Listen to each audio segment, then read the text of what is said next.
Chu Yuan, having traversed into the Great Zhou Dynasty, becomes a demon suppressor within the Xianxia. At the outset, he is assigned a daunting task to escort the eldest princess to the prison. No one wishes to offend the eldest princess, fearing her vengeance upon her release. Thus, this group of seasoned individuals entrust the task to Chu Yuan, charging him with the escort of the eldest princess into the prison. Chu Yuan wishes to refuse, yet his lowly status renders him powerless to do so. Fortunately, Chu Yuan activates the God-tier task system. By completing the tasks issued by the system, he shall earn rewards. Escort the eldest princess to the prison and receive the martial arts of Jiuyang Shingon. Unravel the case of the extermination at Ling Yin Temple and obtain the martial arts of Yijingjing. Annihilate the Blood Sword Sect of the Demon Gate and gain the martial arts of Liu Mai Xinjian. Henceforth, Chu Yuan rises to prominence, slaying demons and corrupt officials, suppressing the entire Jianghu, gradually becoming the foremost martial artist in the realm, a figure that instills fear in the hearts of all. Chapter 1. Within the Xianxia, the God-tier task system is activated. Great Zhou Dynasty, Imperial City, Xianxia. Xiaochu, come here. Do not say that I have not looked after you. As a newcomer, I have arranged a significant task for you today. If you accomplish it well, a promotion and salary increase will be within reach. In the dim, damp prison, having just completed his internship and officially become a demon suppressor, Chu Yuan is pulled aside by a middle-aged man. Shindage, what kind of significant task are you referring to? Am I the only one assigned to it? Chu Yuan inquires cautiously. Of course, it is assigned solely to you. If too many people are involved, they would overshadow your achievements. Upon hearing this, Chu Yuan's face brightens with joy as he hurriedly expresses his gratitude. Thank you, Shindage, for your care. I will not forget your kindness once I rise to prominence.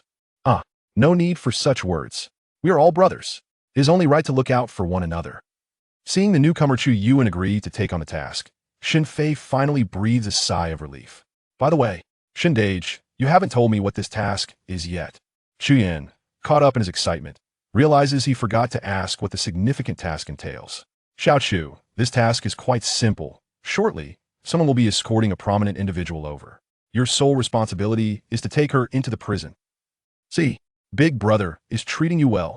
This task is so simple. It's merely a matter of walking a few steps. If you do well, it won't be long before you receive a promotion and a salary increase, with a monthly stipend of 10 taels of silver. Xin Fei exclaims with exuberance, as though this matter were indeed a great fortune. However, the smile fades from Chu Yuan's face. He has been duped. He knows well that in this world, there are no free lunches.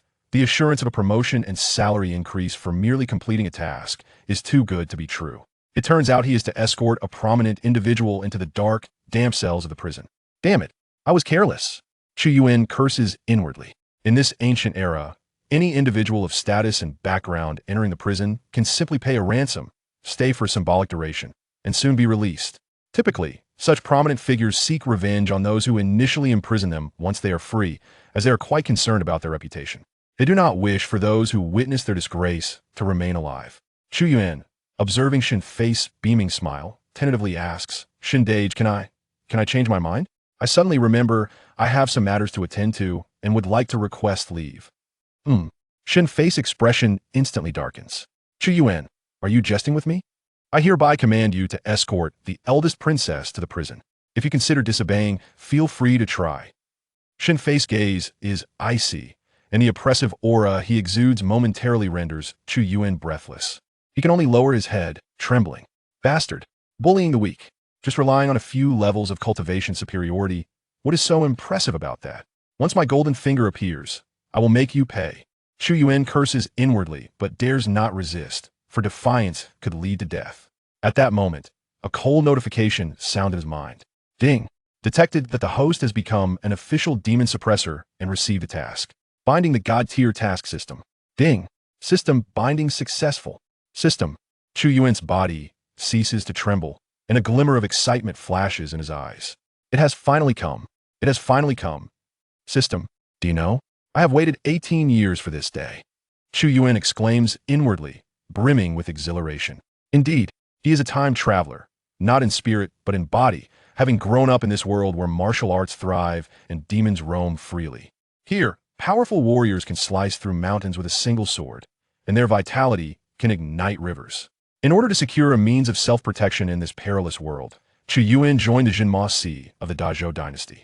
Unlike other Jianghu sects, the Xianxia does not require qualifications or background to practice martial arts.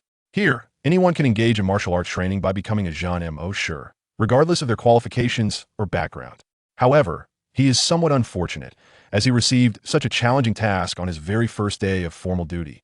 He must escort the crown princess to the prison.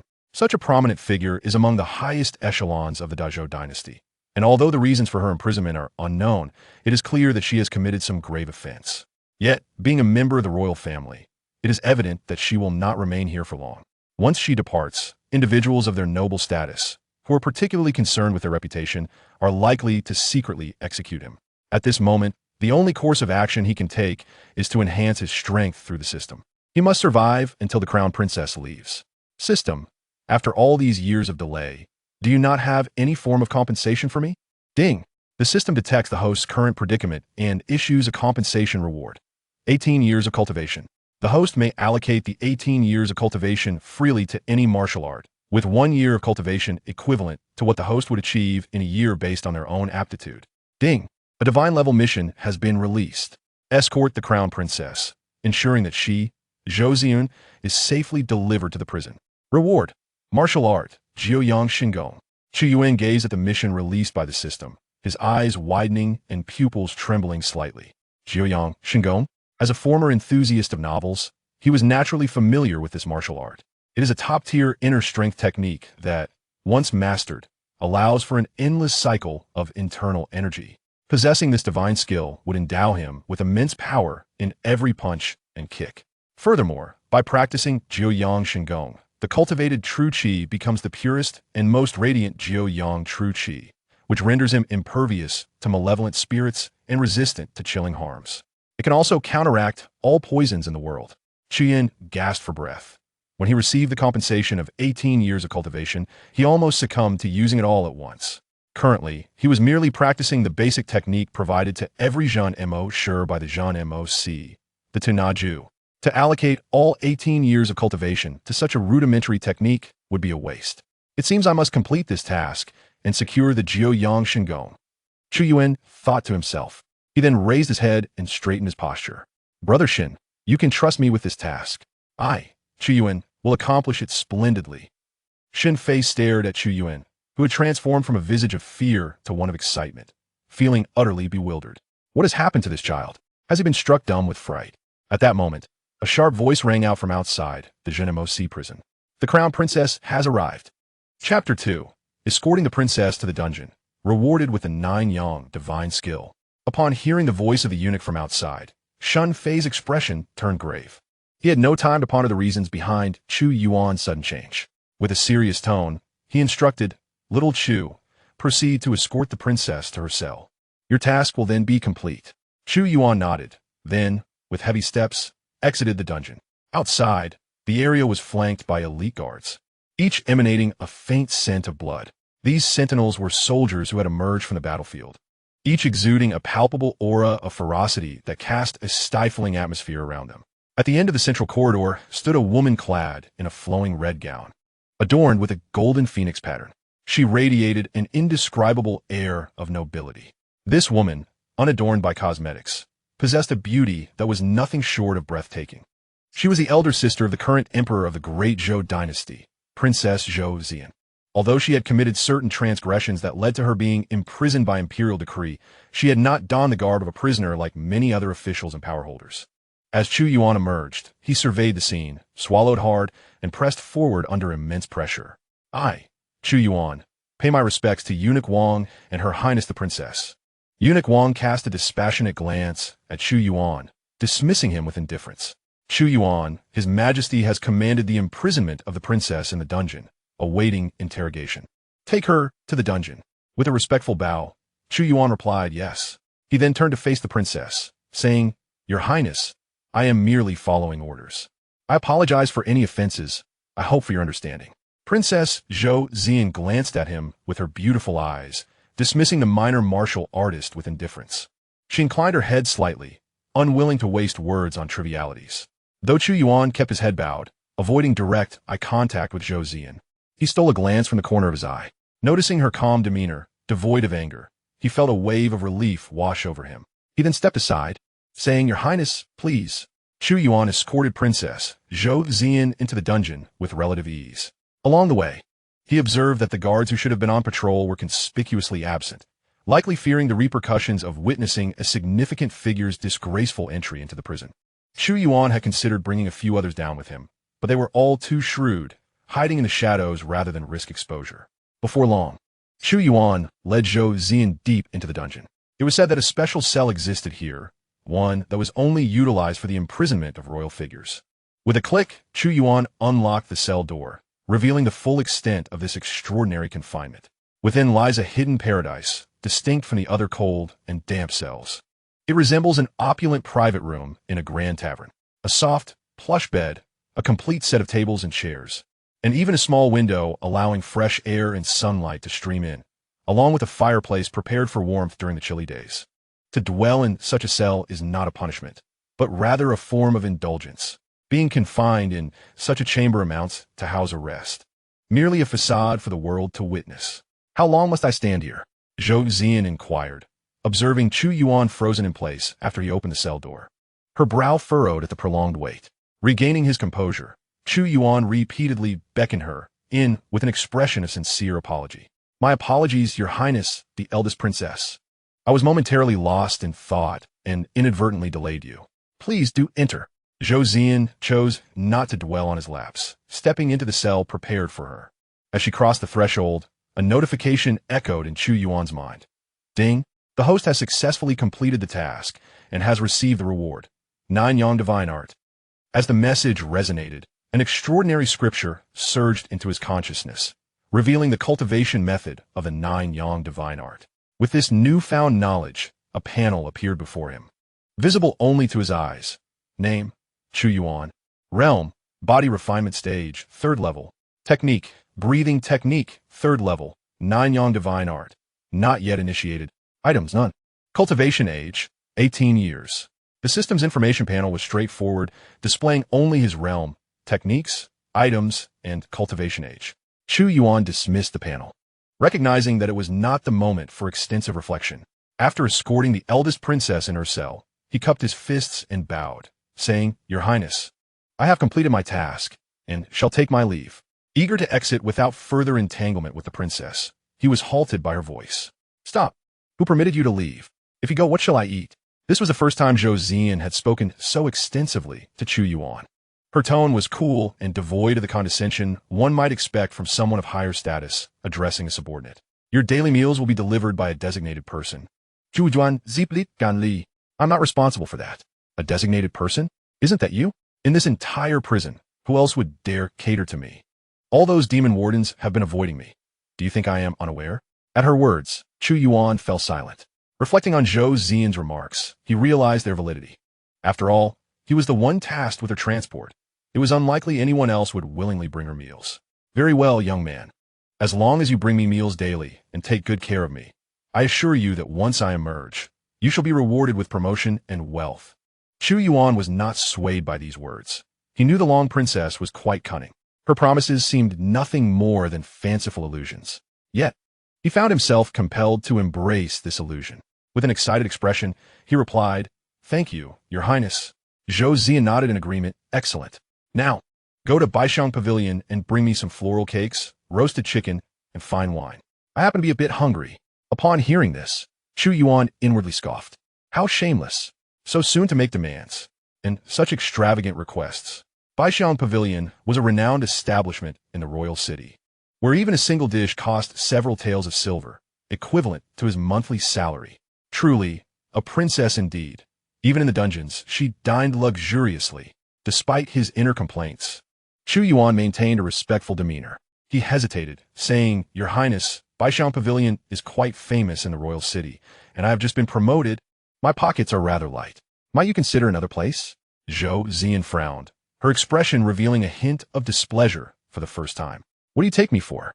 Do you think I would spend your money on my meals? Here is my token. Take it to Baishang Pavilion, and you may charge it to my account." Chapter 3. Commencing Training, breaking through to the 9th level of the Meridian Realm.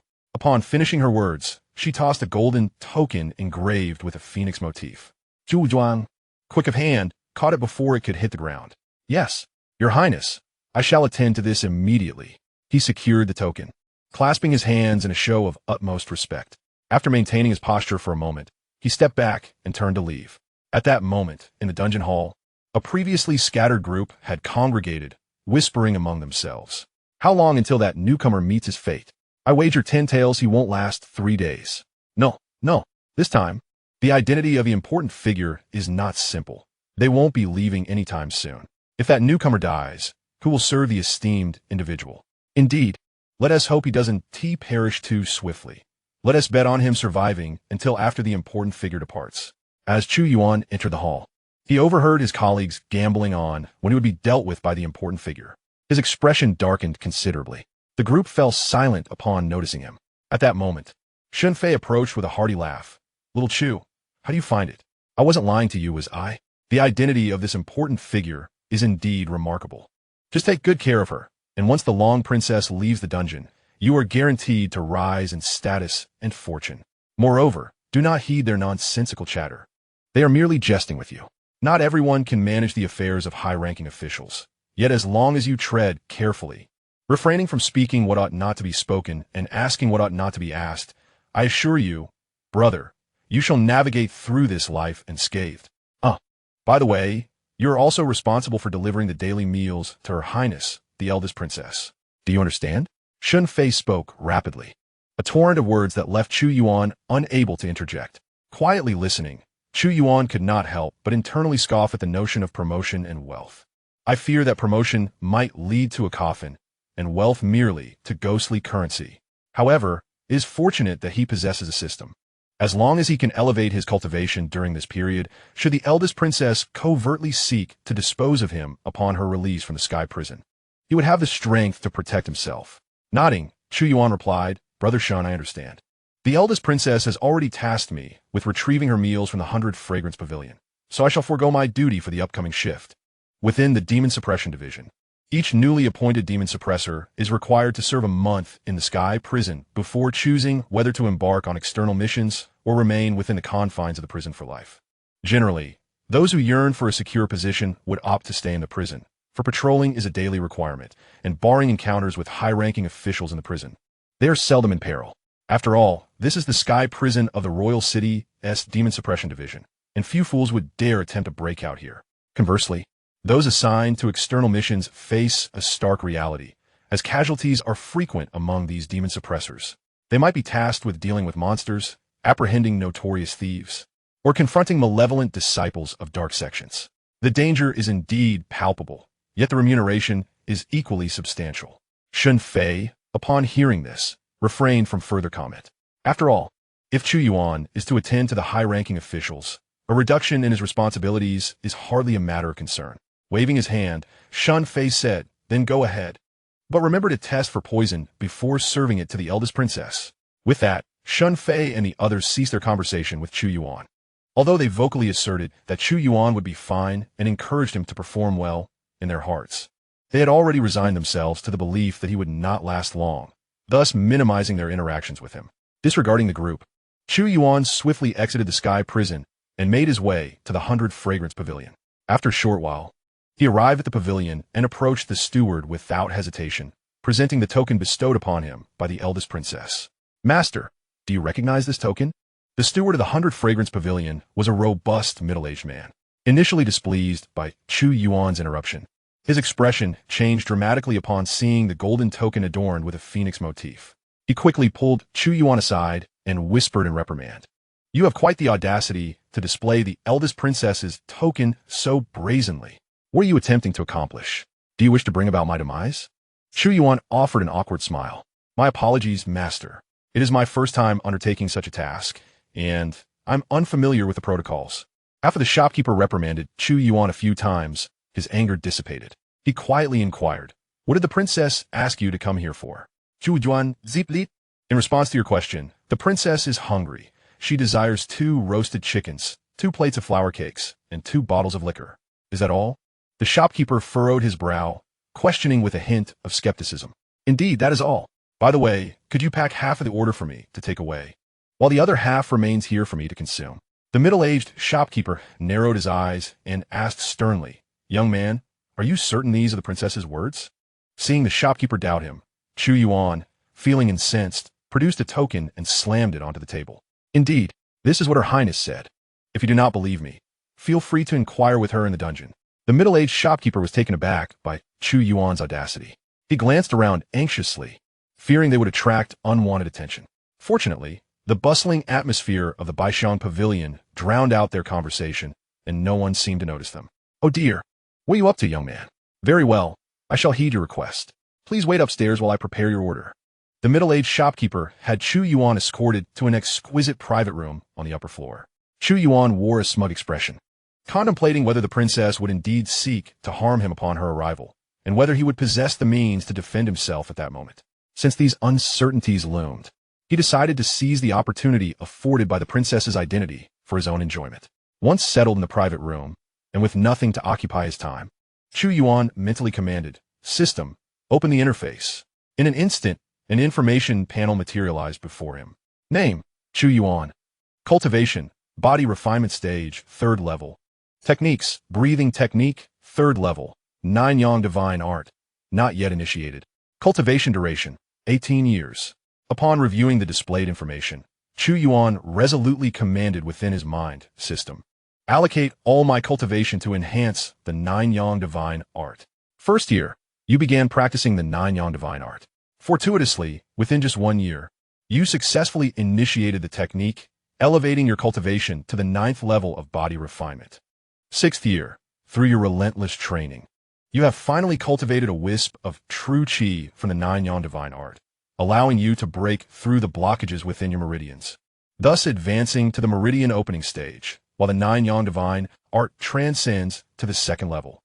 18th year, your diligent practice of the 9 Yang divine art has significantly enhanced your physical form under the refinement of 9 Yang true qi, propelling your cultivation to the 9th level of meridian opening, and the 9 Yang divine art has reached the 3rd level, enabling your 9 Yang true qi to form an invisible barrier that can deflect external attacks.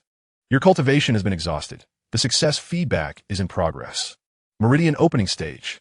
Chu Yuan's heart leaped with joy at the notification flashing before him.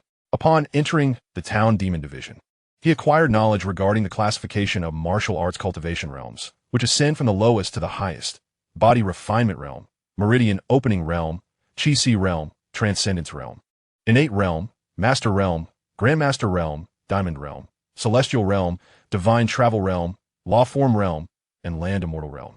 Shortly thereafter, a torrent of formidable energy surged forth, akin to a cataclysmic flood, inundating Chu Yuan's being.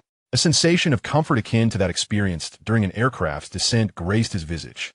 This overwhelming energy permeated his body, unblocking each of his acupoints, engendering a pleasurable feeling reminiscent of expelling energy while at home. With each increment, he ascended through the body refinement stages: 4th layer, 5th layer, 6th layer. Chapter 4. Encountering Thieves at Baixiang Pavilion, rewarding the Wind God leg technique. Chu Yuan's martial arts prowess was ascending layer by layer. When his cultivation broke through to the 9th layer of the meridian opening realm, the energy within him dissipated. Chu Yuan gazed down at the transformation of his physique. It was merely a breakthrough to a significant realm, yet his body underwent a profound metamorphosis. His formerly lean frame now appeared considerably more robust, causing his once loose work attire to constrict around his newfound musculature. Additionally, he sensed within his lower abdomen a pure and radiant vital energy, emanating vitality. 9th layer of the meridian opening realm. The swiftness of this advancement was astonishing. In the blink of an eye, he had ascended to the meridian opening realm. Had he followed the conventional path of cultivation, as the system indicated, it would have taken him 18 years to reach this stage. By the way, system, you must possess a function to conceal my cultivation level, correct? Ding. Rest assured, host, as long as you wish to keep your true cultivation hidden, this system will ensure it remains unseen. Hearing this, Chu Yuan breathed a sigh of relief. It appeared to be a genuine system. Thus, he need not seek out techniques to mask his aura, wasting his cultivation efforts in the process. Shortly after Chu Yuan's breakthrough, the innkeeper delivered a feast of roasted chicken, floral wine, and flour cakes. "Young man, here are the items you requested. Hurry and eat." I have prepared the princess's belongings for you, so do not keep her waiting. Just as Chu Yuan completed his breakthrough, hunger struck him. Gazing at the roasted chicken, flour cakes, and spirits, he swallowed hard. Innkeeper, do you have any rice? Bring me some, along with a few side dishes. Chu Yuan addressed the middle-aged innkeeper. You, young man, do not overstep your bounds. The princess's belongings are exceedingly precious. If she misses her time, beware for your life. The innkeeper's face flushed crimson with indignation. Yet he found himself at a loss for words when confronted with the princess's token. Without uttering a word, Chu Yuan tore off a chicken leg with one hand while clutching the token bestowed upon him by the princess with the other. The innkeeper was left speechless, his anger boiling beneath the surface. Yet the presence of the princess's token rendered him unable to voice his grievances. The middle-aged shopkeeper could only scoff disdainfully before turning to leave. Hurry up and eat. I shall have someone bring your meal right away. Observing the shopkeeper's eager compliance, Chu Yuan gazed at the golden token in his hand, a flicker of longing dancing in his eyes. Is this the sensation of power and influence? The feeling of commanding others to act, of having them obliged to comply, is indeed delightful. I wonder if I might ever attain such a status in my lifetime. Chu Yuan mumut sopti. Before long, the middle-aged shopkeeper sent a few errand boys to deliver several bowls of food. Chu Yuan, with no time to ponder other matters, dove into his meal with great fervor. After consuming 18 roasted chickens, 20 roasted ducks, and an array of other dishes, he finally felt a sense of fullness. All right, it's time to deliver the meal to the Grand Princess, Chu Yuan stated nonchalantly. He rose and made his way downstairs to find a middle-aged shopkeeper. Shopkeeper, I'm done eating. Where's the food? The shopkeeper shot a resentful glance at Chu Yuan, then produced a small jade bottle and placed it on the table. Chu Yuan frowned, his brows knitting together. Shopkeeper, are you jesting? This is a roasted chicken, a floral cake, and some strong liquor? How could such a tiny jade bottle possibly contain roasted chickens and liquor? Upon hearing Chu Yuan's words, the middle-aged shopkeeper instantly grasped the situation. This young man was merely a naive fool, summoned by the Grand Princess for a task he knew nothing about. Recalling the earlier incident of being deceived, the shopkeeper's lips curled into a cold smile. So, you truly know nothing at all. You, who dare to wield the Grand Princess's token with such bravado. Once the Grand Princess emerges, I shall certainly report your foolishness to her. Just as the two were on the brink of a dispute, a shadow darted swiftly between them, vanishing in the blink of an eye. Along with the shadow, the small jade bottle also disappeared. The middle-aged shopkeeper's expression shifted dramatically as he realized what had transpired. Young man, the Grand Princess's possession has been stolen. You must pursue it at once. Ding! A divine-level quest has been issued. The antidote to the Grand Princess Zhou Xian's deadly poison has been stolen. Please, host, retrieve the antidote and deliver it to the Grand Princess. Reward: Martial Arts, Win God Leg. 20 years of cultivation. This, Chu Yuan was taken aback. He had inadvertently triggered a quest on this outing. Moreover, the reward was the Wind God Leg technique, a remarkable skill that fused leg techniques with lightness, embodying both offense and speed. Young man, don't dawdle.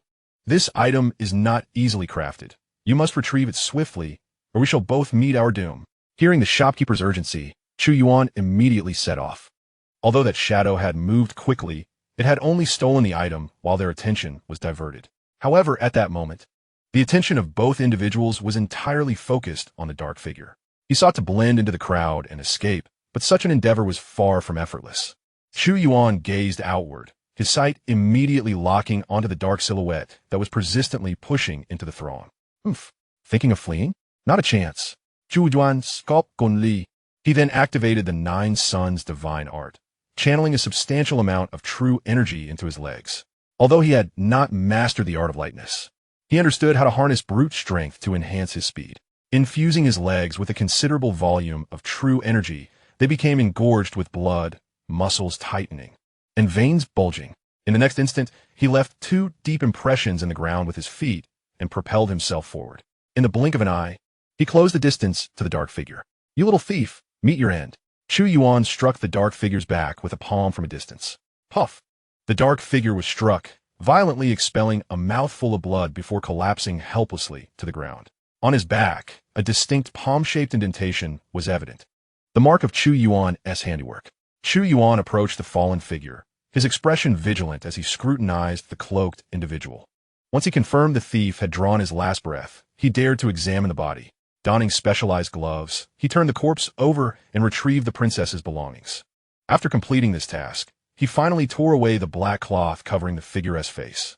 What lay beneath was an utterly ordinary visage, devoid of any distinctive features or disguises. Who could this person be? A wave of curiosity washed over Chu Yuan. This individual had stolen the princess's elixir, which suggested a direct intention towards her. Had he unwittingly become entangled in a plot against the princess? The thought caused him considerable distress. Forget it. I shall first return the elixir to the shopkeeper to ascertain if there are any issues.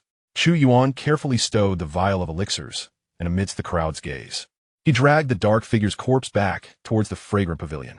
He could not dispose of the body. He needed to bring it back to the dungeon to uncover the identity of this individual. Chapter 5. The completion of the Wind God's leg. The assassin's nighttime ambush. Upon returning to the fragrant pavilion, Chu Yuan presented the vial of elixirs to the middle-aged shopkeeper. Go! Check to see if there has been any tampering with this elixir. The shopkeeper stared blankly at Chu Yuan, evidently taken aback by the extent of his strength. Although he could not discern the specifics of Chu Yuan's cultivation level, the speed and power he had just exhibited suggested he was at least in the Meridian realm, if not the Sea of Qi realm. The shopkeeper accepted the vial and swiftly turned, entering a shadowy room. After a brief interval, he emerged, wiping the fine sweat from his brow. The elixir is fine. You should hurry and take it back. This time, both men were exceedingly cautious. The vial of elixirs no longer left their possession. Chu Yuan carefully stored the vial of elixir and then turned to leave Baishan Pavilion, bearing the lifeless body of the man in black. By the time he returned to the dungeon, twilight had begun to envelop the sky. Shun Fei, observing that Chu Yuan's absence had stretched on for an unusually long duration, was filled with ire. Chu Yuan, do not presume that serving the princess will elevate you above reproach. How could you take so long? Do you not realize that should the princess's dining time be delayed, we might very well lose our heads? Understanding the gravity of his situation, Chu Yuan hastened to explain, Brother Shun, please do not be angry. I encountered some unforeseen circumstances on my way back. This wretched individual dared to seize the princess's belongings, and I had to attend to him, which consumed a bit of my time.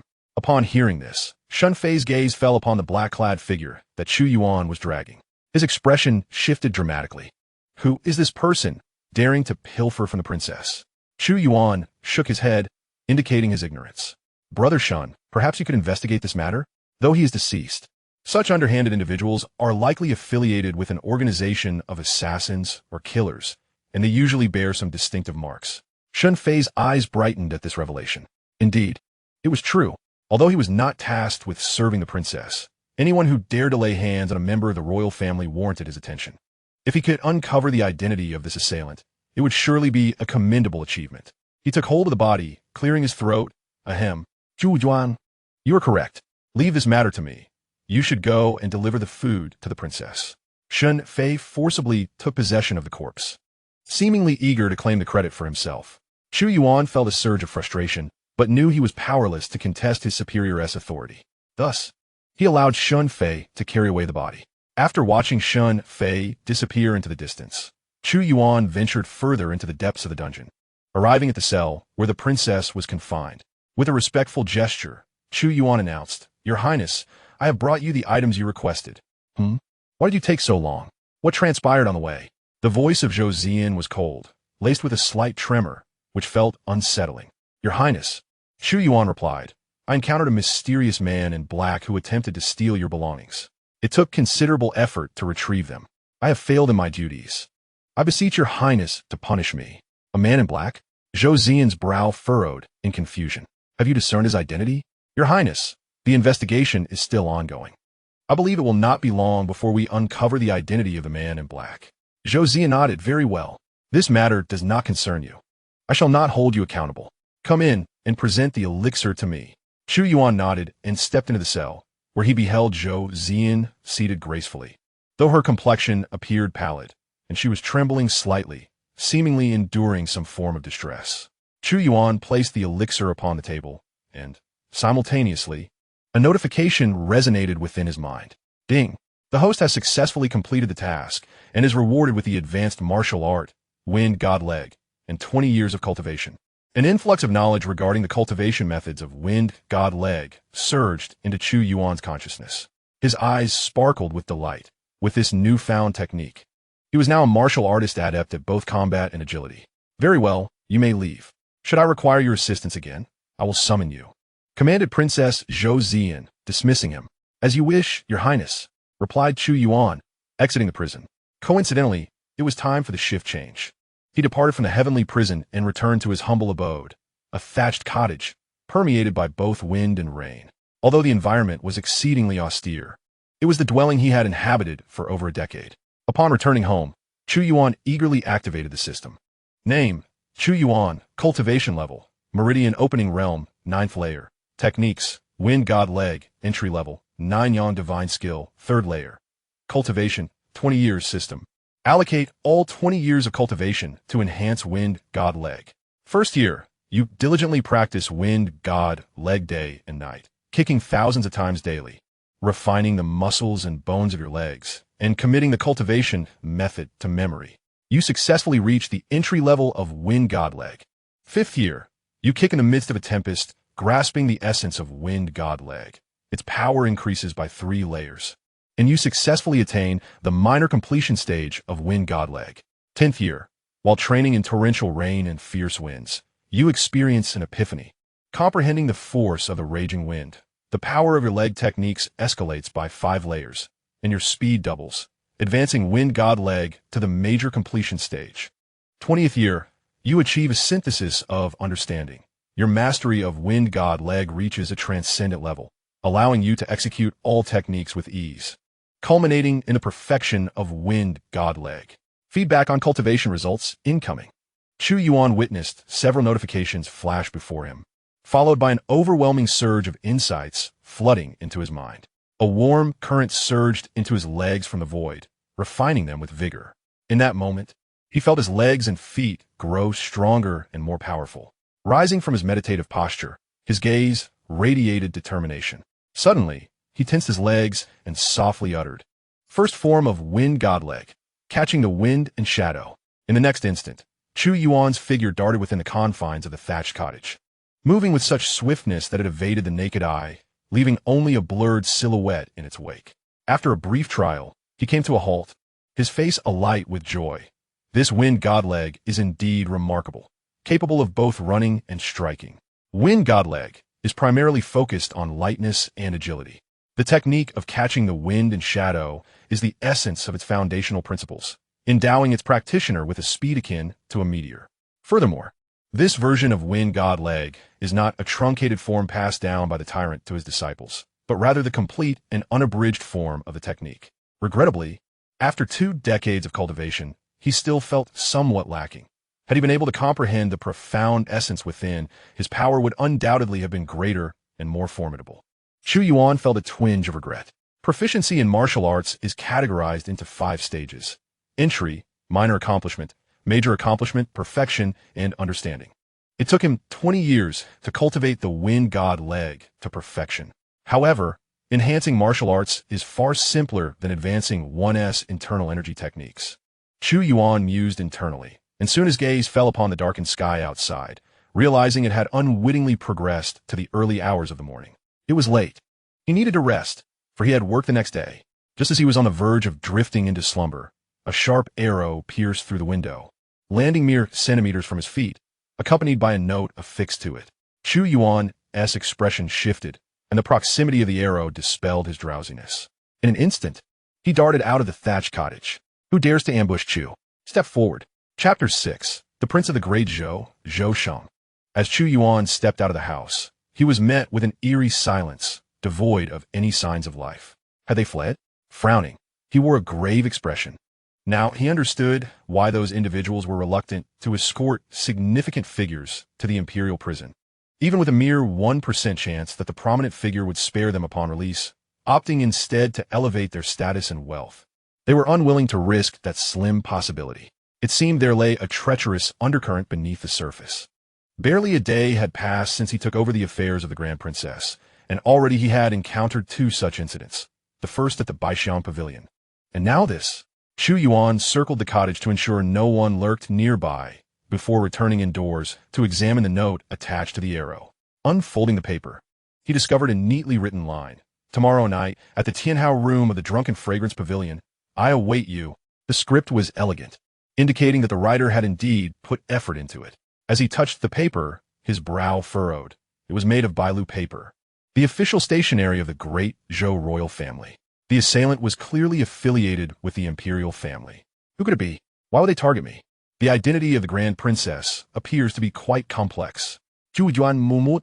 He was eager to resolve this matter swiftly, as he wished to avoid entanglements with the royal family. He tucked the note away, intending to bring it to the Grand Princess tomorrow. The following morning, due to the events of the previous night, Chu Yuan had not slept at all, fearing another ambush. When morning arrived, he quickly washed up, consumed a meager meal to quell his hunger, and made his way to the imperial prison for his shift.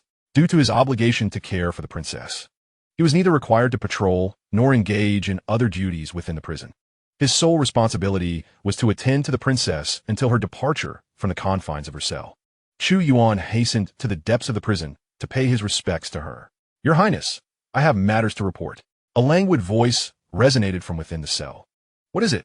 Chu Yuan recounted the events of the previous night in their entirety, bringing along a piece of the royal white deer paper.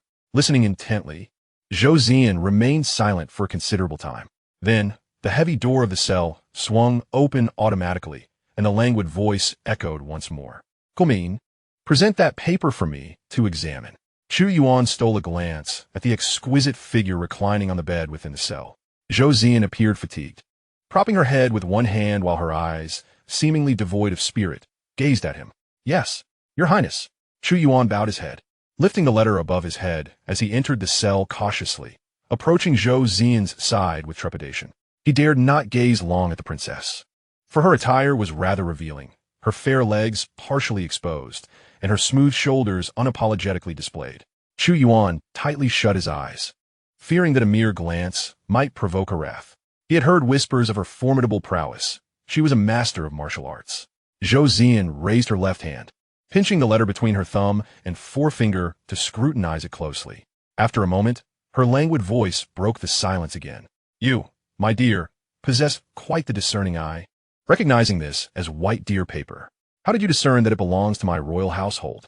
Chu Yuan explained, in response to Your Highness.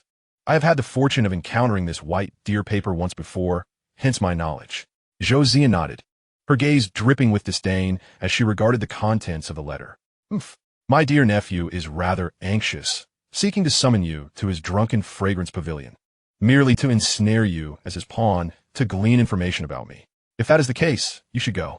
Upon hearing this, Chu Yuan was taken aback and hastily clarified, Your Highness, I have never intended to divulge your affairs to anyone. It was merely an invitation extended to me. I implore Your Highness to see the truth. Zhou Zian observed the timid and fearful Chu Yuan with a smirk. So, you are this afraid of death? Yet, why did you, yesterday at the 100 Fragrance Pavilion, use my token to impersonate my commands within my domain? Upon hearing this, Chu Yuan's heart raced. This princess was remarkably astute. Since her confinement in the prison, she had interacted solely with him. Yet how did she know of his indulgence in a feast using her token? Is there still someone from the princess's camp within this prison? Or does she possess other means to ascertain the circumstances outside? Numerous thoughts swirled within Chu Yuan's mind. Observing his prolonged silence, Zhou Zian waved her hand dismissively, saying, Forget it. Let us consider yesterday's events as though they never occurred. The meal you consumed at Baishan Pavilion will serve as your remuneration for assisting me. Should you wish to dine there again in the future, simply inform the innkeeper. Upon hearing this, Chu Yuan's eyes brightened. It seemed the princess had no intention of condemning him. With this thought, he cupped his fists and replied in a crisp tone, I was foolish before. I thank Her Highness for sparing my life. From now on, I shall devote myself to serving you. Zhou Zian chuckled lightly. Very well. Since you have made this promise, tonight you shall visit Zue Xianglu as instructed on this letter. I am quite curious about my dear nephew's intentions. Ding! A supreme task has been issued. Tonight, journey to Zue Xianglu and uncover the true motives of the sixth prince, Zhou Sheng. Reward, talent, supreme insight. With the system task triggered, Chu Yuan's eyes sparkled with excitement. It appeared that a visit to Zue Xianglu was imperative. Resolute, he clasped his fists and assured her, Rest assured, Your Highness, I shall ascertain this individual's true intentions. Zhou Zian nodded. Very well, prepare yourself. No matter whom you encounter tonight or what they request of you, simply comply. Return to inform me tomorrow. Yes, I understand. Zhou Zian then gazed at Chu Yuan with curiosity and inquired, by the way, what is your name? Forgive me, Your Highness. I failed to introduce myself earlier. Chu Yuan, deeply. Do you find yourself amusing? I inquired about your surname and given name. Zhou Zian said, her expression darkening. Chu Yuan promptly became more earnest, responding, in response to Your Highness, my surname is Chu and my given name is Yuan. Chu Yuan, you say? Very well. You may leave now. There is no need to trouble me further today, nor to deliver meals. Chu Yuan bowed and withdrew. As he exited the cell, a sudden force emanated from within the room, slamming the door shut with a resounding thud. Chapter 7. An initial encounter with a murder case, a village outside the imperial city massacred. Chu Yuan promptly departed the prison, awaiting the arrival of nightfall. However, as he reached the main hall of the prison, he noticed Shun Fei in a state of utter disarray, clearly indicating that something significant had transpired. Chu Yuan, wishing to avoid complications, observed the flurry of activity and quietly began to retreat. Just as he was about to leave, the sharp-eyed Shun Fei spotted him and called out, Xiao Chu, you've arrived at the perfect moment. Come here, something major has happened. Chu Yuan's expression soured as he replied, Brother Shun, I have matters to attend to and cannot leave. Did you not say that I only need to look after Her Highness? Shun Fei, upon hearing this, hesitated for a moment. However, observing the bustling activity around him, it was evident that only Chu Yuan remained idle. Gritting his teeth, he remarked, Little Chu, assisting the Grand Princess does not demand much of your time. You need not remain by her side all day. A significant case has arisen here, and we are indeed short-staffed. Intrigued by the mention of a case, Chu Yuan inquired, Brother Shun, may I ask what the case entails? What has stirred the guards of the heavenly prison into such a flurry? Shun Fei leaned closer and whispered, Yesterday, an entire village outside the imperial city was annihilated, with 300 souls ruthlessly slain. Their hearts have mysteriously vanished. Some claim it to be the work of practitioners of the demonic path, while others assert it is the doing of malevolent spirits. The former is manageable, but if it is the latter, we shall be in deep trouble. Thus, the higher-ups have dispatched us to investigate this small village beyond the city. Regrettably, the personnel from the Demon Suppression headquarters in the Imperial City are insufficient. So we too must venture forth. If you truly do not wish to go, you may remain here to stand watch for your brothers and patrol the prison. Just as Chu Yuan was about to acquiesce, a sudden notification echoed in his mind. Ding. Divine-level mission released. A massacre has occurred outside the Imperial City. The hearts of the entire population of 300 have been extracted.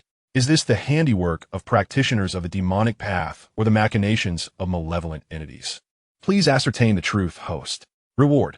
Elite martial art, thunderclap fist. 20 years of cultivation. The unexpected mission stirred excitement within Chu Yuan. It seemed that he had no choice but to accept this task.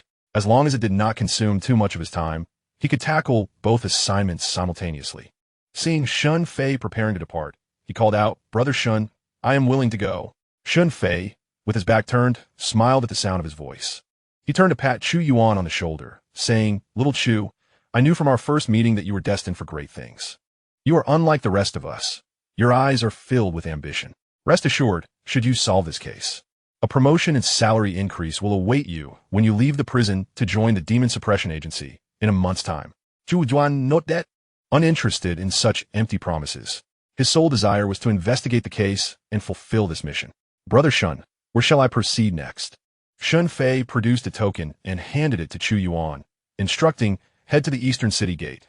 There awaits a contingent of demon suppression officers ready to depart. You shall meet them there. Chu Yuan accepted the token and, accompanied by a few companions, departed the heavenly prison to provide assistance. At the eastern city gate, a group of demon suppression officers clad in black scaled armor, wielding long blades, stood poised, awaiting the support from the heavenly prison. Before long, Chu Yuan and his companions arrived at the scene. It was the first time Chu Yuan encountered the true demon suppression officers, who were markedly different from those who had long been stationed at the heavenly prison. The demon slayers before him, having spent years on perilous missions, engaged in battles with rival sects, malevolent cults, and fearsome beasts, exuded an aura of palpable menace. Upon merely locking eyes with them, Chu Yuan was immediately engulfed by an overwhelming pressure. Nevertheless, as a martial artist of the Ninth Realm, he swiftly regained his composure after a brief moment of disorientation. Unfortunately, the same could not be said for his companions. These seasoned inmates of the Celestial Prison, lacking a rapport with Shun Fei, had been dispatched as reinforcements. Having grown complacent in their training, they were now thoroughly intimidated by the battle-hardened demon slayers, their faces drained of color and their legs trembling uncontrollably. The leader among the demon slayers was a young man with a buzz cut. His dissatisfaction was palpable upon witnessing the ineptitude of the reinforcements from the Celestial Prison. What was Shun Fei thinking? Had he sent these ineffectual individuals to assist them or to create chaos? If these men could not even withstand a hint of his murderous intent, how would they fare against the denizens of the dark arts or the ominous beasts? His frustration was further compounded by the fact that they were tasked with a serious investigation. Dispatching such inept individuals was of no help at all. As the atmosphere turned tense, one of the men accompanying the buzzcut leader attempted to defuse the situation. Zhao, we both know the circumstances surrounding the Celestial Prison, and not all of Shun Fei's choices are without merit. Look, there is at least one promising individual among them. He gestured towards Chu Yuan, whose demeanor was markedly different from the others, showing no signs of fear or tremors. The leader's expression softened somewhat as he regarded Chu Yuan. Boy, are you new here? Chu Yuan responded, Yes, my lord. I've only recently been promoted to a full-fledged demon slayer. The buzzcut man nodded approvingly. You seem competent. Just remember, a month from now, do not confine yourself to the Celestial Prison. It will only lead to your decline. Do you understand? Chu Yuan replied earnestly, I understand, my lord. Without further ado, the man turned and strode towards the city gates. You all need to keep up. The enemy lurks in the shadows while we remain in the light. We must investigate that small village before nightfall. Chu Yuan and the others nodded in agreement, following closely behind as they exited the Imperial City. 50 miles outside the Imperial City lay Zhao Family Village, a small settlement of several dozen households and approximately 300 residents. Once a place of warmth and laughter, it now lay shrouded in eerie silence. 300 lifeless bodies, their hearts gruesomely extracted, were meticulously arranged in the village square by the personnel of the Demon Suppression Division. In Zhao Family Village, a dozen demon hunters were diligently scouring for clues. A man with a buzz cut led Chu Yuan and his companions to the entrance of the village. His expression, a tapestry of complexity, surveyed the village with sharp scrutiny. Drawing a deep breath, his gaze transformed into a piercing intensity as he spoke coldly. Let us proceed and investigate the village together. Chapter 8. Zhao Family Village. The Scales of Demons. Following the buzzcut man, whose name was Zhao He, Chu Yuan entered Zhao Family Village. Soon, other demon hunters executing their mission in the village located them. At last, you have arrived. This Zhao Family Village is quite expansive. We are utterly exhausted. Zhao He, now addressed, nodded. Very well. You shall take your team to the east. That area has yet to be explored. After receiving the assignment, Zhao He guided Chu Yuan and the others toward the eastern side of Zhao Family Village. This area was far more chaotic and sanguinary than the rest. The ground was littered with severed limbs, suggesting that the inhabitants here had been the last to meet their tragic fates. They must have fled upon hearing disturbances from other locations, only to be mercilessly slaughtered. Witnessing this gruesome scene, Zhao He was filled with fury.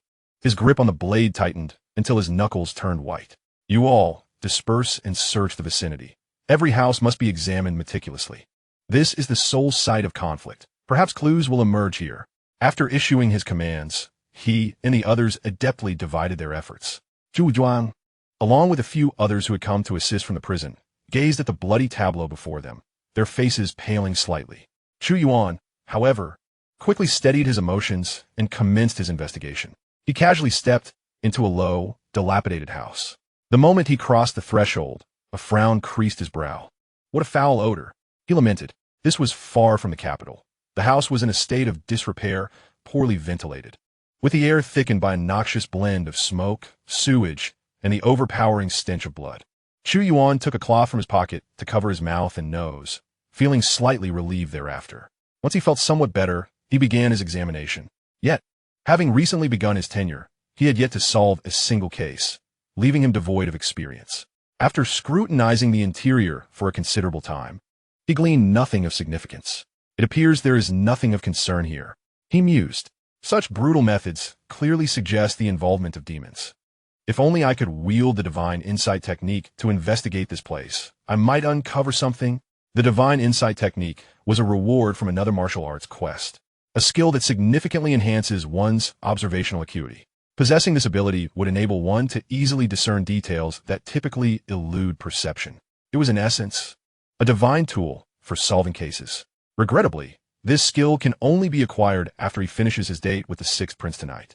Chu Yuan surveyed the house several times and was about to depart when he suddenly felt a hard lump beneath his foot. He shifted his foot and looked down, discovering that he had stepped on a black scale. What could this be? Chu Yuan picked up the scale, but as soon as his hand made contact, a chilling aura emanated from it, attempting to infiltrate his body. This is the aura of a demon. Chu Yuan's eyes narrowed. He clutched the scale tightly and unhesitatingly activated the 9 Yang divine art. The purest essence of Yang within his dantian surged forth, flowing through his body in wisps of 9 Yang energy. Instantly, the chill dissipated, and he felt a warm, comforting sensation enveloping him. This object is indeed peculiar. It is undoubtedly a demon scale, yet it seems rather coincidental. Has someone deliberately placed it here to lure our attention, or is this merely the reality? Chu Yuan harbored doubts regarding the demon scale he had discovered. So many demon hunters had searched Zhao family village without uncovering the demonic presence. Yet he alone stumbled upon this clue. How could this be such a coincidence? Exiting the house, Chu Yuan encountered Zhao He emerging from another dwelling. Zhao He wore a grim expression, followed closely by another demon hunter who had also emerged from the dungeons to assist. Zhao He berated the individual, saying, "Are you capable of anything? If not, just go back. You haven't even mastered the basics of searching. I wonder how Shan Fei instructs you." The reprimanded individual bowed his head, too intimidated to respond. Chu Yuan waited for Zhao He to conclude his scolding before approaching him. "Master Zhao, I've discovered something. Take a look at this scale." Chu Yuan presented the black scale he had found. "This is the scale of the black scale demon. Where did you find it?" Zhao He exclaimed, gripping Chu Yuan's shoulder tightly. "Master Zhao, please be gentle. That hurts." Chu Yuan winced at the sharp pain in his shoulder, feeling compelled to remind him. Zhao He appeared to possess considerable strength. Even with Chu Yuan's enhanced physique from practicing the 9 Yang divine art, he found himself in pain from Zhao He's sudden intensity. From his estimation, Zhao He was at least a transformation realm warrior. Realizing his overexcitement, Zhao He expressed his apologies. "I'm terribly sorry, young man. I got a bit carried away. Could you take me to the place where you found this scale?" Chu Yuan nodded, and then led Zhao He to the spot where he had discovered the scale. As the two entered the house, Chu Yuan pointed to a specific spot on the ground. "Sir, this is where I discovered the scale just now." Upon hearing this, Zhao He, disregarding the dirt beneath him, immediately crouched down, bringing his nose close to the site of the scale's discovery and inhaling deeply. Sniff. Sniff. Zhao He's peculiar method left Chu Yuan astounded. After a while, Zhao He ceased his vigorous inhalation, rose, and brushed off the dust from his clothing. Indeed, there is the scent of the black scale demon here. However, the black scale demon is notoriously simple-minded. Typically, where it appears, the surroundings are left in disarray. Yet, why is it that no traces of the black scale demon have been found elsewhere in Zhao village? Zhao He pondered, unable to grasp the situation. Suddenly, his eyes widened as an unwelcome thought emerged in his mind. Could it be that the black scale demon has transcended to a state of innate intelligence? Zhao He furrowed his brow. If that were the case, the situation would become dire. These demons, devoid of intelligence, are foolish. But should they evolve into a state of awareness, their simplicity would transform into cunning, capable of outsmarting even humans. Zhao He glanced at the sky. It was now afternoon, and within half an hour, darkness would descend. He held the scale in his hand and said, "Stay here for a moment. I must inform the others. If the perpetrator behind the destruction of Zhao village is an innate level demon, we must leave swiftly. Once night falls, these demons will emerge to hunt, and we could be in grave danger."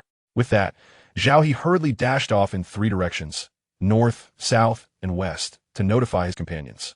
Chu Yuan had no choice but to wait for Zhao He's instructions. For some reason, he felt an overwhelming sense of coincidence surrounding the situation.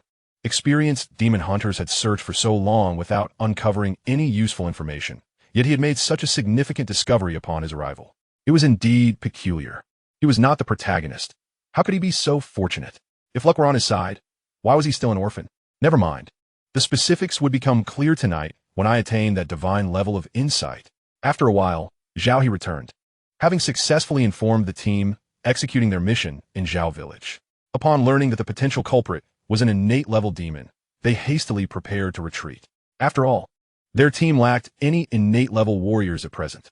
They could only continue their investigation the following day, accompanied by an innate level warrior.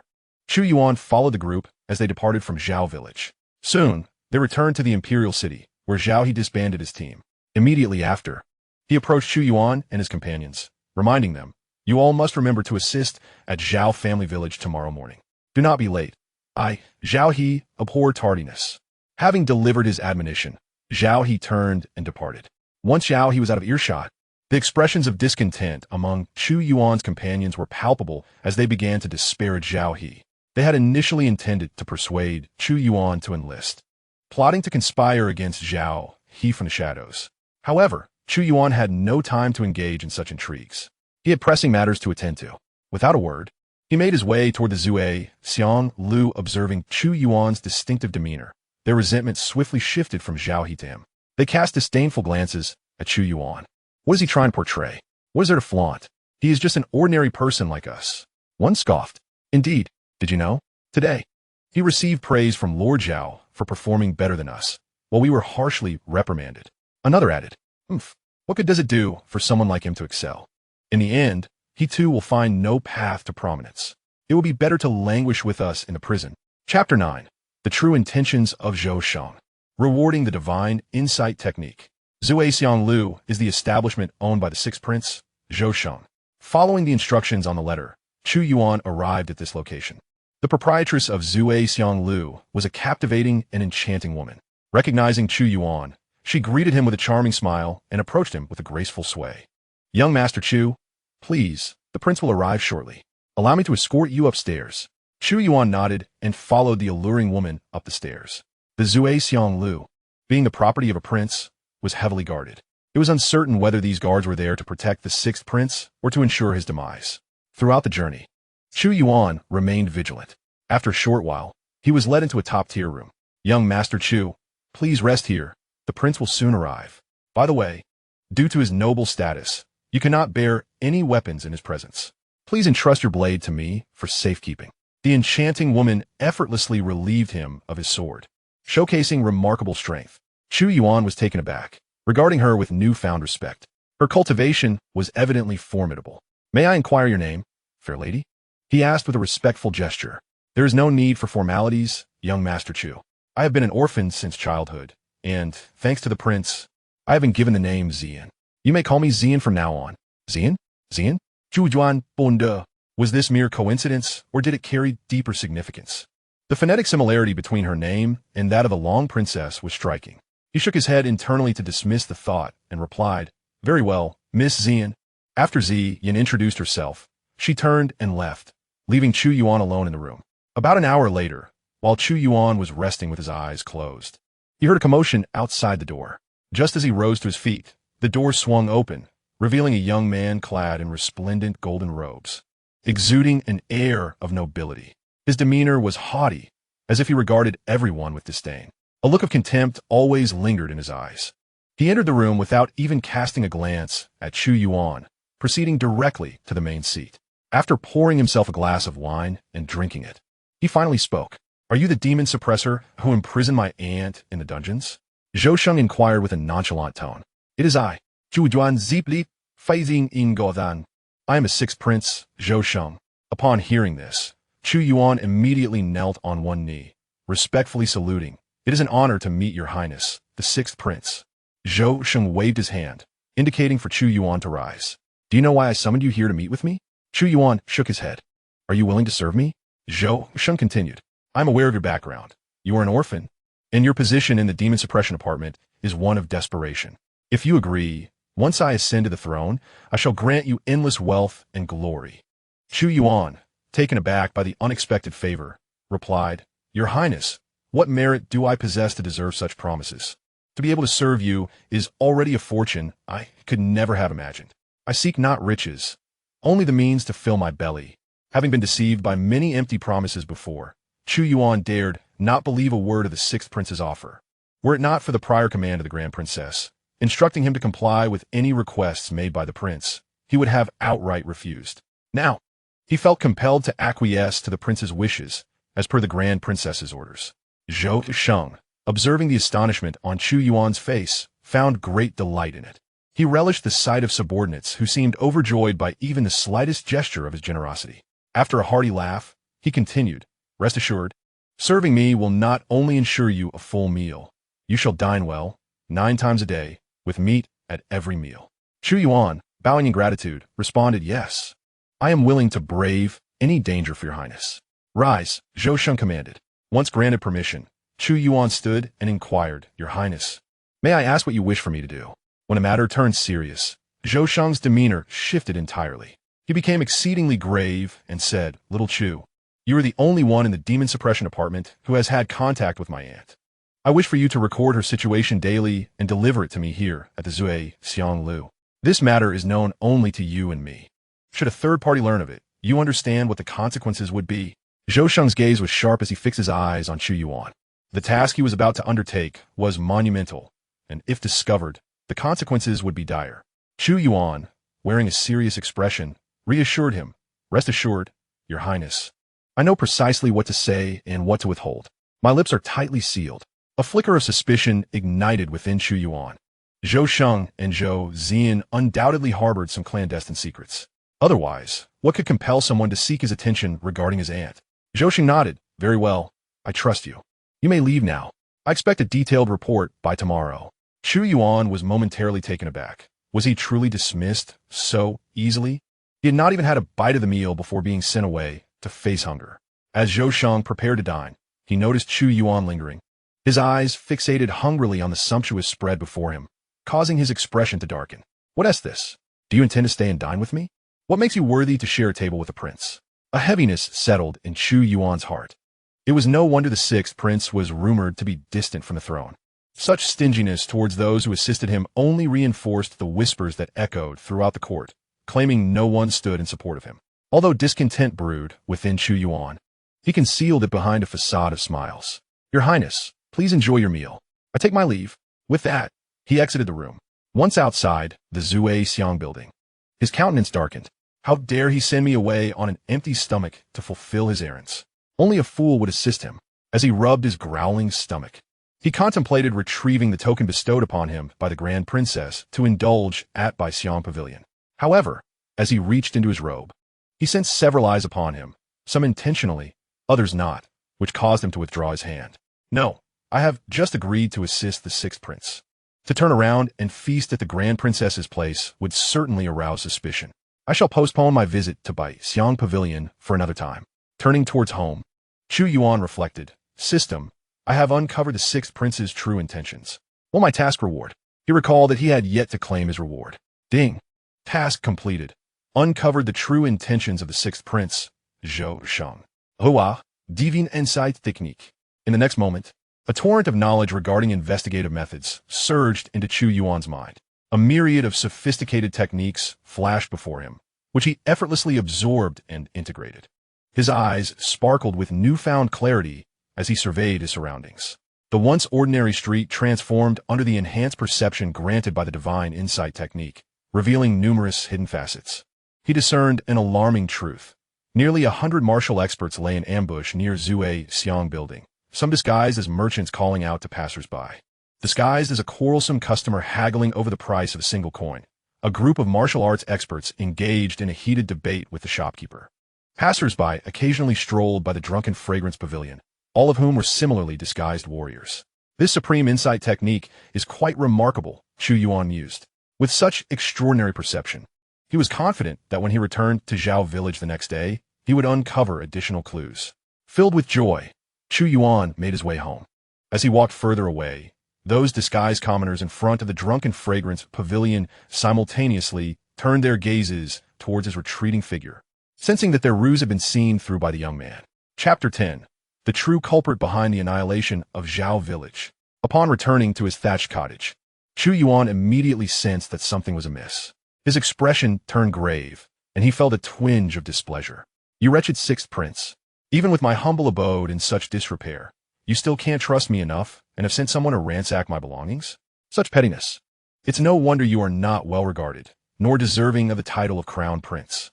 Chu Yuan guset inwali, looking at the disheveled state of his home. His desire for a larger dwelling grew stronger. After hastily tidying up, he prepared some provisions to satiate his hunger, then lay down on his bed to rest. In no time, he fell into a deep slumber, entering the realm of dreams. The following day, Chu Yuan rose early, eager to report to the prison before heading to Zhao village for the gathering. Upon entering the dungeon, he promptly sought out the princess. Your Highness, I have followed your instructions and met with the individual mentioned in the letter. He is none other than the sixth prince, Zhou Sheng. A languid voice echoed from the cell. Yes, what did he want from you?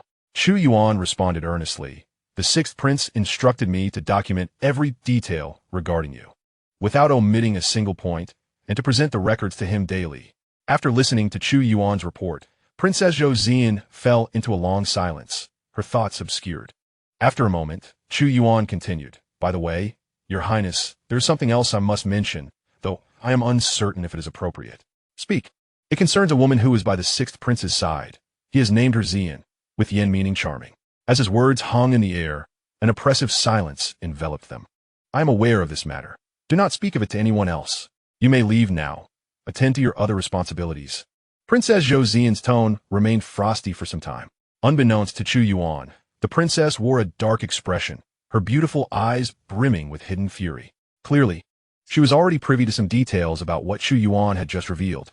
Meanwhile, after reporting to the dungeon, Chu Yuan hurriedly made his way to the eastern gate of the imperial city, where Zhao He and his companions had already arrived. Due to his obligation to report to the Grand Princess, Chu Yuan was the last among the few in the dungeon to arrive. The others, having arrived first, looked upon him with smug delight and malicious glee. They had barely avoided being late, with one of them having received a few slaps as a consequence.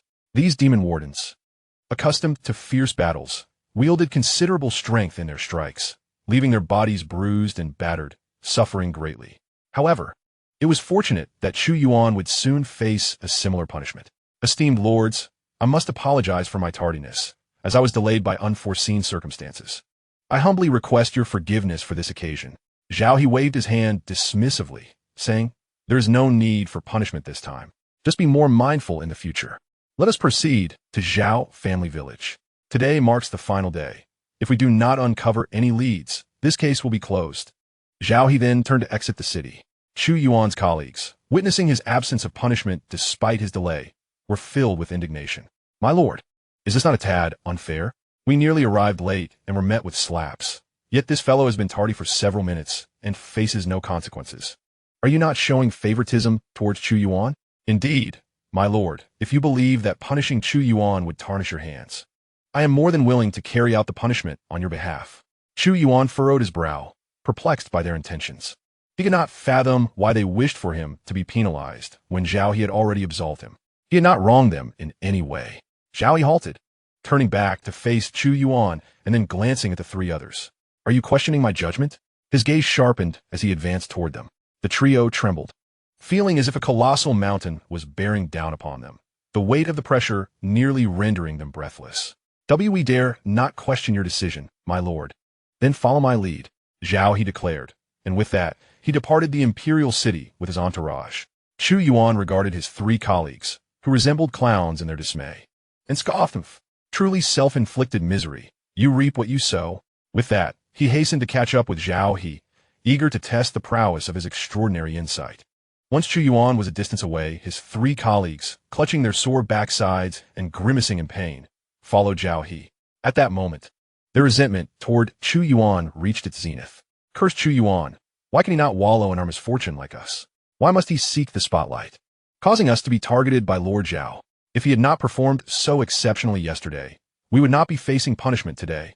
This Chu Yuan, so eager to show off, may he meet his end at the hands of the demons ravaging Zhao family village. As they stumbled along, they muttered their curses against Chu Yuan. Zhao family village, after the passage of a single night, has become permeated with an even more pungent stench.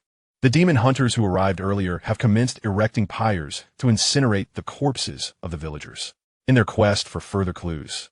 These bodies have been left for an extended period. If not addressed promptly, dire consequences may ensue, including the outbreak of plague or the emergence of terrifying demons and other abominations. Chu Yuan, we shall search in the same location as yesterday. You proceed first, and I shall follow shortly. Chu Yuan nodded and made his way towards the eastern part of Zhao family village. Along the way, he quietly employed his exceptional insight.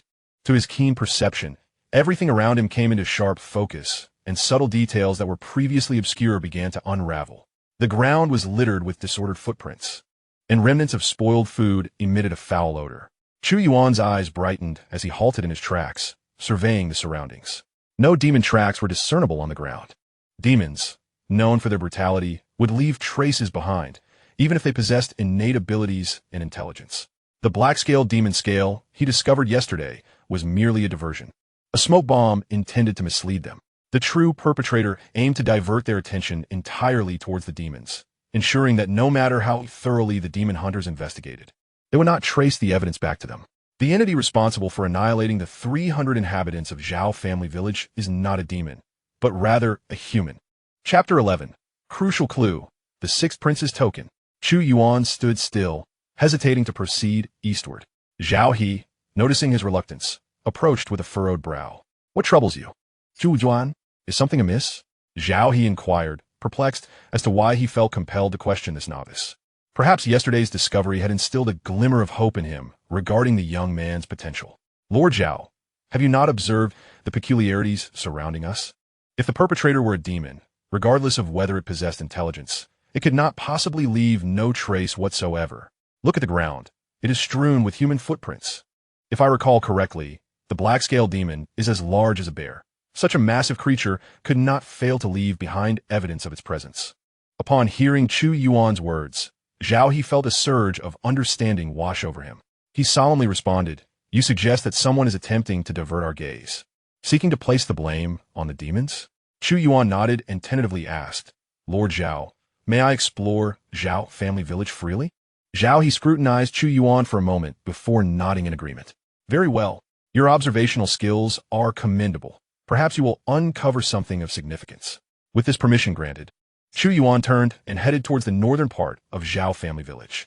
He had just overheard some passing demon hunters mention that the inhabitants north of Zhao family village were the first to perish. This indicated that the assailant had commenced their rampage from Zhao family village, subsequently making a circuit before targeting the villagers to the east. There should be ample clues in that vicinity. Upon arriving at the northern edge of Zhao family village, Chu Yuan activated his divine insight technique. Numerous details unfolded before his eyes. Among the chaotic footprints on the ground, he discerned a particularly distinct one. This footprint was significantly deeper than the others, unmistakably left by a martial artist, specifically one who specialized in physical cultivation. Such practitioners often possessed considerable strength, resulting in heavier steps that could leave such profound imprints in the earth. Following the trail, Chu Yuan ventured outward, emerging from the village beneath a poplar tree. Beneath this tree lay a patch of loosened soil. As he excavated the earth, he uncovered a set of night attire buried within. The garments exuded a strong scent of blood, clearly indicating that the perpetrator had left behind their weapon here. It seemed the assailant, as I suspected, was human rather than a demon. But who could this individual be? A disciple of the demonic path, or perhaps someone practicing other nefarious arts? Chu Yuan found himself lost in contemplation as he scrutinized the night attire. At that moment, a voice called from behind him. "Chu Yuan, why have you come out here?" It was Zhao He, who had been trailing Chu Yuan, but had fallen behind due to unforeseen circumstances. After searching around, he had finally exited the village to find Chu Yuan. "Lord Zhao, come here and take a look. I have discovered something." Chu Yuan et Golim. Upon hearing this, Zhao He, who had intended to reprimand Chu Yuan, swallowed his words and hurried toward him. "What is this?" "The weapon of the assailant," Zhao He noted, observing the blood-stained night attire. Given their location outside Zhao family village, it was undoubtedly the remnants left by the killer after slaughtering the 300 villagers. Zhao He remained silent, his body trembling slightly. After days of investigation yielding no leads, a breakthrough had finally emerged. He could now seek justice for the citizens of Zhao family village, allowing their families to find peace. As these thoughts coursed through his mind, Zhao He suddenly recognized a troubling inconsistency. Why had the official demon hunters failed to make any progress during their extensive search? Yet this individual had managed to uncover a clue. Zhao He abruptly stood, his gaze sharp as he scrutinized Chu Yuan. Startled by Zhao He's sudden intensity, Chu Yuan inquired, "Lord Zhao, what is the matter?" Zhao He remained silent, studying Chu Yuan for a prolonged moment before retracting his gaze. This man was unlikely to be the killer. Zhao He mused inwardly. "It's nothing. You've done well. If the investigation resolves favorably, prepare to return for your reward," Zhao He replied. He continued to crouch down, examining the knight attire buried in the pit. As his hand brushed against the fabric, a wave of familiarity washed over him. Zhao He picked up the knight attire, and a silver token fell from within the garment. His eyes narrowed as he looked down, while Chu Yuan merely cast a fleeting glance, his pupils constricting before he averted his gaze. A sense of astonishment surged within him. This token belonged to a prince, and the inscription upon it was recognizable to him. It was the sixth prince, Zhou Sheng. Meanwhile, within the drunken fragrance pavilion, the sixth prince, Zhou Sheng, glowered at the young man kneeling before him. His forehead pressed firmly against the ground. With a cold tone, he stated, "This prince instructed you to procure some hearts for alchemical purposes, and you dare to lose this prince's token? Do you comprehend the magnitude of trouble I would face if that token were discovered by the Demon Suppression Division? Your Highness, I understand my mistake. I am fully aware of my error," the young man replied, panic evident in his voice. "However, Your Highness need not worry. Before I left, I buried my clothing and other belongings in the ground, and I even left behind some demon scales to obscure visibility. That group of fools from the Demon Suppression Division will never trace it back to you." The young man spoke with utmost confidence. "It better be as you say. If your belongings are uncovered, you shall deal with it yourself. Do not expect this prince to clean up your mess." "Yes, Your Highness, I assure you. I will not cause you any trouble." The young man thumped his robust chest, leaving red imprints from his palms. Zhou Sheng nodded slightly, choosing to change the subject. "When will the elixirs I request to be ready?" "Your Highness, the elixirs you seek will likely take another 2 days to concoct." "Another 2 days? No, that is far too late. My ailment may well manifest tonight. You must hurry and inform the alchemist to prepare a batch of elixirs for me at once." Zhou Sheng's expression grew serious. Your Highness, if I go now, I fear I might be discovered by those demon suppression agents. My abilities are limited. Should I be found, escape will be impossible. Then send Zhang Tai. He is a warrior of the transformative realm, as long as no innate martial artist intervenes. Those imbeciles from the Demon Suppression Division will be unable to touch him." The young man, upon hearing this, replied respectfully, "Yes, Your Highness, I shall attend to it immediately." Chapter 12. The Mysterious Middle-Aged Man and Chu Yuan's Discovery. Elsewhere, outside Zhao Village, Zhao He swiftly retrieved the fallen token from the ground. His pupils trembled, disbelief coursing through him as he clutched the token. With a stoic expression, he tucked it away and, as though nothing had transpired, said, "Let us proceed. I shall inform the others of our discovery here, while you continue to search the vicinity for any additional finds." Chu Yuan nodded in agreement. "Yes, Lord Zhao." As he watched Zhao He depart, Chu Yuan turned and walked in another direction. A lingering sensation told him that others were still present. After all, although the knight attire had been stained with a copious amount of blood, its sleeves remained surprisingly clean. The wounds on the chests of the common folk appeared to have been pierced as if by a single hand. If his suspicions were correct, the sleeves of that knight garb should have been the most soiled, bearing the greatest traces of blood. Yet, this was evidently not the case. With this question in mind, Chu Yuan returned to Zhao family village in search of further clues. Upon Zhao He presenting the knight attire to the other demon hunters, they obtained a clearer focus for their investigation. In the span of merely an hour, they uncovered a plethora of clues previously overlooked. "My lord, look here. There are some powder drugs. These are tranquilizers." Another hunter exclaimed, "My lord, I have discovered signs of struggle here, and I found a piece of black tattered cloth that perfectly matches the missing part of the knight attire Zhao He found." Each demon hunter presented their findings before the innate martial artist dispatched to oversee the area, a young man named Song Yang. Observing the clues, Song Yang's expression grew grave as he commanded, "Continue the investigation. The situation is becoming increasingly clear. I am confident that the perpetrator will soon reveal themselves. Everyone, put forth your utmost effort. While the sun is still high in the sky, resume your search." With that, the group set aside their findings and resumed their quest. Meanwhile, Chu Yuan, within a modest dwelling, utilized his exceptional insight to uncover a lost alchemical recipe tucked away in an inconspicuous corner. Upon examining the recipe, he discovered it detailed a concoction known as the Clear Brain Pill. According to the instructions, this pill was designed to treat various ailments of the mind, capable of suppressing any affliction. The ingredients listed were quite peculiar, including human hearts, the blood of demons, and the urine of young boys and girls, among others. The bizarre nature of these components hinted at the identity of another assailant involved in the assault on Zhao family village, a skilled alchemist. Very well. This lead must be presented to Zhao He. With this information, the truth shall soon be unveiled. Chu Yuan murmured to himself. If this individual's identity truly was that of an alchemist, it would not take long for it to be discovered, given the scarcity of alchemists within the Great Zhou Dynasty. Moreover, most alchemists were known for their lofty aspirations, seldom engaging in such heinous acts. A thorough investigation would undoubtedly bring the truth to light.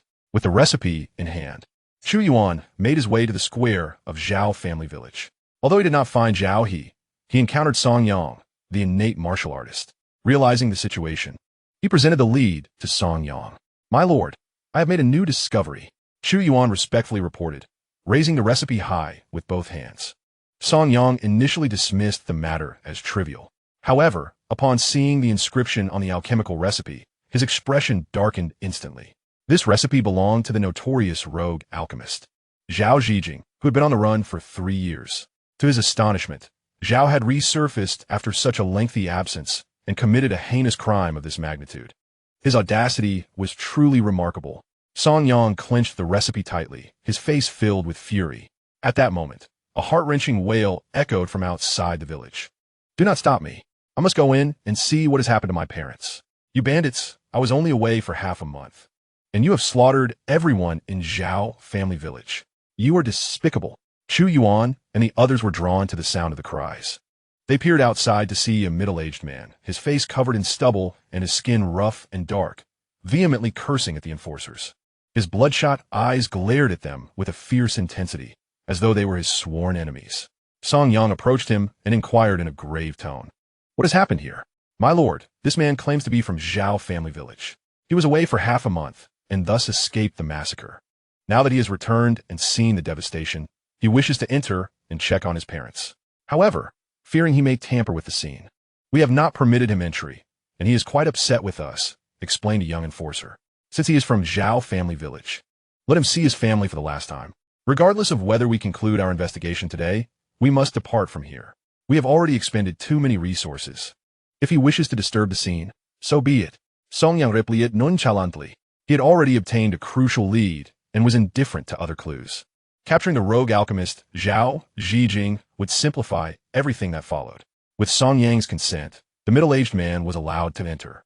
You will pay for this, he growled, glaring at the enforcer who had blocked his way.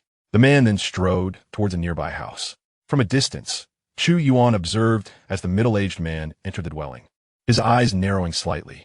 Activating his extraordinary insight once again, the world around him transformed, and he absorbed every detail of the man before him. In an instant, Chu Yuan discerned several inconsistencies about the middle-aged man. He squinted, quietly contemplating. This fellow is not from Zhao family village. This is not his true appearance. He is disguised. Upon realizing this, Chu Yuan refrained from acting impulsively. Instead, he stealthily approached Song Yang and whispered, My lord, I have made a new discovery. Song Yang's gaze followed the middle-aged man into the house, and he replied coolly, Speak. My lord, I have discovered that the middle-aged man was using a disguise. He is not a resident of Zhao family village. Upon hearing Chu Yuan's words, Song Yang withdrew his gaze, looking at the young man with a hint of astonishment. How'd you deduce that? Chu Yuan succinctly articulated his observations. Sir, it is evident from his breathing rhythm, his gait, and the rigid posture of his back. The more Song Yang listened, the more pleased he became.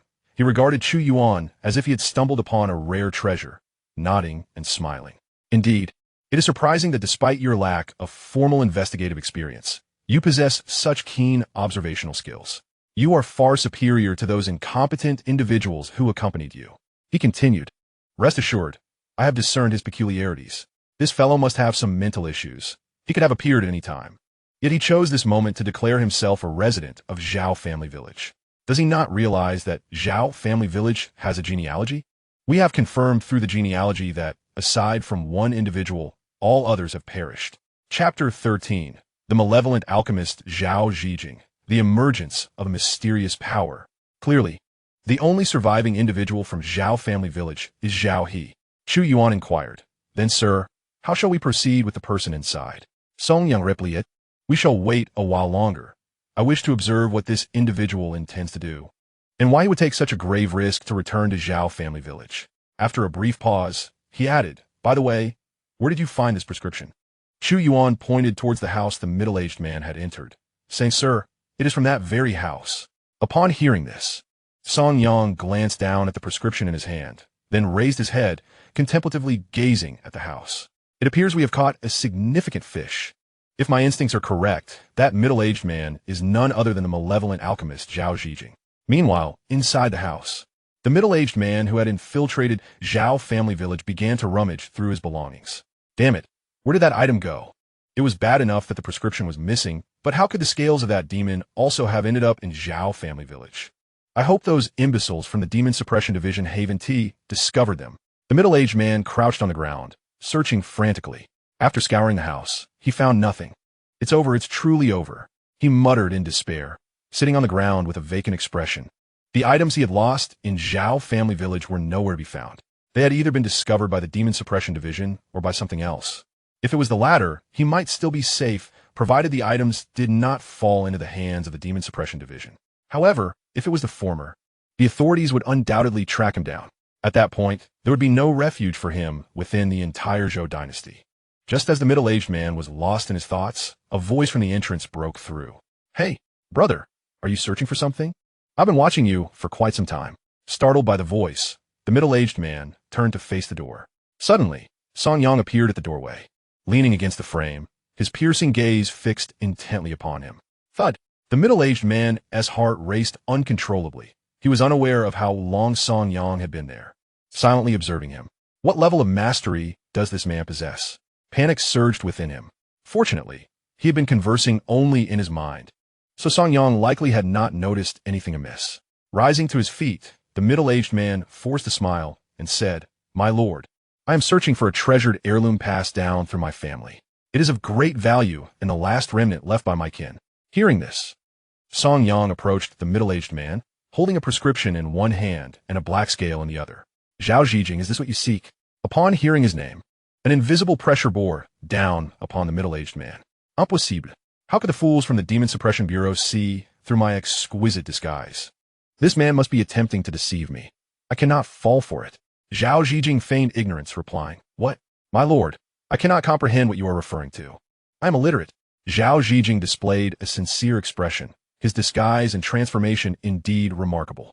However, it was unfortunate that the Zhao family had a custom of keeping genealogical records.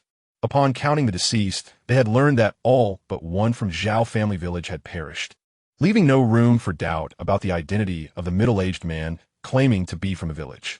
Song Yang, observing Zhao Zijing's reluctance to confess, stowed away the items in his hands and placed a firm hand on Zhao Zijing's shoulder. Zhao Zijing, it is time for you to come clean. Why did you annihilate every last one of the 300 inhabitants of Zhao family village? Feeling the grip on his shoulder tighten, Zhao Zijing winced in pain. Realizing the futility of his pretense, he forcefully shrugged off Song Yang's hand and coldly retorted, My lord, how did you uncover my disguise? I, Zhao Zijing, pride myself on being among the top 3 in disguise techniques. The Demon Suppression Bureau Xun Ti possessed the ability to see through it. Song Yang scoffed, You fool. Are you not aware that Zhao family village maintains genealogical records?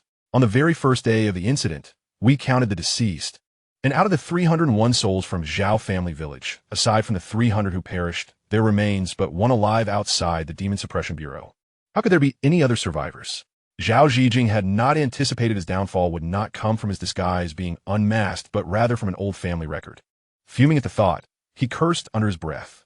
Damn it, what respectable family keeps such records? Do they not fear being hunted down one by one in the future? Zhao Zijing exclaimed in fury. Song Yang then remarked, No, there is indeed someone from our Demon Suppression Division who discovered your identity not through the genealogy, but by unraveling your disguise.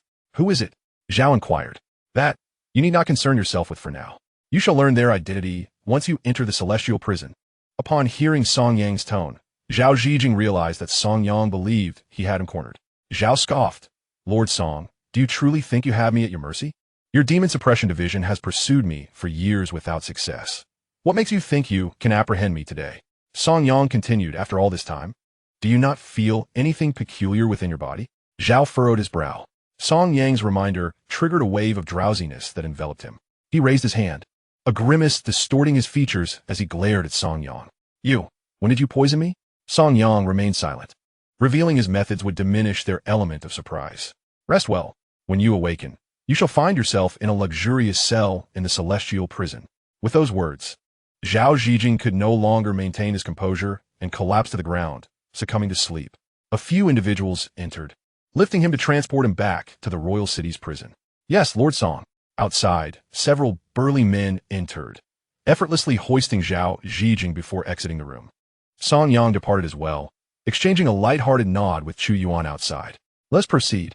The matter here has been clarified, and it is time for the interrogation phase. A throng of demon suppression agents followed closely behind Song Yang, making their way toward the royal city. Chu Yuan and several colleagues from the celestial prison trailed at the rear, preparing to return to the royal city. Suddenly, Chu Yuan felt a chilling sensation at his neck, as if a blade hovered above, poised to strike. He spun around, only to find emptiness behind him, merely the quietude of Zhao family village. Chu Yuan, what is the matter? Zhao He, who had also been walking among the crowd, noticed Chu Yuan's unease and inquired. My lord, it seems someone was watching us just now, Chu Yuan replied.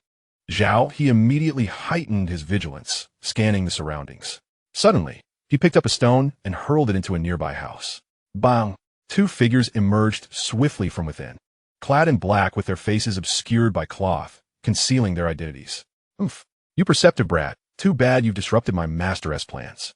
Today, you all shall perish. Chapter 14. Mission accomplished, thunderclap fist. The masked man fixed his gaze intently on Chu Yuan. He had been observing from the shadows for quite some time, and had discerned that the unfolding events were due to the presence of this demon suppression agent. At present, Zhao Zhijing has been captured, and his only means to assist His Highness in retrieving the elixir is to eliminate this group and rescue Zhao Zhijing. Two masked men swiftly took action. One lunged directly at Zhao He, while the other targeted Chu Yuan. The sudden assault caused the guards of the celestial prison to cry out in alarm. Enemy attack! Enemy attack! Their shouts attracted the attention of the guards ahead. Turning to look, they beheld two masked figures engaged in a fierce struggle with Chu Yuan and his companions. Chu Yuan's expression grew grave. The adversary he faced was formidable, a peak practitioner of the Meridian Opening realm, matching his own prowess. Each strike unleashed tremendous force, indicative of a warrior who had forged a path through physical cultivation. Chu Yuan recalled the peculiar footprints he had previously discovered. Those unmistakably belonged to a body-refining warrior. It dawned upon him that this individual was indeed the one responsible for the massacre of the 300 souls in Zhao family village. While Zhao Zhijing merely watched from the sidelines, he had felt a sense of perplexity earlier. Pondering why there had been no system notification upon the completion of his task, now he understood why. Chu Yuan spoke Ganli. You were the one who slaughtered the 300 inhabitants of Zhao family village, weren't you? The masked man, his voice youthful, coldly retorted, Kid, your cultivation is commendable. But alas, you thwarted our master's plans, and now you must die. Chu Yuan replied, Whether you or I perish remains uncertain. Begone. With that, Chu Yuan unleashed a powerful punch, channeling his 9 sons' divine art, his strength surging unexpectedly. The abruptly unleashed force caught the young man off guard, sending him staggering back. Without hesitation, Chu Yuan leapt into the air. Wind God Leg, second form, grass in the wind. He bellowed, delivering a swift kick that sent the masked youth flying. Lord Zhao, I come to your aid. Having dealt with one adversary, Chu Yuan swiftly turned to confront the other masked man. You worthless scum, unable to handle even a mere martial artist, you've wasted our master's training resources. The masked man cursed furiously. At that moment, Song Yang, a congenital warrior, had already soared into the fray. Like a specter, he appeared behind the transcendent masked man. Flee? Where do you think you're going? The masked man was taken aback. A congenital warrior? How is that possible? Wasn't it said that only transcendent warriors inhabited Zhao family village? How could there be a congenital one? Upon seeing Song Yang, the congenital warrior, The masked man wasted no time and turned to flee. "Oomph! You dare attempt and escape beneath my very eyes? Haven't you heard of the tales of my swift feet, Song Yang?" With a single step, Song Yang transformed into a blur of shadows, swiftly delivering a kick that sent the fleeing masked man crashing back. Bang! Song Yang's foot landed upon the masked man's dantian, exerting merely a slight pressure. The masked man was instantly overwhelmed by pain, as if his eyes were about to pop out. You have actually rendered my cultivation useless," Song Yang replied coldly. "To strip you of your powers is merely the lightest of punishments. You dared to ambush my demon suppression office and attempted to seize a wanted criminal from us. Had I not been present, you might have truly succeeded." He continued, "Rest assured, you shall not perish so easily. After being sent to the celestial prison, you will experience the 10 harsh dishes of that place. Do not entertain thoughts of self-destruction." With that, Song Yang forcefully dislocated the masked man's jaw and removed the black cloth concealing his face. A middle-aged man's visage appeared before Song Yang. Recognizing the individual, Song Yang's gaze sharpened slightly. Without further ado, he gestured. "Bring a few people to escort this man and Zhao Zijing back to the celestial prison." After issuing his orders, Song Yang turned his attention to Chu Yuan. He had witnessed how Chu Yuan had effortlessly kicked a martial artist on the path of body refinement into the air. It was well known that the physique of a body-refining martial artist was significantly more formidable than that of an ordinary one. The fact that Chu Yuan could injure such a practitioner with a single kick was no small feat approaching him. Song Yang inquired, "Young man, your leg technique was truly remarkable. Have you considered leaving the celestial prison now to join my demon suppression office? Together, we could handle cases and oversee the officials." This invitation filled Chu Yuan with delight. The prospect of departing from the celestial prison meant he would no longer have to serve the crown princess and the sixth prince. However, as this thought crossed his mind, he quickly dismissed it.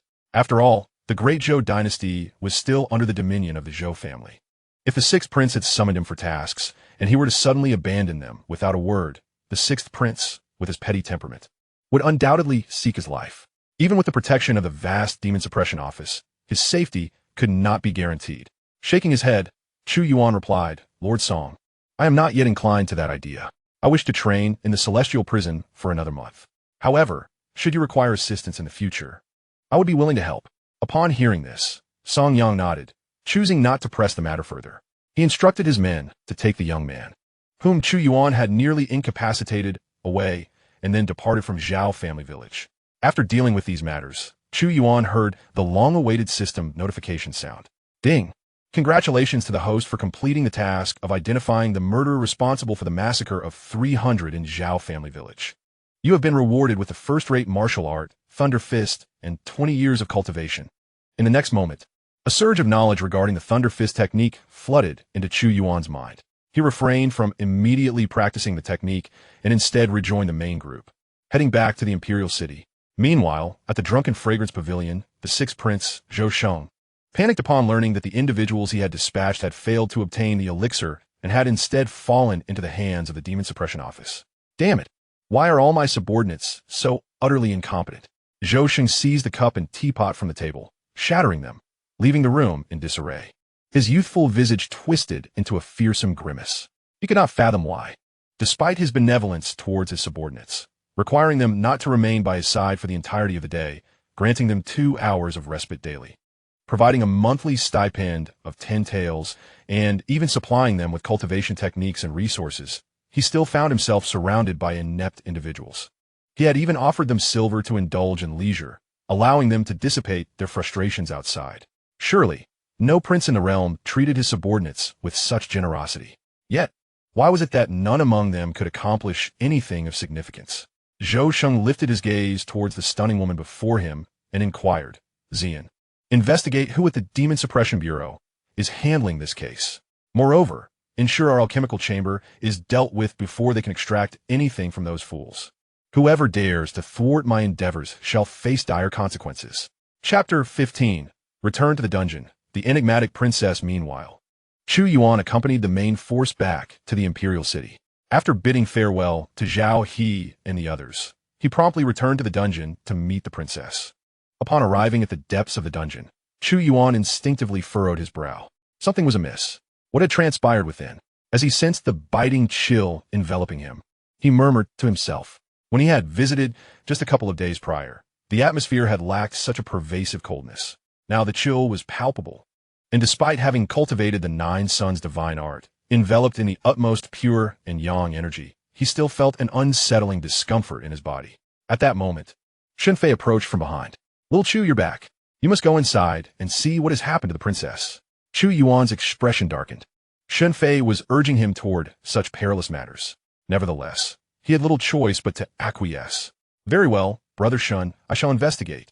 After responding, he turned to find that Xianxia had already vanished from sight. Chu Yuan's brow knitted in frustration.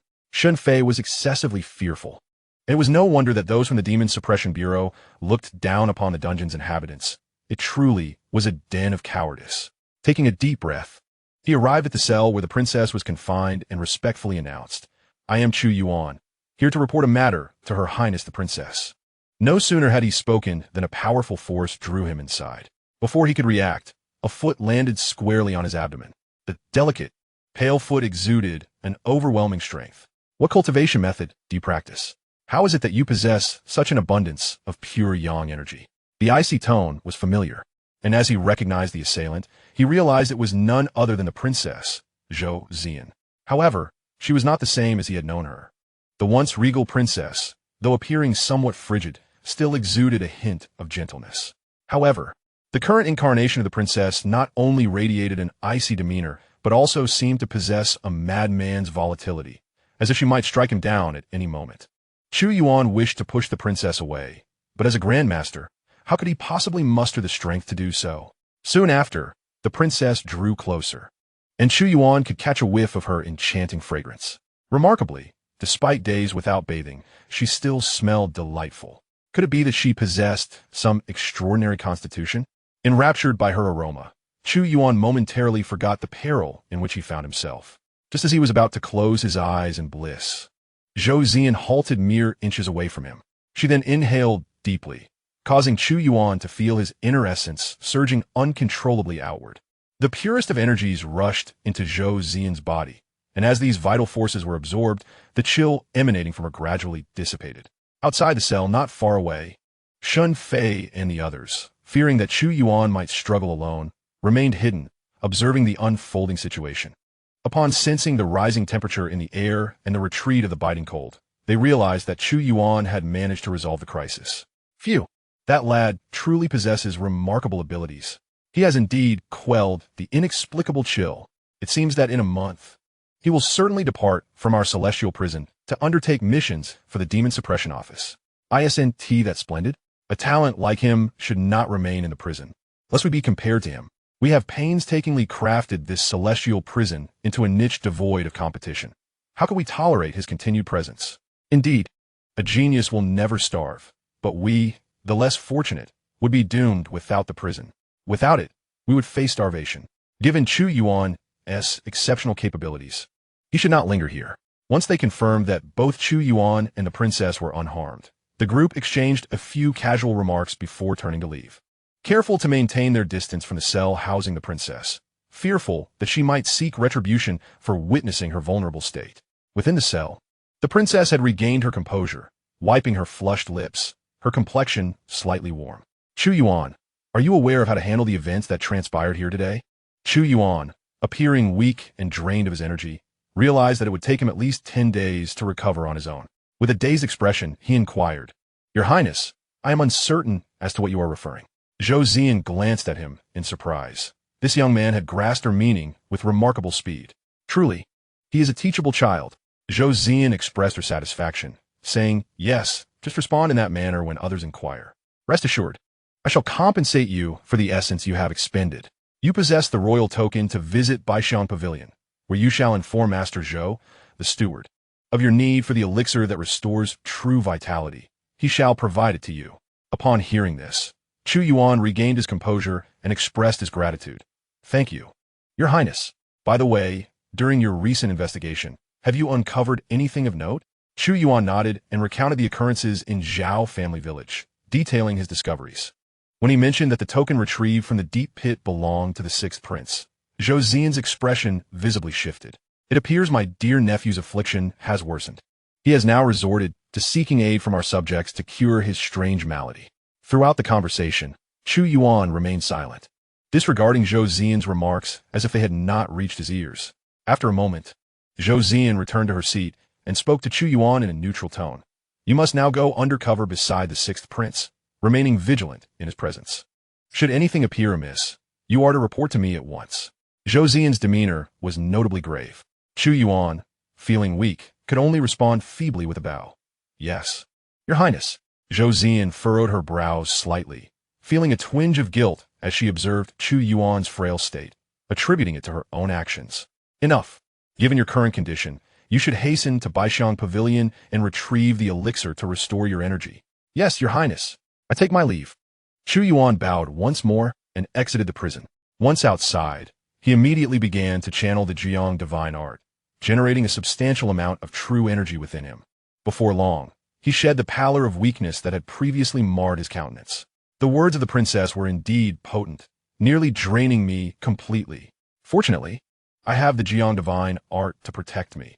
However, even with the aid of the elixir, it shall take a day or two to fully recover my strength. First, to procure the elixir, Chu Yuan secured the token in his possession and strode confidently out of the heavenly prison. Chapter 16. A reunion with the sixth prince, Zhou Sheng. Upon entering Baixiang Pavilion, the middle-aged steward Zhou Batong, upon recognizing Chu Yuan, inquired with a hint of annoyance, "What brings you here again? Surely, the princess does not require new elixirs so soon." Chu Yuan placed the token upon the table with a decisive thud and replied, "I have come to procure some elixirs for myself. I sustained injuries while serving the princess, who instructed me to retrieve some healing medicine." Zhu Botong within Chu Yuan, noting his pallid complexion and somewhat tenuous aura, confirming without a doubt that he had indeed been injured. Thus, he refrained from further suspicion. However, he could not resist a sharp retort. You, who wander about deceiving others, deserve your injuries. Wait here, I shall prepare your elixirs." Chu Yuan followed a servant to a previously designated celestial room, where he awaited Zhou Botong's preparation of the elixirs. Seizing the opportunity, he opened the system panel. Name, Chu Yuan. Talent, Divine Insight. Cultivation level, Meridian Opening Realm, 9th layer. Techniques, Wind God Leg, Perfected, 9 Yang Divine Skill, 3rd layer, Thunderbolt Fist, Beginner. Cultivation duration, 20 years. Observing the information before him, he silently murmured, "System, enhance my Thunderbolt Fist with all my cultivation." First year, you have memorized the Thunderbolt Fist technique. You practice daily, and although your foundation is lacking, you firmly believe that diligence can compensate for deficiency. If one punch cannot be perfected, then strike 1,000,000 punches. After dedicating a year and executing 10,000 punches, you successfully enter the foundational stage of Thunderbolt Fist. 5th year, to refine your technique, you frequently engage in combat. Your punches become increasingly powerful, faster, and fiercer. After delivering 100,000 punches, you successfully advance the Thunderbolt Fist to the minor completion stage. 10th year, in pursuit of comprehending the essence of Thunderbolt Fist, you wander in search of places prone to lightning. Finally, during a stormy night filled with thunder, after executing 500,000 punches, you grasp the momentum of thunder and successfully elevate the Thunderbolt Fist to the major completion stage. 20th year, you unleash 1,000,000 punches, culminating in the perfection of the Thunderbolt Fist. Feedback on cultivation results. In an instant, the memories of 20 years of mastering the Thunderbolt Fist surged into Chu Yuan's mind. An energy flowed into his body, refining it to become even more solid and robust. Although his cultivation level did not elevate, due to the practice of Thunderbolt Fist, his physique became more formidable, even replenishing the vital energy previously drained by the princess. Chu Yuan opened his eyes, his expression brimming with excitement. Indeed, with this Thunderbolt Fist, I now possess a means of offense. Just as Chu Yuan finished his reflection, the door swung open. There stood Zhou Batong, holding a jar of medicine as he approached. Young man, what did you consume just now?" Zhou Batong was astonished by Chu Yuan's current appearance, his mouth agape as if he could swallow an egg whole. The Chu Yuan from moments ago and the one before him seemed like two different individuals. Chu Yuan smiled lightly. "I haven't eaten anything. What is the matter, shopkeeper?" Zhou Batong, puzzled, remarked, "How is it that your complexion has improved so significantly? Just a moment ago, you looked utterly drained, as if that woman had siphoned your essence. Now, you appear revitalized. Have you secretly taken some potent tonic? I must warn you, the medicine I concocted should not be mixed with other pills.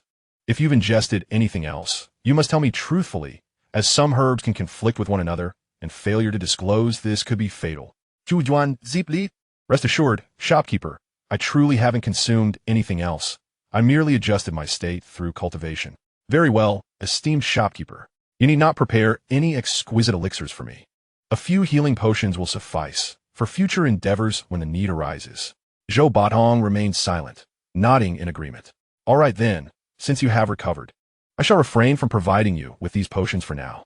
Should you desire ordinary healing elixirs, come back tonight to collect them. Shopkeeper, could you? Just as Chu Yuan was about to request sustenance, Zhou Batong interjected with a cold snort. Now that you are healed, there's no reason for you to linger here. Begone. Chu Yuan was unsurprised to be ushered out of the Baixiang Pavilion. Having just completed his cultivation of the Thunderous Fist, he felt an increased hunger gnawing at him. He was preparing to return to the Demon Suppression office in search of food when a familiar figure intercepted him. Miss Xian? What brings you here? The one who stopped Chu Yuan was the proprietor of the Drunken Fragrance Tower, a companion of Zhou Sheng. His Highness wishes to see you. Please follow me, Xian replied nonchalantly. With a resigned sigh, Chu Yuan followed her closely. Inside the Drunken Fragrance Tower, Zhou Sheng was indulging in a lavish feast within an opulent chamber. However, due to the incompetence of his subordinates, he found no appetite for the delectable spread before him. Consuming such delicacies felt akin to chewing on wax. After a while, Xian's melodic voice echoed from the entrance. Your Highness, Chu Yuan has arrived. Very well. Let him in. Creaking open the door, Chu Yuan stepped inside, immediately captivated by the array of sumptuous dishes. He neglected to pay his respects to Zhou Sheng at first, further aggravating the already irritable prince. Chu Yuan, what are you dawdling for? Hurry and greet His Highness, the Sixth Prince. Upon Xian's prompt, Chu Yuan snapped to attention, hastily clasping his hands in salute. I humbly pay my respects to His Highness, the Sixth Prince. Rise, Zhou Sheng said coolly. He then inquired, Chu Yuan, do you recall the task I entrusted to you? Indeed, Your Highness. You instructed me to monitor the every move of the Princess Chong. Since you remember the assignment, what were you up to today? Do you presume to disregard my authority? Feeling the ire behind those words, Chu Yuan immediately knelt, fervently explaining, Your Highness, I meant no disrespect. I was merely engaged in a previously arranged task today. My humble status afforded me no option but to fulfill my duties outside the Demon Suppression office. But rest assured, I am well aware of the Princess Chang's circumstances. Zhou Sheng's interest was piqued. He raised an eyebrow and asked, Oh, pray tell, what do you know?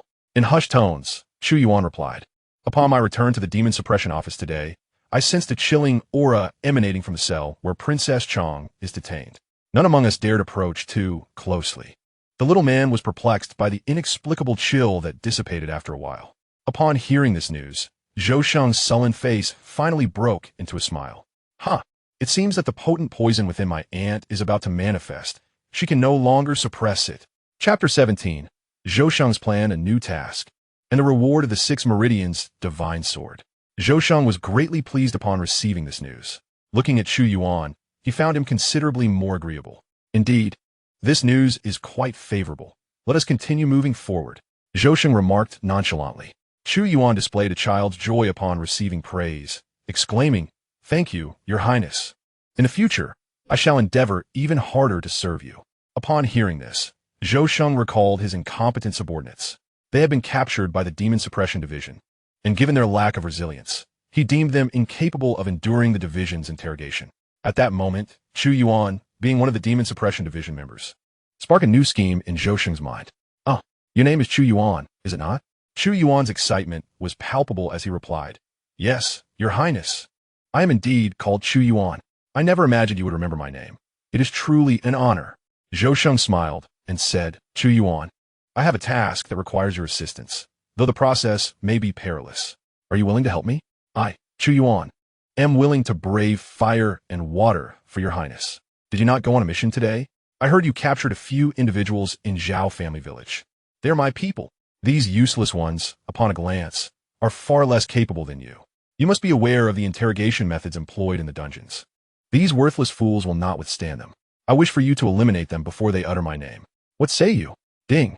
Task issued. Please accomplish the task assigned by the 6th Prince, Zhou Sheng, to earn his trust.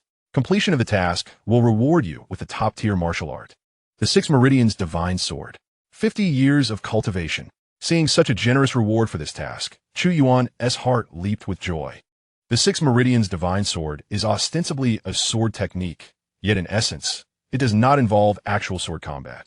It merely utilizes a sword-like method of attack, unleashing the internal energy contained within the 6 meridians through the 10 fingers, achieving a direct piercing effect with tremendous power. When combined with his 9 Yang divine skill, he could transform into a human Gatling gun in this realm, capable of sweeping away all opposition. Chu Yuan promptly assured Zhou Sheng, "Your Highness, I guarantee the task will be completed." As he spoke, he looked at Zhou Sheng with eager anticipation. After all, he was a prince, and assisting him should come with a reward. He did not aspire for martial arts techniques or elixirs. He merely desired some silver. Surely, it would not be unreasonable for a prince to bestow 100 taels of silver upon his subordinate. Just as Chu Yuan awaited a reward with great anticipation, Zhou Sheng unexpectedly issued him a dismissal. "Very well, you may proceed with your duties. This prince still has a meal to attend to." Zhou Sheng expressed no intention of reward and dismissed Chu Yuan directly. Chu Yuan, feeling the pangs of hunger, gazed longingly at the sumptuous feast laid before him. He ventured to speak, "Your Highness, I have not eaten all day. Might you permit the Zue Xiang Lu to prepare some provisions for me?" Zhou Sheng furrowed his brows, his displeasure palpable as he regarded Chu Yuan. What audacity this lowly wretch had to desire to dine in his presence. Who did he think he was? The patrons of Zue Xiang Lu were all individuals of notable stature, and having someone of Chu Yuan's meager standing sharing the same space would surely diminish the grandeur of this establishment. It would tarnish the dignity of his own identity as the 6th prince. Clearly, he had been too lenient moments prior. "Zhu Shen Gong Li Zito, Chu Yuan, have I been overly gracious to you? What gives you the right to share a meal with me?" Observing the 6th prince's ire, Chu Yuan felt a surge of indignation. How foolish to employ such a dim-witted entourage, who would willingly serve a master so inept in managing his own people. Only, who had received the command of the Grand Princess, would deign to assist him. Though dissatisfaction simmered within, Chu Yuan maintained a facade of submission. He knelt before Zhou Sheng, feigning terror, trembling as if in the presence of a superior. "Your Highness, I have been disrespectful. I beg your forgiveness for my indiscretion." Zhou Sheng regarded Chu Yuan with the same indifference one might afford a corpse. However, with a dearth of capable subordinates at his disposal, the thought of eliminating Chu Yuan crossed his mind reluctantly. After all, he needed someone to keep an eye on his enchanting aunt. His expression softened considerably. "Very well, rise. Your lowly status may excuse your ignorance of etiquette. This prince forgives your rudeness." "Thank you, Your Highness. Your vastness of spirit and imperial temperament shall surely lead you to ascend to greatness, dominating the realms."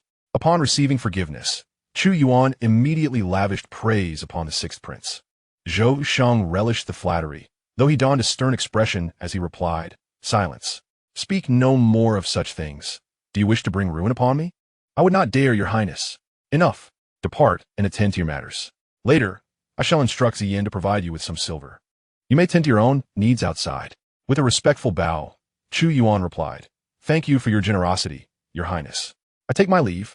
He maintained his bow as he retreated several steps before finally turning to exit the room. Once Chu Yuan had departed, Zhou Sheng summoned a group of youthful maidens to join him, indulging in a lavish feast that revealed his depraved nature. What a foolish prince he is, so unfit to aspire to be emperor of Dezhou. Chu Yuan scoffed inwardly as he made his way to seek out Ziyin, the hostess. Chu Yuan initially believed that he could procure a few coins here to indulge in a lavish meal. To his dismay, Ziyin, rummaging through a pile of gleaming silver, could only produce a meager handful of copper coins. "Miss Ziyin, isn't this rather inadequate?" he inquired. Ziyin coldly retorted, "Is this all His Highness has provided you? Are you dissatisfied with this amount? A mere handful of coins is sufficient for you to purchase a few buns outside. Hurry and attend to His Highness." With that, she turned and resumed her service to other guests. "Very well, just you wait." Chu Yuan concealed his indignation deep within. This path was one he had chosen, and now he had no choice but to endure. Safeguarding the few coins, he returned to the prison. Meanwhile, at the Demon Suppression Division, several individuals apprehended in Zhao family village had been incarcerated. They had recently endured brutal torture, their bodies marred with injuries. To Zhou Sheng's surprise, these individuals displayed remarkable resilience, withstanding the harsh trials of the prison. Upon entering the cell where they were held, Chu Yuan observed the dire condition of Zhou Sheng's subordinates and shook his head. It was evident that Zhou Sheng could never ascend to the position of crown prince, a decision clearly made by the current emperor. His excessive suspicion and lack of kindness towards his own people, coupled with an inability to trust the absolute loyalty of his subordinates, were his downfalls. Leveraging his identity within the prison, Chu Yuan approached the captives. Leaning closer, he whispered, "Listen carefully. I am affiliated with His Highness, the Sixth Prince. He is gravely concerned for your safety upon learning that you fell into the hands of the Demon Suppression Division. Regrettably, due to pressing circumstances, he cannot come to your aid. However, he has conveyed that should you choose to take your own lives, preventing the division from discovering his involvement, he will honor you with a proper burial and remember your deeds today. I implore you not to disappoint His Highness." In Chapter 18, the Six Veins Divine Sword in hand, the princess consort seeks rescue. The figures within the prison exchanged wary glances, their expressions filled with suspicion towards Chu Yuan. "Who are you? We do not understand what you are saying. Leave at once. I will not betray my master, no matter what conditions you offer." Chu Yuan shook his head at their responses. Zhou Sheng was truly blind to treat his loyal subordinates in such a manner. Nevertheless, Zhou Sheng had issued orders for these individuals to be executed. Clearing his throat, Chu Yuan whispered, "Drunken Fragrance Tower, Room Tianzi." The simplicity of these words caused a dramatic shift in the expressions of the captives. They believed in Chu Yuan's identity, for only someone from within would comprehend the significance of those words. "Will His Highness truly honor us with a proper burial after our demise?" they asked. "Indeed, His Highness has stated that you are his most capable assistants. Were it not for the current state of affairs, he would have personally intervened to rescue you." Chu Yuan lied smoothly, maintaining a composed demeanor. "It is unimaginable that one day we would receive such treatment from His Highness. Your Highness is indeed considerate. Rest assured, my brother, we shall not make it difficult for His Highness. However, once we depart, the troubles that arise will fall upon your shoulders to resolve." With a grave expression, Chu Yuan nodded solemnly. "Do not worry. I will take good care of His Highness." "Very well. Brother, you must leave quickly. After your departure, we shall seek an opportunity to end our lives." Chu Yuan nodded again, fully aware that he could not act directly within the confines of the prison. Otherwise, he would also be deemed a suspect. He then exited the cell and left the celestial prison. Not long after, as he made his way home, a notification sound resonated in his mind. "Ding! Congratulations, host, for completing the task. You have received the reward. The Supreme Martial Art, 6 Meridians Divine Sword. 50 years of cultivation." The cultivation method of the 6 Meridians Divine Sword surged into Chu Yuan's mind in an instant. Upon absorbing this technique, a smile graced his lips. "This method is remarkable, and now, with 50 years of cultivation, I can not only practice the 6 Meridians Divine Sword, but also enhance my cultivation level." In high spirits, Chu Yuan looked up at the darkening sky. Feeling the pangs of hunger, he turned and entered the fragrant pavilion. Before he could break through his cultivation, he needed to satisfy his hunger to ensure he wouldn't perish during the process. When Chu Yuan emerged from the fragrant pavilion, the night had completely descended. It was quite late. Zhou Batong grumbled, "You little brat, how can you have such an appetite? Hurry up and leave. You are not welcome to mooch off my fragrant pavilion anymore." After scolding Chu Yuan, Zhou Batong slammed the door shut with a loud bang. "TCH, it's not like I eat like this every day. What's there to be angry about? I merely indulged a little. Those dishes cost only 1,000 taels. Your fragrant pavilion earns thousands of taels daily, so why worry about my little feast?" Chu Yuan complained as he rubbed his ears, clearly displeased.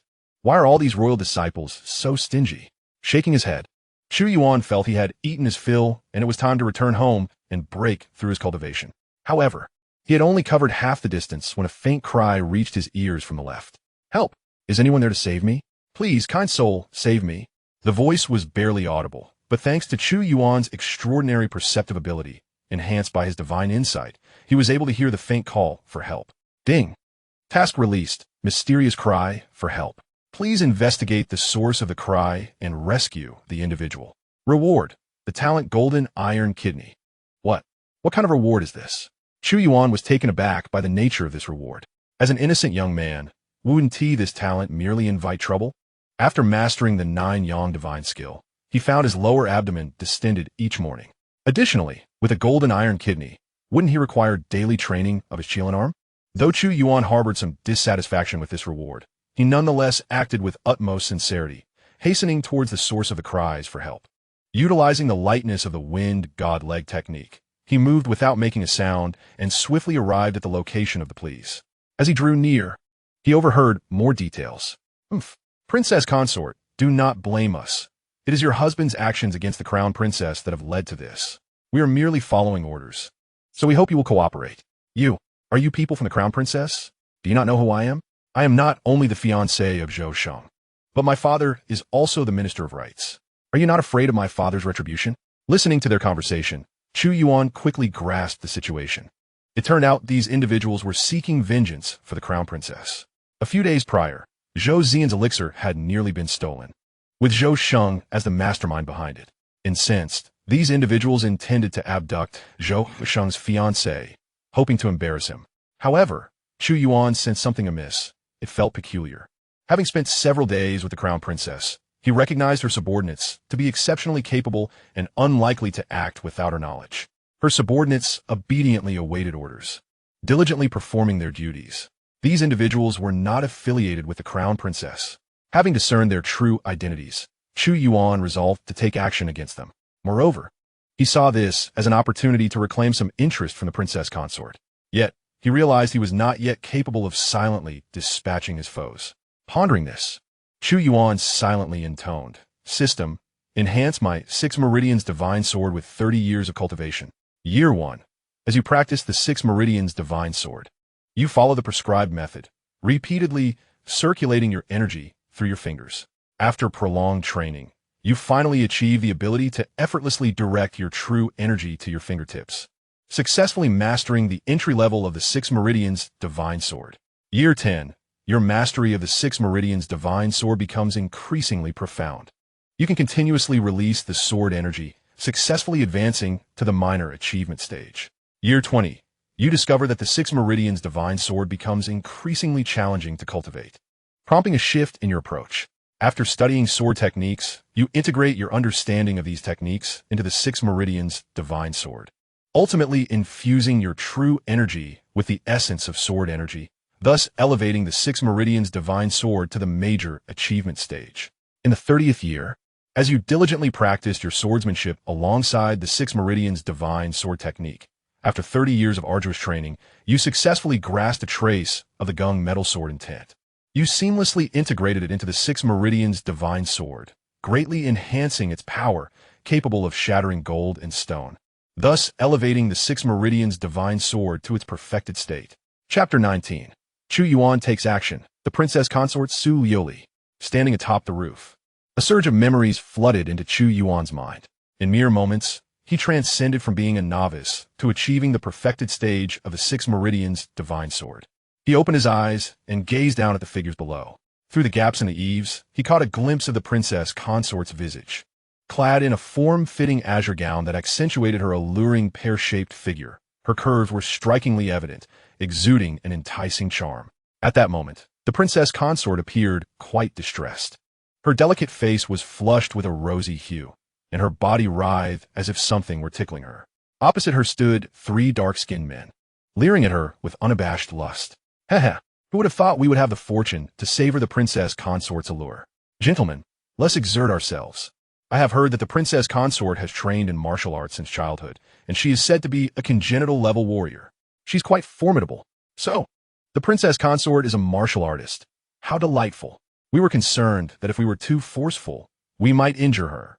The princess consort Su Liuli felt the ravenous gazes of the men roving over her body, biting her crimson lip and yearning to escape. Yet, her body felt weak and unresponsive. If you dare to lay a finger on me, my father will not let you go. Haha, princess consort. If you wish to avoid disgrace, it would be wise to keep this matter to yourself. Otherwise, you surely do not want the tale of the 6 princes' fiancé battling 3 dragons to spread throughout the capital tomorrow, just as the 3 men reveled in their triumph. Chu Yuan, who had been observing for some time, decisively took action upon confirming that no one else was around. Whoosh, whoosh, whoosh. 3 streams of sword energy shot forth from Chu Yuan's fingertips. These powerful and vigorous sword energies shattered through the window, precisely penetrating the heads of the three men. Thud! The forceful impact caused their heads to explode like watermelons. Su Yoli, her face flushed and gasping for breath, stared in astonishment at the scene before her.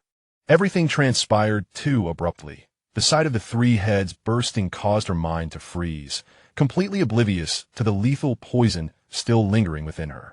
After dispatching the three men, a notification echoed in Chu Yuan's mind. Ding! Congratulations, host, on completing the task. You have been rewarded with the talent, Golden Iron Kidney. A surge of warmth coursed through Chu Yuan's sides, enveloping his entire being with a tingling sensation. This innate skill is quite remarkable. I feel as though my body has been further enhanced. After this reflection, Chu Yuan promptly leaped from the building. Thud! Upon landing, he strode confidently into the house. Who are you? Su Yoli, gazing at the tall and robust Chu Yuan, asked with a quivering voice. The one who saved you, he replied succinctly, moving towards her to assist the princess consort in rising. However, as he drew near, the pure and potent energy within him triggered the medicinal properties that resonated with Su Yoli. Her body trembled violently, tears welling in her eyes as she gritted her teeth and exclaimed, Go away. You must keep your distance. Chu Yuan was forcefully pushed away by the princess consort, only to be pulled back almost immediately. Before he could react, Su Yoli's formidable innate power revealed itself, and her eyes lost all color, consumed solely by an overwhelming desire. It was a wild night, where everything remained unspoken. The following morning, Chu Yuan was the first to regain his composure. He rose, feeling invigorated as he adjusted his garments. A chilling voice echoed from behind him. I do not care who you are. You would do well to forget everything that transpired today, or you shall invite calamity upon yourself. Su Yuli, devoid of her previous wildness, now bore a frosty demeanor, resembling an everlasting shard of ice, exuding an aura of coldness. Yes, I understand. Chu Yuan, deeply, but my lady, may I seek you out again in the future? He inquired, his eyes widening. He comprehended why such encounters could be both singular and countless. The release of pent-up pressure felt immensely gratifying. Furthermore, Su Yoli's status was not to be underestimated. She was the fiancée of the sixth prince, Zhou Shang. The thought of how the sixth prince treated her, while he himself had subdued another's wife, was undeniably exhilarating. Su Yoli cast a captivating glance at Chu Yuan and remarked, You, young man, are fearless. I, however, am not. After saying this, she discreetly surveyed him. Last night, she had been utterly conquered by the man who had saved her, both physically and psychologically. It was likely that soon she would fully embrace the shape of this man. Upon hearing her words, Chu Yuan displayed a look of regret. Very well then, I shall take my leave, my lady.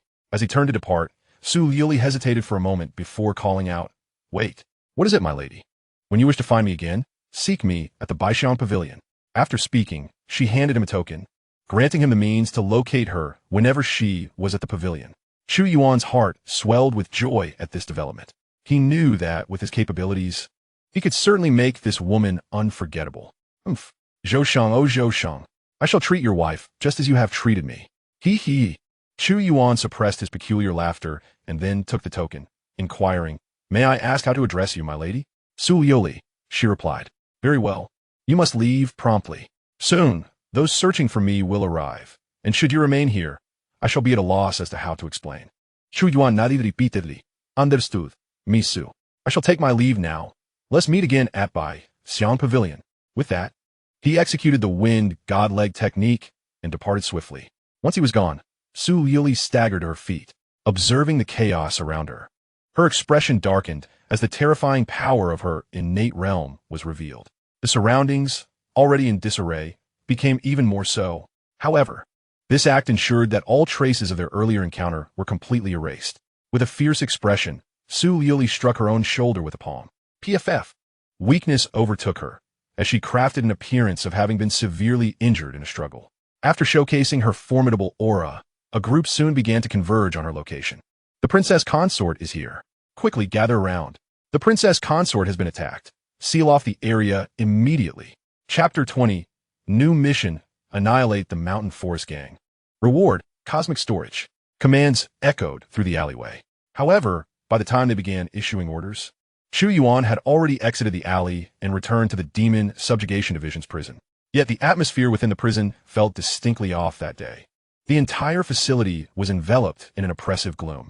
After inquiring, Chu Yuan learned that the prisoners captured the previous day had committed suicide. At that moment, Shen Fei's expression was exceedingly grim. The cases linked to these prisoners remained unresolved, and many details were yet to be uncovered. Now, they had taken their own lives merely a day later. Sir Shun, what shall we do next? These prisoners are tied to the Zhao village case, which is still unfinished.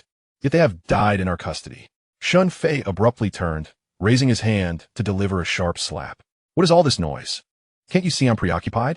These prisoners did not die by our hand. They took their own lives. Report the truth, and the Demon Subjugation Division will not hold us accountable. Find a few men and dispose of the bodies. Feed them to the dogs. With that, Shen Fei exited the cell, dismissing the matter entirely. Chu Yuan observed everything intently. It seemed he was no longer implicated. He heaved a sigh of relief. Just as he was about to turn and report to the princess, when Shen Fei suddenly called out to him, "Wait. Chu Yuan, come with me." Chu Yuan was taken aback, a surge of tension washing over him. He forcibly composed himself and then followed Shen Fei outside. The two walked a considerable distance to a secluded corner. He whispered, "Chu Yuan, did you not encounter someone attempting to rob the Princess Chong on the road a few days ago? We have uncovered the identity of that individual." Chu Yuan, with a serious expression, inquired, "Brother Shun, what is that person's identity?" "He belongs to the Mountain Forest Gang, as indicated by the emblem associated with them. Regrettably, the individual is deceased. I could only assist you in uncovering this much." Chu Yuan nodded in acknowledgement. "Understood. Thank you, Brother Shun. Rest assured, once I report this matter truthfully to the princess, I shall surely speak highly of you in her presence. After her release from the dungeon, I will strive to secure a significant reward for you." Upon hearing this, Shen Fei hastily waved his hand in refusal. "No, please, keep the reward for yourself. Do not mention my name before the princess. Claim this merit as your own." Shen Fei remained deeply apprehensive, fearing that once the princess was released, she might seek retribution against individuals like them. Chu Yuan, with a resigned nod, said, "Then allow me to express my gratitude, Brother Shun. Should I rise to prominence in the future, I will undoubtedly remember your kindness today." Shen Fei paid little heed to such matters. In his eyes, Chu Yuan was already as good as dead. Once the princess was freed, Chu Yuan would undoubtedly be the first to perish. After conveying the findings of his investigation to Chu Yuan, Shen Fei hurriedly departed. Subsequently, Chu Yuan commenced with his official duties. He ventured deep into the dungeon to report to the princess. "Your Highness, I have urgent matters to discuss." "Come in," came the identical voice that he had first heard. Chu Yuan exhaled in relief. The princess appeared to be in her usual state today. With this thought, he felt reassured and pushed the door open to enter. The princess, with a solemn demeanor, was seated cross-legged, her eyes closed as if engaged in a form of cultivation. Upon his entrance, she inquired, "What has my dear nephew been up to recently?" Chu Yuan recounted everything truthfully, though he chose to withhold certain details, such as his interactions with the prince's consort, Zuliuli. He only mentioned that the sixth prince had tasked him with dealing with a few of his inept subordinates, along with the true identity of the black-clad individual who had attempted to steal his elixir. As Zhou Zian listened silently, her eyes widened upon hearing about the Mountain Forest Gang. "That is a band of thieves secretly developed by my dear nephew. All the money he possesses has been acquired through the Mountain Forest Gang." After finishing her statement, she devised a plan. Turning to Chu Yuan with a smile, she said, "Young man, I have a task for you. Are you willing to undertake it?" Chu Yuan could not possibly refuse. This sudden smile was a harbinger of danger. He immediately clasped his fists respectfully, declaring, "I am willing to serve your highness." "Very well. After a while, once I depart from the prison, I shall promote you to the position of Xian-level demon suppressor in the Demon Suppression Department." Upon hearing this, Chu Yuan felt a surge of elation. The rewards offered by the princess of a long family were indeed audacious. Within the Demon Suppression Department, there are 4 ranks of demon suppressors: Huang, Xian, Di, and Tian. The Huang-level demon suppressor holds the lowest status, and upon successfully securing a position within the department, one can become a Huang-level demon suppressor. The Tian-level demon suppressor, on the other hand, holds the highest rank, endowed with imperial privileges that allow for decisive actions without prior approval, rendering them immensely powerful and the ultimate aspiration for all demon suppressors. Although uncertain whether the princess was merely spinning tales, it was at least clear that she dared to dream big, unlike the sixth prince, Zhou Sheng, who was unwilling to promise even the slightest benefit, expecting others to assist him nonetheless. With excitement coursing through him, Chu Yuan inquired, "May I ask, Your Highness, what you wish me to accomplish?" "Quite simple. You are to eradicate the mountain forest gang for me." Upon hearing this, Chu Yuan was momentarily taken aback. He quickly lifted his head and, with uncertainty in his eyes, turned to Zhou Zian and asked, "Your Highness, am I to undertake this task alone? The mountain forest gang is rife with formidable foes, including those of innate martial prowess. My own cultivation level may not suffice to contend with them." The princess reassured him, "Do not fret. I would not send you to your demise. Take this token of mine to Baixiang Pavilion and inform Zhou Badong that I am hungry and wish to eat fish. Merely conveying this message will suffice for him to understand." Ding! Mission issued. Please eliminate one of the sixth Prince Zhou Sheng's underlings, the Mountain Forest Gang, and receive the reward of a divine-level technique, Sleeve of the Universe. 50 years of cultivation. Chu Yuan was taken aback by the unexpected reward. The Sleeve of the Universe technique was indeed extraordinary. If cultivated proficiently, it would create a spatial pocket within one's sleeve, allowing for concealment and storage, akin to possessing a storage ring. He was thoroughly satisfied and promptly accepted the mission. "Yes, I understand. Your Highness, please rest assured. I shall ensure the completion of this task." Zhou Zian nodded and remarked, "Very well. I am weary now. You may leave." With a customary bow, Chu Yuan retreated a few steps before turning to exit the prison. He subsequently departed from the confines of the dungeon and hastened towards Baixiang Pavilion. Chapter 21. The Ninth Sun Divine Art, Fifth Layer, Breaking Through the Transcendence Realm. At Baixiang Pavilion, Zhou Badong was attending to guests. Business was thriving that day, with many esteemed patrons gracing the establishment, which greatly uplifted Zhou Buotong's spirits. Suddenly, a voice broke through, causing Zhou Buotong's smile to falter. He turned to see Chu Yuan standing at the entrance, beaming like a harbinger of misfortune. With a displeased tone, he remarked, "What brings you here at this hour?" With a grin, Chu Yuan replied, "Zhou Buotong, I have a mission." "What mission?" "Speak swiftly. Do not come here merely for indulgence. My establishment is modest and cannot accommodate your hearty appetite." Chu Yuan reassured, "Rest assured, Manager Zhou, I shall not dine here today." He then leaned closer to Manager Zhou and whispered, "The princess longs for fish." "Really? Are you certain?" Manager Zhou inquired, to which Chu Yuan nodded affirmatively. Observing Zhou Buotong's expression, he discerned that the signal had indeed been received. Zhou Badong scrutinized Chu Yuan momentarily, and upon sensing no deceit in his demeanor, he replied, "Very well. You wait for me at the usual place, and I shall prepare a fish for you." At these words, Chu Yuan felt a surge of joy. Considering his own desire for sustenance, he decided to graciously accept Zhou's hospitality. "Manager, please prepare some exquisite dishes for me. We shall dine and converse shortly," he declared, patting Zhou Badong on the shoulder before striding up to the second floor of the Baixiang Pavilion. His familiarity with the surroundings made it feel like a return to his own abode. Zhou Badong was exasperated. This wretched fellow truly treated this place as his own home? What an insufferable rogue. As Zhou Badong watched Chu Yuan ascend, he felt helpless and begrudgingly set about preparing the meal. Many patrons had taken note of the scene. Observing the unremarkable attire of Chu Yuan as he ascended to the second floor, their eyes reflecting a curious glimmer, seemingly recalling the identity of this enigmatic individual. It was understood that the Baixiang Pavilion operated under numerous regulations, with each floor corresponding to different statuses. Many could only dine on the first floor, while only a select few of notable standing were permitted access to the second or even third floors. Dressed inconspicuously, apart from the unique garb of the Demon Suppression Division, Chu Yuan possessed no other distinguishing features, which only heightened the curiosity of the onlookers. Upon reaching the second floor, he surveyed the pleasant surroundings.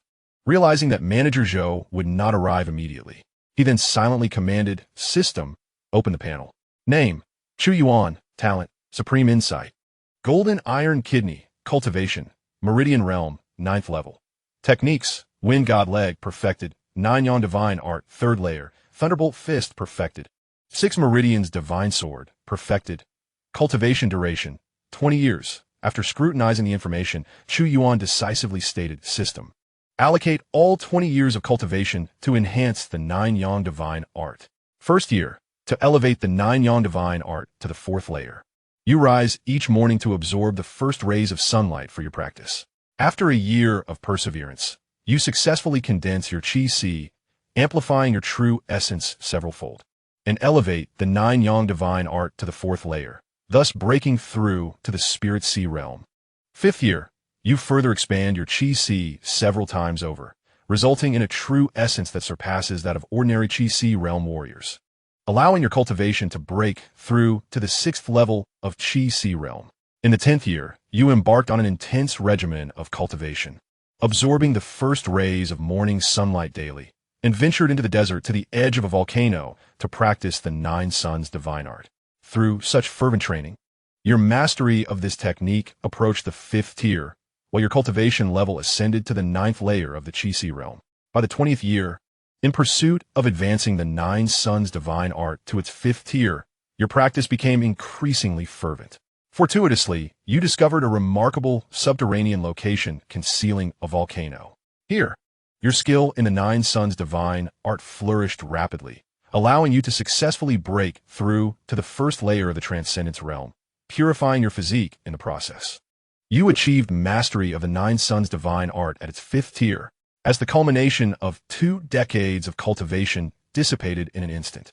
A torrent of immense energy surged into your body, tumultuously coursing through your being. This energy refined your physical form, with a significant accumulation of true Qi gathering in your dantian. In that moment, you felt your dantian expand manifold, greatly increasing its capacity for true Qi. Subsequently, you sensed a purging within your body. Upon opening your eyes, you discovered your form was enveloped in dark sludge, impurities expelled from within. This process of cleansing was a critical hallmark of entering the transcendence realm. Having reached this state, your body set itself apart from that of ordinary mortals, and your lifespan significantly enhanced. A practitioner at this level could easily live beyond a century, with some even reaching 150 years or more. Feeling the residue clinging to your body, you summoned a servant to fetch a clean set of garments. Without further ado, you retreated to the prepared bathing chamber to cleanse yourself. After some time, Zhou Batong, having concluded his tasks, sought you out. Entering a room on the 2nd floor, he found you freshly bathed, ravenous after your breakthrough, devouring your meal with fervor. Observing your gluttonous state, Zhou Batong expressed his discontent. "Are you here to indulge or to attend to business?"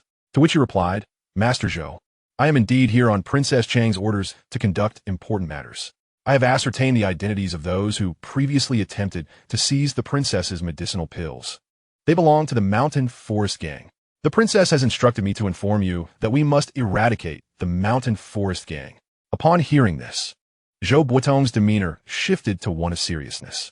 He closed the door and leaned closer to you, whispering, "Is the princess truly prepared to take action against the 6th Princess faction?" You nodded affirmatively, stating, "Yes, indeed. I would not dare misrepresent the princess's commands." Zhou Batong regarded you with a cold smirk. "Is there truly anything in this world that you would shy away from? Previously, you deceived me by pretending to convey the orders of the Crown Princess, indulging in my hospitality. Have you forgotten?" Upon recalling this, Chu Yuan smiled awkwardly and said, "Ah, shopkeeper Zhou, that was all in the past. Let's not dwell on it any longer." With that, he swiftly redirected the conversation to more pressing matters.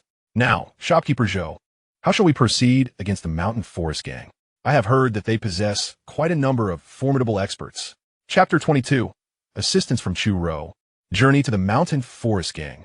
Zhou Batong replied with a calm smile. "Rest assured, the Crown Princess has long since cultivated a group of capable individuals, sufficient to deal with the Mountain Forest Gang. This gang is merely a minor faction utilized by the 6th Prince for financial gain, and their strongest member is but at the pinnacle of the transformation realm. I will find someone to accompany you. You simply need to handle the situation." Chu Yuan's eyes widened slightly in surprise. "Just 2? Is it truly feasible for me to undertake such a significant task alone? Shouldn't we bring along 100 or so individuals?" Zhou Batong responded, "What? Do you wish for me to arrange a multitude of people for this? Many within the Mountain Forest Gang are aware of their connection to the 6th Prince. If you bring too many, and someone recognizes your identities, it could spell trouble for the Crown Princess." Chu Yuan, appearing somewhat exasperated, replied, "Shopkeeper Zhou, I too am in service of the Crown Princess. Having conducted tasks for her for so long, it is inevitable that someone has taken notice of me. I fear exposure and the revelation of my identity." Zhou Batong reassured him, "Have no worries. This time, it will be just the two of you. As long as you remain cautious and do not reveal your identity. Having fewer individuals makes it less likely for your identities to be discovered. Do you understand?" He then called for someone. "Chu Yuan, enter." As his words fell, a woman with a high ponytail and an air of confidence stepped inside. Upon entering, she cast a glance at Chu Yuan before turning to Zhou Batong and inquired, "Shopkeeper Zhou, what do you need me for?" "Chu Yuan, shortly you will accompany this person outside the royal city to deal with the Mountain Forest Gang. The individuals who previously stole the Crown Princess's elixirs from my Xiang Pavilion were from their faction." Upon hearing this, a glint of murderous intent flickered in Chu Yuan's eyes. So it was them. "Shopkeeper Zhou, they dared to sabotage the Crown Princess's endeavors. I shall ensure they pay dearly for their transgressions." Afterward, she glanced at Chu Yuan with a hint of disdain, saying, "However, Shopkeeper Zhou, I can handle this alone. Why must I take this person along?" Chu Yuan felt a twinge of contempt aimed at him. Nevertheless, he remained indifferent and refrained from showcasing his prowess to prove himself. Zhou Batong interjected, "Chu Yuan, this is a promising newcomer favored by the Crown Princess. She intends to cultivate him, so you shall take him along to execute the task." Upon learning that this was the Crown Princess's directive, Chu Yuan ceased her objections. Yet, she issued a stern warning, "Listen closely, young man. You will follow my lead without straying or acting recklessly. Everything will be under my command. Understood?" Chu Yuan nodded, replying, "I understand, esteemed lady." Observing Chu Yuan's compliance, Chu Yuan felt immensely pleased. "All right, Manager Zhou, let us proceed with our mission." With that, she turned and departed. "Young man, follow closely." Chu Yuan rose and bid farewell to Manager Zhou, saying, "I shall take my leave to carry out the task. I will return tonight for a drink and a chat." "No, you mustn't come back. I cannot allow you to feast and drink for free any longer." Manager Zhou replied with evident disdain. Nevertheless, Chu Yuan paid him no mind. He intended to return regardless. Before exiting the 100 Fragrance Pavilion, under Chu Yuan's guidance, they entered a concealed chamber within. After donning attire suitable for their undertaking, they traversed a secret passage that led them out through the cellar of another tavern, leaving the imperial city. This precaution was merely to prevent the Sixth Prince or any other individuals aligned with the Long Princess from surveilling them.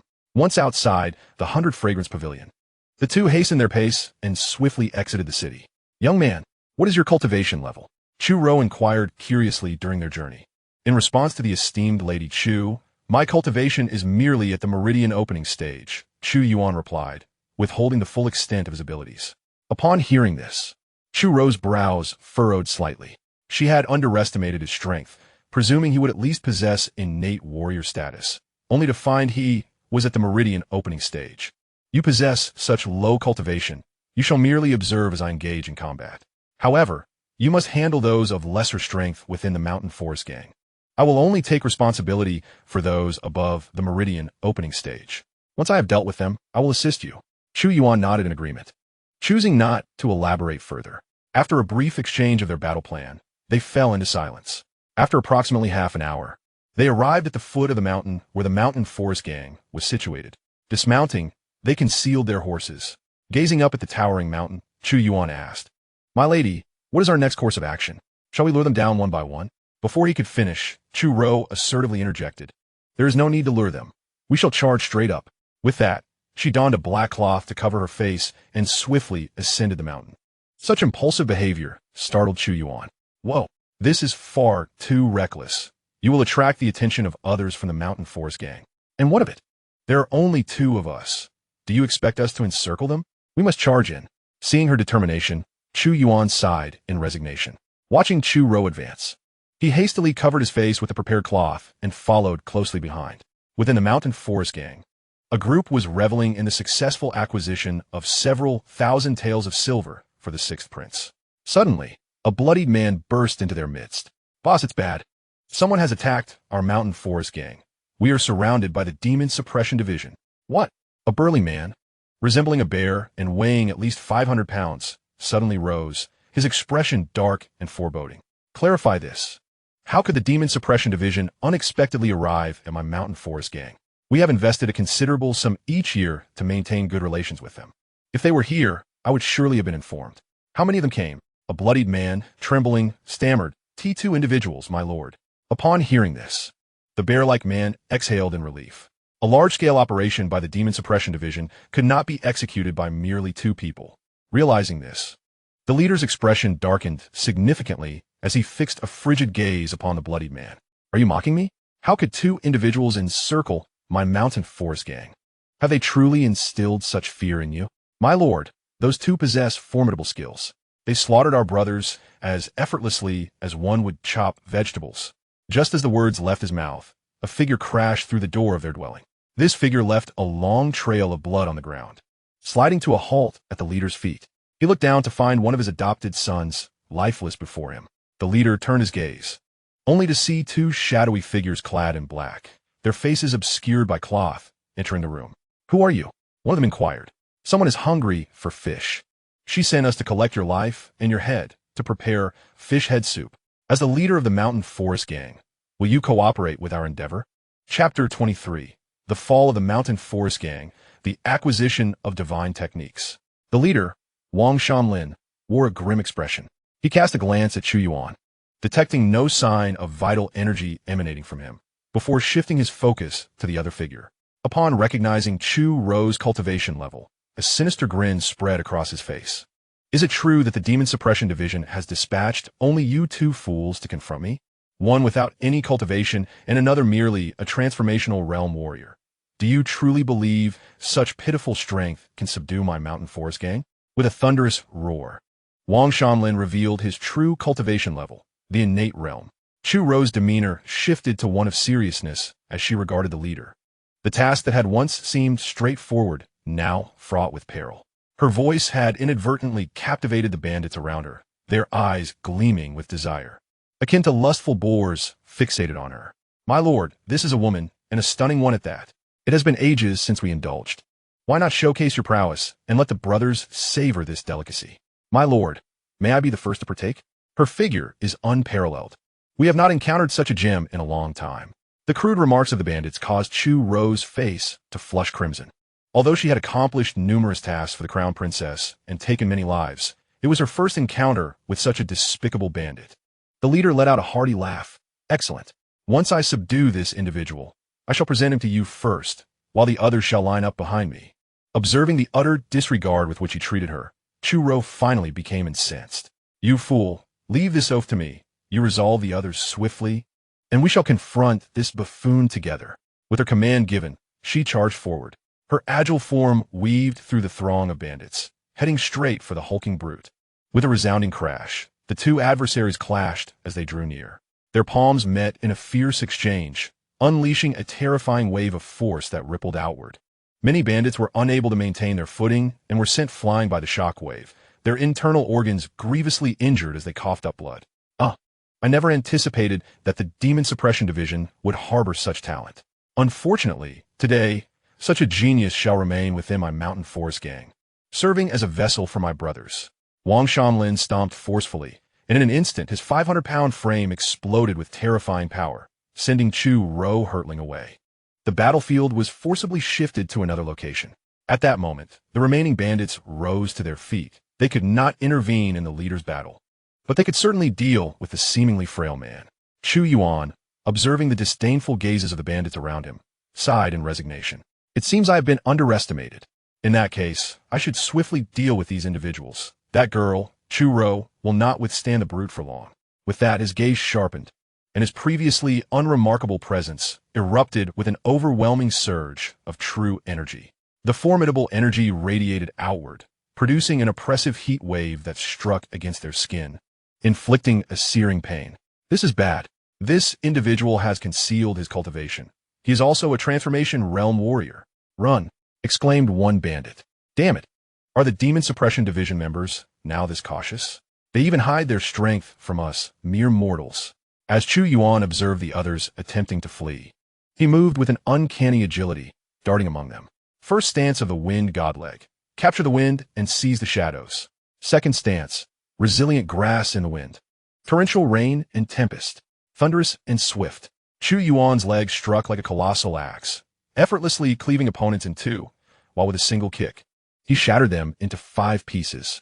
The entire gang's hall had transformed into a veritable hellscape, strewn with dismembered limbs. Damn it, this man is a devil. We must flee. This demon suppressor is merciless. He must be of demonic origin. My lord, I beg you, do not kill me. The remaining bandits, whether they pleaded for mercy or abandoned their resistance, were met with no hesitation as Chu Yuan ruthlessly dispatched them. These individuals are indeed affiliated with the Six Princes faction, and he remains undercover within their ranks. Should he allow them to escape, would he not be digging his own grave? Chu Yuan effortlessly dispatched the remaining foes and swiftly made his way towards Chu Rou. Meanwhile, Chu Rou bore several conspicuous wounds. Her black attire was torn, revealing significant portions of her figure. It must be said that Chu Rou possessed a commendable physique, a form that was indeed difficult to grasp with a single hand. Moreover, due to her years of martial training, her fair skin was strikingly well-defined. Chu Yuan cast a fleeting glance before redirecting his focus to the corpulent leader. Weighing 500 pounds, Wang Shanlin, observing Chu Yuan drenched in blood, furrowed his brow. The commotion within the gang's hall had subsided, indicating that all his men had fallen to Chu Yuan's might. He scoffed, "I never expected to be so blind as to misjudge you. Your cultivation must indeed be at the Transcendence Realm." Chu Yuan retorted, "Whether I am at the Transcendence Realm or not, why not come closer and find out?" "Very well. I'll crush you first," Wang Shanlin exclaimed, and in an instant, he vanished from sight, appearing before Chu Yuan with astonishing speed. This hefty man's agility astonished Chu Yuan. After all, he had always perceived the corpulent as clumsy, and encountering such a nimble one was unprecedented. Nevertheless, despite Wang Shanlin's swiftness, should Chu Yuan detect his movement, he could retaliate. With a surge of speed, Chu Yuan executed the first stance of the Wind God leg, capturing wind and shadows. He deftly sidestepped Wang Shanlin's heavy strike. The tremendous fist, comparable in size to a ripe watermelon, struck the ground with a resounding crash, shattering the floor. Wang Shanlin momentarily paused, seemingly astonished that Chu Yuan had evaded his assault. However, an excruciating pain soon enveloped him. Turning around, he beheld the woman from earlier, who had inexplicably positioned herself behind him, thrusting 2 long blades deep into his kidneys. He attempted to reach for Chu Rou, but his massive frame hindered him. His outstretched hand could not grasp her. As Chu Rou remained unyielding, Chu Yuan's strikes rained down upon Wang Shanlin like a tempest. Each punch from Chu Yuan felt like a bullet, creating craters upon Wang Shanlin's body. Together, Chu Yuan and Chu Rou executed a relentless combination, ultimately bringing the newly ascended innate warrior to his demise. With the fall of this man, the Mountain Forest Gang was obliterated. A notification echoed within Chu Yuan's mind. Ding! Congratulations, host, on successfully annihilating the Mountain Forest Gang. You have been rewarded with the Divine Technique Universe in sleeve and 50 years of cultivation. Chapter 24. Cultivating the Art of Hidden Space. Is Zhou Sheng planning a rebellion? After resolving matters with Wang Shanlin, Chu Rou suddenly coughed up blood. It was evident that she had sustained considerable injuries during their confrontation. This unexpected turn of events startled Chu Yuan. "My lady, are you all right?" Chu Yuan hurriedly approached to examine Chu Rou's wounds. "You've concealed your true self quite well." Chu Rou pushed Chu Yuan away, her gaze penetrating. He had deceived her, concealing his cultivation level. What could this signify? Was he perhaps sent by someone else to approach Her Highness, the princess? "Lord Chu, I had no choice but to hide my cultivation." Chu Yuan deeply. "Let us not dwell on my abilities for now. You should take the medicinal pills provided by Manager Zhou to suppress your injuries first." He retrieved the pills Zhou Badong had given him.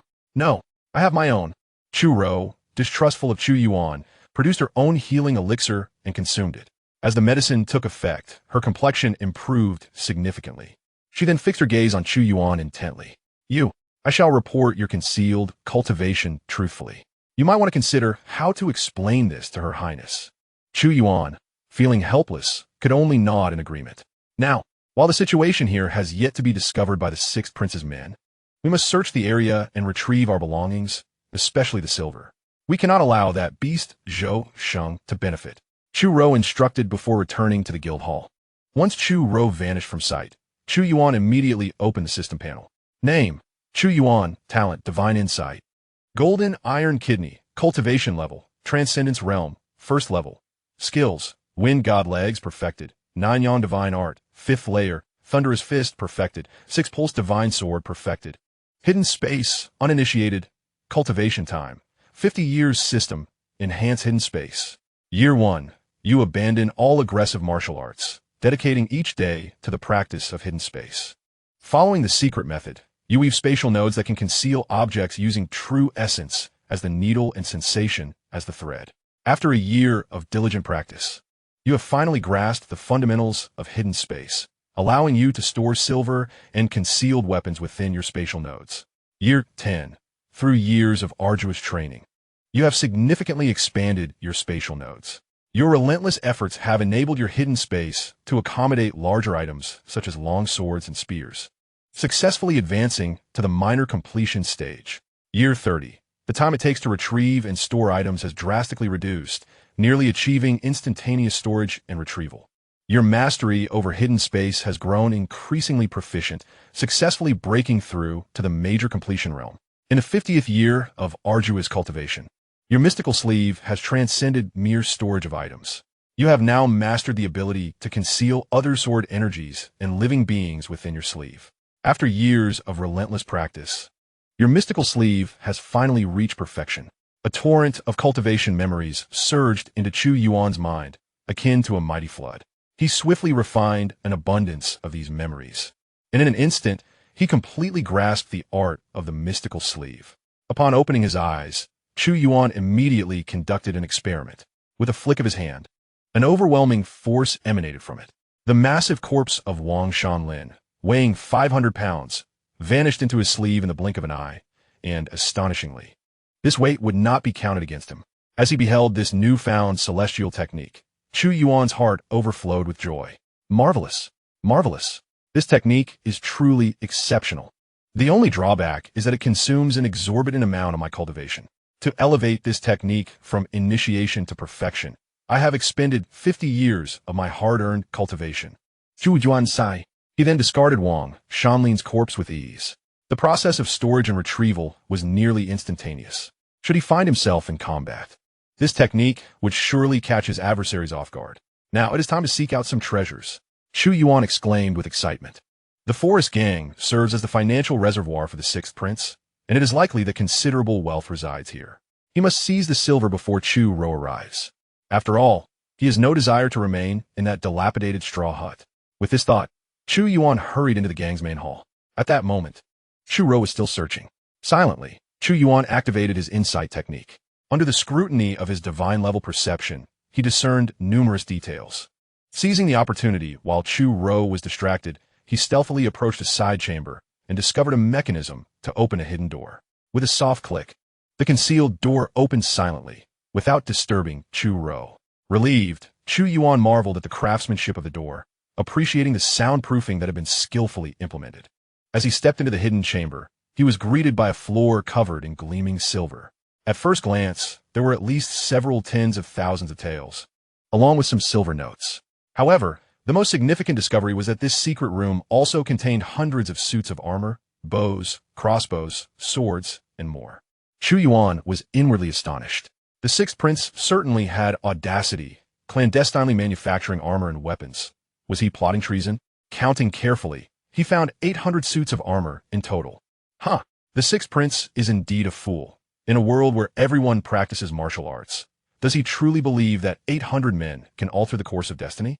He let out a few derisive laughs, but refrained from touching the armor. After all, possessing armor without authorization was a capital offense. Moreover, these items were not easily sold. Even if he attempted to sell them, it would only invite trouble upon himself. It would be wiser to give them to the Grand Princess, allowing her to handle the matter, and perhaps he might even receive a reward. After collecting all the silver coins and notes around him into his sleeve, Chu Yuan stepped out of the hidden chamber. My lord, I have made a remarkable discovery. Please come and see. Without hesitation, Chu Yuan relinquished this credit to Chu Ro. Shortly after, hearing the commotion, Chu Ro hurried over to him. What is it? She inquired, her tone serious. My lord, please come inside and take a look. There are some rather significant items within. Chu Yuan replied in a low voice. Upon hearing this, Chu Ro scrutinized him.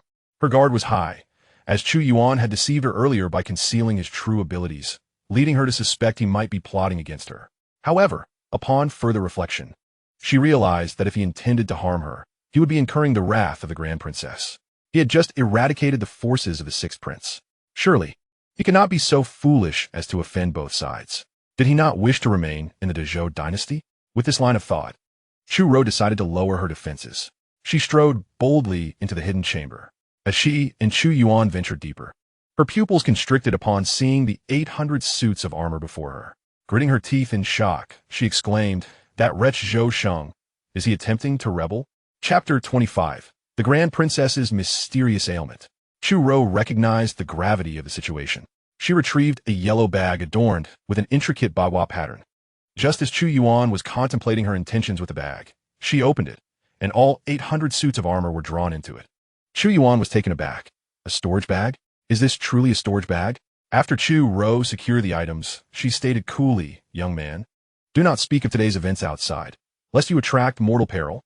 Turning around, she caught sight of Chu Yuan's astonished expression. Surprised, are we? Chu Yuan gulped, "A little, my lord. What exactly is that?" "A storage bag is a treasure bestowed upon me by the Grand Princess. If you merit contribution, you too may receive a reward from her." Upon hearing this, Chu Yuan exclaimed in astonishment, "A storage bag? Is it akin to those used by celestial beings in tales? Capable of holding treasures?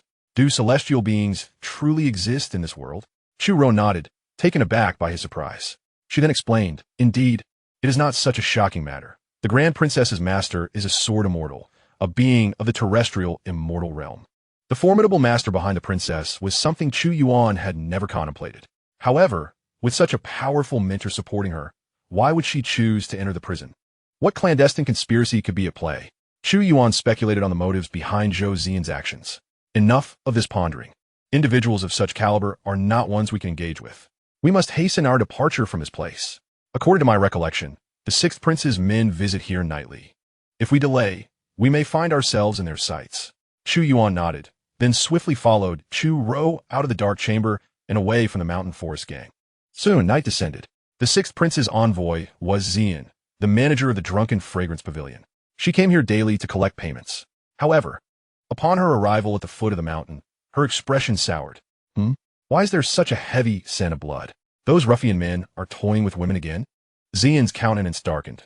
Each time she came to collect money, the bandits would host raucous gatherings. She found it quite distasteful, as she was rather attractive herself. Each visit left her feeling uncomfortable under the lecherous gazes of those filthy men. Xian hurried to the mountaintop, eager to collect the silver and leave this dreadful place. Yet, along the way, she encountered not a single member of the mountain forest gang, intensifying her foreboding sense of dread. Something is amiss. Upon reaching the summit, a horrific sight met her eyes, bodies strewn across the ground. The mountain forest gang had been slaughtered. Realizing the gravity of the situation, she rushed into the gang's main hall, heading straight for the dark chamber. It must not be compromised. It cannot be compromised. Xian silently prayed. If the sixth prince's secret were to be uncovered, he would become a mere puppet, manipulated by others. She could not bear to see the one she favored reduced to a plaything in someone else's hands. However, as Xian stepped into the dark chamber and beheld its emptiness, despair washed over her. It's over. It's over. His armor, weapons, and all the silver gone. Who could have done this? Xian's expression turned grim. She recognized the urgency of the situation and needed to return to the royal city to report to the sixth prince. With that thought, she hastily departed from the mountain forest gang and rushed back to the royal city. Meanwhile, at the fragrant pavilion, Chu Yuan and Chu Yuan had returned through the secret passage from another tavern. They informed Zhou Badong of their mission's completion. "Master Zhou, we have accomplished the task. Might I inquire if there is any reward for this endeavor?" Chu Yuan asked with a smile. The princess was known for her generosity, and having uncovered such significant information in this critical task, he anticipated a considerable sum of silver. "Here, young man, this is your reward." Master Zhou unceremoniously bestowed upon him 10 taels of silver. Upon witnessing the scene, Chu Yuan smiled broadly, realizing that aligning himself with the crown princess was indeed the wisest choice. While he may not attain immense wealth and status, at the very least, he would not face starvation. Conversely, if he were to remain by the side of the sixth prince, not only would he forego riches, but he might also find himself in dire straits. With a smile, Chu Yuan expressed his gratitude, saying, "Thank you, your highness, crown princess, and my thanks to you. Manager Zhou, Yet before he could even grasp the silver, Manager Zhou interjected, "Hold on. You previously indulged in 2 meals at my expense. So consider this reward as payment for your prior dining." Manager Zhou, swift as lightning, reclaimed the 10 taels without delay. Chu Yuan was taken aback. He had not even touched the silver, and it was already snatched back.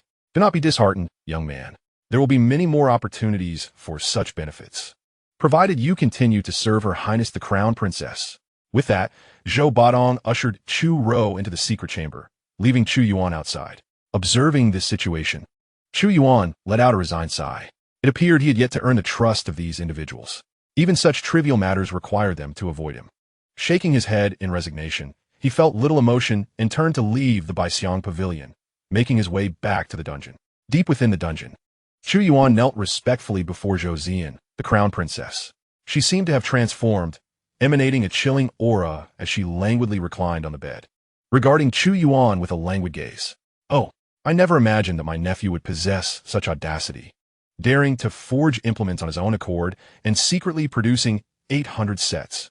How intriguing. Does he intend to change the world with 800 men?" Zhou Zian remarked coolly, her skepticism evident. She had little interest in deciphering the true intentions of her ineffectual nephew.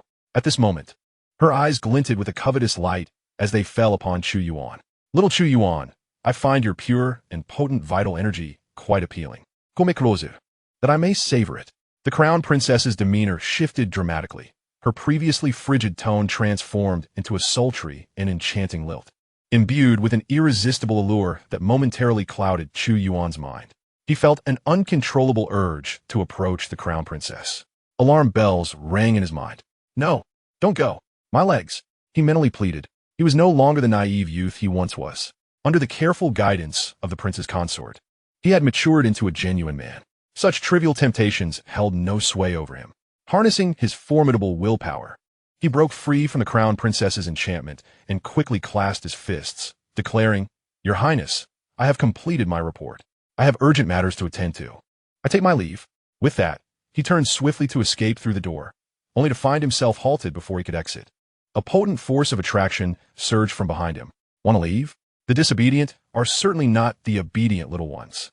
Zhou Zian effortlessly drew Chu Yuan closer, and without a moment's hesitation, she leaned in, her delicate lips drawing forth his pure yang essence uncontrollably. Chapter 26. The Angry Sixth Prince and His Scheme. Ahem. Am I to be drained once more? Chu Yuan found himself powerless to resist, his Grandmaster-level cultivation firmly suppressed. He could only acquiesce to Zhou Zian as she siphoned the pure yang energy from within him. After a while, Zhou Zian released her lips, pulling forth a shimmering, translucent thread, and set Chu Yuan down. Her complexion was flushed, evidently having indulged excessively in the pure yang essence. With a look of astonishment, Zhou Zian gazed at Chu Yuan. "Your cultivation has astonishingly ascended to the transcendence realm. How could your progress be so swift?" Her deep-set eyes seemed to pierce through him with curiosity. Chu Yuan remained silent, seated weakly on the ground, rapidly circulating his energy to recover. Observing his reluctance to speak, Zhou Zian refrained from pressing him further. She spoke softly. "Everyone harbors their secrets. If you choose not to share, then let it be. Consider what transpired as merely a dream, and refrain from spreading it, lest you wish to witness the extent of my abilities." Chu Yuan nodded in agreement. "By the way, young man, from now on, visit Baixiang Pavilion daily to collect a vitality pill from Manager Zhou. After consuming the elixir, return to me, as I require your pure yang energy." Chu Yuan nodded again, saying, "Yes, I understand." "Very well, you may leave." "Yes, I take my leave." Chu Yuan exited the dungeon. He now comprehended the predicament of the crown princess. Within her resided 2 distinct souls, seemingly split from her due to the practice of some arcane technique. This explained her duality. Sometimes she manifested her familiar, cool demeanor, while at other times she transformed into the alluring figure he had just encountered. However, reflecting on the crown princess's earlier words, he felt a surge of indignation. How outrageous! Does she truly regard me as a mere power source? To desire my pure yang essence daily is utterly unacceptable. Chu Yuan muttered in frustration. Despite the softness of her lips, which were undeniably pleasant and tasted of strawberries, the sensation of being completely drained of energy left him feeling profoundly unwell. Now that his cultivation had improved and he was exposed to more matters, the sudden depletion of his essence evoked a sense of impending danger. No, one vitality pill is insufficient. I require two. With a fierce determination, Chu Yuan stormed out of the celestial prison, making his way towards Baixiang Pavilion. Meanwhile, at the drunken fragrance tower, the sixth prince, Zhou Sheng, had learned of the troubles afflicting the mountain forest gang. His face twisted with rage as he glared at Xian, his demeanor frenzied, his voice resonating like a beast's roar. The mountain forest gang has been eradicated? How can this be possible? Who in the imperial city does not know that the mountain forest gang is under my command? Who has dared to strike against them? Is it my elder brother? Or my second brother?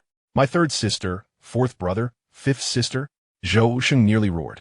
Xian had long since grown accustomed to her master's outbursts. She silently awaited the release of his pent-up frustration. After a while, once Zhou Sheng had vented his anger, he regained his composure. Nothing in the dark chamber was discovered, was it? He inquired. Xian replied, Your Highness, everything from the mountain forest gang has been taken away. Not a single piece of armor remains, nor a single tael of silver. Upon hearing this, Zhou Sheng's expression darkened further. He raised his head, his eyes bloodshot, and cast a frosty gaze at Xian, saying, Investigate. Find out who has dared to act against this prince. If we cannot uncover the culprit, we must spare no expense to enlist the Taoists from the Heavenly Mechanism Pavilion to uncover the truth. At the mention of seeking assistance from the Jianghu forces of the Heavenly Mechanism Pavilion, Xian's previously impassive demeanor finally shifted. She quickly responded, Your Highness. To engage the services of the Heavenly Mechanism Pavilion involves your esteemed self and the royal family. The costs may be exorbitant. With the funds of the mountain forest gang now seized, I wonder if Your Highness could draw from your private treasury to manage this? Zhou Sheng frowned, visibly displeased. Why should I resort to my private funds for such a trivial amount? That money is meant for significant endeavors and must remain untouched. If funds are lacking, your Zue Xiang Lu earns a considerable sum daily. It should suffice. If necessary, you can mortgage Zue Xiang Lu. Surely someone would pay for it. Then, we would have the means to engage the Taoists of the Heavenly Mechanism Pavilion. Xian gazed at Zhou Sheng in shock. Summoning her courage, she replied, Your Highness, Zue Xiang Lu is the only legacy left to me by my parents. It cannot be mortgaged. Zhou Sheng was infuriated. What? You are now under my command, and you cannot even make this small sacrifice? It is merely Zue Xiang Lu. Once I ascend to power, I shall certainly return it to you. Furthermore, Xian, do not forget that Zue Xiang Lu thrives because I am here. You must understand gratitude. At this moment, Xian found herself at a loss for words. While it was true that Zue Xiang Lu was flourishing, it was certainly not due to the presence of the sixth prince. Most patrons were unaware of any connection between him and the establishment. Only his siblings and the aristocracy in the imperial city were privy to that knowledge.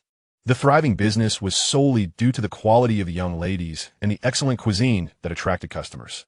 As for the profits, after deducting various costs, she was required to hand over 90% to this sixth prince as a show of loyalty. How could she possibly have any money left? As Zhou Sheng's gaze darkened, Xian gritted her teeth and ultimately acquiesced. Very well, Your Highness. I shall attend to this matter immediately. I vow to find a buyer within 3 days and secure the funds necessary to engage the Taoists of the Heavenly Mechanism Pavilion. Upon hearing Zhou Sheng's words, a satisfied smile finally graced his lips. Xian, if you serve this prince diligently, once I ascend to the throne, I shall bestow upon you the esteemed title of Imperial Noble Consort, allowing you to vindicate your father. At the mention of the title, Xian's beautiful eyes sparkled with excitement. This position ranked just below that of the Empress in the imperial harem. Though political power was not wielded from within the harem, attaining such a title would undoubtedly attract many who wished to curry favor with her. Once she secured this position, she could seek justice for her father. With this thought, much of her discontent dissipated. Thank you, Your Highness. I shall serve you with utmost dedication. Zhou Sheng nodded approvingly. Very well, then go swiftly. Xian departed the room. Once she was gone, Zhou Sheng revealed a cold smirk. Humph, this foolish girl is so easily deceived. The Imperial Noble Consort? How naive. These positions within the harem are merely tools for me to gain the support of noble families and powerful officials. Does a common girl truly believe she can ascend to such heights? As he spoke, a wicked grin spread across his face, and he stroked his chin thoughtfully. Speaking of which, Xian is not so young anymore. keeping her close for a few years. It is time to pluck this ripe peach and see if it is as sweet as it appears. Chapter 27. Zhou Sheng's True Intentions. The case of the flower thief in the Imperial City. In Baixiang Pavilion, after much bargaining, Chu Yuan finally secured 2 great restoration pills from the hands of Manager Zhou. Upon consuming one of the pills and replenishing a portion of his pure yang energy, Chu Yuan felt a profound sense of security envelop him. "You little rascal. Hurry up and leave once you've recovered." Zhou Budong barked, watching Chu Yuan refine the elixir and regain some of his power. His heart ached at the thought of all his hard-earned money being spent on Chu Yuan. "Manager Zhou, do temper your temper. Such fury could easily shorten your days." Zhou Budong's face flushed with anger at this remark, his eyes wide with indignation. "Get out. Just get out. How dare you curse me? Should you return here for more pills, I assure you, I shall not oblige." Chu Yuan was expelled from Baixiang Pavilion, gazing back at Manager Zhou, who barred his entry. With a resigned expression, he turned towards the location of Zue Xianglu. Now that the matter concerning the Grand Princess had been settled, he needed to address the affairs of the Sixth Prince. Arriving at Zue Xianglu, Chu Yuan steadied his breath, deliberately weakening his aura before approaching the Sixth Prince. "Young man, is what you say true? Have my esteemed aunt's ailment flared up again?" Zhou Sheng maintained his habitual concern for his captivating aunt's health. Chu Yuan nodded earnestly. "Indeed, Your Highness. The Grand Princess experienced a severe episode today. I nearly could not return to report to you." Zhou Sheng showed little concern for Chu Yuan's plight, rising to pace anxiously. "Soon. It will happen soon, according to the conjecture of his master. As long as her illness manifests 7 times, and then I seize her primordial essence, coupled with the secret technique imparted to me by my master, I will be able to transcend from an ordinary person to the Diamond Realm, effortlessly overpowering my numerous brothers." Zhu Sheng ingot Chu Yuan, who was lost in thought beside him. Chu Yuan absorbed every word, feeling utterly astounded. The nobility truly thrives in chaos. This Sixth Prince is indeed filial, pondering the well-being of his own kin. However, that is not the crux of the matter. His greater concern lay with the master mentioned by the Sixth Prince. Observing the Sixth Prince as merely an ordinary individual, he was bewildered by the notion that he could ascend to the Diamond Realm through Zhou Xian's primordial essence and the accompanying secret technique. To leap from a mortal to the Diamond Realm, shattering 8 significant barriers in one go, this secret technique must be extraordinary. The master behind the Sixth Prince is certainly not ordinary. The princess's master is a terrestrial immortal. Thus, it is likely that the Sixth Prince is also backed by a terrestrial immortal. This thought caused Chu Yuan a headache. If the Sixth Prince were to call upon his master, he doubted he would survive until dawn. Contemplating this latent peril, Chu Yuan's gaze sharpened. "No, I must hasten my escape from the celestial prison and seek a mission from the Demon Suppression Division. Only there can the system assign tasks to me." Chu Yuan resolved quietly to himself, unwilling to languish in the celestial prison any longer. At that moment, the Sixth Prince, lost in murmurs, suddenly noticed Chu Yuan. His expression turned icy. "Boy, why haven't you departed yet? What did you hear just now?" With his head bowed, Chu Yuan sensed the gravity of the icy words and felt apprehensive. He forced himself to muster energy, altering his countenance to appear worse for wear. Then, with a dazed expression and a pale visage, he raised his head and inquired, "Your Highness, what did you say?" "You did not instruct this humble servant to leave. I dared not act independently. Hence I remained here." Zhu Sheng sputin Chu Yuan in Tendi. From his alarmingly pale complexion, it seemed Chu Yuan had just regained consciousness. Lacking martial prowess, Zhou Sheng could only rely on his eyes and intellect for conjecture. Chu Yuan, you have worked hard during this time. You may return to rest. By the way, you are injured. Go find Xian and take a couple of silver coins to procure medicine for your recovery." Zhou Sheng, uncharacteristically generous, spoke. "Chu Yuan Feigen net sim ten, good evening Bodao Li." "Thank you, Your Highness. Thank you, Your Highness." Zhou Sheng waved his hand, signaling Chu Yuan to leave. This humble servant takes his leave. Chu Yuan departed the chamber, and the obsequious demeanor gradually faded. He voiced his discontent. "I suffered such grievous injuries, yet all I received was a mere couple of silver coins. This is tantamount to dismissing a beggar." Shaking his head, he mused that had Zhou Sheng not possessed the status of a prince, he would have long been betrayed by his subordinates. Chu Yuan helplessly shook his head. The task of an undercover agent was indeed fraught with challenges. He continued to feign severe injury, stumbling down the stairs. Upon reaching the counter of the Drunken Fragrance Pavilion, he addressed Miss Xian. The princess sent me to collect a couple of taels for medicine to treat my wounds. Xian, her expression impassive, placed 2 taels on the table without uttering a single word. Chu Yuan paid no mind. He snatched the silver and turned to leave. However, his movements were somewhat exaggerated, and as he raised his hand and spun around, a faint scent wafted towards Xian. Her nose twitched, and she was suddenly startled, turning to gaze at Chu Yuan's retreating figure. There was an unmistakable familiarity about his scent, reminiscent of the atmosphere within the Mountain Forest Gang's secret chamber. This young man has been to the Mountain Forest Gang. Returning to his humble, thatched cottage, Chu Yuan practiced his techniques briefly, and his complexion soon returned to normal. Glancing at the drafty abode surrounding him, he recalled the considerable amount of silver he possessed. He murmured to himself, "It is time to consider purchasing a house." But how to explain the origin of this money? A sense of unease washed over him. After all, this silver was pilfered from the Mountain Forest Gang, and given his humble status with a meager monthly stipend of merely 10 taels, drawing out several hundred or even 1,000 taels would undoubtedly raise suspicions. This stash of silver, now in his possession, was rendered useless for spending, which was rather vexing. Never mind. I shall discuss this matter with the Grand Princess tomorrow and seek her counsel. As Chu Yuan lay on his bed, the fatigue began to envelop him. To be fair, he hadn't slept in several days. He had spent an entire night tending to the royal consort Su Lioli, followed by extinguishing the threat of the Mountain Forest Gang, and then being drained of his vital energy by the Grand Princess. Within a mere 2 days, he had endured such a multitude of events. Were it not for his 9 yang divine skill and his robust constitution, he would undoubtedly have succumbed to exhaustion. With his eyes shut, he quickly succumbed to slumber. On the following morning, Chu Yuan awoke promptly. After a brief wash, feeling refreshed, he commenced a day of labor. However, upon arriving at the prison, he was met with the unexpected sight of a familiar face. "Lord Zhao, what brings you to the prison?" Chu Yuan inquired with curiosity. Previously, after the incident involving Zhao family village, where several captured individuals had taken their own lives, the matter had dissipated under certain pressures. Could it be that new leads had emerged? Before him stood Zhao He, the last survivor of Zhao family village. He smiled slightly and replied, "I have come specifically to seek your assistance. During my last visit to Zhao family village, I was impressed by your remarkable agility and speed. Recently, our Demon Suppression Department has encountered a troublesome case. A notorious thief has been committing crimes in the Imperial City, moving with extraordinary swiftness.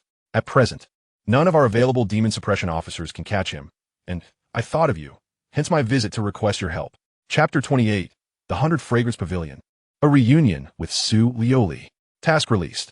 Assist the Demon Suppression Division in capturing the notorious flower thief, Xianxia. The reward is the legendary artifact, the Great Xia Dragon Sparrow. At last, the moment has come for weapons. A surge of joy washed over Chu Yuan as he beheld the rewards earned from numerous tasks, which had predominantly been martial arts techniques.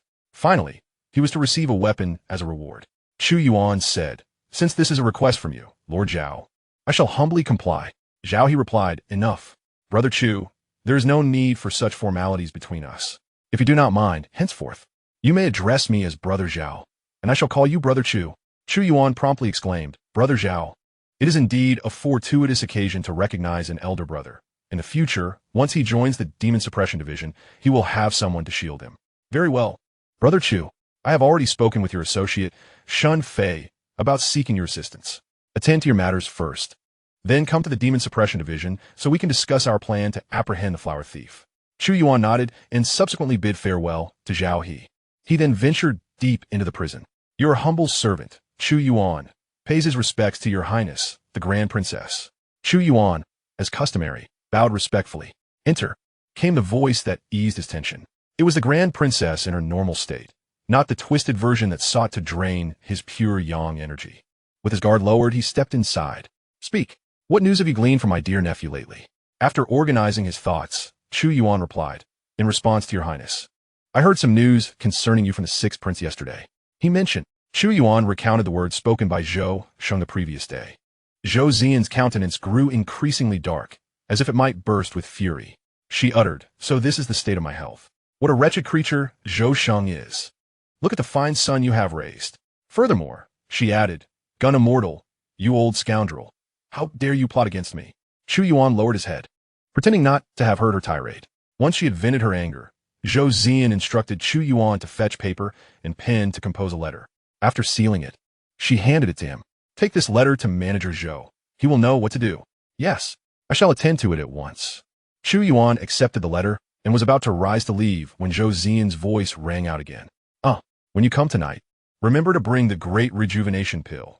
I do not wish to drain your pure yang energy all at once. At this, Chu Yuan displayed a rare look of difficulty. Your Highness, I have pressing matters to attend to tonight. A flower thief has appeared in the Imperial City, and the Demon Suppression Division has requested my assistance. Upon hearing this, the Grand Princess furrowed her brow slightly. So sudden? Observing Zhou Zian's demeanor, Chu Yuan initially believed he could evade disaster. However, the once composed and ethereal Zhou Zian suddenly transformed into a captivating enchantress. In the next moment, a powerful force emanated from her palm, drawing Chu Yuan towards her. Since you cannot come tonight, relinquish your pure yang energy to me now. Chu Yuan found himself unable to resist, as his mouth was silenced. The pure yang energy within him was swiftly dissipating. Moreover, this time, the princess had grown bolder, her seductive tongue tantalizing him. Chu Yuan's eyes widened in astonishment. What a temptress, becoming increasingly audacious. Was she brazenly toying with him, taking advantage of his inability to fight back? Indeed, Chu Yuan felt powerless in the face of the Grandmaster-level princess, forced to watch as his pure yang energy was entirely consumed. After what felt like an eternity, Chu Yuan was unceremoniously kicked out of his cell. Weak and disoriented, he leaned against the wall for support. What a scoundrel! After using me, you simply discard me like this? Do you think I'm a mere male model or a gigolo? He exclaimed in frustration. Continue to provoke me, and once my cultivation ascends, I shall turn the tables. Staggering out of the dungeons, he made his way to Baishan Pavilion, presenting the envelope prepared by the princess to Zhou Batong. Master Zhou, this is a missive from Her Highness the Princess. Zhou Batong's expression shifted dramatically upon seeing the envelope. Chu Yuan was certain it was the first time he had witnessed such seriousness in Zhou Batong's demeanor. In his eyes, Zhou Batong regarded him with the utmost respect, as if he were the princess herself. No, more accurately, Zhou Batong treated the envelope in his hand as if it were the princess. Finally, some action. Young man, here is your potent elixir. Consume it promptly. I have pressing matters to attend to, so I shall leave you be. If you desire anything to eat, do not hesitate to inform the attendants. Chu Yuan's eyes brightened. Typically, Zhou Batong was frugal, often begrudging him even the simplest of meals. Today, however, he exhibited a remarkable change in demeanor. Clearly, the princess held a significant place in their hearts. Since Zhou Batong was so generous, Chu Yuan decided to be equally unreserved. With a decisive clap of his hands, he called out, "Bring me a luxurious room, a fine banquet, and 10 lovely companions to share in the revelry." With that, he ascended the stairs with practiced ease. Yet, before he could enter his chamber, he spotted a familiar figure approaching him. "Chu Yuan, what was it you just asked for?" Hearing the voice, he turned to see a woman clad in a fitted azure gown, her face partially veiled. While he could not immediately recognize her beauty, the spring-like glimmer in her eyes was unmistakable. "Isn't that Su Liuli, the fiancée of the Sixth Prince? How did she end up here?" Chu Yuan immediately glanced around. Cognizant that someone of Su Liuli's stature would undoubtedly be accompanied by attendants after having encountered trouble previously, he needed to exercise caution. His current strength was insufficient to brazenly tarnish the Sixth Prince's reputation. There was no need for him to search further. They had already been eluded, and here, he was alone with no one but himself. At that moment, the 10 courtesans he had summoned approached in a cluster, clad in sheer silk. Their alabaster skin peeked through enticingly, and their fragrance wafted toward Chu Yuan. "Young master, why do you linger by the door? Come inside and let us attend to you." Su Liuli cast a sidelong glance at the group of women, her eyes glinting with a hint of frost. After a brief silence, she turned her gaze back to Chu Yuan, fixating on him intensely. Her stare was somewhat unnerving, as if she meant to devour him whole. Chu Yuan waved his hand dismissively, saying, "I have no need for your services. Go entertain others." With that, he opened the door and pulled Su Liuli inside. The courtesans, witnessing their public dismissal, wore displeased expressions. A mere child, lacking understanding of women, only desiring those with ample curves. Was appealing about such a corporeal form? If one were to choose, they ought to select someone slender like us. The 10 women grumbled as they departed. Inside the room, A mix of nervousness and exhilaration washed over Chu Yuan as he inquired, "Your Highness, what brings you here?" Chapter 29. Su Liuli's Request and the Acknowledgement of the Demon Suppression Office. Su Liuli pouted, "Isn't it because of you? The last time we were together, it resulted in the disappearance of my primordial Yin, and I nearly had my secret exposed." Chu Yuan wore a perplexed expression. Was this truly his fault? He had been merely a passive participant. "It's all due to that potent herb I consumed," he explained. "Your Highness, this incident cannot solely be attributed to me." Last time, just as he began to elaborate, a single look from Su Liuli silenced him. He sensed the chill in her demeanor and wisely closed his mouth. Instead, he rephrased, "Your Highness, what is your purpose in visiting me this time?" Su Liuli walked over to the bed, stating, "I have come to borrow your pure yang energy to masquerade as the primordial Yin within me, deceiving that worthless sixth prince.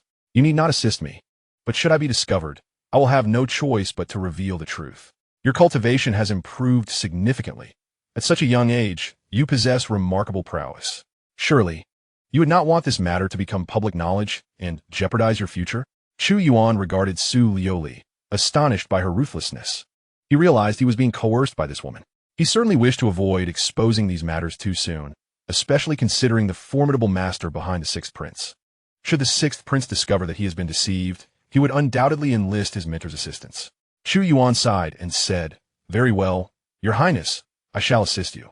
Upon hearing this, Su Liuli revealed a satisfied smile, and a glint of desire flickered in her beautiful eyes as she remarked, "Since you have agreed, let us hasten. For my time is limited. If they were to find out that I have gone missing again, it would certainly raise suspicions." Chu Yuan nodded, responding, "Indeed. However, Your Highness, please wait a moment. I have yet to partake of my breakfast. Allow me to satisfy my hunger first." With that, he promptly consumed a nourishing pill. Su Liuli likely intended to extract the pure yang energy from his body, much like the princess, albeit through different methods. One through lips, the other also through lips. Noticing the change in Chu Yuan's demeanor, Su Liuli urged, "Please be quick." Soon, the banquet was served. As Chu Yuan devoured the feast to satiate his appetite, he simultaneously refined the nourishing pill to swiftly restore his pure yang energy. After half an hour, he finally regained his former state. "Your Highness, I am ready to commence," Chu Yuan declared as he approached Su Liuli. "Yes, please hurry." Su Liuli replied shyly. Upon hearing her bashful voice, Chu Yuan felt an exhilarating thrill. The thought of the sixth prince, who usually looked down upon him, soon to be adorned with a metaphorical crown of embarrassment, filled him with excitement. As they drew closer, intertwining, the barriers between them diminished, leading to an indescribable experience. 2 hours later, Chu Yuan exited the 100 Fragrance Pavilion. This time, his pure yang energy was not entirely depleted by Su Liuli. Overall, he still possessed enough vigor for further endeavors. Upon leaving the 100 Fragrance Pavilion, Chu Yuan promptly made his way to the Demon Suppression Division. It was now dusk, and soon darkness would envelop the land. Once nightfall arrived, the flower thief would strike. This was the opportune moment for them to apprehend the thief. Upon arriving at the Demon Suppression Division, he found Zhao He and others awaiting him. However, apart from Zhao He, Chu Yuan did not recognize the others present. Upon seeing that the awaited individual was the Demon Suppression officer stationed at the prison, they wore expressions of disdain. "Zhao He, you've kept us waiting for so long, only for us to meet this group of useless drunks from the prison? Can he even be of help?" One scoffed. "Indeed, Zhao He, although most of our personnel have been dispatched for missions, it does not imply that we lack capable individuals. Surely, you need not summon those incompetent layabouts from the prison for assistance." Zhao He understood their sentiments, for the reputation of the demon suppression officers stationed at the prison was indeed poor. It was only natural for them to harbor misunderstandings about Chu Yuan. Given their lack of familiarity with him, he began to explain on behalf of Chu Yuan. "Esteemed guests, you may not be aware that this brother Chu Yuan has recently joined the Demon Subjugation Division. As you're likely aware, every newcomer is required to spend a month in the heavenly prison. He is currently in that phase. As for his capabilities, you need not worry. Chu Yuan possesses remarkable speed and agility. Even I would find it challenging to keep pace with him if I were not fully focused. During our mission in Zhao Family Village, he even managed to severely injure a Meridian Realm warrior who had trained his body." Upon hearing Zhao He's explanation, those who had previously looked down upon Chu Yuan began to retract their disdainful expressions. However, doubts still lingered. "Zhao He, We cannot simply take your word for it. We must test this lad's abilities ourselves, shouted a burly man toward Chu Yuan. Realizing the situation, Chu Yuan let out a resigned sigh. In this era where martial prowess holds great esteem, one must demonstrate sufficient strength to earn the respect of others. He clasped his hands together and said, "Esteemed guests, since you wish to witness my abilities, I shall humbly oblige." With that, Chu Yuan activated his cultivation technique, a formidable surge of true essence coursing through his legs. A vivid image appeared in his mind, the flash of a great general. The next moment, Chu Yuan's figure vanished without a trace. The onlookers barely had time to react. Just as they sensed something amiss, a large hand landed on the shoulder of the burly man who had spoken earlier. Boom! A wave of energy radiated outward, creating ripples in the air. "Esteemed guests, what does my speed compare? Does it meet your expectations?" Chu Yuan's voice echoed, snapping them back to reality. "What astonishing speed! This must rival that of a peak innate realm warrior," exclaimed a young man, now devoid of any condescension, his eyes filled with genuine respect for Chu Yuan. "I am equally impressed. Brother Chu, your swiftness surpasses even that of many mystic-level demon subjugators in our division. With your addition, I believe we shall be able to apprehend that notorious thief tonight." The burly man, still under Chu Yuan's grasp, displayed no sign of anger and instead broke into a hearty smile. "Brother Chu, I apologize for my earlier words. Your strength is duly recognized." Seeing the acceptance from the crowd, Zhao He let out a sigh of relief. He then approached the assembly and said, "Well, now that you have witnessed my brother Chu's prowess, we must discuss how to lay the trap to capture that thief." Chapter 30, Disciple of the Sword Sect. The heroine Ren Yingying. As Zhao He spoke, the crowd fell silent, then began strategizing on how to deal with the flower thief. "Brother Zhao, do you know where this thief will be operating tonight?" Upon his arrival, Chu Yuan was initially unfamiliar with the case and casually inquired about it. However, we had already gleaned preliminary insights into the modus operandi of the notorious flower thief. According to our investigations, this nefarious individual would masquerade as an elderly flower vendor, selling roses at the doorsteps of his chosen victims. These roses appeared to be a specially cultivated variety, imbued with subtle aphrodisiacs and sedatives within their pollen.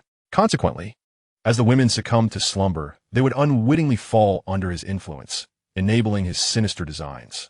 Recently, we scrutinized numerous individuals and ultimately uncovered traces of the flower thief near the residence of a third-rank official, where the official's daughter had also received one of his roses. This evening, we shall ensnare him in an elaborate trap surrounding Lord Lin's estate, Zhao He declared with unwavering confidence. Chu Yuan then realized that they had already conducted thorough investigations, and he had presumed he would need to undertake the inquiries himself. Nevertheless, this arrangement was fortuitous, as it spared him considerable exertion. "Brother Zhao, I shall guard the back entrance tonight. Should I encounter any suspicious individuals, I will act without delay." Chu Yuan affirmed after glancing at the map Zhao He presented, indicating his designated position. Zhao He proceeded to assign roles to the others. Once 5 or 6 individuals were positioned, the area surrounding Lord Lin's estate resembled a meticulously woven net. Should the flower thief enter, capture would be inevitable. "Let's commence our operation," Zhao He proclaimed with a grave expression. This mission, while deceptively simple in description, harbored significant challenges and potential peril. After all, the power wielded by officials of the third rank within the court was formidable. Should such a person succeed under their watch, Lord Lin would undoubtedly face considerable embarrassment, and misfortune would likewise befall them all. Thus, Chu Yuan and his companions steeled themselves for the task ahead. One by one, they departed from the Demon Suppression Division, stealthily advancing to establish their defensive perimeter around Lord Lin's estate. Shortly thereafter, Chu Yuan, employing his exceptional agility, was the first to arrive at the official's residence. Seizing an opportunity, he infiltrated the Lin household, concealing himself in the backyard, patiently awaiting the arrival of the flower thief into their carefully laid trap. Not long after his arrival, Zhao He and the others also began infiltrating the Lin residence. They remained discreet, ensuring that the Lin family remained oblivious to the presence of the Demon Suppression Division within their abode. Meanwhile, in the main hall of the Lin residence, the young lady, Lin Shuyuan, remained unaware that she had become a target. Angrily confronting her parents, who had confined her at home, she demanded, "Father, mother, why do you prevent me from going out? I have made plans with others to enjoy a boat ride and listen to music today. Surely, you do not wish for me to disappoint them." Lin Shuyun glared at her parents with indignation. Lin Zhengqi, with a stern countenance, declared, Chu Yuan, cease your frivolity. Today is rather exceptional. I have consulted with a diviner at the temple regarding your fate. Should you venture outside, a grave incident may unfold. It is best for you to remain at home, and tomorrow, you may go wherever you wish without my interference. Lin Zhengqi held the esteemed position of left deputy censor, primarily tasked with assisting the left censor in matters of oversight. Recently, they had investigated an individual. Coincidentally, his daughter found herself amidst turmoil at this very moment. He could not allow her to fall into the clutches of others due to his own circumstances, although he had reported the matter to the Demon Suppression Bureau for intervention. Their response had been painfully delayed, leaving him in a state of unease. Furthermore, he harbored little faith in the capabilities of the Bureau's personnel. Thus, he felt compelled to confine his daughter within the home. According to the Bureau's findings, the notorious flower thief was a man of strict punctuality. Should he fail to achieve his objective within his designated time frame, he would refrain from making a second attempt. Therefore, Lin Zhengqi's primary aim was to survive the night, rather than to apprehend the criminal. Lin Shuyun gazed at her father, whose serious demeanor showed no sign of yielding. Frustrated, she stamped her foot and retreated to her chamber. Once she had left, Lin Zhengqi called out, Ren, the heroine, please step forth. A woman clad in agile attire, wielding a sword, emerged from the shadows. Upon her appearance, Lin Zhengqi greeted her in a subdued tone. Ren, my daughter's protection now rests in your capable hands. I trust you shall not disappoint me. The woman nodded and replied, Rest assured, Lin, I, Ren Ying, have always harbored a deep disdain for the flower thief. Should I encounter him, I shall see to it that his legs are severed into 18 fragments. Lin Zhengqi shook his head and said, There is no need for such drastic measures. You need only ensure my daughter navigates through this night safely. Ren Ying nodded and continued, regarding my father's matter.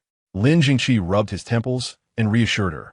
Fear not, Ren, although I am not the one handling your father's case. Should he indeed be wronged, I shall champion your cause for justice. Thank you, Lin. I shall proceed to Miss Lin's residence to assess the situation. With that, Ren Ying turned and departed. Soon, the hall was left with only a few diligent servants and Lin Zhengqi and his wife. My lord, do you truly believe this Ren heroine is reliable? As a woman, how can she contend with men? Lady Lin inquired, perplexed. As a fellow woman, she understood the inherent disparities between the sexes, particularly in martial pursuits, where men typically possess greater strength. Ren Ying appeared slender and delicate, clearly not a powerhouse. Should she falter against the flower thief, it would indeed present a troublesome predicament.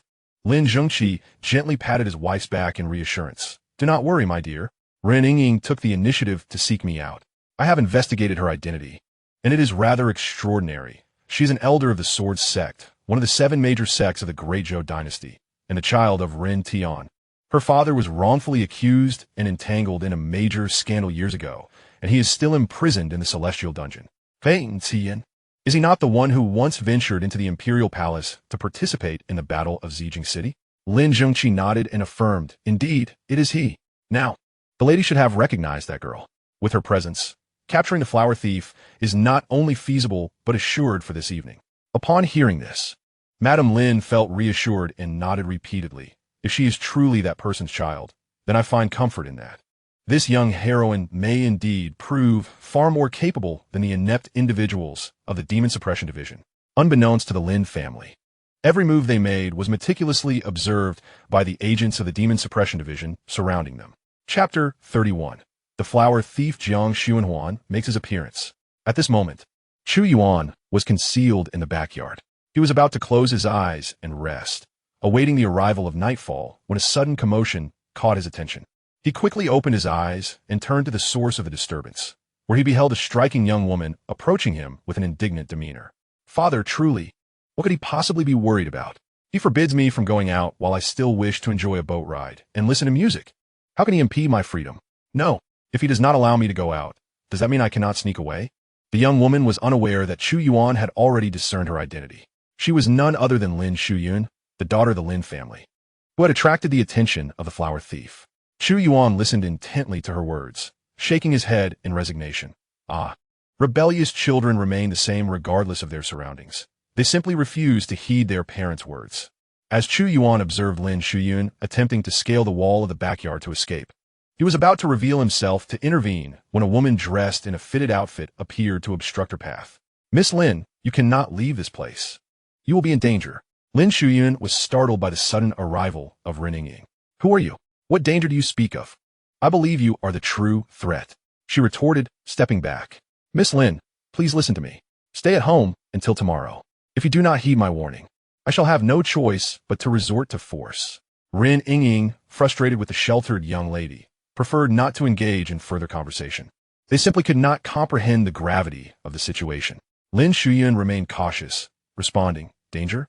I see you as the real danger. Leave the Lin residence at once, or I shall call for help." With a resigned sigh, Ren Yingying swiftly took action, producing a rope seemingly from thin air. Her movements were graceful and swift, and within moments, she had bound Chu Yuan securely. "My apologies, Miss Lin, but your disobedience leaves me no choice but to resort to such measures. We shall address any matters after tomorrow." With that, Ren Yingying carried Chu Yuan into the house. Chu Yuan struggled fiercely, yet no matter how hard she tried, she could not break free from Ren Yingying's grasp, ultimately being carried into the house. Chu Yuan observed the scene without intervening. This was perhaps for the best, as it ensured Chu Yuan would not wander off recklessly. Soon after, Ren Yingying set Chu Yuan down and emerged from the room. Glancing at the sky, she murmured to herself, "There is still some time before nightfall. I should find a place to hide for now." Ren Yingying scanned her surroundings and quickly identified an excellent hiding spot. In the next moment, she flew toward Chu Yuan's location. To his surprise, the young lady possessed quite the discerning eye, having chosen a place that he was also considering. However, it was already occupied. Just as Chu Yuan intended to take action, Ren Yingying arrived at his side. Both were momentarily taken aback, staring at each other in astonishment. Clearly, Ren Yingying had not noticed Chu Yuan concealed nearby. She assumed him to be the notorious thief and was about to call for help when, without uttering a sound, he covered her mouth. Suddenly, Chu Yuan moved closer to Ren Yingying, his aura of pure, radiant energy enveloping her, leaving her momentarily dazed. "Do not scream. I am with the Demon Suppression Division, and we have been lying in wait here for quite some time. If you shout, it will alert the enemy." Upon hearing the name of the Demon Suppression Division, Ren Yingying was skeptical. Gritting her teeth, she whispered, "I do not believe you. What proof do you have?" Chu Yuan produced his identification token. Ren Yingying scrutinized it for a moment before confirming his identity. She composed herself, brushed aside his hand, and replied with displeasure, "Is this how your Demon Suppression Division operates? Sneaking into the Lin family without their knowledge? Do you not think this is rather impolite?" Her demeanor was far from cordial, for the Demon Suppression Division was the most despised force among their sections. Each year, its members would extort funds from various sects, and failing to meet their demands would lead to oppression. Under their pressure, numerous sects struggled to survive. Currently, only 7 major sects remained in the Great Zhou Dynasty, and the Sword Sect was among them. Due to certain past grievances, the Sword Sect had been targeted by the Demon Suppression Division for years, which explained Ren Yingying's attitude. With a faint smile, Chu Yuan replied, "Our covert approach is precisely to avoid alarming the enemy. If you were to appear so conspicuously at the Lin family, the thief, aware of your reputation, would surely flee at the sight of you. That is absolutely impossible. The thief is a criminal, and he is punctual. He said he would act tonight, and he will. This is your first time on a mission, isn't it?" Ren Yingying remained silent, which he took as an affirmation. Chu Yuan continued, "No wonder. Are you not aware that thieves are the least trustworthy individuals? As a thief, he is unconcerned about his reputation. If he senses that the situation has turned unfavorable, he will undoubtedly flee." Ren Yingying shot a surprised glance at Chu Yuan. "That makes sense," she murmured. However, she quickly reverted to her icy demeanor, ignoring Chu Yuan thereafter. Observing that Ren Yingying had ceased her playful antics, Chu Yuan released her. The two then concealed themselves in a corner of the backyard, quietly awaiting the appearance of the flower thief. Meanwhile, in the Lin family's courtyard, thanks to Zhao He's prior arrangements, the atmosphere remained unchanged. The servants went about their business as usual, eating and drinking without a hint of concern for any impending crisis. Among these servants, a man with a slightly hunched posture and a face covered in pockmarks glanced around, and upon seeing that the coast was clear, a lewd smile spread across his face. "It seems I shall be fortunate enough to acquire another young maiden tonight." I have heard that the Lin family's daughter has only just come of age. That Lin Jingqi fellow has been grooming her for the Emperor's harem, but tonight, I shall indulge the Emperor first. With that, the pockmarked man seized the opportunity, employing his lightness skill to vanish silently from the prying eyes of the crowd. Even the demon wardens, observing from the shadows, were oblivious to his departure. In the front courtyard, one less person was present. At this moment, Chu Yuan felt drowsy. He had been drained of pure yang energy twice today, once by the Grand Princess and the other by the Prince's consort, who had extracted half of his essence. He had since exerted himself to restore his lost vitality, managing to replenish his missing energy, yet his mental state remained fatigued. Just as Chu Yuan's eyelids were beginning to droop again, his extraordinary insight activated automatically, and a shadow swiftly darted past his vision. Instantly alert, he nudged Ren Yingying beside him. Run, do not sleep. The flower thief has arrived. Upon hearing this, Ren Yingying, who had been on the verge of dozing off, abruptly opened her eyes. Where is he? She whispered. Chu Yuan remained silent, merely gesturing toward the front. As night fell and the moonlight was obscured, the backyard was shrouded in darkness. To an ordinary person, navigating without a light would be nearly impossible. However, they were no ordinary individuals. They were martial artists. With their level of cultivation, the pitch-black courtyard appeared quite clear to their eyes. At that moment, a furtive figure emerged in their line of sight, stealthily making its way toward Lin Shuyun's room. Jiang Xuanhuan was exhilarated. Everything was proceeding smoothly, reminiscent of his previous ventures in seeking delicate blossoms. Soon, he reached Lin Shuyun's dwelling. With a creak, the door opened, and although the sound was subtle, it startled Jiang Xuanhuan nonetheless. Damn it! This is indeed the residence of a third-rank official of the court. How could such a dilapidated door exist here? It truly startled me, Jiang Xuanhuan murmured softly. He then gently pushed the door open, and as it fully swung ajar, the cool night breeze surged into Lin Shuyun's chamber, carrying the fragrant aroma outside. Jiang Xuanhuan took a moment to savor the scent. Ah, how delightful! This is the fragrance of a maiden. It appears I, Jiang Xuanhuan, have stumbled upon a treasure. A twisted smile crept upon his face. Meanwhile, hidden in the shadows, Chu Yuan and another individual observed Jiang Xuanhuan's intention to enter Lin Shuyun's abode, prompting them to spring into action. Pervert, there is no escape. Ren Yingying shouted, startling Jiang Xuanhuan. Without a second thought, he withdrew the leg he had stepped forward with and turned to flee in another direction, unwilling to confront anyone. Ren Yingying's voice also roused the ambushed demon suppressors nearby, who quickly emerged, their gazes locking onto Jiang Xuanhuan, swiftly locating him. Quick, that pervert is fleeing east. We cannot allow him to escape the Lin residence. Zhao, he commanded. Instantly, several demon suppressors surrounded all possible escape routes. However, rather than succumbing to fear, Jiang Xuanhuan charged forward with unwavering determination. Ghostly shadows, enigmatic steps. He bellowed suddenly, accelerating his speed remarkably, leaving behind several phantoms in his wake. This unexpected turn of events caught Zhao He and his companions off guard. They had not anticipated that Jiang Xuanhuan possessed such an elusive technique, and for a moment, they could not discern which shadow was the real Jiang Xuanhuan. Quick, attack all illusions, Zhao He commanded. Just as they were about to strike, a series of piercing sword energies shot out from the direction of the backyard. With a swish, these sword energies descended like a torrential rain, accurately striking the shadows left by Jiang Xuanhuan. Soon, those phantoms vanished, leaving behind a figure on the ground with gaping wounds in his legs. Ah, my legs! Jiang Xuanhuan cried out in agony, clutching his injured limbs. Chu Yuan and Ren Yingying arrived a moment too late. Brother Zhao, that pervert hasn't escaped, has he? Chu Yuan in quit easily. Earlier, he had resorted to revealing his secret technique, the Six Veins Divine Sword, to apprehend Jiang Xuanhuan. The sword energies that had rained down were indeed his doing. Zhao He gazed at the fallen Jiang Xuanhuan, momentarily taken aback. He then turned to Chu Yuan and remarked, "You truly have remarkable skills, my friend. I did not expect you to wield such an extraordinary technique. Rest assured, the pervert is right here. We have captured him." With that, Zhao He produced a rope and bound Jiang Xuanhuan tightly. Chu Yuan approached Zhao He, inspecting the figure on the ground. Indeed, it was the one who had appeared before Lin Shuyun's dwelling. However, now that the culprit was apprehended, why had the system not announced his capture? Chu Yuan felt a peculiar sense of unease as he silently activated his supreme insight to scrutinize the figure of Jiang Xuanhuan before him. Brother Zhao, You previously mentioned that this flower thief always disguises himself as an old man, selling roses at the doorsteps of his targets, correct? Zhao He nodded, affirming, indeed, this fellow is quite deranged. According to those women, he even relishes assuming the guise of an elderly man while committing his misdeeds. Upon hearing these words, Chu Yuan finally grasped the incongruity of the situation. The individual before him exuded an unsettling cleanliness. There was no trace of floral pollen nor any signs of disguise.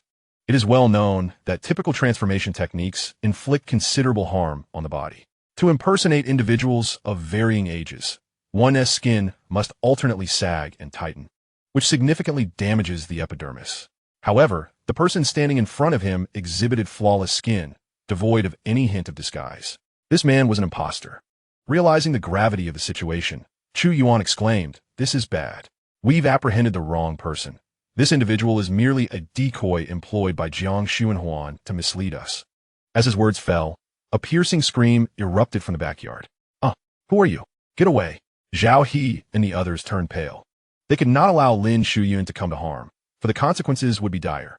"You two stay here and keep an eye on this person. The rest follow me." As Zhao He's command was issued, Chu Yuan had already sprung into action. He executed the first form of the Wind God Leg's lightness skill, swiftly darting from the front yard to the rear. At that moment, a hunched figure was seen lugging a large black bag, which appeared to contain the squirming form of Lin Shuyan. "Old man, you shameless wretch. Release Miss Lin, and I shall spare your life." No one could have anticipated that the true Jiang Xuanhuan would turn out to be an elderly man. Jiang Xuanhuan glanced up at Chu Yuan, a flicker of surprise crossing his eyes. "Oh, young man, you possess quite the keen eye and a splendid physique. What do you say? Would you consider becoming my disciple? I can impart to you the art of flower picking. With the abundant yang energy within you, you could surely ascend to the realm of the earthly immortals." Chu Yuan maintained a stoic expression. Recognizing that this old man was undeterred by death, he resolved to employ the most brutal methods to subdue him. Without uttering another word, his gaze turned frigid. He activated the Wind God Leg's lightness skill and unleashed the sword energy of the Six Meridians' divine sword, sending successive waves of fierce sword chi hurtling toward the old man. Jiang Xuanhuan, sensing Chu Yuan's extraordinary prowess, retracted his smile, beginning to regard Chu Yuan with newfound seriousness. "You little rascal. Don't assume that a smattering of exquisite lightness skills and some finger techniques make you exceptional to take down this old man. You still lack the necessary ability." With one hand hoisting the bag containing Lin Shuyan, Jiang Xuanhuan repeatedly flung out concealed weapons. Yet, his speed and reflexes lagged behind Chu Yuan's every move. Furthermore, his advancing age left him breathless and pale after merely 2 laps around Chu Yuan. As Chu Yuan witnessed this scene, a cold smile crept across his face. Seizing the moment while Jiang Xuanhuan paused to catch his breath, Chu Yuan suddenly closed the distance, appearing behind Jiang Xuanhuan in an instant. "Old man, why does your face look so ghastly? Have you taken a blow to the head? At your age, you should refrain from trying to act like the youth. You ought to be resting at home in your twilight years."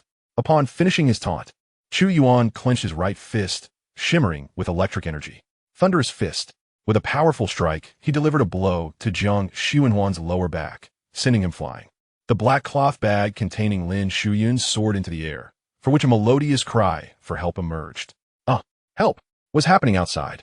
Chu Yuan remained steadfast, unleashing a precise sword chi that severed the bag, causing a delicate figure to tumble into his embrace. "Miss Lin, are you unharmed?"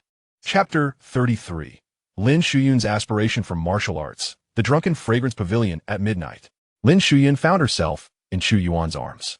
She felt an overwhelming sense of security emanating from his firm chest, momentarily stunned. She could only nod vacantly, responding, "Yes, I am fine. Since you are well, I shall set you down," he replied, gently placing Lin Shuyan on the ground. His gaze then shifted to the fallen Jiang Xuanhuan. "Old man, still catching your breath?" Chu Yuan called out. The prostrate figure twitched a few times before unsteadily rising to his feet. However, before he could fully regain his footing, he was forcefully pushed back to the ground by the arriving Zhao He and his companions. "Damn, you lecherous scoundrel, trying to play tactics with us? Engaging in a feint attack, are we?" The burly man stomped on Jiang Xuanhuan's back, causing the already injured man to spit blood profusely. "Enough. Stop. This old fool is on the brink of death. We must hurry to take him back for processing." Zhao He interjected, halting the man's actions. Another demon suppressor bent down to examine Xianxia. Upon seeing his aged visage, she was momentarily taken aback. Oh, this old wretch is truly repulsive. At such an advanced age, he still resorts to being a flower thief. Disgusting. I shall first render his tools of crime ineffective, the female demon suppressor declared, raising her foot to deliver a kick. Oh!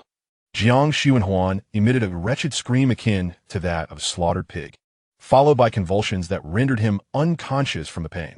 Observing this, he swiftly extended his hand to check for his pulse.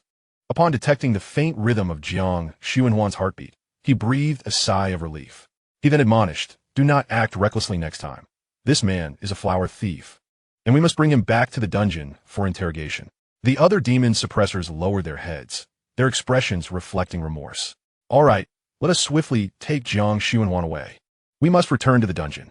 Zhao He, seeing their demeanor, ceased his reprimands and promptly instructed them to proceed. At that moment, a notification sound echoed in Chu Yuan's mind. Ding! The host successfully apprehended the notorious thief Xianxia, completing the mission and earning the reward, the legendary artifact, the Great Xia Dragon Sparrow. Shall the host now extract the reward?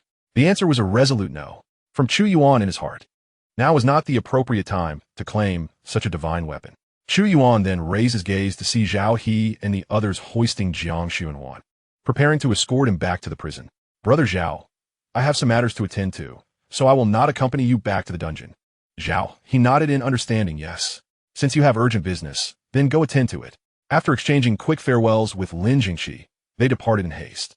Chu Yuan was also on the verge of leaving when Lin Shuyan called out to him.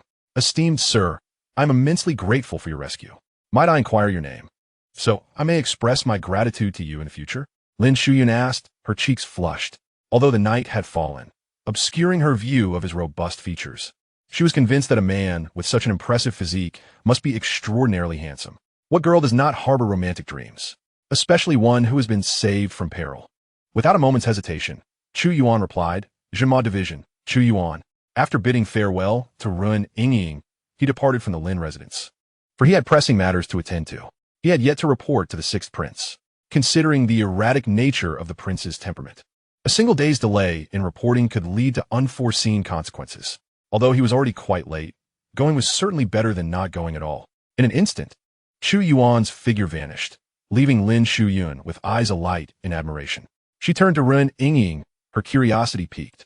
"Sister Ren, you were just with that man named Chu Yuan. Do you know what level of cultivation he possesses?" Ren Yingying pondered for a moment. She could not discern Chu Yuan's true cultivation level. However, his effortless defeat of Xianxia, who was at the Transcendence realm, suggested that he must be at least of that caliber. Thus, she replied candidly that Chu Yuan is likely at the Transcendence realm at most. Such a level of cultivation is rather average in the Zhenma division. Upon hearing Ren Yingying's tone, Lin Shuyan assumed she too was a martial arts expert. "Sister Ren, if I were to begin training in martial arts now, how long would it take to reach that level of cultivation?" At that moment, Lin Shuyan completely forgot the fear she had felt when captured by the thief. Instead, she was filled with curiosity about the martial arts. It could take 2 to 3 years if one encounters the right opportunities. If one were to train diligently and steadily, it might take 5 to 6 years. Pei Yingying responded. Lin Shuyan fell silent for a moment, then with determination in her eyes declared, "Sister Ren, could you possibly teach me martial arts?" At this juncture, Chu Yuan made his way towards the Drunken Fragrance Tower after departing the Lin estate. In the stillness of the early morning, the imperial city lies enveloped in tranquility, save for a few bustling red light streets. The atmosphere at the Drunken Fragrance Pavilion during these hours presents a stark contrast to other times of the day.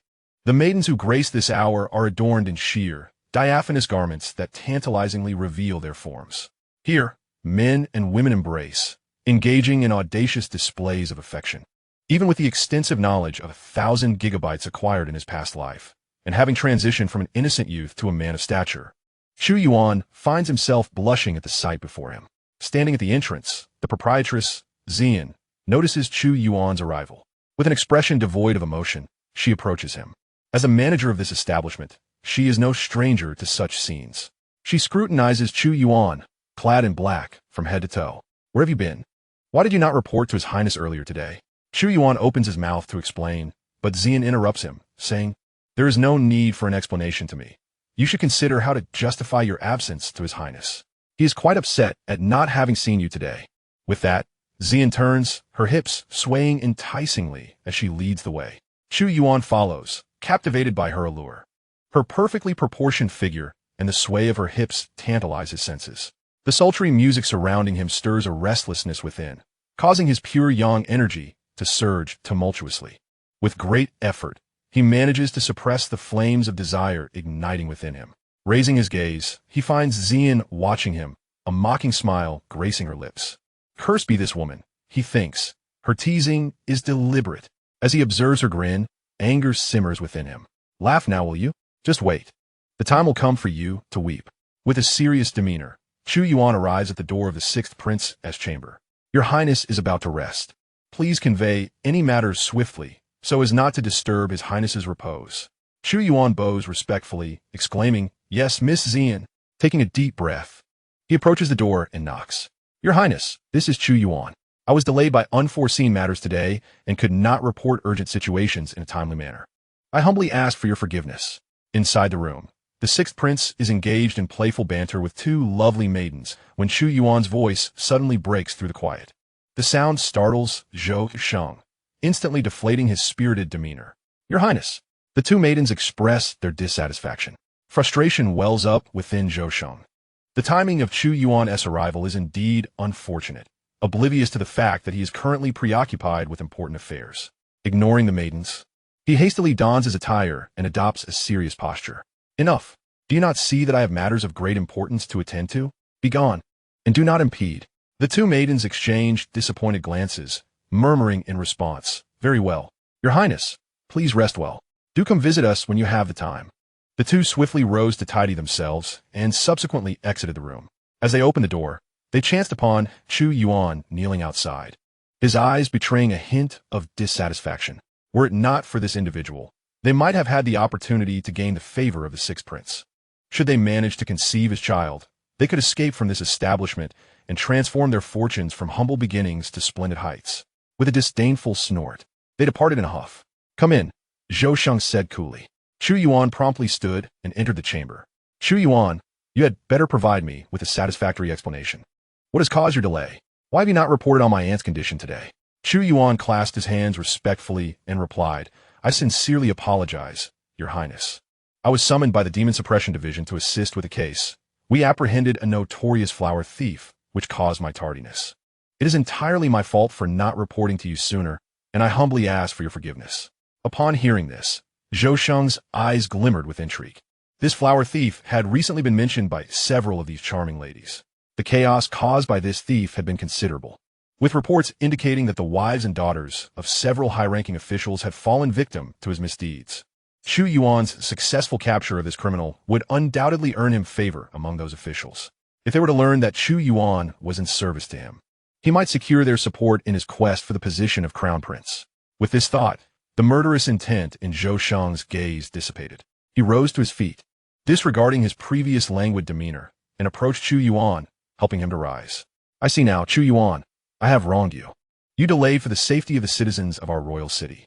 I bear you no ill will. Come, rise quickly. No need to kneel, from now on. I grant you the privilege of not needing to prostrate yourself in my presence. Chu Yuan stood biu utterly speaking. What had caused such a dramatic shift in the 6th Prince's demeanor? He could not fathom the reasons behind it. After assisting Chu Yuan to his feet, Zhou Sheng returned to his seat. Now, Chu Yuan, please share the details regarding today's events in the prison. Chu Yuan nodded, setting aside his thoughts, and began to report diligently on the day's occurrences. Your Highness, I hesitated to apprehend the flower thief and was unable to return to the prison to check on the condition of Princess Chang. However, when I went to investigate this morning, I found that her illness had once again flared up. Upon hearing this news, Zhou Sheng's eyes sparkled with delight. Excellent. Another episode has occurred. There remain 6 opportunities before a complete outbreak. Once the moment arrives, I will have Master rescue her from prison, and the energy of the Xian divine body shall be mine. Zhou Sheng laughed heartily. Chu Yuan, your news is splendid and exceedingly beneficial to this prince. You have rendered a great service, so go seek out Xian to claim your reward of 1 or 2 silver coins. This is a token of appreciation from this prince. And should you achieve further remarkable feats in the future, your rewards shall be even grander. Upon hearing this, Chu Yuan inwardly rolled his eyes. He had noticed a shift in the sixth prince's attitude towards him and had momentarily believed that Zhou Sheng had come to his senses. However, it was merely a fleeting hope. How could Zhou Sheng ever truly change his disposition? Although Chu Yuan felt disdain within, he still managed to display an expression of excitement, gratefully exclaiming, "Thank you, your highness. I am willing to brave fire and water for you, no matter the peril. Enough. This prince is weary. You may leave now." Zhou Sheng waved his hand, dismissing Chu Yuan. He had pressing matters to attend to, as he had yet to procure the rice worm he sought and felt quite uncomfortable. Chu Yuan nodded, then clasped his hands in a formal bow, stating, "I take my leave." He maintained his posture, retreating several steps before turning to exit. Such decorum was impeccable and beyond reproach. Once Chu Yuan departed the chamber, the two beautiful maidens who had just left returned. "Your Highness, have you concluded your affairs? Shall we resume our previous activities?" They chimed in unison. "Your Highness, you certainly have kept us waiting." Zhou Sheng smiled faintly, embracing both women excitedly. "Soon, I shall let you experience the prowess of this prince." The maidens blushed in response, then lowered their heads. Zhou Sheng closed his eyes to savor the moment. However, several minutes passed without the anticipated warmth in his lower abdomen. The maidens, once filled with eager anticipation, now displayed expressions of disappointment. "Your Highness, it seems you are not quite up to the task." Downstairs at the Drunken Fragrance Pavilion, Chu Yuan encountered Xian. "Miss Xian," His Highness said, "I performed splendidly and instructed me to receive 1 or 2 silver coins from you as a reward." Xian made no immediate movement. Instead, she leaned closer to Chu Yuan and whispered in his ear, "Chu Yuan, I am aware of the deeds you have undertaken with the Mountain Forest Gang. You wouldn't want His Highness to discover your actions, would you?" Chu Yuan's expression shifted abruptly from joy to apprehension. "She knows of my involvement with the Mountain Forest Gang?" A glimmer of surprise flickered in his eyes. He had taken great care to conceal his identity. How could this woman have uncovered the truth? Chu Yuan resolved not to admit anything, curious about her intentions. "Miss Xian, I'm unaware of what you're referring to." Xian maintained her serene smile. "Chu Yuan, your denial is inconsequential. After the Drunken Fragrance Pavilion closes, I shall seek you out. Rest assured, I have no intention of exposing you. Rather, I wish to request your assistance." Upon concluding her statement, Xian produced 1 or 2 silver coins. Chu Yuan accepted them with an impassive demeanor and departed. His countenance darkened like the depths of a chasm as he silently contemplated his next move. The woman truly knows my secrets. Should I eliminate her? Chapter 35, Xian's Decision. As this thought arose in Chu Yuan's mind, he promptly shook his head in denial. No, such a notion is far too perilous. Xian is closely associated with the Sixth Prince. To kill her would undoubtedly attract his attention. It would be wiser to observe her intentions. To slay her would be the most foolish of strategies, Chu Yuan mused. He then made his way home. Upon returning, and seizing the moment before Xian's arrival, Chu Yuan extracted the reward from his latest task. "System, retrieve task reward," he commanded. As his words resonated, a crimson long blade materialized from the void, landing in Chu Yuan's grasp. He tightened his grip on the blade, and a melodious phoenix cry echoed in his ears. The sound was soft, audible only to him. Gazing at the weapon in his hand, Chu Yuan felt a profound sense of satisfaction. Truly, it is a divine artifact. The Daxia dragon sparrow seems to harbor a trace of the residual spirit of the mythical vermilion bird within. Before testing the blade, he could already sense the terrifying energy contained within it. Were he to wield it now, his dilapidated straw hut would likely be obliterated in an instant. Let me first see if I can store it within my spatial pocket. Chu Yuan recalled his technique that allows him to conceal objects, and without hesitation, he executed the method. The once nearly human-sized Daxia dragon sparrow swiftly shrank and vanished into the space of his sleeve. Marvelous! Chu Yuan felt exhilarated and quickly summoned the Daxia dragon sparrow back. The long blade shot forth from his sleeve, landing back in his hand. This instantaneous summoning and retraction, combined with the artifact's might, would undoubtedly leave formidable opponents reeling in surprise. At that moment, he heard faint sound from outside the room. He recognized it as Xian's arrival. He promptly returned the Daxia dragon sparrow to its concealed state, arranged his attire, and stepped out of his door. The person awaiting him was indeed Xian. She had changed into a fitted black outfit that accentuated her perfect curves, her ample bosom, and voluptuous figure on display. Xian smiled lightly. Do you find it appealing? Chu Yuan snapped back to reality, the admiration he had just felt vanishing in an instant. To be frank, your figure is rather average. Upon hearing this, Xian pouted. Oomph. A man of double standards. Xian, please refrain from being coy. What you mentioned earlier at the Zue Xianglu, what did you mean? Why did you not report the affairs of the Xianxia gang to the sixth prince? Xian replied with a subtle smile, her gaze sweeping around, avoiding Chu Yuan's question. Are you certain we should discuss this here? Perhaps we should go inside? Chu Yuan hesitated, glancing around, though he saw no signs of eavesdroppers nearby. However, it is not prudent for such handsome and beautiful individuals to linger outside, as they easily attract the attention of the demon hunters patrolling the streets. He nodded and said, Miss Xian, please, do not disdain the humble abode of a mere commoner. Xian chuckled softly and then stepped into Chu Yuan's thatched cottage. Observing the simplicity of the interior, she remarked with a smile, Chu Yuan, you have taken everything from the mountain forest gang's hidden chamber. Why have you not afforded yourself a better dwelling? With so much silver in your possession, do you not find it distressing to be unable to spend it? Unfazed, Xian continued to speak of the mountain forest gang. Chu Yuan was aware that she must have uncovered something.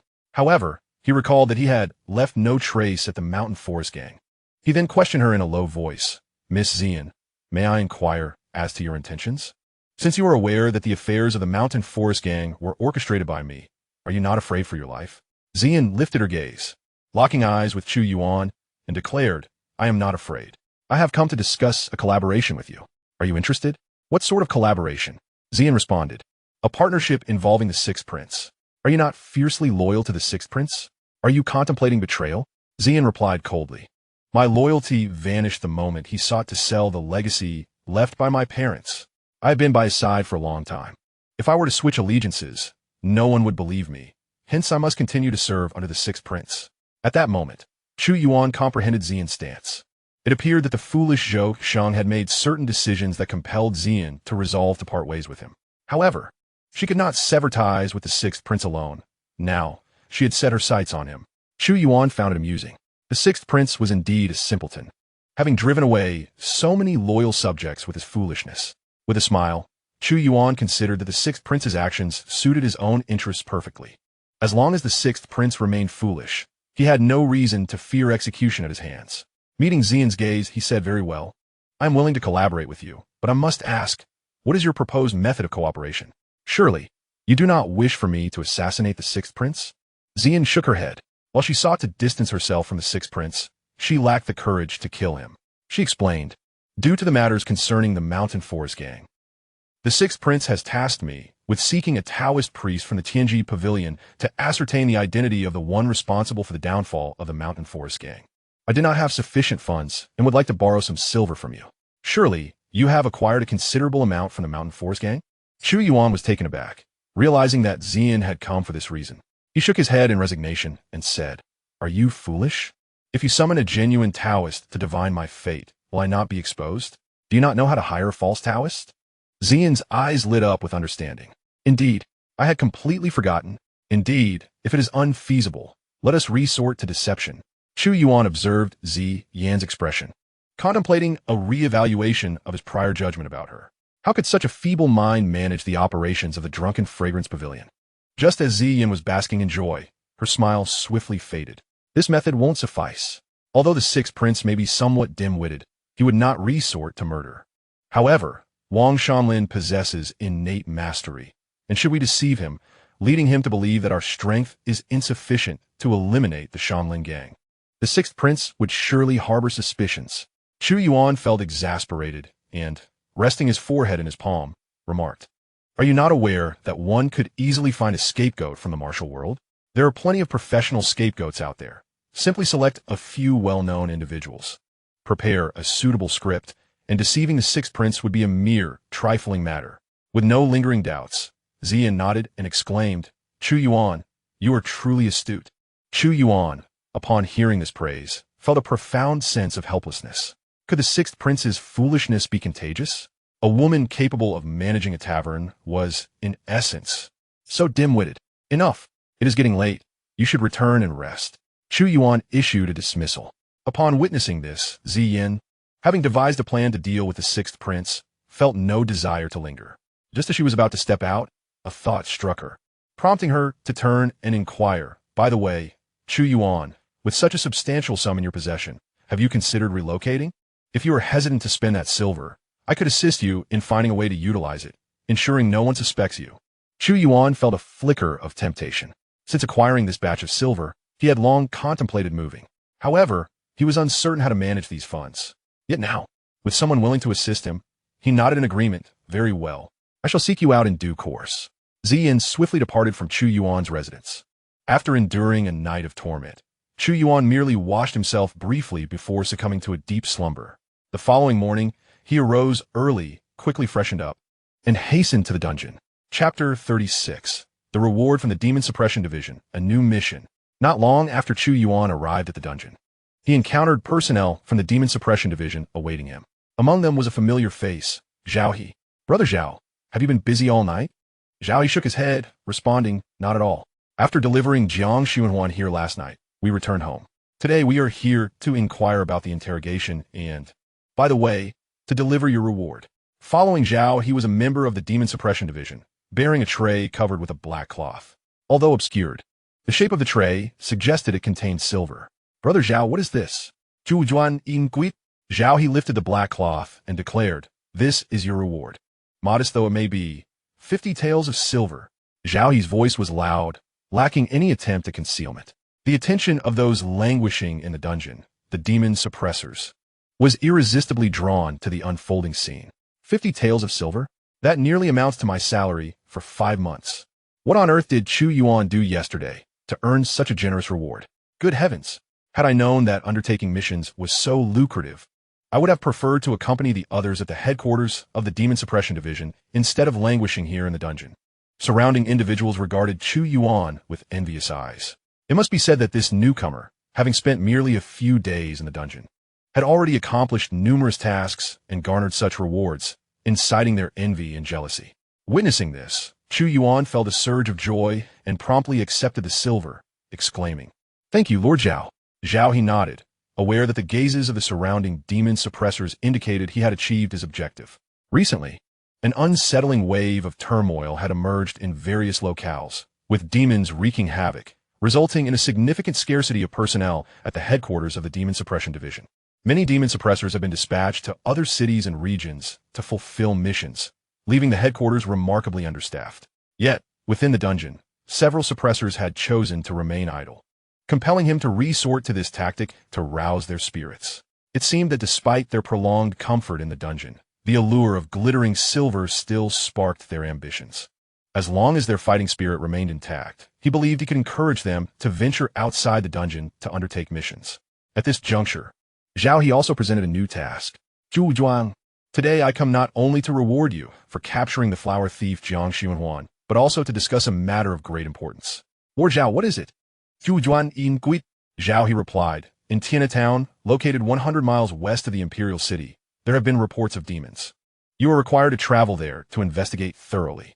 If you encounter any demons, do not attempt to capture them. Simply slay them on sight."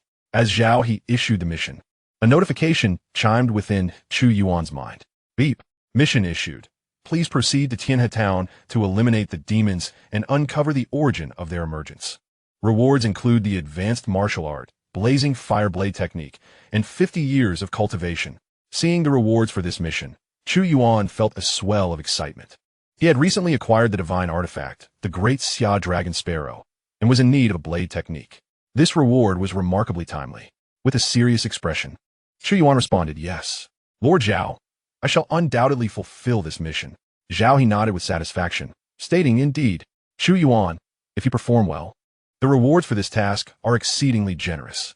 Not only will there be a reward of 500 taels of silver, but there are also opportunities for innate elixirs and access to the Demon Suppression Division's library." Zhao He spoke these words without reservation. He aimed to make the inhabitants of the dungeon aware that completing missions would yield substantial rewards, ensuring their willingness to participate. As anticipated, upon hearing about the task's rewards, someone in the dungeon finally could not restrain themselves and spoke up. "Master Zhao, I wish to embark on a mission, yet I am uncertain if such an opportunity is afforded to me."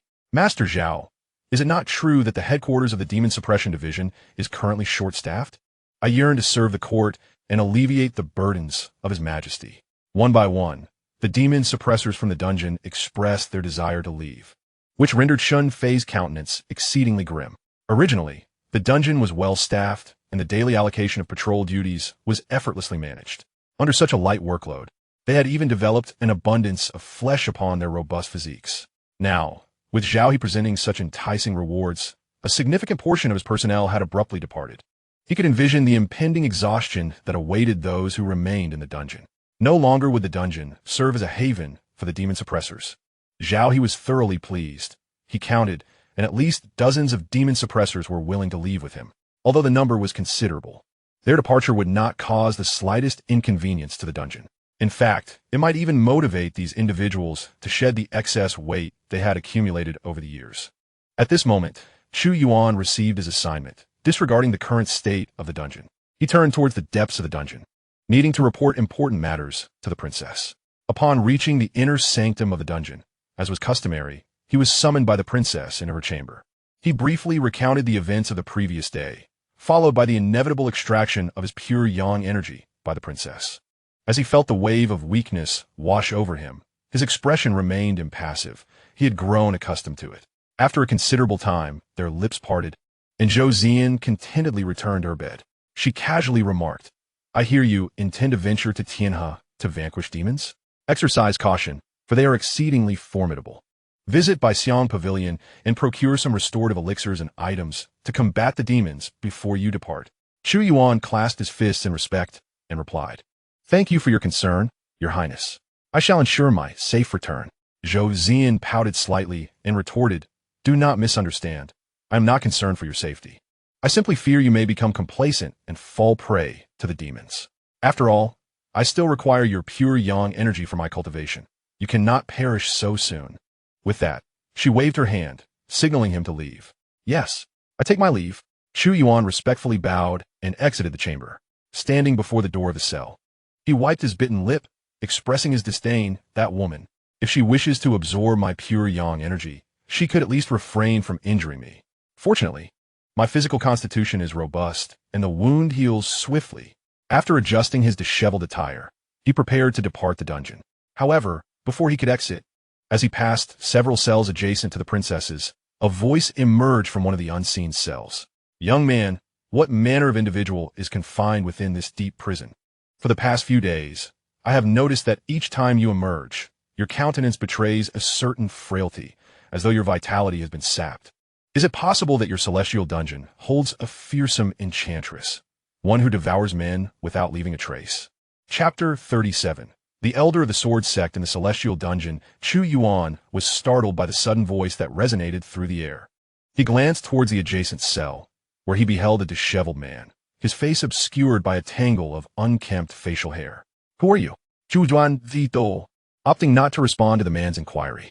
"My title, if uttered, would be enough to instill fear within your heart. Are you certain you wish to hear it? If you prefer silence, then so be it." Chu Yuan replied dismissively, turning to leave. "Wait, youngster, why the haste?" the man in the cell called out, sensing that Chu Yuan was not easily ensnared. "Old man, speak quickly. Do not waste my time." Chu Yuan replied coldly, for he had pressing matters to attend to. The man in the cell, abandoning his air of mystery, declared, "I am Ren Tian, an elder of the Sword Sect. Have you heard of me?" Upon hearing this name, Chu Yuan pauset momentia. This individual hailed from the Sword Sect, sharing the same surname as the woman he had encountered at the Lin family estate yesterday. Could there be a connection between them? "I have heard of the Sword Sect, a prestigious faction within the martial world of Dezhou. However, I am unfamiliar with Ren Tian." Chu Yuan acknowledged. Ren Tian sighed deeply, his expression tinged with melancholy. "Indeed, the Sword Sect is renowned in the martial realm. How could they possibly associate with a criminal like myself?" Observing the man's reluctance to divulge pertinent information, Chu Yuan urged, "Elder, please state your business promptly. I have no time to squander." Ren Tian scrutinized Chu Yuan for a moment before retrieving a crumpled piece of paper. "Youngster, would you be willing to assist me in a matter? Deliver this letter to a girl named Ren Ying within the Sword Sect. Should you succeed, I shall impart to you an unparalleled technique. What say you?" Chu Yuan's expression turned skeptical. "En parallèle technique? Is it superior to the 9 Yang divine skill or the 6 Meridians divine sword? If not, I shan't waste my time. Furthermore, Aiding a prisoner could lead to trouble should he be discovered. Just as Chu Yuan was about to decline, a notification resonated in his mind. Ding. Task issued. Assist Ren Tian in delivering the mysterious letter to Ren Yingying. Completion rewards. Divine Technique, Qianhuan Wu Xianggong, and 50 years of cultivation. This unexpected task, accompanied by such an exceptional reward, stirred excitement within Chu Yuan. The Qianhuan Wu Xianggong, as described by the system, was a technique capable of altering one's form, appearance, and aura, rendering it far superior to any mere disguise he had previously employed. In light of the rewards offered by this system, Chu Yuan accepted the task without hesitation. Very well, old man. I shall assist you out of pity for your plight. He glanced around to ensure no one was nearby, before swiftly stowing away the crumpled letter. Thank you, young lad. Upon your return, I assure you I will impart to you an unparalleled technique. Ren Tian retreated into the corner of his cell. Chu Yuan, treating the event as inconsequential, departed the celestial prison at his own pace. Shortly thereafter, he, bearing a tray, sought out a secluded corner, where he concealed the silver within the spatial confines of his sleeve. He then emerged from another shadowed nook, first heading to the Lin family estate to find Ren Yingying. Fortune favored him. Ren Yingying had not returned to the Sword Sect. Instead, she was serving as a martial arts instructor to Lin Shuyan, diligently teaching her the ways of combat. Upon Chu Yuan's arrival, Ren Yingying appeared quite taken aback. Chu Yuan, what brings you here? She inquired. With a smile, he replied, someone in the celestial prison asked me to deliver something to you, Miss Ren. Do you know an old man named Ren Tian? At the mention of Ren Tian's name, Ren Yingying paused momentarily. She nodded, her expression suddenly shifting to one of vigilance. I know him. He is my father. Why do you ask? Chu Yuan zépondait. Your father entrusted me with a letter to deliver to you. With that, he produced the wrinkled missive from his garments. The task was exceedingly straightforward. As Ren Yingying accepted the letter, a notification chimed in his mind. Ding! Congratulations, host. Task completed. You have received the divine technique, Celestial Mirage, and 50 years of cultivation experience. At that moment, a surge of cultivation memories flooded into Chu Yuan's mind, the method of the Celestial Mirage technique. Its functional description was far more detailed than the system's. By practicing this technique, and provided one possesses sufficient internal energy, one could transform into any living being they desired, be it human or beast, altering not only their form, but even their scent and aura. However, the sole drawback was that if confronted by someone with 3 greater realms of cultivation, the disguise would be easily discerned. Were it not for this flaw, Chu Yuan mused, this technique could truly be deemed celestial in nature. Its capabilities were exceedingly formidable. Without this limitation, he could assume the guise of anyone or anything without fear of deception. Regaining his composure, Chu Yuan observed Ren Yingying, who was now intently scrutinizing the contents of the letter. Although he was unaware of what was written, he had no time to ponder. Miss Ren, I have delivered your father's message, and if there is nothing further, I shall take my leave. He turned to exit. Ren Yingying hastily called out to him, wait. Chu Yuan, I have something for you. Please take this hairpin back to my father. He will know you have delivered the letter to me. Ren Yingying removed the wooden hairpin that held her dark, ink-like tresses. Instantly, her hair cascaded down, and a remarkable transformation enveloped her demeanor. In that moment, she appeared less like a valiant heroine and more akin to a charming neighbor girl, exuding an aura of youthful vitality. Chu Yuan cast a fleeting glance before tucking the hairpin away, declaring, very well, I shall deliver it to your father.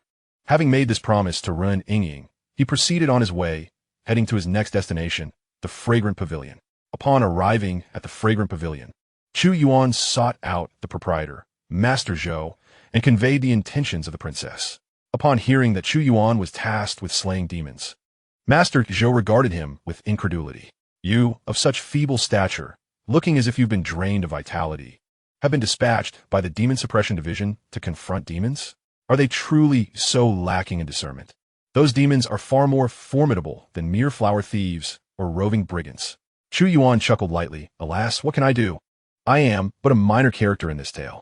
He continued earnestly. The princess has sent me to procure some items and elixirs for combating the demons.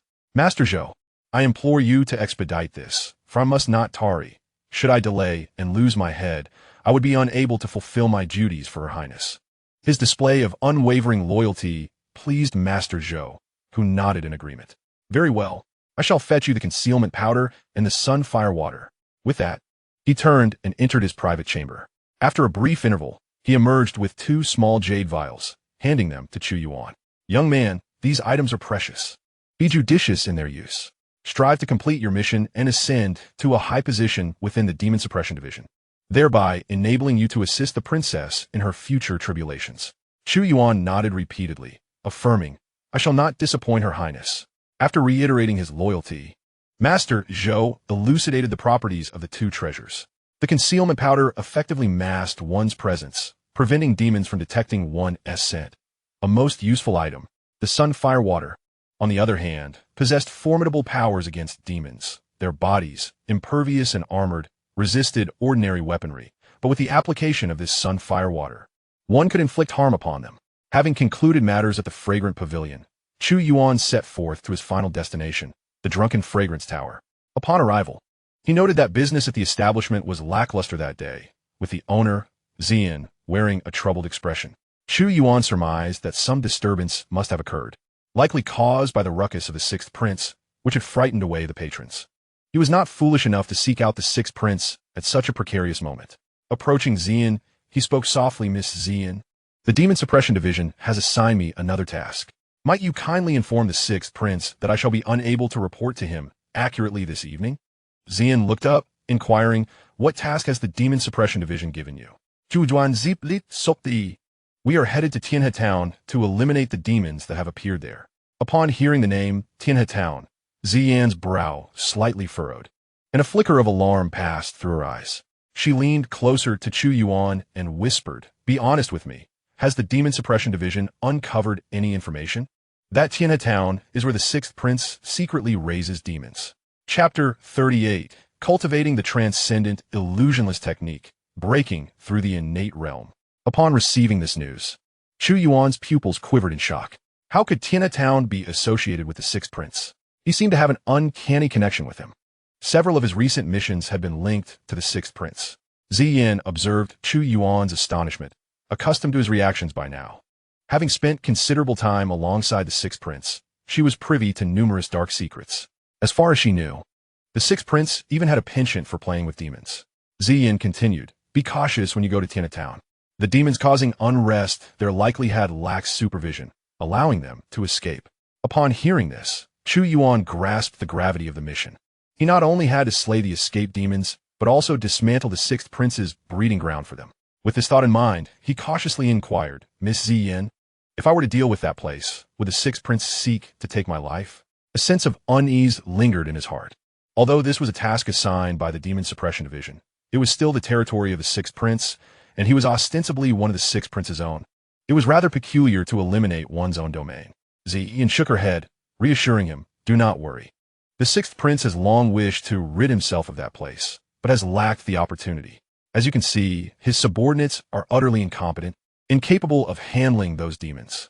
If you can resolve this issue for the 6th prince, he may hold you in higher regard. Chu Yuan rolled his eyes at her words.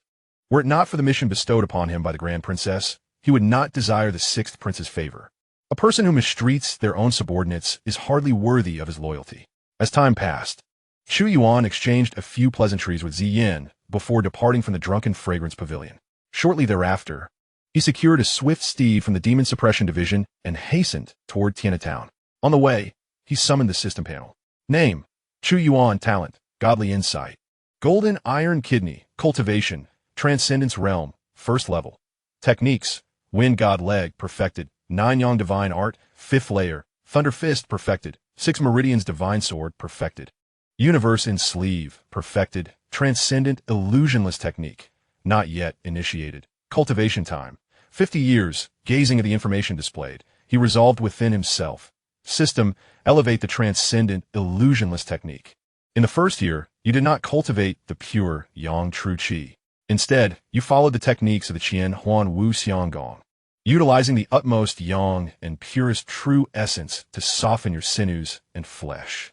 After a period of diligent practice, you managed to subtly adjust the height of your cheekbones and the contour of your nose, reaching the introductory stage of the Qian Huan Wu Xiang Gong, enabling you to create simple disguises.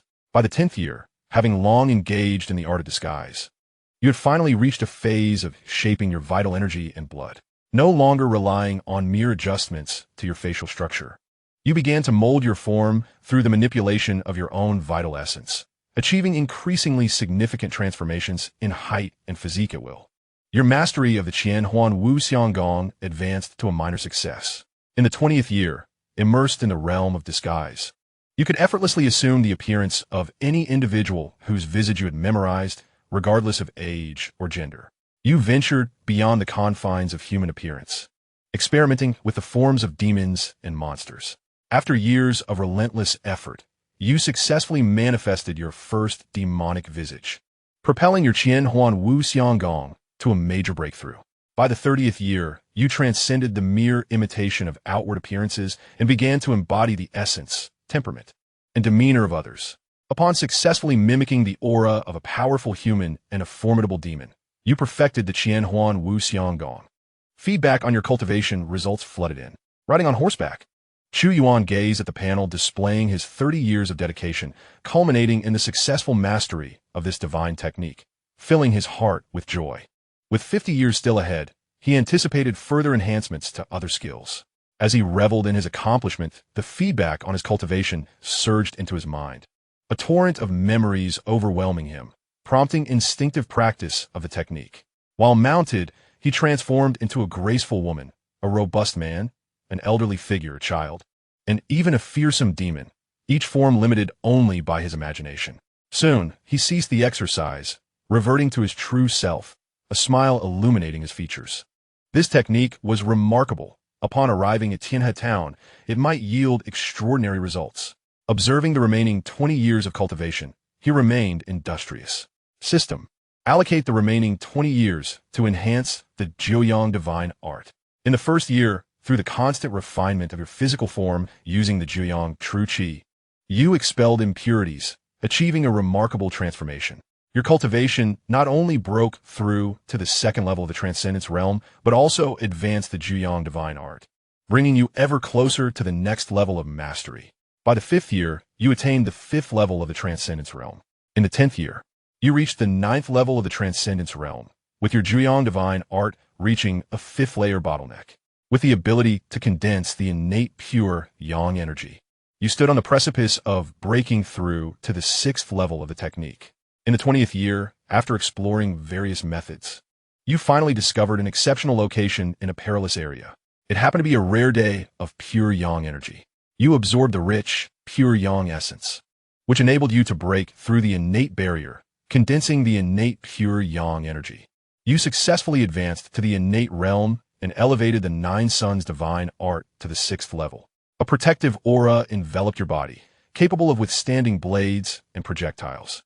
The success of your cultivation was confirmed.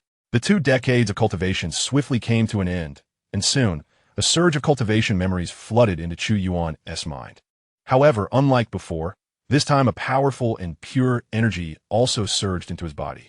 Chu Yuan's cultivation was rapidly ascending. 2nd layer of the Transcendence realm. 3rd layer of the Transcendence realm. His cultivation stabilized only after reaching the 1st layer of the innate realm. Observing his newfound prowess, Chu Yuan smiled broadly. With the cultivation of the innate realm and the protective aura granted by the Nine Suns divine art, he need not fear any formidable demon unless it was overwhelmingly powerful. Moreover, the distance to the Grandmaster realm was merely 2 major levels away. Soon, the Crown Princess would find it impossible to drain his pure yang energy. At that moment, he would seize control. As these thoughts crossed his mind, Chu Yuan's excitement grew. Upon regaining his composure, a quietly serene town gradually came into view. He suppressed his smile and, with a serious expression, remarked, "We have arrived at Tianhe town. We must exercise caution in our actions from here on." Chapter 39. Tianhe town and the peculiar mayor Zheng Yi. Riding into Tianhe town, Chu Yuan noted the eerie quietness despite it being broad daylight. The streets were devoid of any pedestrians, creating a disturbingly surreal atmosphere. Frowning deeply, he called out, "Tianhe town, are there any living souls here? I am Chu Yuan, from the Demon Control Division in the Imperial City." Now, possessing the cultivation of the innate realm, his voice resonated powerfully, carrying for 100 meters. Yet, despite the announcement of his origin, the townsfolk concealed within their homes remained silent. After waiting for a while with no signs of life, his frown deepened. No one. Could this truly be a dead town? Activating his supreme insight technique, he scanned the surroundings. There were no traces of bloodshed or signs of battle, an absence of evidence suggesting a massacre. He continued deeper into Town. Soon, he arrived at the mayor's residence. The area remained remarkably clean. Along the way, he had only spotted a few bloodstains, suggesting that demons had indeed appeared in Town. However, it was clear that the town had not been annihilated. With precise movements, he dismounted and approached the mayor's door. Knocking, he called out, "Is anyone home? Should no one be here, I shall enter." As soon as he uttered these words, a trembling voice emerged from within the house. Who are you?" Upon hearing this, Chu Yuan's eyes brightened. Indeed, there were still living souls in Town. He promptly introduced himself. "Esteemed elder, I hail from the Demon Suppression Division of the Imperial City, here to address the demons that have appeared in Town." Upon learning of Chu Yuan's identity, the door creaked open. An elderly man, stooped and with hair as white as snow, stood before him, his eyes alight with excitement. "Ah, it is the esteemed demon suppressor. Please come in. You have finally arrived. The demons that have plagued our town have been here for some time. If you had not come, we would surely have perished." The old man lamented as he grasped Chu Yuan's hands. "Do not be disheartened, dear elder. I shall first ascertain the nature of this situation, and I vow to avenge the people of Town. Chu Yuan, deeply, might I ask your name, and how many souls still inhabit this village?" Wiping away the tears from his eyes, the elder responded, "I am Xianxia, the mayor of Town. As for the living, there are perhaps a few hundred souls remaining. That demon is exceedingly rampant. In just a matter of days, it has claimed the lives of dozens of our townsfolk. We contemplated fleeing Town, but the demon has become even more deranged. Anyone who dares to leave is met with a gruesome fate at its hands. If we remain, it will methodically hunt us down, and having not sent someone to seek help, we might never have seen you arrive." Xianxia recounted the harrowing events that had transpired in Town, and Chu Yuan listened intently. From the information imparted by Xianxia, he gathered that the demon appeared only under the moonlight, and its method of hunting was tragically simple. Anyone who ventured outside during the day would become its prey. Understanding this, Chu Yuan realized why the townspeople had not come out to greet him. They feared becoming the demon's next victims. Yet, even if they remained hidden, they would inevitably find themselves trapped within their homes, facing starvation.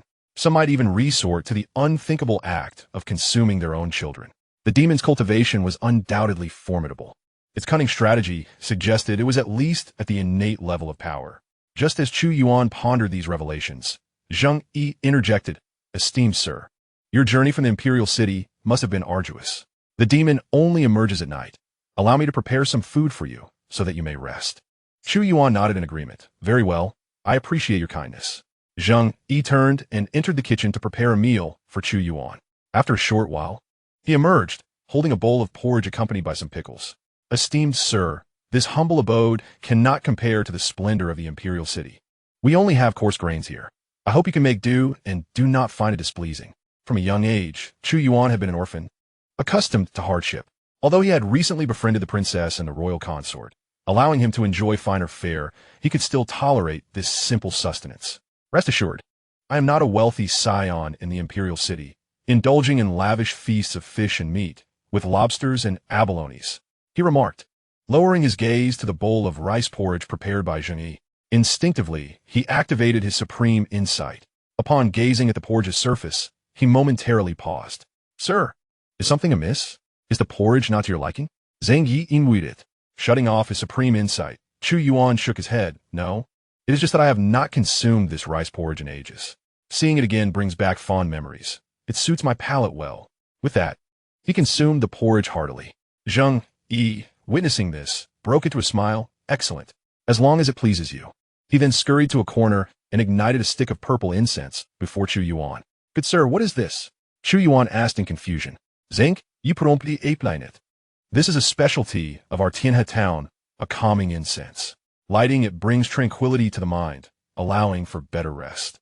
I noticed you must be quite weary from your journey from the Imperial City, hence I lit it for your comfort." Listening to this reasonable explanation, Chu Yuan ceased his inquiries and finished the porridge. Once satiated, a wave of drowsiness enveloped him. Observing the bright sun outside, he felt disinclined to search for clues. He turned to Xianxia and said, "Old sir, it is still early. I shall take a brief nap. Please awaken me when dusk approaches. Zhang Yi readily agreed. Of course, sir. Rest well here, and I shall rouse you when the sun sets. Chu Yuan found a corner to sit, and soon drifted into slumber. After a considerable time, once Zhang Yi had confirmed Chu Yuan's breathing was steady, he suddenly straightened his previously stooped posture. Boldly, he approached Chu Yuan, scrutinizing him intently. This town's demon slayer possesses quite the appealing guise. I hope the moon demon finds favor in him. He muttered to himself before boldly stepping outside the room, heading eastward as if to a specific destination. After a while, as Zhang Yi distanced himself, Chu Yuan abruptly opened his eyes. This town chief is indeed suspicious. He dared to poison my porridge. Fortunately, my 9-yang divine skill has reached a level where I am immune to all toxins. With that, he swiftly rose and dashed out of the room, pursuing the direction in which Zhang Yi had departed. Chapter 40. Zhang Yi's Deceit. Chu Yuan slays the demon. On the other side, Mayor Zhang Yi cautiously navigated the winding paths of Tianatown. After turning several corners, he arrived before an ancient and dilapidated house. He did not rush inside, but paused at the door, scanning his surroundings. Once he confirmed that no one was nearby, he entered the old house. Inside, there was a passage leading underground. Before descending, Zhang Yi meticulously adjusted his attire and then solemnly stepped into the tunnel. Your servant Zhang Yi pays homage to the Moon Demon King. Upon reaching the bottom, he prostrated himself before a small shadow, approximately half a meter tall. Didn't I instruct you not to disturb me during this period? The Moon Demon growled, visibly irritated as he tossed aside a mangled leg he had been gnawing on, then stepped onto Zhang Yi's head. My lord, this is urgent. The town demon division has arrived. They received a mission to eliminate you. Zhang Yi's head was pressed against the ground by the Moon Demon's foot, which, despite its childlike stature, possessed great strength, creating deep impressions in the earth with a mere gentle step. Upon hearing town demon division, the Moon Demon displayed a cruel smile. Ah, they have finally come. How many of them are there? Only one, my lord. Zhang Yi's response instantly darkened the Moon Demon's expression. What? Just one? That single individual isn't even enough to fill my teeth. Zhang Yi, how could you say that the town demon division sends out groups of several, even dozens of people? Why is there only one town demon envoy now? Do you wish for me to bury the entire populace of Tianatown with you? At this, Zhang Yi's face paled. He quickly bowed his head, pleading, no. My lord, I beseech you to spare the innocent citizens of Tianatown. You do not desire the town demon division's members? If you eliminate that town demon envoy, the division will realize their mission has failed and send more envoys here. Thus, my lord, you shall have a continuous supply of town demon envoys to enjoy. The Moon Demon, upon hearing this, smiled faintly. Indeed, you speak wisely. Since I have the town demon division's warriors to indulge in, I shall temporarily spare the citizens of Tianatown. Gratitude illuminated Zhang Yi's face as he exclaimed, Thank you, my lord, for your mercy. Thank you for your mercy. Just as Zhang Yi was fervently bowing his head, a sudden unfamiliar scent wafted into the air. The Moon Demon turned to the dark tunnel, his expression grave, sensing that something dangerous was approaching. Zhang Yi, what have you brought here? Confused, Zhang Yi glanced back at the dark opening behind him, seeing nothing amiss. He remained oblivious to the source of the Moon Demon's trepidation. The king, I have brought nothing with me. Today, the only individuals present in Tianatown, aside from myself and the demon suppressor you mentioned, are just us. However, that demon suppressor has already consumed the mesmerizing incense and the drowsy water you provided, and he is now in a deep slumber. Zhang Yi's words darkened the expression of the Moon Demon. Fool, you have been deceived. He is feigning sleep to trick you, you imbecile. Now, you have drawn him here to me. The Moon Demon, infuriated, contorted her already fearsome visage, her wounds oozing with pus from the strain. Zhang Yi, astonished, turned to glance behind him. At that moment, he heard the faint sound of footsteps.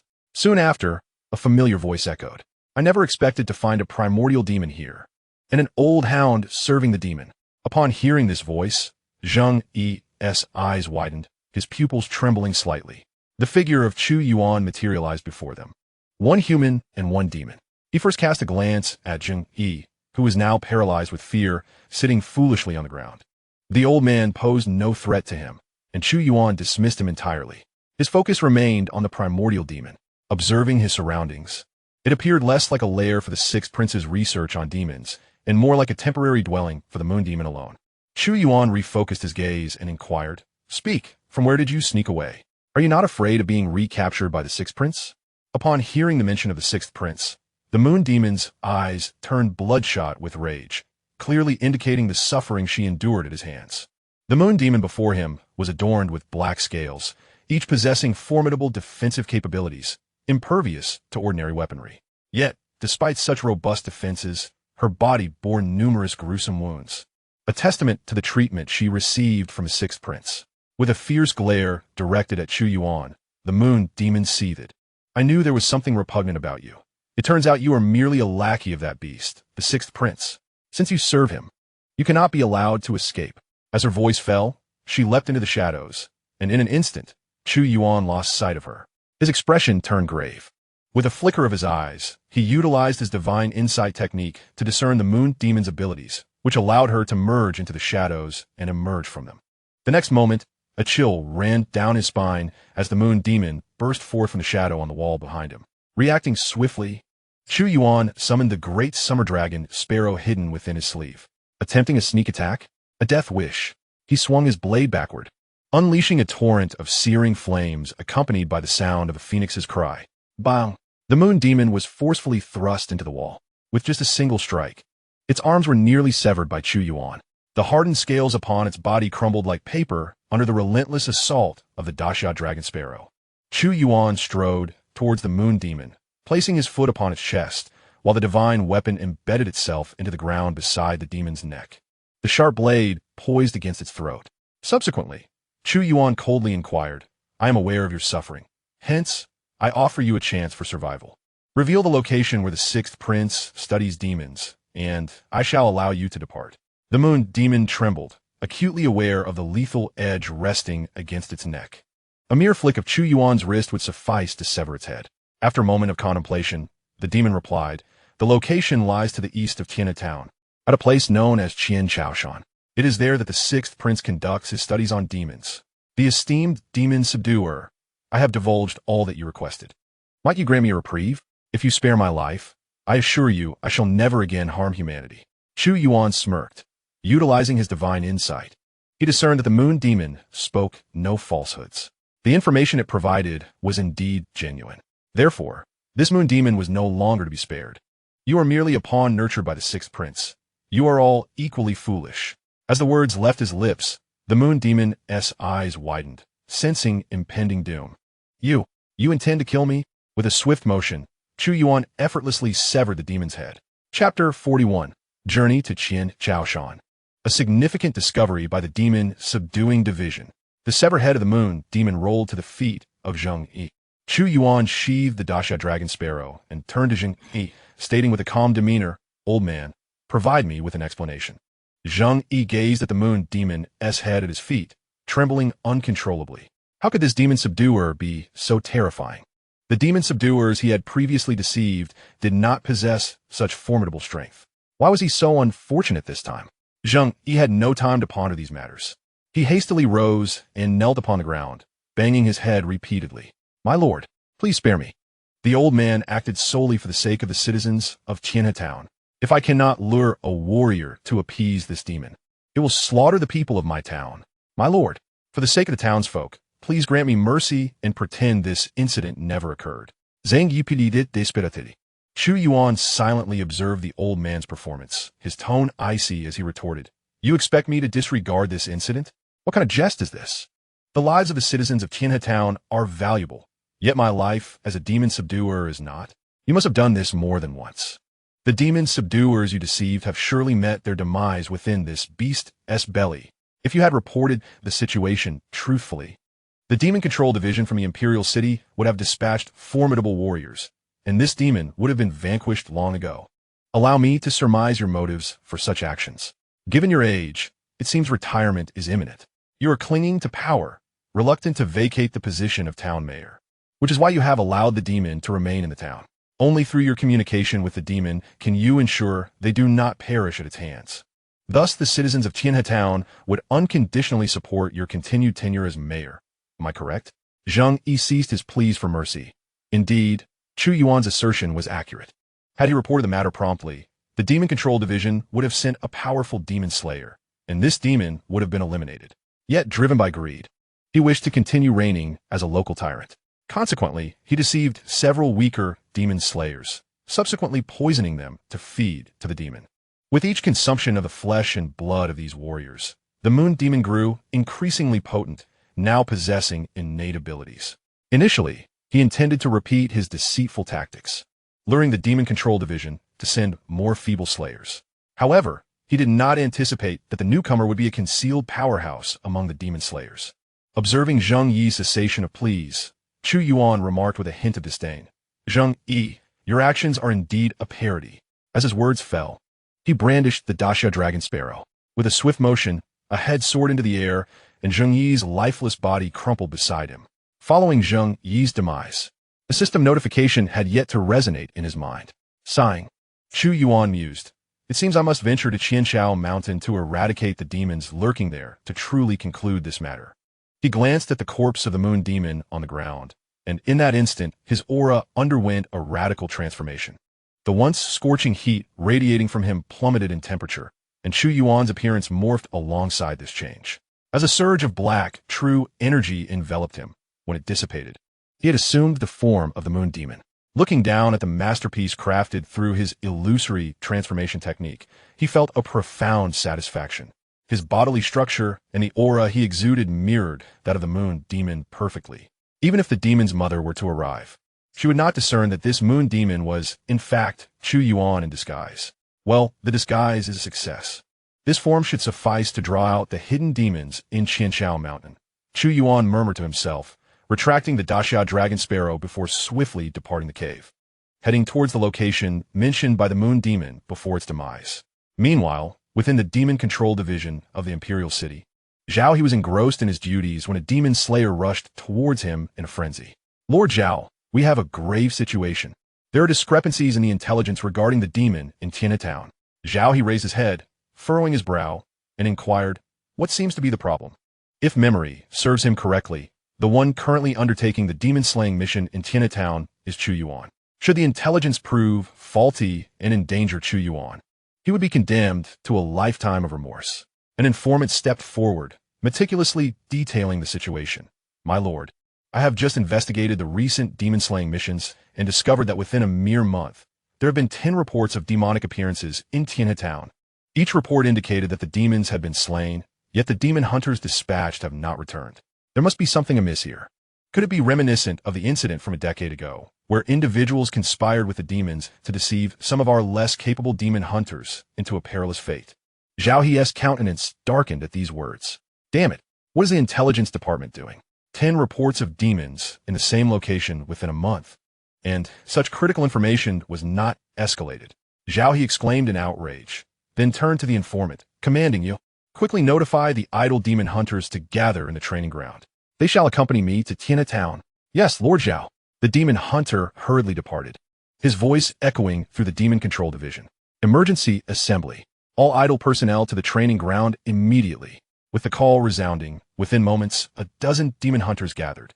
Their cultivation levels were formidable, most of the Sea of Qi stage. Song Yang, possessing innate cultivation, noticed Zhao He's unease and became intrigued. "Zhao He, what has transpired? Why the sudden summoning of so many?" Zhao He replied, "My lord, we have encountered trouble. I suspect someone in Tianhe Town is colluding with demons, providing us with false intelligence that endangers our demon hunters." Upon hearing this, Song Yang's expression turned grave. "Is this true?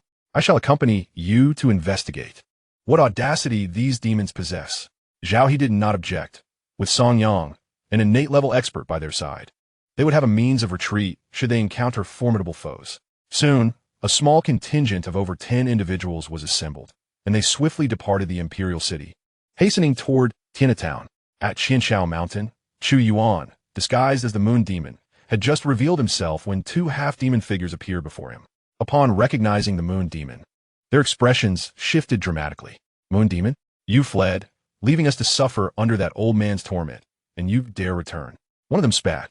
"Damn it, moon demon, since you've come willingly, don't blame us for being ruthless and taking you back." With that, the two immediately attacked Chu Yuan. He smiled faintly. The 2 demons were not particularly strong, merely at the Sea of Qi stage, and he was fully capable of handling them. Upon this realization, Chu Yuan decisively acted, summoning a blazing crimson long knife that materialized in his grasp. The sudden appearance of this weapon momentarily stunned the two demons. Before they could fully react, Chu Yuan swung the Daxia Dragon Sparrow, unleashing a torrent of searing flames that swept across their bodies. With but a single stroke, the two demons were cleaved in half by Chu Yuan. After dispatching them, he surveyed his surroundings and calmly declared, "Come forth. You are all encircled by me." Chapter 42, Chu Yuan's Rampage. As Chu Yuan's voice echoed, the humanoid demons concealed nearby leaped into view. These beings were hybrids, the unsuccessful results of the Sixth Prince's clandestine experiments. Retaining human features while exhibiting demonic traits, they revealed their true forms and regarded Chu Yuan with icy glares. "You are not the Moon Demon. Who exactly are you? You bear an uncanny resemblance to the Moon Demon, yet your demeanor is entirely contrary. Who are you truly?" The surrounding demons coldly interrogated Chu Yuan. I am a demon suppressor," Chu Yuan proclaimed, shedding the guise of the Moon Demon and transforming into his human form. The sight of Chu Yuan seamlessly shifting from the appearance of a demon to that of a human left the hybrid beings wide-eyed in astonishment.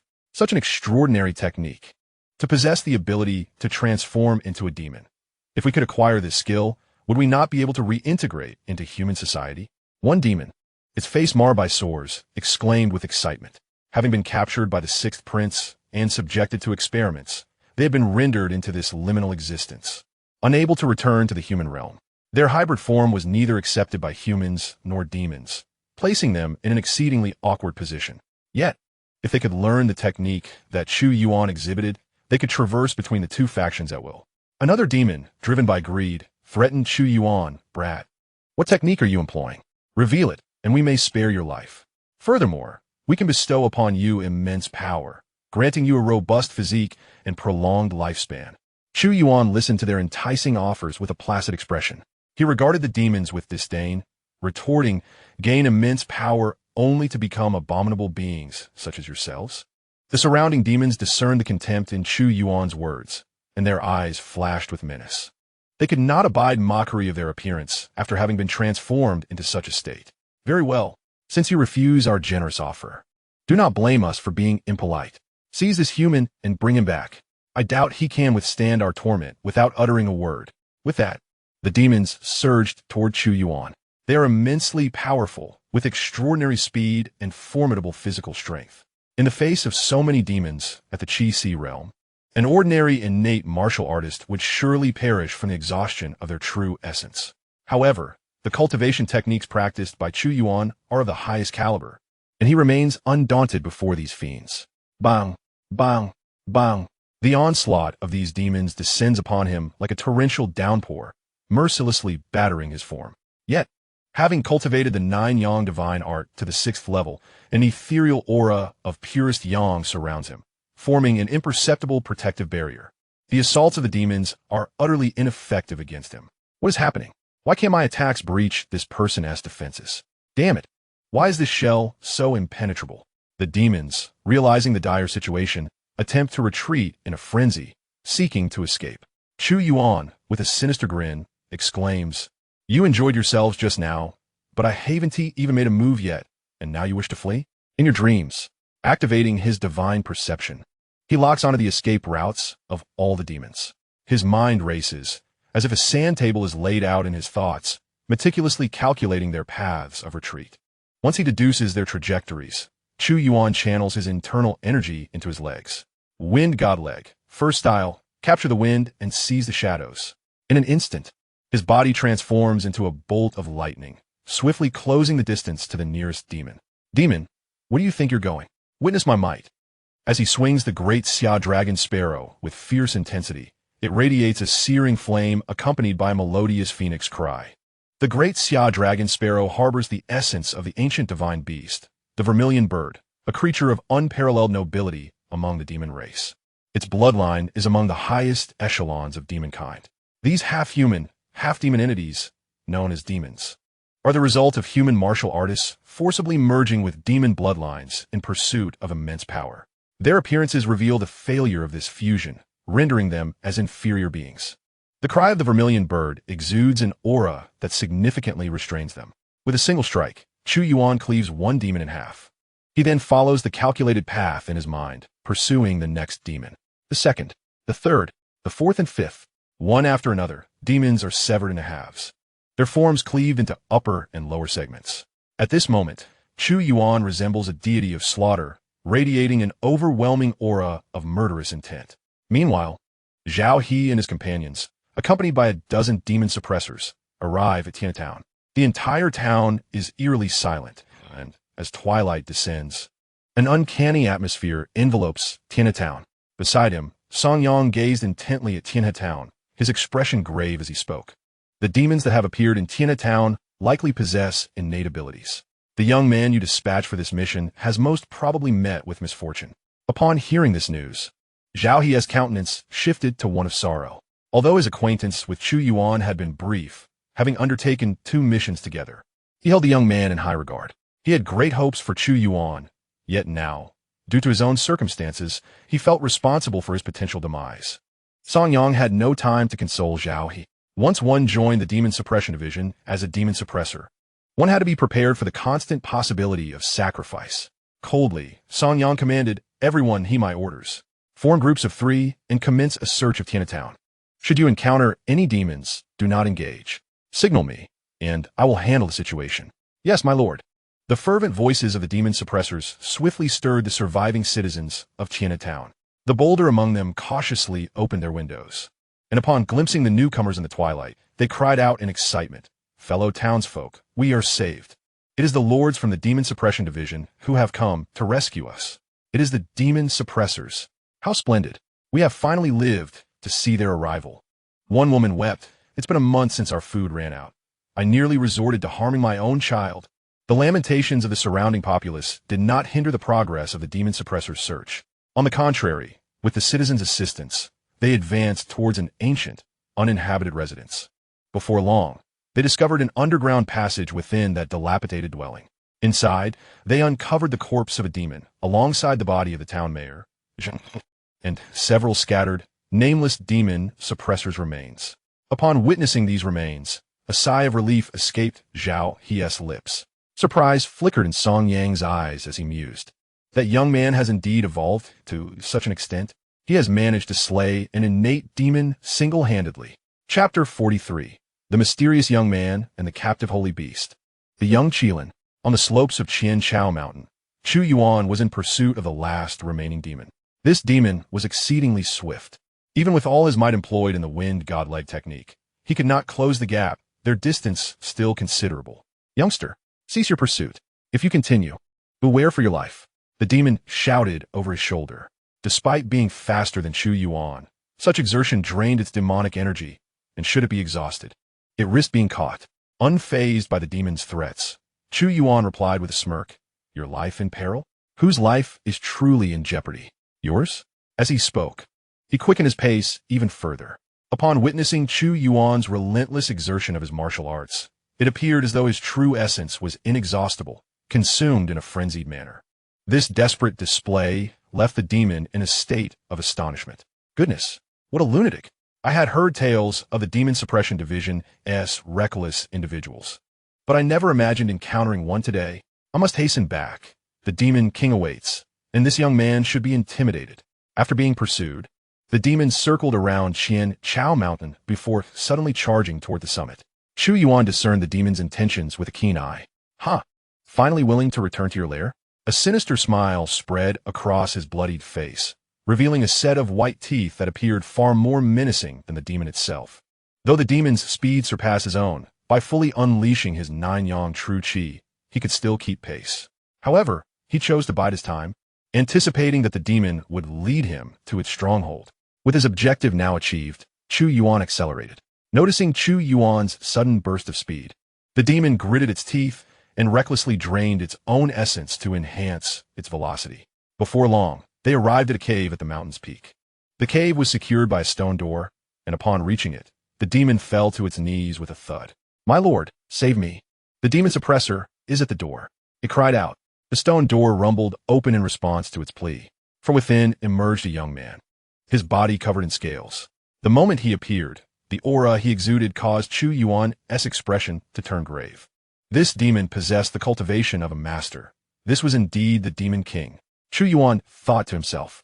The young man cast a glance at the kneeling demon and, without uttering a word, struck down upon its crown with a single palm. His fingers dug into the demon's skull. With a sudden surge of strength, he yanked the demon's head clean off and cast it aside. Useless. After bestowing so much holy blood upon you, you still cannot defeat a mere human demon suppressor. What good are you to me?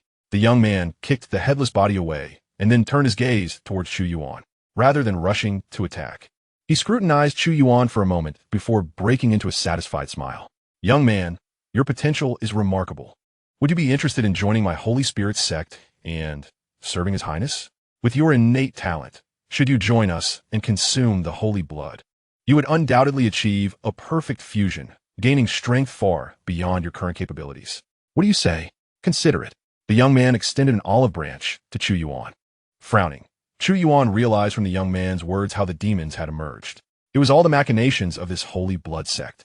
However, it is quite rare to encounter demon beasts within the Great Zhou Dynasty. How did the Holy Spirit sect manage to acquire such an abundance of demon beast blood? The sixth prince, a mere wastrel, lacks the capability to procure such a resource. This conundrum perplexed Chu Yuan.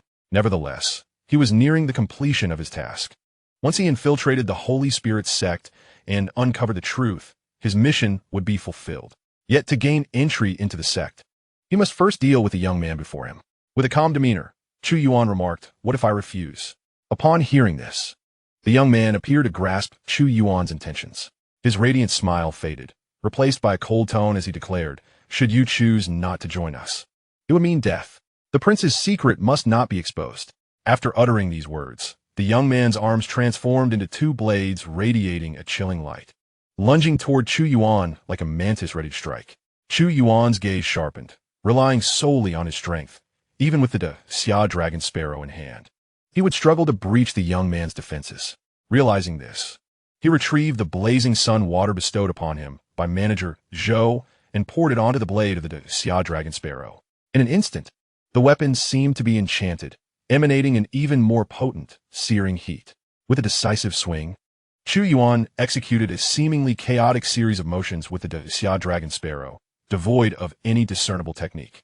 Yet, this erratic display proved sufficient to momentarily overwhelm the young man, forcing him to retreat repeatedly. The young man's expression darkened. The demon suppressor sent by the Demon Suppression Division was excessively formidable. His own cultivation was comparable to that of a minor demon king, a being capable of dominating an area in the outside world. Yet, here he was being relentlessly pressured by Chu Yuan. Chu Yuan had not anticipated the sheer power of the blazing sun water. When combined with the Xia dragon sparrow, its might had multiplied several times over.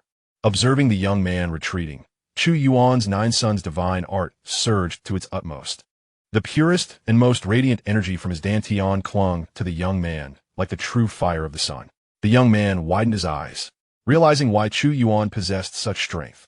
His countenance darkened as he muttered, "No wonder this individual is so formidable. He practices a technique specifically designed to counter us demons. I cannot remain here any longer. If I stay, I will surely be consumed by this pure and radiant energy." No longer wishing to engage with Chu Yuan, the young man unleashed his energy, sending Chu Yuan flying. "Kid, we shall meet again. I will not entertain you any longer today." With that, the young man turned to leave. However, at that moment, several figures emerged from the direction he was headed. Chu Yuan paused, recognizing the newcomers. "Lord Zhao, Lord Song, what brings you here?" The appearance of these two left Chu Yuan astounded, for he had thought he was alone on this mission while the others were preoccupied with their own tasks. "Zhao," he remarked, "we have come to rescue you. I never anticipated your prowess. You have slain so many demons along the way, even managing to subdue the Demon King. Given time, with your talent, you might very well achieve the status of a terrestrial immortal." Song Yang interrupted their conversation. "Enough chatter. We must act swiftly to suppress the Demon King. We cannot allow him to escape." Nodding in agreement, Zhao He and Chu Yuan engaged the young man in battle alongside Song Yang. "Damn it! You demon suppressors are utterly overstepping. It is you who have forced my hand," the young man exclaimed.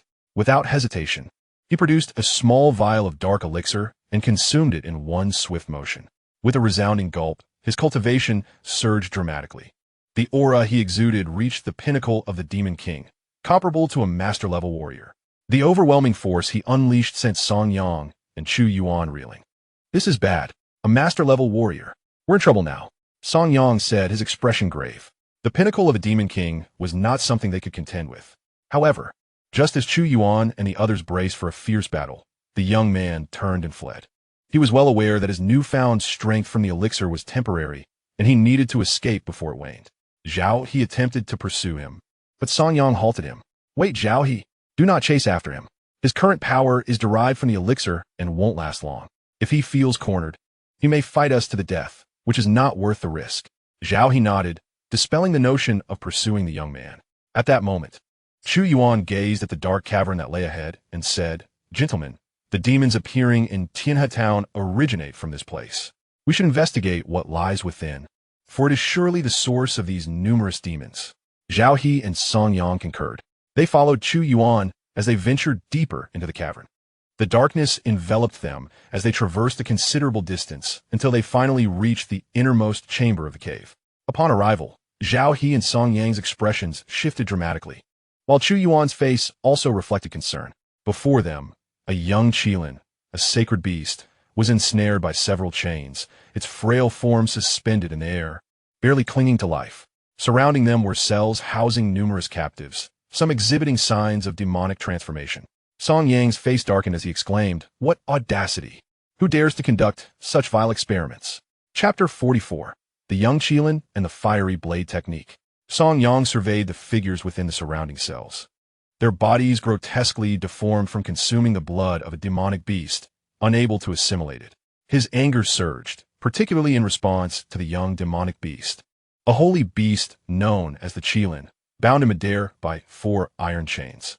Recognizing its lineage, his countenance darkened further. The Qilin was the holy offspring of the kingdom of 10,000 beasts, a realm neighboring the Great Zhou Dynasty, inhabited solely by demonic creatures. Ordinarily, the beasts of this kingdom would not venture beyond its borders. The presence of their holy offspring in the Great Zhou, now subjected to such torment, could incite the wrath of the kingdom of 10,000 beasts, plunging the Great Zhou Dynasty into dire straits. What shall we do, Master Song? Zhao He inquired from the side. After a moment of contemplation, Song Yang replied, First, we must rescue the holy Qilin and ensure its healing. We will report to our superiors afterward. This matter should not burden us. With that, he grasped his long blade and advanced. With 2 resounding clangs, he severed the 4 chains and cradled the holy Qilin in his arms. Beneath it lay several barrels of purple blood, the essence that had flowed from the young Qilin. The wretched beings surrounding them had transformed into their current state after consuming this blood. As Song Yang and Zhao He approached, they could sense the immense energy contained within the purple liquid. A compelling urge arose within them. To drink it, they felt parched, an insatiable desire to consume the blood. Why do you both stop? Is something amiss? Chu Yuan's voice suddenly broke the spell, jolting Zhao He and Song Yang back to reality. Fear gripped them as they recoiled, distancing themselves from the barrels of holy beast blood. Damn it, we were nearly ensnared by that blood. Song Yang's expression turned grim, a sense of relief washing over him for having been roused by Chu Yuan's timely intervention. Had they succumbed to the allure, they would have drunk from those barrels. The blood of demonic beasts possessed a seductive power, capable of enticing one's deepest desires. The more noble the lineage of the beast, the more potent the allure of its blood. Zhao He, quickly store these liquids in a spatial bag and take them away. We cannot allow them to remain here, nor should they seep into the outside world. Anyone who consumes this blood will be transformed into a demon. Song Yang commanded gruffly. At that moment, Chu Yuan discerned the source of the demonic presence, realizing that his martial mission had been accomplished. The system's notification echoed in his mind. Ding! Congratulations, host! On completing the task, by successfully vanquishing the demon that emerged in Xianxia town and uncovering the reason for its appearance, you have been rewarded with the advanced martial art, the flame blade technique, and 50 years of cultivation. A flood of memories regarding the training of the flame blade technique surged into Chu Yuan's consciousness. This technique was remarkably powerful, capable of unleashing formidable fiery blade energies and adept at countering both demonic beasts and malevolent spirits. Chu Yuan felt a sense of satisfaction towards this martial art as he began to assimilate its intricacies. Meanwhile, Zhao He was busy storing several barrels of demon beast blood into his storage pouch. Once they completed their tasks, Song Yang, cradling the holy beast, the young Qilin, turned to leave. Chu Yuan, we must hasten to return this holy beast cub. Please see these people off. Chu Yuan replied, yes, my lord. Safe travels. Zhao He and Song Yang hurried away, leaving behind the demon hunters to clear the remaining demons and the carcasses of those slain by Chu Yuan atop the shallow grass mountain. The blood and flesh of these demons, if consumed by others or animals, could potentially give rise to new demons. Although the likelihood was low, any possibility warranted caution. Left alone in the cave, Chu Yuan gazed at the struggling, convulsing figures in the cells and sighed, I apologize, esteemed ones. I am unable to rescue you or restore you to your former selves. You must continue in this wretched form. I hope you do not hold my actions against me. Chu Yuan. Upon concluding his words, he harnessed his energy to execute the 6 meridians sword technique. Waves of powerful sword chi shot forth from his fingertips, one after another, as if his inner energy were inexhaustible. Each strike precisely pierced through the hearts and heads of the half-human, half-demon figures. Not a single figure was spared, each possessing 2 hearts and 1 head. After a brief interval, Chu Yuan ceased his actions, approaching the cells to inspect them closely. With the aid of his divine insight, he could detect even the faintest glimmer of life, allowing him to proceed with his task and send them on their way. Once everything was resolved, the sky had darkened. Chu Yuan exited the cave, where several demon hunters awaited him. Upon his emergence, they entered to collect and incinerate the demons he had just dispatched. With nothing left to do, Chu Yuan summoned the system panel in his mind. Name: Chu Yuan. Talent: Divine Insight. Golden Iron Kidney. Cultivation level: Innate Realm, 1st layer. Martial Arts: Wind God Leg, perfect. 9 Yang Divine Skill, 6th layer. Thunder Fist, perfect. 6 Meridian Sword, perfect. Sleeve Universe, perfect. 1,000 Illusions and No Form Skill, perfect. Flame Blade Technique, not yet initiated. Cultivation: 50 years. Chu Yuan cast a glance, then silently intoned. System: Enhance the Fire Blade Technique. Year 1. You diligently practice the Fire Blade Technique day and night, committing each move and stance to memory. You successfully master its form, thus entering the initial stage of the Fire Blade Technique. Year 5. In pursuit of comprehending the essence of the Fire Blade Technique, you journey to the volcano. Feeling the searing heat, you train near the volcano's mouth, and one day, enlightenment dawns upon you, allowing you to grasp a fragment of the Fire Blade Technique's essence, ultimately enabling you to unleash a fiery blade aura. The Fire Blade Technique progresses to the minor achievement stage. Year 10. Armed with the Fire Blade Technique, you venture forth to vanquish demons and monsters. Through years of honing your skills, the potency of your fiery blade aura has significantly increased, proving effective against malevolent spirits and demons. The Fire Blade Technique advances to the major achievement stage. Year 20. After years of dedicated practice, you finally grasp the essence of the Fire Blade Technique during a moment of being engulfed by flames, leading to an understanding of its formidable momentum. The power of your fiery blade aura is greatly enhanced. The Fire Blade Technique reaches the stage of complete perfection. Feedback on training results received. Chapter 45. Return to the Imperial City. The Revenge of the 6th Prince, Zhou Sheng. With his eyes tightly shut, Chu Yuan was inundated with a plethora of training memories flooding his mind. In an instant, having digested these memories, he completely mastered the Fire Blade Technique. Upon opening his eyes, he refrained from drawing the great Xia Dragon Sparrow. Instead, he wielded his hand as a blade, striking forward with unrelenting force.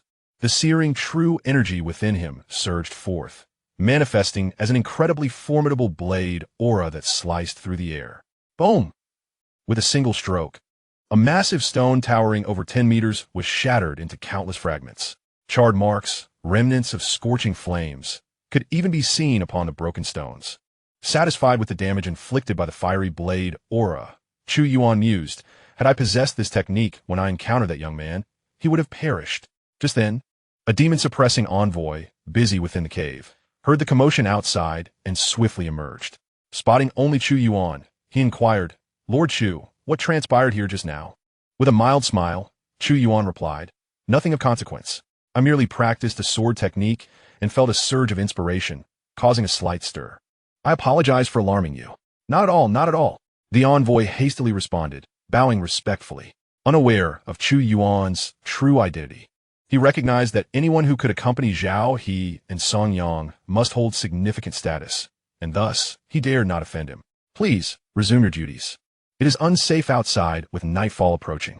The young man nodded and hurried back into the cave to assist others in removing the bodies for cremation. Once all the demon corpses were cleared away, Chu Yuan and the group made their way back to the Imperial City. Meanwhile, in the Zui Xianglu, the young man who had fled from Qianchao Mountain now made his appearance there. He relied on the token bestowed upon him by the 6th Prince to disguise himself and infiltrate the Imperial City. Your Highness, you must advocate for me, the young man beseeched, kneeling before Prince Zhou Sheng. The sacred beast, the young Qilin, which you painstakingly acquired, has been discovered by the personnel of the Demon Suppression Division. My research has reached a critical juncture. I implore you to intervene and retrieve the Qilin for me. At that moment, Zhou Sheng's countenance darkened. Earlier that morning, Xian had informed him that Chu Yuan had received a mission from the Demon Suppression Division to execute in Tiana Town, where one of his secret bases happened to be located nearby. He had presumed that this secret base would remain well concealed, that Chu Yuan would not uncover it. Yet, how soon misfortune had struck. In less than a day, bad news had arrived. Not only had the fruits of his labor been obliterated by Chu Yuan, but even the sacred beast Qilin cub, brought back to him by his master, the gun immortal from the kingdom of 10,000 beasts, was now lost. Zhou Sheng's expression soured further. Dam Chu Yuan, why does he always thwart my endeavors? Is he perhaps an undercover agent sent to infiltrate my ranks? Zhou Sheng muttered to himself. Suddenly, he shifted the topic, cautiously inquiring, by the way, Su Tong, did you leave anything behind regarding me when you escaped? Su Tong shook his head earnestly. Your Highness, rest assured, I have left no incriminating evidence against you. Every letter you sent was incinerated immediately after I read it. There is absolutely no evidence that could compromise your Highness. Upon hearing this, Zhou Sheng finally exhaled a sigh of relief. Since it will not impact me, we shall let this matter rest for now. The sacred beast cub has fallen into the hands of the Demon Suppression Division. Retrieving it is virtually impossible. Su Tong hesitated for a moment before his expression turned grotesquely fierce. Your Highness, since the Qilin cannot be reclaimed, I fear I will no longer be able to assist you in your research. If I may be so bold, I request that you allow me to deal with that wretched boy who has thwarted my plans. Su Tong intended to eliminate Chu Yuan. Zhou Sheng's heart began to waver. Despite Chu Yuan's formidable capabilities and the assistance he provided, occasionally delivering information about his aunt, Zhou Sheng harbored a profound dislike for him. Particularly after that last encounter, when Chu Yuan had unexpectedly appeared and left him utterly incapacitated, a state from which even the palace's most esteemed physicians could not rescue him. He now felt like a mere shadow of a true man, helpless and unmoving. Taking a deep breath, Zhou Sheng resolved firmly. The Imperial City is teeming with talent and intelligence. Why should I be troubled by a lowly individual? He declared, very well, I shall acquiesce to your request. But you must not resolve this matter within the Imperial City. You shall depart the Imperial City first. This prince shall send him to the mass grave outside the city to seek you. Await there. Upon hearing this, Su Tong finally displayed a look of joy. Thank you, Your Highness, he exclaimed, and with that, he vanished, swiftly leaving the Zui Xiang building and the Imperial City. Not long after Su Tong's departure, Chu Yuan arrived at the Zui Xiang building. After reporting the matters to Ziyin, he followed her to the room where Zhou Sheng resided.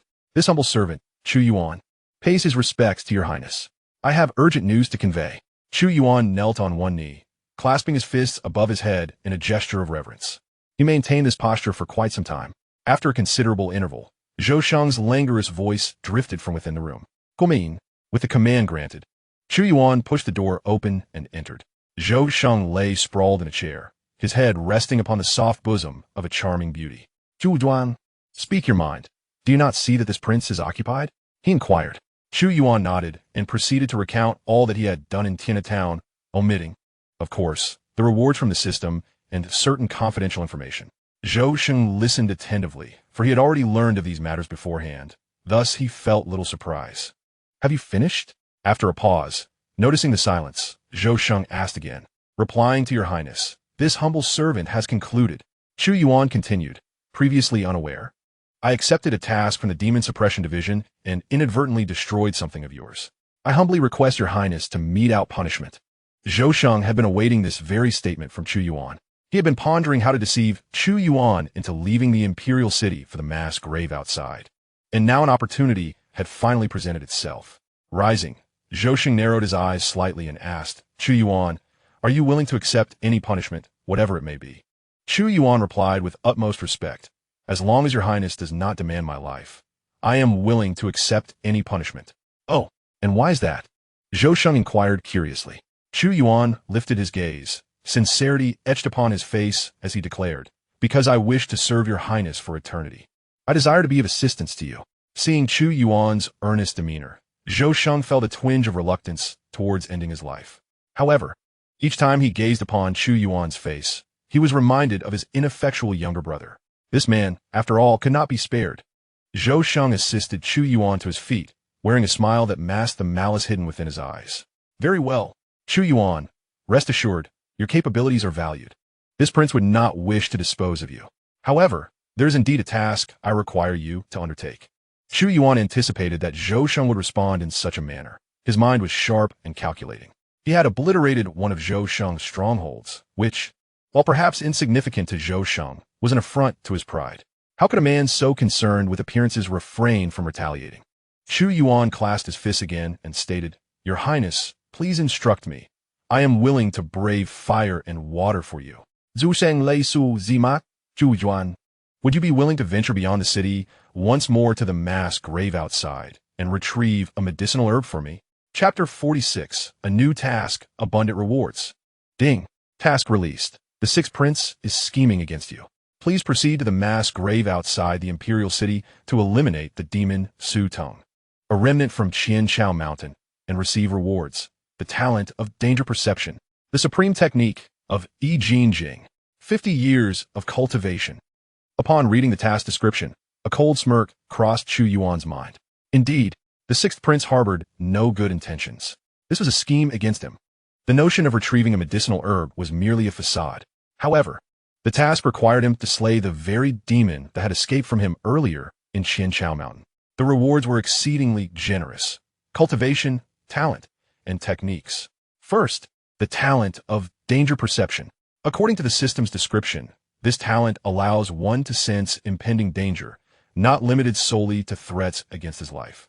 Any danger directed at him, any adverse situation, could be effortlessly perceived.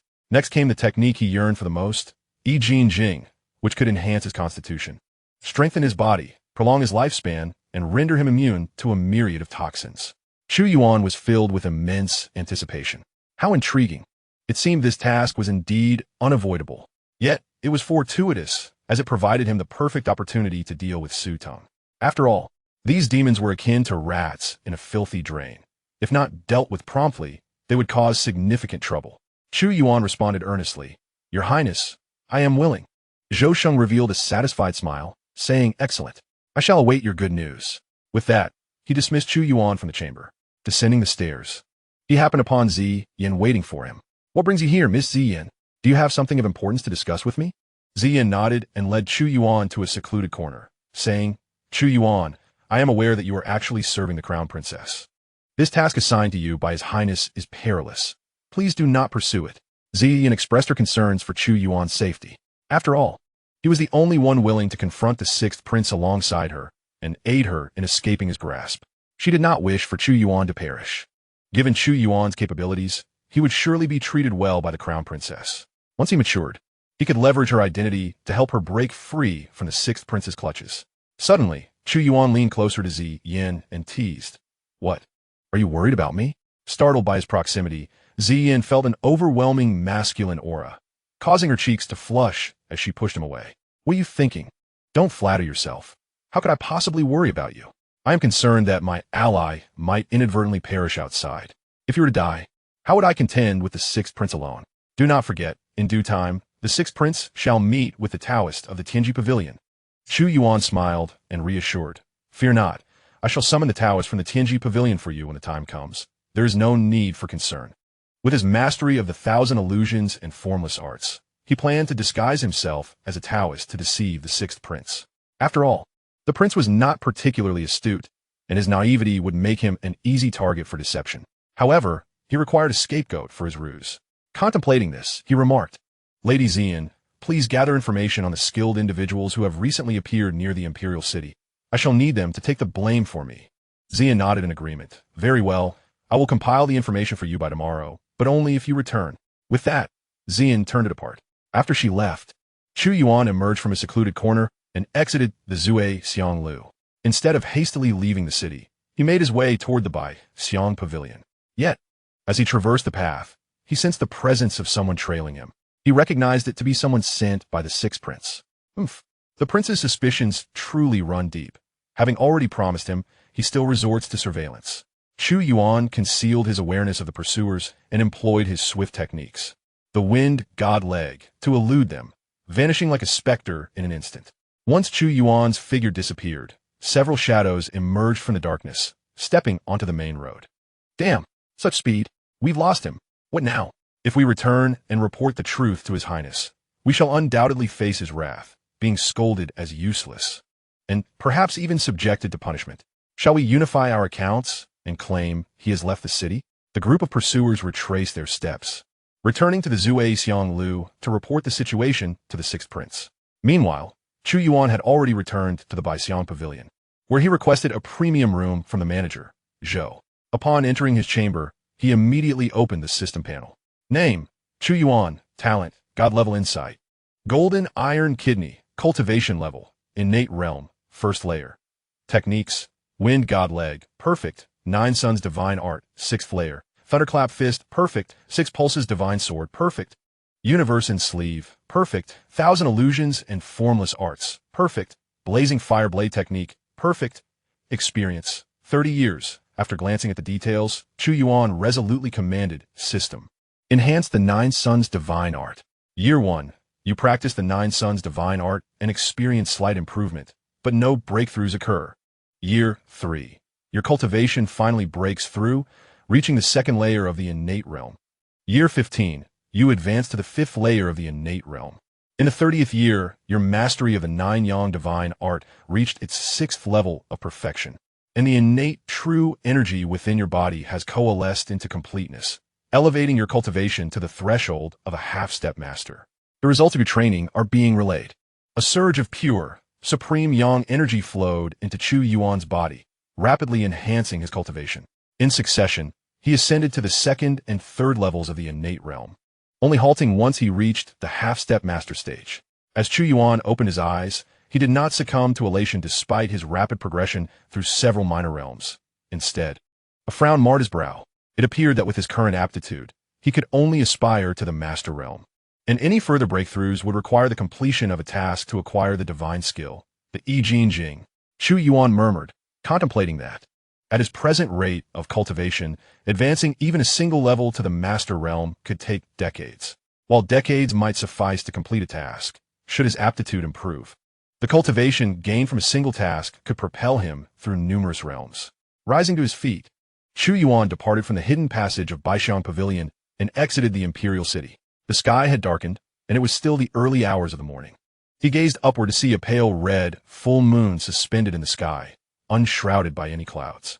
This peculiar phenomenon filled him with a sense of foreboding.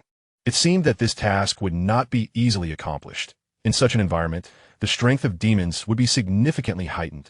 Chu Yuan muttered, yet he felt no fear. After all, he was now a half-step master. With this thought, he hastened toward the mass grave located 100 miles outside the Imperial City. Chapter 47. Outside the Imperial City, at the mass grave, the blood moon rages against demons. At the mass grave 100 miles beyond the Imperial City, Chu Yuan stood before a desolate tomb, gazing up at the eerie blood moon. The moonlight, like blood, spilled over the mass grave, staining countless graves a dark crimson. A chilling wind swept through, accompanied by the distant howls of wild beasts. Under the blood moon, the strength of demons could potentially increase by at least 30%. A flicker of seriousness crossed Chu Yuan's eyes. He sensed that the surrounding malevolence had intensified several-fold. In such an environment, demons would thrive, while human warriors would face oppression. Since he had come this far, he resolved to conclude matters swiftly. Chu Yuan drew out the great Xia dragon sparrow blade, its edge glinting with a cold, spectral light beneath the blood moon. At that moment, a chilling laughter echoed from ahead. Hee, Chu Yuan, are you surprised to see me? The figure of Su Teng emerged from behind a gravestone, a sinister grin plastered across his face, his crimson eyes seemingly eager to witness shock on Chu Yuan's countenance. At this moment, the demonic aura surrounding him was several times more potent than it had been on Xianxia Mountain. His eyes glowed with a blood-red hue beneath the blood moon, and the scales on his body had become denser, emitting a metallic sheen. Yet, after a considerable pause, Chu Yuan's expression remained unperturbed. Su Tong did not witness the astonished expression he had anticipated. At that moment, Chu Yuan was observing Su Tong. Enhanced by the phenomenon of the blood moon, this individual emanated a significantly stronger aura than before. Not seeing the shock he desired, Su Tong paid it no mind, grinning widely to reveal his sharp teeth. "It seems you have realized," he remarked. "The night of the blood moon is the pinnacle of power for us demons. While your strength as a human warrior is suppressed by 30%, had it not been for the arrival of the Demon Suppression Division, you should have perished on Xianxia Mountain. Tonight, with the blood moon overhead and you situated in this desolate graveyard, I am eager to see who might come to your rescue. This shall indeed be your demise." As soon as his words fell, Su Tong's figure abruptly vanished.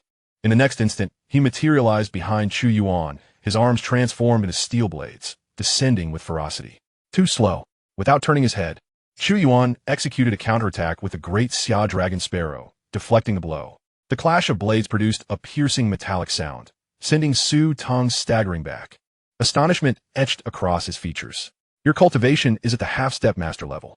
How is this possible? Just hours ago, you were merely at the first level of the innate realm. How could you have advanced to half-step master in such a short time?" The rapid ascension of this human's strength left Su Tong astounded. In less than a day, he had nearly crossed an entire realm. Had this human been concealing his prowess? Or had he consumed some miraculous elixir? Chu Yuan offered no response. Instead, the Nine Suns' true chi within him surged violently. With a powerful step, he launched himself at Su Tong like an arrow released from a bow. Wind Godleg. Chu Yuan's speed reached its zenith, leaving behind a fleeting shadow beneath the blood moon.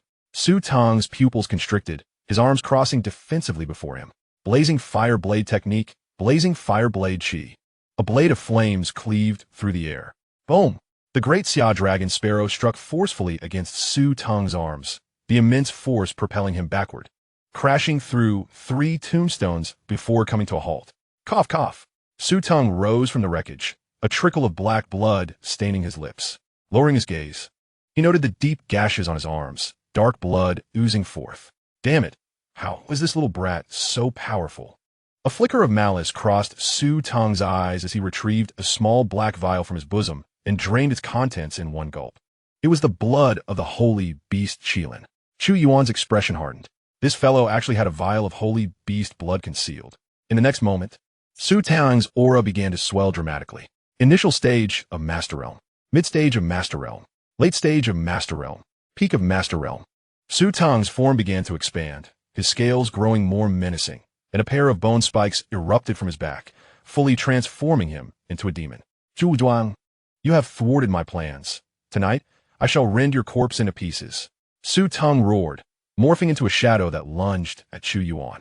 His speed had multiplied several times. His arms, now resembling steel blades, slashed through the air, enveloping Chu Yuan in a flurry of strikes. Clang, clang, clang. Chu Yuan wielded the Daxiao Long Kei, barely managing to deflect the onslaught akin to a tempest. However, Su Tong's strength was overwhelming. Each strike left his hands numb. "Ha ha! Chu Yuan, weren't you quite arrogant? Why are you reduced to mere defense now?" Su Tong, emboldened by the battle, pressed his relentless attack. With a calm gaze, Chu Yuan defended while keenly observing Su Tong's vulnerabilities. Despite his surge in power, Su Tong's techniques were chaotic, relying solely on instinct. Moreover, having consumed the blood of a sacred beast to forcibly enhance his cultivation, his body was ill-equipped to withstand such formidable energy. Chu Yuan noted the cracks forming on Su Tong's scales, black blood seeping forth, a sign of his impending collapse.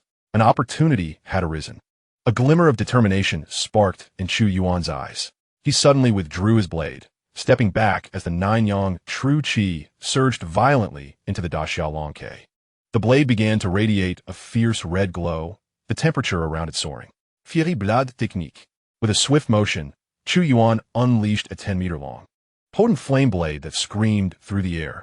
The heat distorted the very atmosphere in its wake. Su Tong's expression shifted dramatically. It was too late for him to evade. The flaming blade struck with tremendous force, sending Su Tong hurtling through the air. He crashed heavily to the ground, his scales charred and emitting a pungent, acrid odor. No, this cannot be. Su Tong struggled to rise, but his body, unable to sustain the power of the sacred beast's blood, began to disintegrate. His skin cracked, black blood gushing forth like a spring. Chu Yuan approached Su Tong, towering over him. Su Tong, you have lost. I refuse to accept this. Su Tong's eyes flickered with resentment and bitterness. He had gone to great lengths, consuming demonic blood to attain a body and strength surpassing that of mere warriors. Yet here he was, defeated by a human martial artist. How could he possibly reconcile with such a fate? Strength? You merely relied on external forces, Chu Yuan replied coolly. True strength is cultivated through relentless effort and perseverance. Those like you, who rely on consuming the blood of sacred beasts to enhance their power, are ultimately nothing but aberrations. With that, Chu Yuan raised the Da Xiao Long Ke once more. Wait, Su Tong suddenly cried out. Don't you wish to know the secret of the sixth prince? I can reveal to you that there are greater forces behind him. The Holy Spirit sect is just the tip of the iceberg. Chu Yuan pauset momentia. Speak. You must promise to spare me first. You have no right to negotiate with me. Chu Yuan's blade descended. Su Tong's head was severed, his body collapsing in a resounding thud. Congratulations, host, on successfully completing the task of slaying Su Tong. Reward acquired, the talent for danger perception and the supreme technique. Yijin Jing, along with 50 years of cultivation. The system's notification echoed in Chu Yuan's mind. In the next instant, a profound sensation surged within him.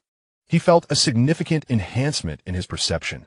Every subtle movement in his surroundings was within his grasp. Following this, the memories of practicing Yijin Jing flooded into his consciousness. This is a transcendent technique for cleansing one's tendons and marrow, enhancing one's innate qualities.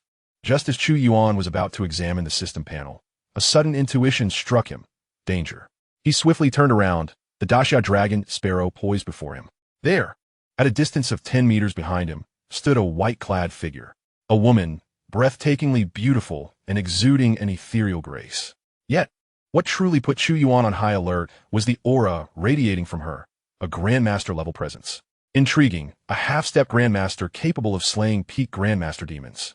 The woman parted her crimson lips, her voice melodious like celestial music. Little one, what is your name? Chu Yuan's gaze remained vigilant, his defenses unyielding. I am Chu Yuan. May I inquire your name? Fair maiden? The woman's lips curved into a knowing smile. I am Song Liani. Chapter 48. The Emperor's Concubine? Zhou Husheng's murderous intent. Chu Yuan tightened his grip on the Daxia dragon sparrow, his internal Zhiyang true qi operating at its zenith. The aura of this woman was unfathomable. Merely standing there, she instilled in him the sensation of being preyed upon by a ferocious beast. A Grandmaster-level presence, stronger even than Song Yang or Zhao He from the Demon Subduing Division. Song Liani? Chu Yuan echoed the name, swiftly searching his mind for relevant information. A smile graced Song Liani's lips. It appears you are unfamiliar with my name. Understandable, as I often remain in seclusion, unknown to the outside world. As she spoke, she approached with measured steps. Your Highness? This title evoked a sense of foreboding within Chu Yuan. He retreated a half step and asked, why does a lady appear in the graveyard at such an hour? You need not be anxious. Song Liani paused, her gaze fixed upon Chu Yuan. I harbor no malice towards you. Chu Yuan scop in wali, no malice. That earlier sensation of danger was unmistakably real. This woman undoubtedly posed a threat. Seemingly perceiving Chu Yuan's wariness, Song Liani sighed softly. The technique I cultivate is rather unique, necessitating the suppression of my internal true qi in areas saturated with yin energy. This night, with the blood moon overhead, the yin energy within me surges. I must find a place to quell it, lest I fall into madness. Chu Yuan, thou win. This explanation, though seemingly plausible, did not alleviate his unease. The blood moon phenomenon amplifies the powers of demons and equally affects those who practice yin-affiliated martial arts. Then, milady, please proceed. I have pressing matters to attend to. I must take my leave. Chu Yuan clasped his hands in a gesture of respect and turned to depart. Wait. Song Liani's voice rang out suddenly. Chu Yuan halted in his tracks. In the next moment, a formidable aura locked onto him. Song Liani's figure appeared before him in an instant. A delicate hand pressing against his chest, her face drawing near, enveloping him in a fragrant haze. Chu Yuan shenset impending jum. This situation reminded him of the princess in the sky prison. Could she, too, be intent on draining my Zhuyang true qi? He sought to resist. Yet an overpowering force suppressed his internal true qi. Song Lianyi's gaze became intricate, the pure and supreme 9-yang energy within you. An overwhelming desire flickered in Song Lianyi's eyes. Chu Yuan felt a heavy sensation in his heart. This is bad. The distinctive characteristics of a 9-yang divine art were too evident. The pure and supreme energy could easily be detected by skilled practitioners. Taking a deep breath, Song Lianyi smiled sweetly. I had initially intended to suppress the yin energy within me here, but it appears there is a more effective method. What method? Chu Yuan asked warily. Song Lianyi did not respond. Instead, she leaned in closer to him and suddenly inhaled sharply. In an instant, Chu Yuan's complexion changed drastically as the 9-yang energy within him began to dissipate rapidly. This woman, Chu Yuan attempted to push her away, but as his hand rose, it was caught. A wave of softness brushed against his palm. At that moment, Chu Yuan felt a sharp pain. This madwoman had bitten his lip. Do not resist, Song Lianyi mumbled. You are quite bold to dare to insult me. But considering that I require your pure and supreme energy, I shall forgive you this once. Chu Yuan felt the suction grow stronger, and the 9-yang energy in his dantian was flowing away ever faster. Yet, this woman did not release his hand. Let this be considered a reward for using the 9-yang energy. Time passed minute by minute. After what felt like an eternity, Song Lianyi finally let go. Chu Yuan's legs weakened, nearly collapsing to the ground. Thank you. Song Lianyi's complexion returned to a rosy hue. The surging yin energy within her now suppressed. Chu Yuan gasped for breath, remaining silent. He merely wished to distance himself from this woman. Your name is Chu Yuan, correct? Song Lianyi adjusted her attire. I hope you will not speak of tonight's events to anyone. Chu Yuan let out a cold laugh. I still want to ask you, who exactly are you? After a moment of silence, Song Lianyi replied, I am Hui Fei of the imperial harem of the Great Zhou Dynasty. Chu Yuan was taken aback. Hui Fei? The emperor's consort? He was at a loss for words. Song Lianyi turned away, reiterating her previous statement. I hope you will not tell anyone about tonight. She did not retaliate against Chu Yuan for his earlier insolence. After suppressing her yin energy, she chose not to eliminate him. Such pure and supreme energy would be useful to her in the future. With that, her figure vanished into the night. Chu Yuan stood rooted to the spot, motionless for a long while. After some time, he finally regained his senses. System. Open the panel. Name. Chu Yuan. Talent. Divine Insight. Golden Iron Kidney. Danger Perception. Cultivation. Half-Step Master. Techniques. Wind God Leg. Perfect. 9-yang Divine Art. 6th Layer. Perfect. Thunderous Fist. Perfect. 6 Meridians Divine Sword. Perfect. Sleeve Universe. Perfect. 1000 Phantom Formless Art. Perfect. Blazing Fire Blade Technique. Perfect. Muscle Transformation Classic. Not initiated. Cultivation Age. 50 years. Chu Yuan gazed at the cultivation panel. A flicker of inspiration igniting within him. System. Enhance the I Jing Jing. Year 1. You commence the practice of the I Jing Jing, sensing changes within your meridians. It enters the introductory phase. Year 5. Your sinews and bones begin to improve. Impurities within your body are expelled. It advances to the minor success phase. Year 10. Your innate talent experiences a remarkable enhancement. The flow of true energy within you accelerates. It reaches the major success phase. Year 20. Your body undergoes a profound transformation, significantly elevating your innate talent. It attains the stage of complete mastery. Year 50. Your talent has ascended to a genius level. Your true energy is exceptionally dense, and your cultivation breaks through to the initial stage of the Grandmaster realm. Feedback on cultivation achievements. A surge of formidable power coursed through Chu Yuan's body.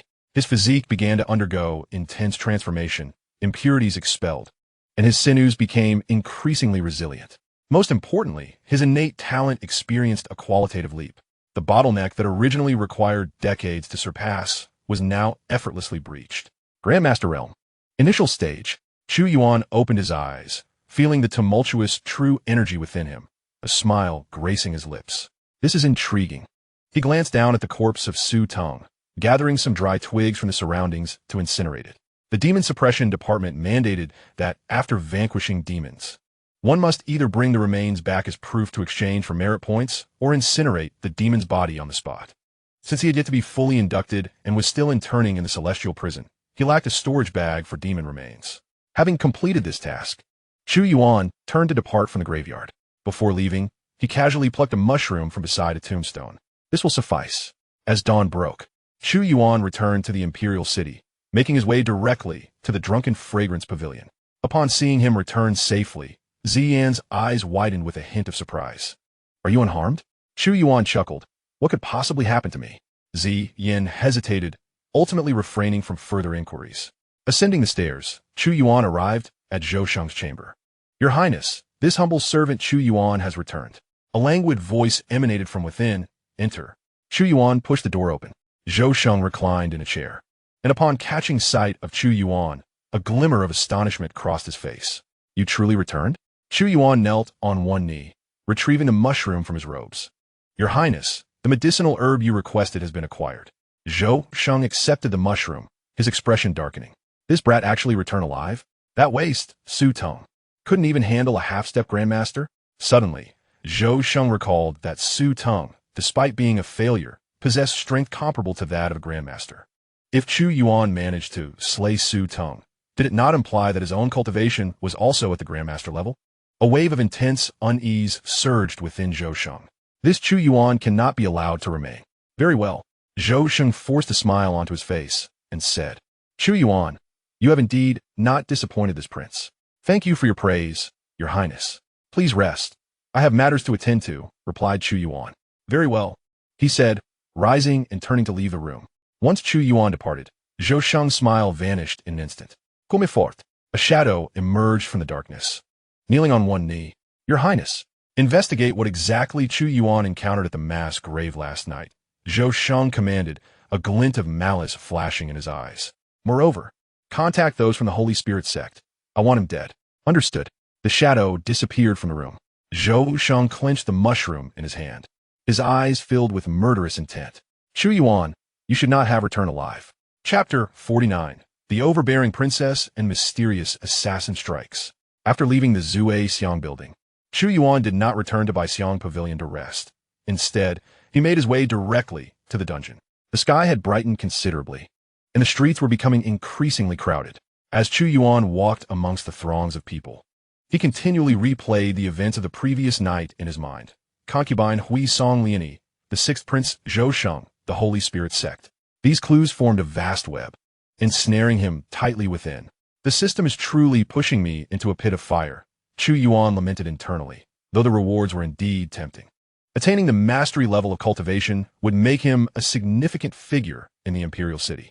Upon reaching the entrance of the dungeon, the guards recognized Chu Yuan and immediately granted him passage. He navigated the depths of the dungeon with ease until he arrived at the cell housing the overbearing princess. Zhou Xian, Your Highness, Chu Yuan requests an audience. A moment of silence lingered within the cell. Enter, came a cold voice, laced with an undeniable authority. Chu Yuan's heart raced. That tone belonged to a certain temperament. He pushed open the cell door and found Zhou Xian seated on the stone bed, clad in white. Her long hair cascading down, her gaze fixed upon him, filled with an aggressive possessiveness. Your Highness, I have urgent matters to report, Chu Yuan said, kneeling on one knee, his head bowed, too afraid to meet her eyes. Urgent matters? Zhou Xian rose and slowly approached him, asking, what could be more important than me? Cold sweat beaded on Chu Yuan's forehead. This woman was exuding an overbearing persona, entirely devoid of reason. Your Highness, regarding the sixth prince. Before he could finish, Zhou Xian suddenly grasped his chin, forcing him to look up. I ask you, where did you go last night? As Chu Yuan met her gaze, alarm bells rang in his mind, a sense of danger overwhelming him. I went to the mass grave, he stammered. The mass grave? Zhou Xian's eyes turned icy. The mark I left on you was tampered with last night. Chu Yuan's heart sank. Mark? When did this happen? Speak. Who tampered with you? Zhou Xian's voice grew increasingly frigid, her grip tightening. Chu Yuan felt as though his jaw might shatter. He gritted his teeth and replied, It was concubine Hui. Zhou Xian's pupils constricted. Song Liani? How could she possibly be at the mass grave? The subordinate was unaware. She claimed it was to suppress the internal Yin energy. Subsequently, upon discovering that the subordinate was cultivating the 9 Yang divine art, Chu Yuan's words were interrupted when Zhou Xian suddenly released her grip with a cold smirk. She had indeed devised a clever scheme. With that, Zhou Ziyan abruptly leaned forward, sealing his lips before he could react. A potent force surged from their point of contact, causing Chu Yuan's 9-yang true energy to surge uncontrollably. He attempted to resist, but Zhou Ziyan's cultivation far surpassed his own, rendering him unable to break free. Moreover, Chu Yuan felt his hand rise involuntarily, landing upon Zhou Ziyan's slender waist, soft and delicate. "Do not move," Zhou Ziyan's voice whispered in his ear, laced with a hint of warning. "I am merely reclaiming what belongs to me." Chu Yuan felt an overwhelming sorrow. "Sister, is this truly how you reclaim what is yours?" Uncertain of how much time had passed, Zhou Ziyan finally released him. Chu Yuan gasped for breath, his complexion pale, having lost a further 30% of his 9-yang true energy. "Your Highness," Chu Yuan spoke weakly. Zhou Ziyan adjusted her attire, her gaze regaining clarity. She looked at Chu Yuan, a flicker of complexity in her eyes. "Rise. Relate to me everything that transpired with my good nephew yesterday." Zhou Ziyan offered no further explanation regarding the earlier incident, her tone flat.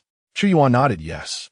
He stood, inhaling deeply before detailing the collusion between the Sixth Prince and the Holy Spirit Sect. Upon hearing this, Zhou Ziyan's expression grew grave. The Holy Spirit Sect was proving to be more troublesome than she had anticipated. After a moment of silence, she retrieved a jade pendant from her bosom and handed it to Chu Yuan. "Take this and seek Zhou Badong at Baixiang Pavilion. Have him contact my master." Chu Yuan accepted the pendant, inquiring, "Who is your Highness's master?" "You need not know," Zhou Ziyan replied coolly. "Just ensure the pendant reaches Zhou Badong." Chu Yuan noted under stole. As he turned to leave, approaching the door, Zhou Ziyan suddenly spoke again. "Chu Yuan, does your Highness have further commands? From now on, keep your distance from Song Liani." Zhou Ziyan's voice conveyed no emotion. She was not a benevolent person. Chu Yuan's lips twitched. "You are correct, yet you are not a good person either." "I understand," he replied. Exiting the dungeon, Chu Yuan traversed the streets of the imperial city, clasping the smooth jade pendant in his hand. He sensed that this pendant was extraordinary. Who would the princess's master be? Chu Yuan pondered, his steps unwavering as he made his way toward Baixiang Pavilion. Meanwhile, at the headquarters of the Demon Suppression Division, a spacious conference hall was filled with high-ranking officials clad in black uniforms, gathered around a long table. At the head of the table sat an elderly man with white hair, the head of the Demon Suppression Division, Xiao Patian. His cultivation was unfathomably profound, rumored to have reached the pinnacle of the divine travel realm. "Ladies and gentlemen, I have summoned you today for a matter of great significance," Xiao Patian declared solemnly. With a wave of his hand, Song Yang and Zhao He entered, escorting an iron cage. Within the cage was a young beast, its body marred by numerous wounds. The purple blood seeping from these injuries had stained its once pristine white fur. The creature, no larger than a palm, curled up in a corner of the cage, trembling and casting terrified glances around. Yet, everyone present could sense the aura emanating from this young beast. "A holy beast! Is this a Kirin cub?" One of the high-ranking officials exclaimed in shock. Indeed, Song Yang stepped forward. "This was discovered by Zhao He and me at Xianxia Mountain, where someone was conducting experiments using demons, and this holy beast, the Kirin cub, was one of their subjects." The assembly hall fell into a profound silence. The Kirin, a legendary divine creature. An adult Kirin possesses strength comparable to that of terrestrial immortals among humankind. Furthermore, the blood of the Kirin is considered a celestial treasure. Consuming it can significantly enhance one's cultivation and improve one's innate qualities, provided one can master this power. Otherwise, one risks being corrupted by demons. This Kirin cub has escaped from the Wan Yao kingdom. Zhao He added, "Based on our investigation, the forces behind this are likely the Holy Spirit Sect." The mention of the Holy Spirit Sect made Xiao Potion's eyes narrow. This nefarious cult is growing increasingly audacious. He turned to the assembly. "What are your thoughts?" A high-ranking official rose. "Master, how shall we deal with this Kirin cub?" After a moment of contemplation, Xiao Patian responded, "First, we shall confine it within the Demon Suppression Division, and only after clarifying the forces behind this will we make a decision." "Agreed," the others replied, though many gazes flickered with a hint of greed. The blood of a holy beast like the Kirin. If one could obtain even a drop, it would undoubtedly lead to a significant enhancement in cultivation. Xiao Patian observed the expressions of the crowd, sighing inwardly. Humanity has become untrustworthy. Even among the upper echelons of the Demon Suppression Division, The allure of such temptation is difficult to resist. The meeting is adjourned. As the assembly rose to depart, many eyes lingered on the Kirin cub. Song Yang and Zhao He took the iron cage and made their way to the dungeons of the Demon Suppression Division. Old Song, how do you think the master will handle the Kirin? Zhao He whispered. Song Yang shook his head. I do not know, but I have a feeling this matter is not as simple as it seems. What do you mean? Did you not notice the glances of those high-ranking officials? Song Yang paused. They are all contemplating the Kirin's fate. Zhao He's expression changed. You mean? Yes, Song Yang nodded. Human intentions are inscrutable. Even within the Demon Suppression Division, unity is not guaranteed. The two placed the cage deep within the dungeon and turned to leave. After their departure, in the shadows, a pair of eyes fixated on the Kirin cub, filled with avarice. The blood of a holy beast. A low voice echoed in the darkness. Once I possess it, I shall break free from my shackles and ascend to the realm of the law manifestation. Chu Yuan walked along the path to Baishan Pavilion, clasping the jade pendant bestowed upon him by the princess. He could sense a formidable power emanating from the pendant. Who, after all, was the mentor of the princess? As these thoughts swirled in his mind, his steps remained unwavering. Behind him, a shadow stealthily followed, cloaked in a black mantle that enveloped him in darkness. The figure fixated on Chu Yuan's back, a glint of murderous intent flickering in his eyes. The command was clear. Chu Yuan must perish. Chapter 50. Chu Yuan strikes back against the assassin, shocking the imperial city of Dazhou. As Chu Yuan traversed the bustling streets of the imperial city, the jade pendant remained firmly in his grasp. Sunlight cascaded down onto the cobblestone path, while the shouts of street vendors filled the air, creating an atmosphere of normalcy. Yet, an alarm blared within Chu Yuan's mind, an instinctive warning of impending danger. He was being followed. Without glancing back, he maintained his pace, moving forward. His peripheral vision scanned the surroundings. Throngs of pedestrians bustled about, yet a singular figure remained at a consistent distance behind him. How intriguing. A cold smile crept onto Chu Yuan's lips. Was the sixth prince growing impatient so swiftly? Initially, he had intended to return directly to Baishan Pavilion, but it appeared a change of venue was in order. Turning into a narrow alley, he quickened his steps, the shadow trailing him closely. The alley was constricted, flanked by towering walls, growing increasingly secluded as he ventured deeper. After a series of twists and turns, he arrived at an abandoned courtyard, desolate and perfect for addressing unwelcome troubles. Halting, he turned to face the alley's entrance. Are you not weary from following me all this way? No sooner had the words left his lips than a shadow leapt down from the wall, landing smoothly 10 paces before him. The figure, shrouded in a black cloak, concealed his face in darkness, a short dagger hanging at his waist, emanating an aura of chilling malice. A master at the third tier. Chu Yuan's gaze sharpened. You can sense my presence? The figure's voice was raspy, tinged with surprise.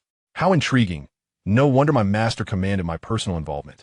Chu Yuan offered no response, instead allowing the 9-yang true qi within him to circulate slowly. I am quite curious. Who seeks my life? He inquired. The figure scoffed coldly, stating, It is against industry protocol to disclose the employer's information. Then there is nothing further to discuss. As soon as the words left Chu Yuan's lips, he vanished from sight. Wind godleg. In the next instant, he materialized beside the cloaked figure, executing a sweeping kick. The assassin reacted with remarkable speed, drawing his dagger to parry the blow. Clang! The sound of metal clashing resonated, sparks flying. Such swiftness! The assassin was taken aback, retreating to create space between them. Chu Yuan remained stationary, his gaze calm as he regarded his opponent. A master at the third tier believes he can kill me? Chu Yuan Vimak Guli. Your master certainly holds me in high esteem. The assassin's eyes hardened. Enough with the idle chatter. Prepare to meet your end. He moved like a flicker, his short blade transforming into countless afterimages, enveloping Chu Yuan. The 13 styles of shadow kill. This was the exclusive technique of assassins from the Holy Spirit sect. Renowned for its swiftness, each strike faster than the last, rendering one defenseless. A flash of golden light sparked in Chu Yuan's eyes as he activated his divine-level insight technique. The trajectory of every blade wielded by the cloaked figure became strikingly clear to him. With a subtle shift, Chu Yuan stepped forward, traversing the shadows of the blades with exquisite footwork. The combination of the wind god leg's agility and his prescient insight allowed him to evade every attack from the black-clad assassin. How is this possible? The assassin's pupils constricted. Seizing the opening, Chu Yuan launched a powerful punch. Thunderclap fist. The force of his strike reverberated like thunder, aimed directly at the assassin's face. The assassin could only raise his blade in defense, being forced back several meters, his arm numbed by the impact. You are not even a half-step master. The assassin seethed with rage, realizing the disparity in their cultivation levels. Chu Yuan offered no reply, advancing once more. The two engaged in fierce combat within the dilapidated courtyard. The clash of blades and fists intertwining, energy surging through the air. The courtyard walls trembled, stones flying from the aftermath, while the ground was scarred with deep fissures from the force of their conflict. The assassin grew increasingly alarmed. This Chu Yuan, seemingly only at the first level of mastery, exhibited combat experience and skills that exceeded his wildest expectations. Even more troubling was the impression that his every move was anticipated. I cannot delay any longer. The assassin realized the information provided by the Sixth Prince was flawed. He was no match for Chu Yuan. A fierce glint flashed in his eyes as he retrieved a black pill from his robe and swallowed it whole. In the next instant, his aura surged violently, his cultivation skyrocketing from the third level of mastery to the sixth. Blood ignition pill. Chu Yuan Thou Wen. This was a forbidden drug of the Holy Spirit sect that could temporarily enhance one's cultivation at the cost of burning one's essence, inevitably leading to severe injuries post-battle. Chu Yuan, accept your death. The assassin's speed increased dramatically, black light emanating from his blade as he slashed towards Chu Yuan's throat. With a chilling gaze, Chu Yuan ceased holding back. The nine-yang true qi erupted with full force, surging through him like a torrential river. If you seek death, I shall oblige. Chu Yuan aligned his index and middle fingers, condensing sword energy. Six Meridian Sword. An invisible sword aura shot forth. Moving too swiftly for the naked eye to follow, the assassin's pupils dilated in shock. There was no time to evade. With a piercing sound, the sword energy pierced through his shoulder, erupting in a spray of blood mist. The assassin let out a muffled groan, staggering. Chu Yuan offered him no respite, unleashing a torrent of sword energy in rapid succession. Puffed, puffed, puffed. The sword energy fell like rain, leaving the assassin with numerous bloodied punctures across his body. Who are you? The assassin knelt on the ground, vitality swiftly fading. Chu Yuan stood before him, looking down imperiously. I am but a humble demon suppressor. With that, he struck the assassin's crown with his palm. The assassin's body stiffened, and he breathed his last. Chu Yuan searched the body of the cloaked figure and discovered a black mark on the inner side of the arm. It was a bizarre pattern, reminiscent of a cult's insignia. The expression in Chu Yuan's eyes turned icy as he recognized the emblem of the Holy Spirit sect. Just as he was about to dispose of the corpse, an alert sensation surged through him. Someone was approaching, and not just one. Without hesitation, Chu Yuan activated the 1,000 illusions and formless technique. His appearance began to shift, his form adjusting until, within mere breaths, he transformed into a seemingly ordinary middle-aged man. Concealing the jade pendant, he swiftly exited the abandoned courtyard and blended into the crowd on the street. Almost the instant he departed, two figures descended into the courtyard, Song Yang and Zhao He of the Demon Suppression Division. Old Song, there are signs of struggle here. Zhao He observed the rifts in the ground, his expression grave. Song Yang approached the corpse of the cloaked figure, turning over the arm to reveal the black mark. People from the Holy Spirit sect. Song Yang's gaze hardened, realizing they had infiltrated the imperial city. Zhao He's expression changed drastically. What about the other person? Song Yang scanned the surroundings, shaking his head. They fled, and quite thoroughly, leaving no trace behind. Anyone capable of killing a master from the Holy Spirit sect is certainly not ordinary, Zhao He remarked solemnly. We must bring the body back. Song Yang lifted the corpse of the cloaked figure, understanding the necessity of reporting this matter to the division chief. The two figures flickered and vanished into the night. At the headquarters of the Demon Suppression Division, in the conference hall, Xiao Patian gazed at the corpse of the cloaked figure on the table, his expression dark and foreboding. How dare the Holy Spirit sect attempt an assassination in the imperial city? Song Yang knelt on one knee, stating, Chief, based on the traces at the scene, this assassin was killed by someone wielding sword energy, someone whose cultivation is at least at the third level of the Master Realm. He paused for emphasis, moreover. This individual was exceedingly cautious, leaving immediately after the battle without a single clue. After a moment of silence, Xiao Patian ordered, issue a citywide search for the remnants of the Holy Spirit sect. Additionally, Alert all major sects and the royal family that the Holy Spirit sect has infiltrated the imperial city. They must remain vigilant. Yes, at the Drunken Fragrance Pavilion, in Zhou Sheng's chamber. What? Zhou Sheng leaped to his feet, his face ashen. What did you say? The assassination failed? Xian knelt trembling. Your Highness, the sole token of a Shadow Lord has shattered. Zhou Sheng kicked over the table, shattering teacups into fragments. Incompetent fools. A bunch of useless trash. Zhou Sheng bellowed. You couldn't even kill a Chu Yuan. What good are you to me? Xian dared not utter a word. Zhou Sheng paced the room, his expression fluctuating between anger and despair. The Shadow was an assassin he had procured at great expense from the Holy Spirit sect, a master of the third level, specifically tasked with handling unsavory matters. Yet now, they couldn't even eliminate Chu Yuan? Who exactly was that Chu Yuan? Zhou Sheng gritted his teeth. Suddenly, a thought struck him, and his expression shifted. This is bad. The Shadow bore the mark of the Holy Spirit sect. If the Demon Suppression Division discovered it, Zhou Sheng dared not contemplate further. He immediately addressed Xian, instructing her to promptly notify everyone from the Holy Spirit sect in the Imperial City to evacuate without delay. Yes, Your Highness. Just as Xian was about to leave, Zhou Sheng called her back. Wait. Xian turned, gazing at Zhou Sheng with confusion. A glint of ruthlessness flashed in Zhou Sheng's eyes as he commanded, before they withdraw, ensure that all evidence that could expose this prince is completely destroyed. Should anyone disobey, Zhou Sheng's voice turned frigid. There will be no mercy. A chill ran through Xian's heart. Understood. After Xian departed, Zhou Sheng slumped into the chair, his face clouded with gloom. Chu Yuan, Zhou Sheng muttered to himself, you had better not give this prince any leverage, or I shall make your existence a living hell. Outside the window, the moonlight was pale and ghostly. A tempest of dark currents was silently brewing within the imperial city. Chapter 51. The Grand Princess's Mentor. The snowy sword immortal, Shaoling, arriving at the Baishan Pavilion, Chu Yuan pushed open the door to find Zhou Badong calculating accounts behind the counter. Shopkeeper Zhou. Zhou Badong looked up, immediately setting aside the abacus. You're back, boy. Chu Yuan surveyed the surroundings to ensure no outsiders were present before retrieving a jade pendant from his bosom. The Grand Princess asked me to deliver this to you. Zhou Batong took the pendant, his expression turning serious as he examined its back, where the character for Xiao was engraved. This is the token of my mentor. Is something amiss? Zhou Badong's voice dropped. Chu Yuan nodded. The activities of the Holy Spirit sect in the Imperial City are escalating.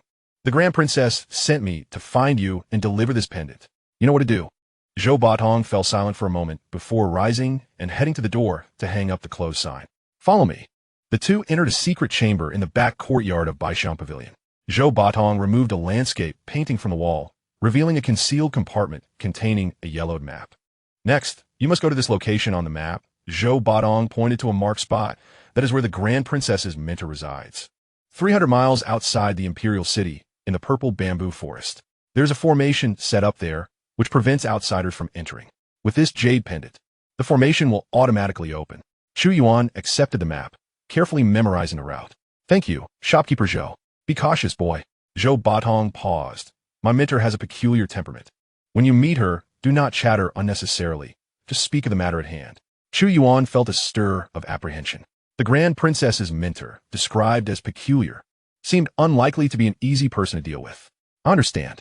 Outside the Imperial City, on the official road, Chu Yuan rode a swift steed, racing towards the direction of the purple bamboo forest.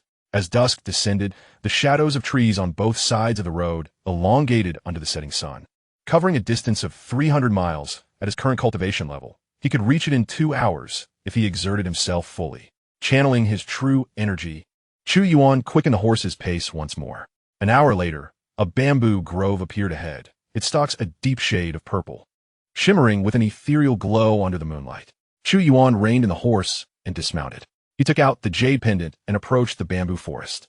Upon stepping at the edge of the bamboo forest, an invisible force surged forth, akin to colliding with an imposing wall. This was the formation that the esteemed shopkeeper had alluded to. Chu Yuan felt a twinge of surprise. It appeared that the princess's master was indeed a person of exceptional prowess. He raised the jade pendant, which emitted a faint glow, causing the resistance to dissipate in an instant. Continuing onward, he traversed the bamboo grove, only to behold a quaint wooden cabin. In front of the cabin, a woman clad in white was gracefully wielding her sword. The glimmer of her blade resembled snow, exuding an aura of chilling intensity. With each stroke, the air around her crystallized with frost. Chu Yuan halted his steps, hesitant to intrude. Her swordplay was formidable. He sensed that her cultivation far surpassed his own. Was she in the Dharma aspect realm, or perhaps even beyond? The woman sheathed her sword and turned her gaze towards Chu Yuan, appearing to be in her early 20s. Her countenance was serene, yet her eyes radiated an aloofness that kept others at bay. "Are you the one sent by that girl, Xian?" Her voice was frigid, devoid of any emotion. Chu Yuan knelt on one knee, introducing himself. "I am the Demon Suppressor, Chu Yuan.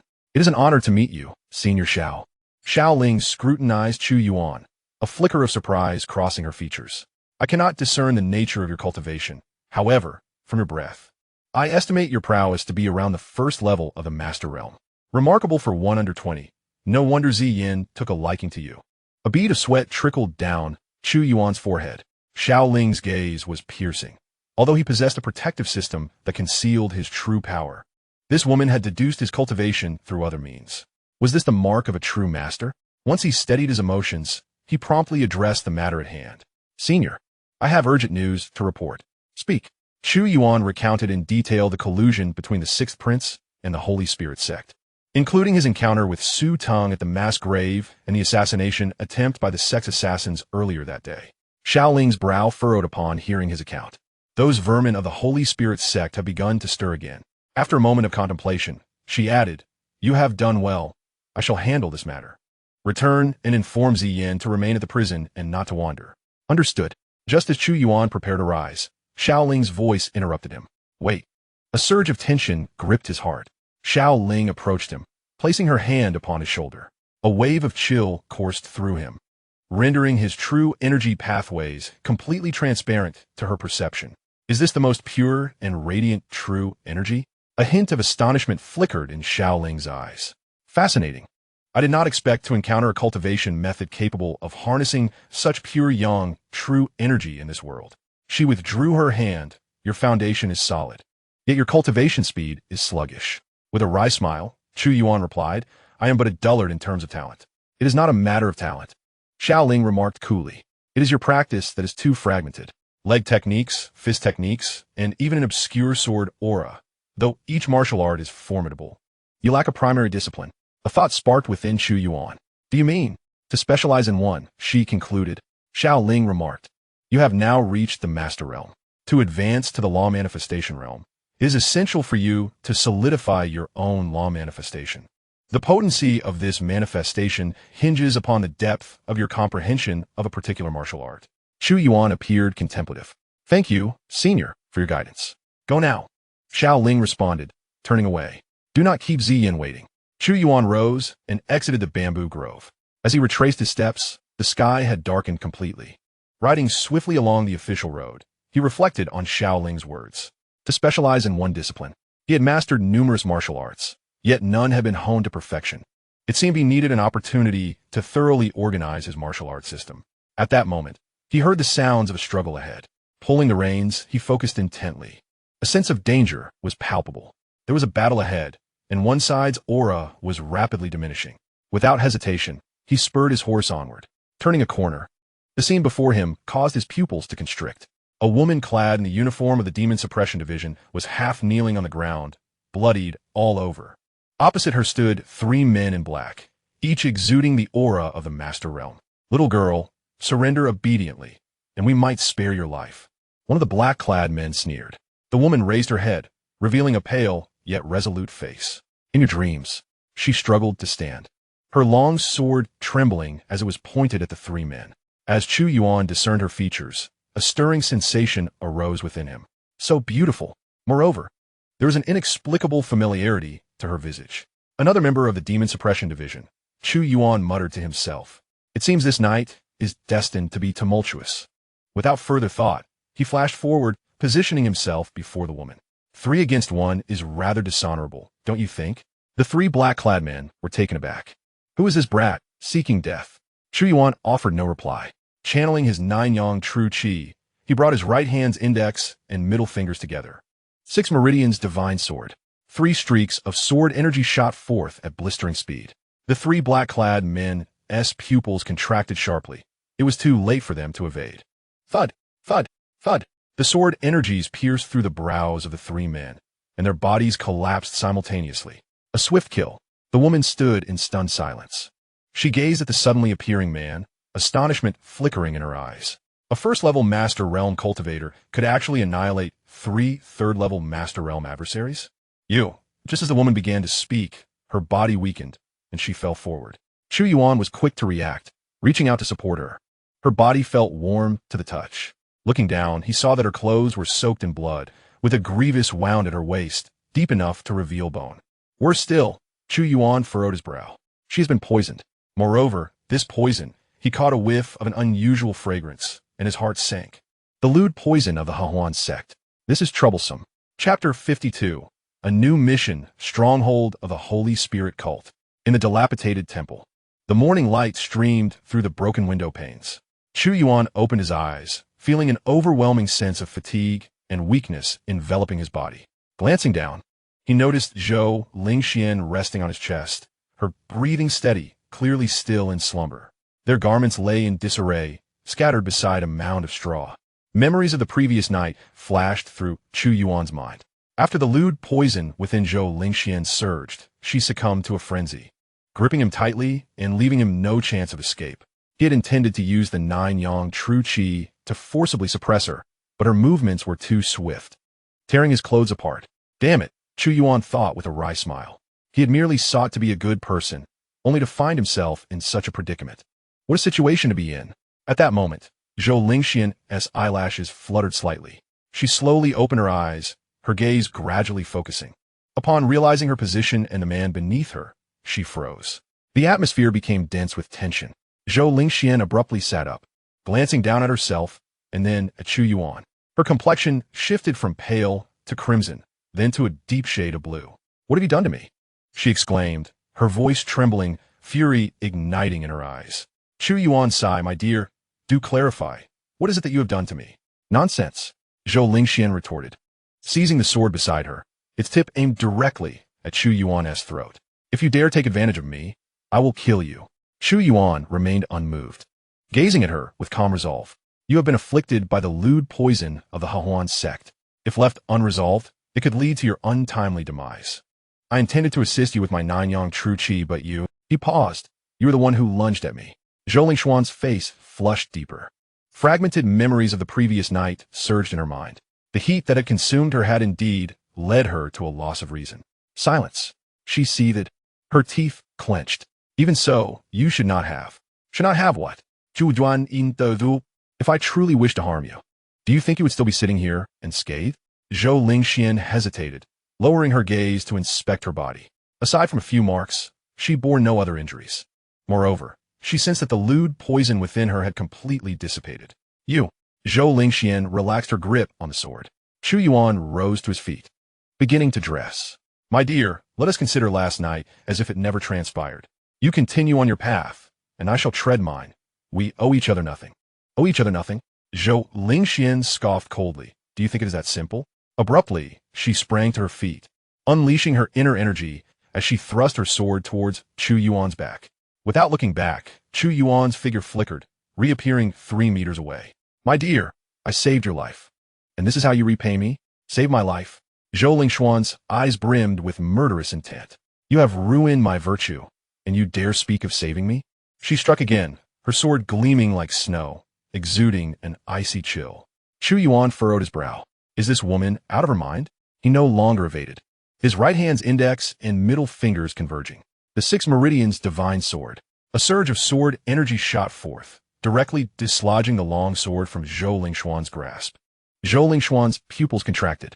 She sought to attack once more, but Chu Yuan had already materialized before her, a hand pressing firmly on her shoulder. That's enough. Chu Yuan's voice was frigid. I have no desire to engage in combat with you, but should you continue to act ungratefully, do not blame me for being unkind. Zhou Lingxian felt the force upon her shoulder, rendering her utterly motionless. It was then she realized that this man before her possessed a cultivation far beyond her own. Who are you? Zhou Lingxian bit out, her teeth clenched. The demon subduing envoy, Chu Yuan.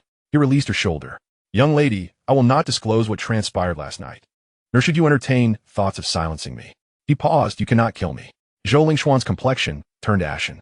She understood that Chu Yuan spoke the truth. With his level of power, taking her life would be a trivial task. You. Zhou Lingxian inhaled deeply, forcing down the fury within her. If you dare to speak of last night's events, I will stop at nothing to kill you. Chu Yuan stood. Rest assured, I have no interest in tarnishing one's reputation. Zhou Lingxian fixed him with a penetrating gaze for several moments before turning to retrieve her long sword and hastily don her clothing. Just as she prepared to depart, Chu Yuan spoke up unexpectedly. Young lady, your identity is rather extraordinary, is it not? Zhou Lingxian halted mid-step. What do you mean? Chu Yuan Tuka like the... A martial artist of many years should possess roughened skin, yet yours is smooth and delicate, clearly nurtured with rare medicinal herbs since childhood. He paused, moreover. Your swordsmanship is not of the common folk, but rather resembles courtly techniques. Zhou Lingxuan's expression shifted dramatically. You. Do not be alarmed. Chu Yuan waved his hand. I have no interest in your identity. I merely offer a word of caution. Be careful in the future. Zhou Lingxian remained silent for a moment before coldly retorting. Mind your own business. With that, she vanished in a flash, disappearing from the dilapidated temple. Chu Yuan stood rooted in place, rubbing his nose. This woman truly lacks reason. He shook his head and departed the temple. In the imperial city, within the prison, as Chu Yuan stepped into the confines of the dungeon, he overheard his colleagues discussing matters. Have you heard? Several members of the Holy Spirit sect were captured last night. Is that true? Were they apprehended? At an inn in the eastern part of the city, those fellows disguised themselves as merchants, only to be caught red-handed by the patrol. And where are they now? They're in the prison. The chief interrogated them all night, and pried open their mouths. What do they divulge? The Holy Spirit sect has a stronghold outside the imperial city. The chief intends to organize a force to dismantle that stronghold. Chu Yuan pauset momentia. A stronghold of the Holy Spirit sect? Intrigued, he quickened his pace, traversing the dim corridor until he reached the innermost cell. The princess, Zhou Zian, was seated on the bed, engrossed in a book. Upon hearing his footsteps, she lifted her gaze. You have returned? Indeed. Chu Yuan arrived at the prison cell, where he encountered your master. Zhou Zian set aside her book and approached the bars. What did the master say? She inquired. She mentioned she would take care of it, Chu Yuan replied. He paused momentarily. However, she asked me to convey that you should not wander about and remain obediently in the heavenly prison. Zhou Zian smiled. The master is still so concerned about me. She gazed at Chu Yuan, a glimmer of mischief flickering in her eyes. Did you encounter any troubles on your way? Chu Yuan's heart skipped a beat. Her intuition was remarkably sharp. Nothing significant, just happened to save someone. Oh, Zhou Zian raised an eyebrow. Who was it? A demon-slaying envoy, being pursued. And I happened to pass by. Zhou Zian scrutinized him for several seconds before suddenly laughing. Was it a man or a woman?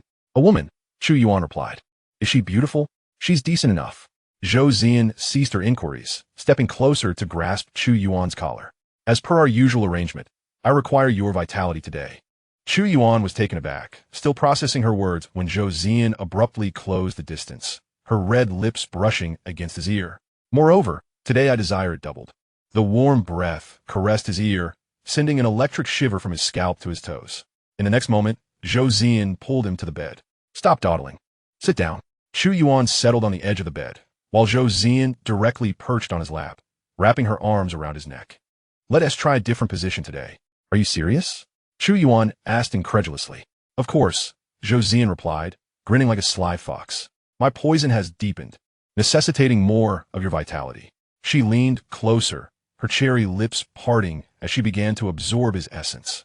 This time, her approach was bolder than ever. Zhou Zian's hands roamed restlessly over Chu Yuan's body, and through his clothing, he could distinctly feel her warmth. Hey, Chu Yuan attempted to voice something, but a single glance from Zhou Zian silenced him. Be quiet, do not disturb me. Half an hour later, Zhou Zian released Chu Yuan. Her complexion restored to a healthy hue. Much better, she remarked. Chu Yuan took a deep breath, calming the turbulent energy within him. Zhou Zian tidied her attire and coldly stated, You may leave now. After a brief pause, she turned to Chu Yuan, a serious look crossing her face. By the way, allow me to remind you, the Demon Slaying Division is planning significant actions soon, so be cautious. Chu Yuan was taken aback. What kind of actions? The stronghold of the Holy Spirit sect, Zhou Zian whispered. Although the intelligence comes from those disciples, I have a feeling that this is too convenient. Chu Yuan furrowed his brow. Are you suggesting it could be a trap? That possibility cannot be dismissed, Xianxia nodded. The people of the Holy Spirit sect would not easily reveal their stronghold unless intentionally. Chu Yuan remained silent for a moment. I will be careful. Indeed. Zhou Zian reached out and gently patted his face, expressing, you have returned alive. I have been awaiting your energy to invigorate me.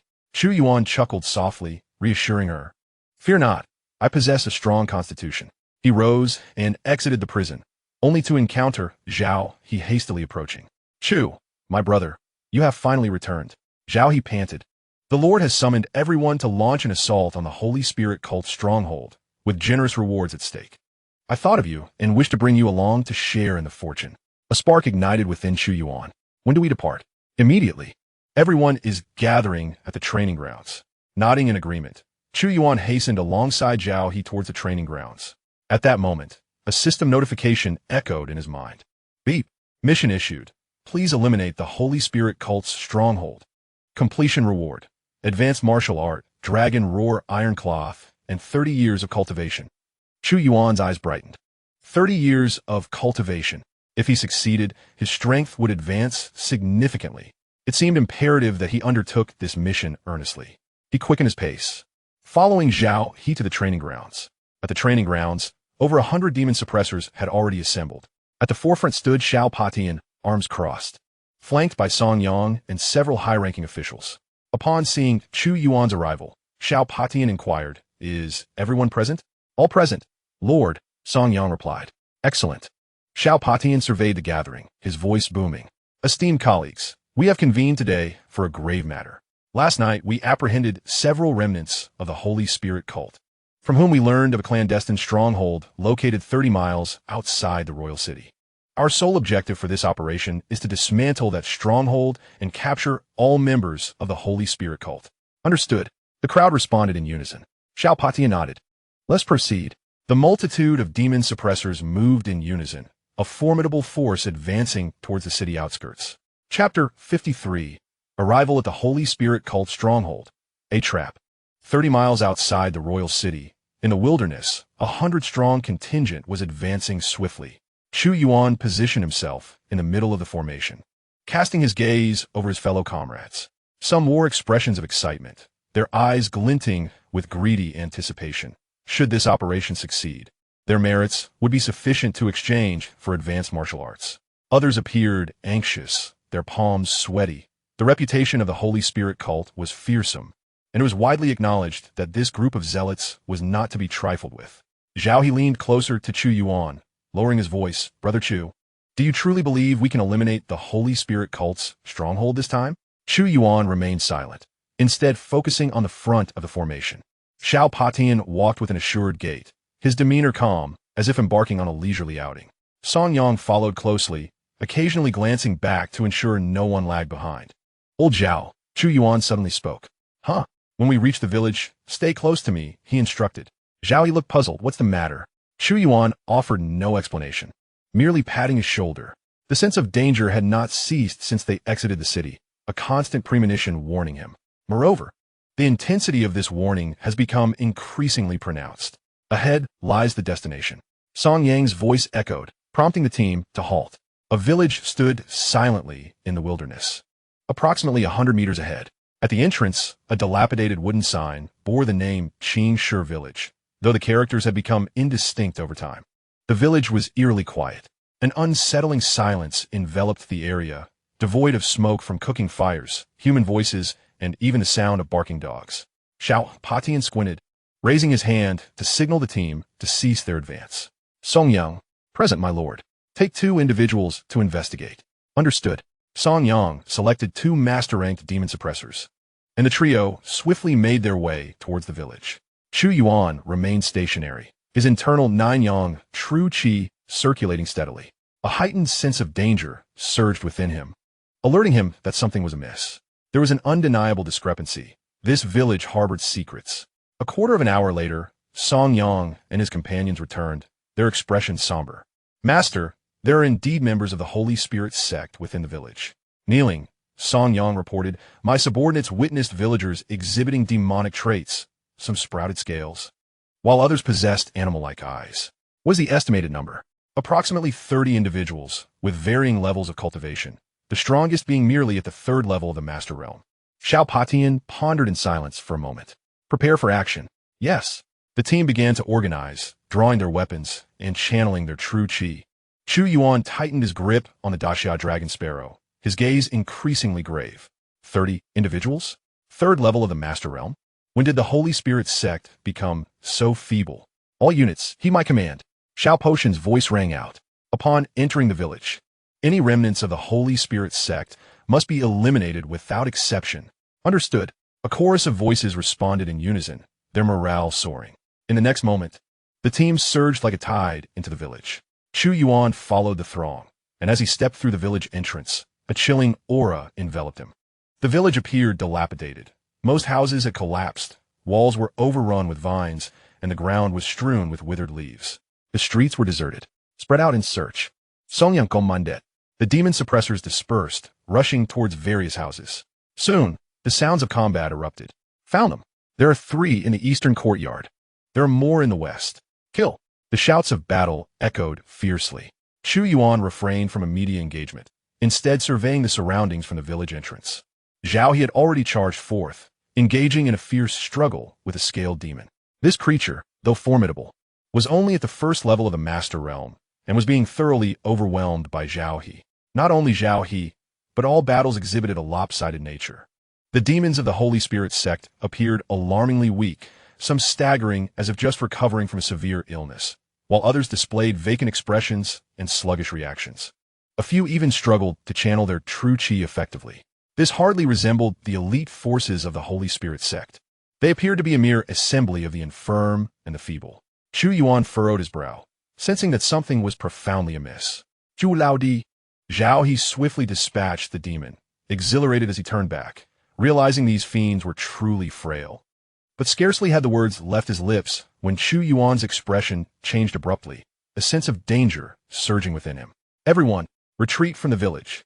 Chu Yuan's voice resonated throughout the village, yet no one heeded his warning.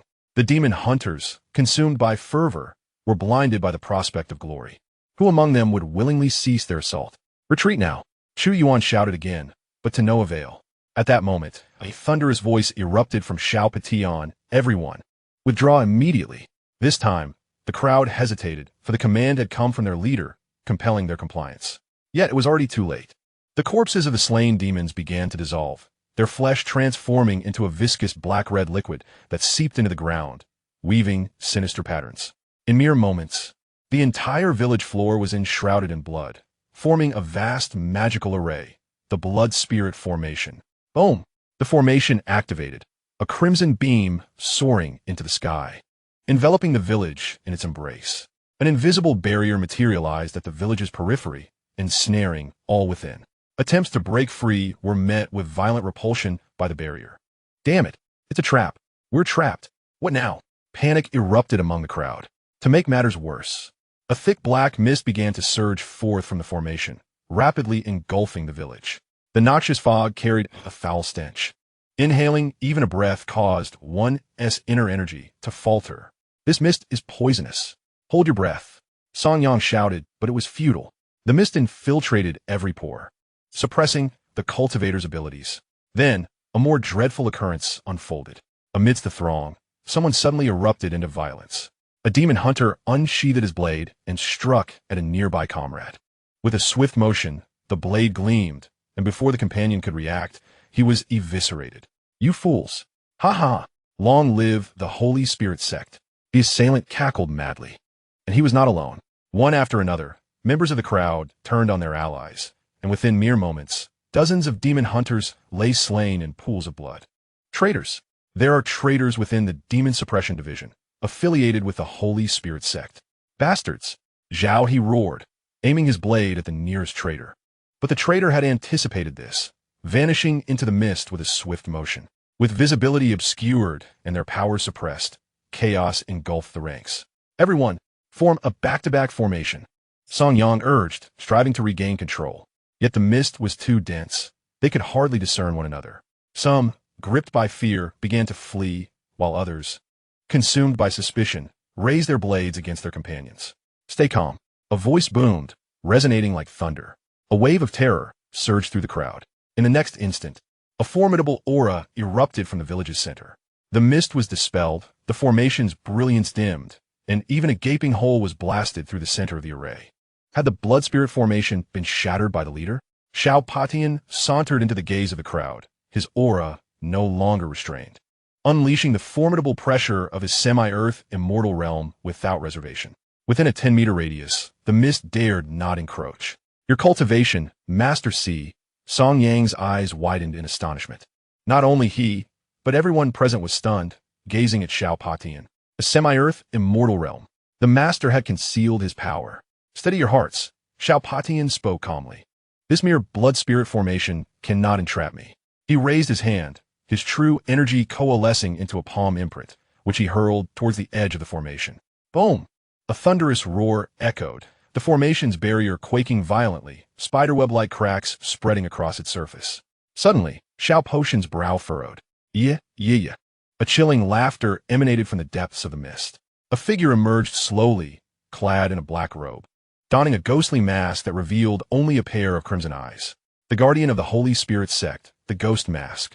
Xiao Patian, I never expected this.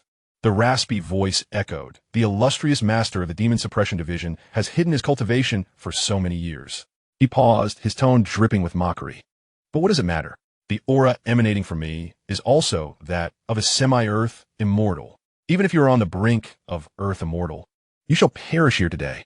With a raised hand, the radiance of the formation surged once more. This blood spirit formation was forged with the lives of 300 souls. You so-called righteous ones shall sacrifice yourselves for the grand cause of my Holy Spirit sect. As his words fell, countless figures emerged from the mist, all demonic creatures, each radiating immense power. Chu Yuan tightened his grip on the Daxia dragon sparrow, his gaze icy. Indeed, it was a trap. Moreover, he glanced towards the direction where the traitors had vanished. This predicament was far graver than anticipated. Chapter 54. The Might of Master Xiao Patian. The core of the blood spirit formation. As the ghost mask's voice faded, the crimson formation coalesced into a more solid form, its patterns writhing as if alive upon the ground. A terrifying, oppressive force descended from the heavens. Xiao Patian's expression shifted. He could distinctly feel his cultivation being violently suppressed. His strength, once that of a semi-earth immortal, ebbed away like a receding tide, plummeting to the pinnacle of the Dharma aspect in the blink of an eye. The blood spirit formation. Xiao Patian's eyes deepened with gravity. You truly spared no expense to confront me. Yeah, Deo, Botian. Did you think we were unaware of your concealed cultivation? The ghost mask sneered. For this day, the master has had me prepare for 3 whole years. This blood spirit formation is specifically designed to counteract beings of your semi-earth immortal caliber. As his words lingered, the ghost mask surged forward, a torrent of deathly energy swirling around him, transforming into a gigantic skeletal claw that descended upon Xiao Patian. With a cold snort, Xiao Patian raised his hand, striking out with a palm. Boom! The two forces collided midair, unleashing a terrifying shockwave. Trees within a 100-meter radius were uprooted, and the ground cracked, sending countless shards of stone flying. As Chu Yuan's gaze sharpened, he immediately channeled his 9-sun true qi to envelop his entire being while grasping Zhao He beside him. Everyone attempted to retreat, but it was already too late. The surging wave of energy swept forth, and the nearby demon-slaying warriors were reduced to mere blood mist before they could even utter a cry. This was the sheer power of a formidable practitioner at the law manifestation realm. Zhao He's complexion turned ashen, his legs trembling uncontrollably. It was not just him. Nearly all the demon-slaying warriors present felt the oppressive force, gasping for breath. Some collapsed to their knees, while others trembled so violently they could barely grip their weapons. In the sky, Xiao Patian and the Phantom Demon were locked in combat. Their figures moved with such swiftness that they were nearly indistinguishable, leaving only fleeting afterimages sparkling in the air. Each clash erupted with terrifying waves of energy. The heavens were stained crimson with true qi, and the earth cracked incessantly. The entire village lay in ruins. In the realm of law manifestation, Xiao Patian let out a long howl, summoning a colossal golden law avatar that towered 100 meters high, exuding an imposing aura as it wielded a longsword. With a single stroke, The sword's energy sliced through the sky, cleaving it in twain for hundreds of meters. Unyielding, the phantom demon also manifested a pitch-black law avatar, surrounded by countless vengeful spirits that emitted mournful wails. The two avatars clashed in the air, causing the very ground to tremble. The battle raged from the skies to the earth and back again, leaving behind deep craters in the ground, some reaching dozens of meters. Is this the nature of combat for those at the law manifestation realm? A demon-slaying warrior murmured, despair etched across his face. In the presence of such titanic conflict, they, mere practitioners of the transcendence and innate realms, felt as insignificant as ants. Chu Yuan squinted, fixated on the battlefield. He could discern that although Xiao-Patian-esque cultivation had been suppressed to the law manifestation realm, his combat experience was extensive, allowing him to hold his own against the phantom demon in a stalemate. However, this impasse was untenable. The blood spirit great formation continued to incessantly suppress Xiao Potion's cultivation, while the phantom demon drew strength from the formation. With this ebb and flow, Xiao-Patian was destined for defeat unless the formation was shattered. At that moment, Xiao-Patian caught a glimpse of Chu Yuan, who had managed to move freely even under the pressure of their battle. He conveyed his thoughts into Chu Yuan's mind, kid. The formation's core lies underground. Locate it and break the formation. A jolt of realization struck Chu Yuan. He understood Xiao Potion's intent immediately.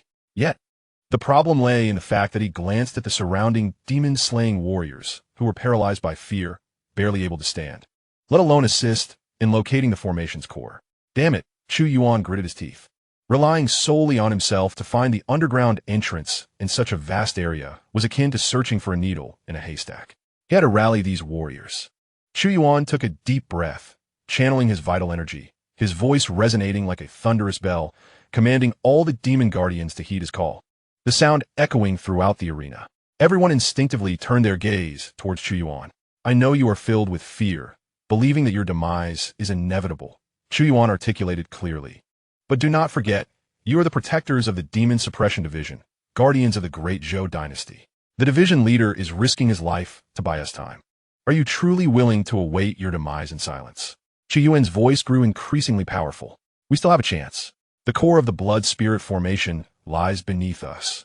If we can locate it and dismantle the formation, the division leader will regain his strength, and that ghostly figure shall surely meet his end. Now, join me in searching for the entrance below. With that, Chu Yuan dashed towards the nearest wooden house that had yet to collapse. Zhao He hesitated for a moment, gritting his teeth before following suit. Chu Yuan is right. I do not wish to perish yet. With a leader emerging, the other demon guardians regained their senses. We still have a chance. Find a core quickly. Dozens of demon guardians spread out, beginning a frantic search. Chu Yuan entered the wooden house, activating his divine insight, scanning every corner with intensity. Nothing. He turned and rushed into the next one. Still nothing.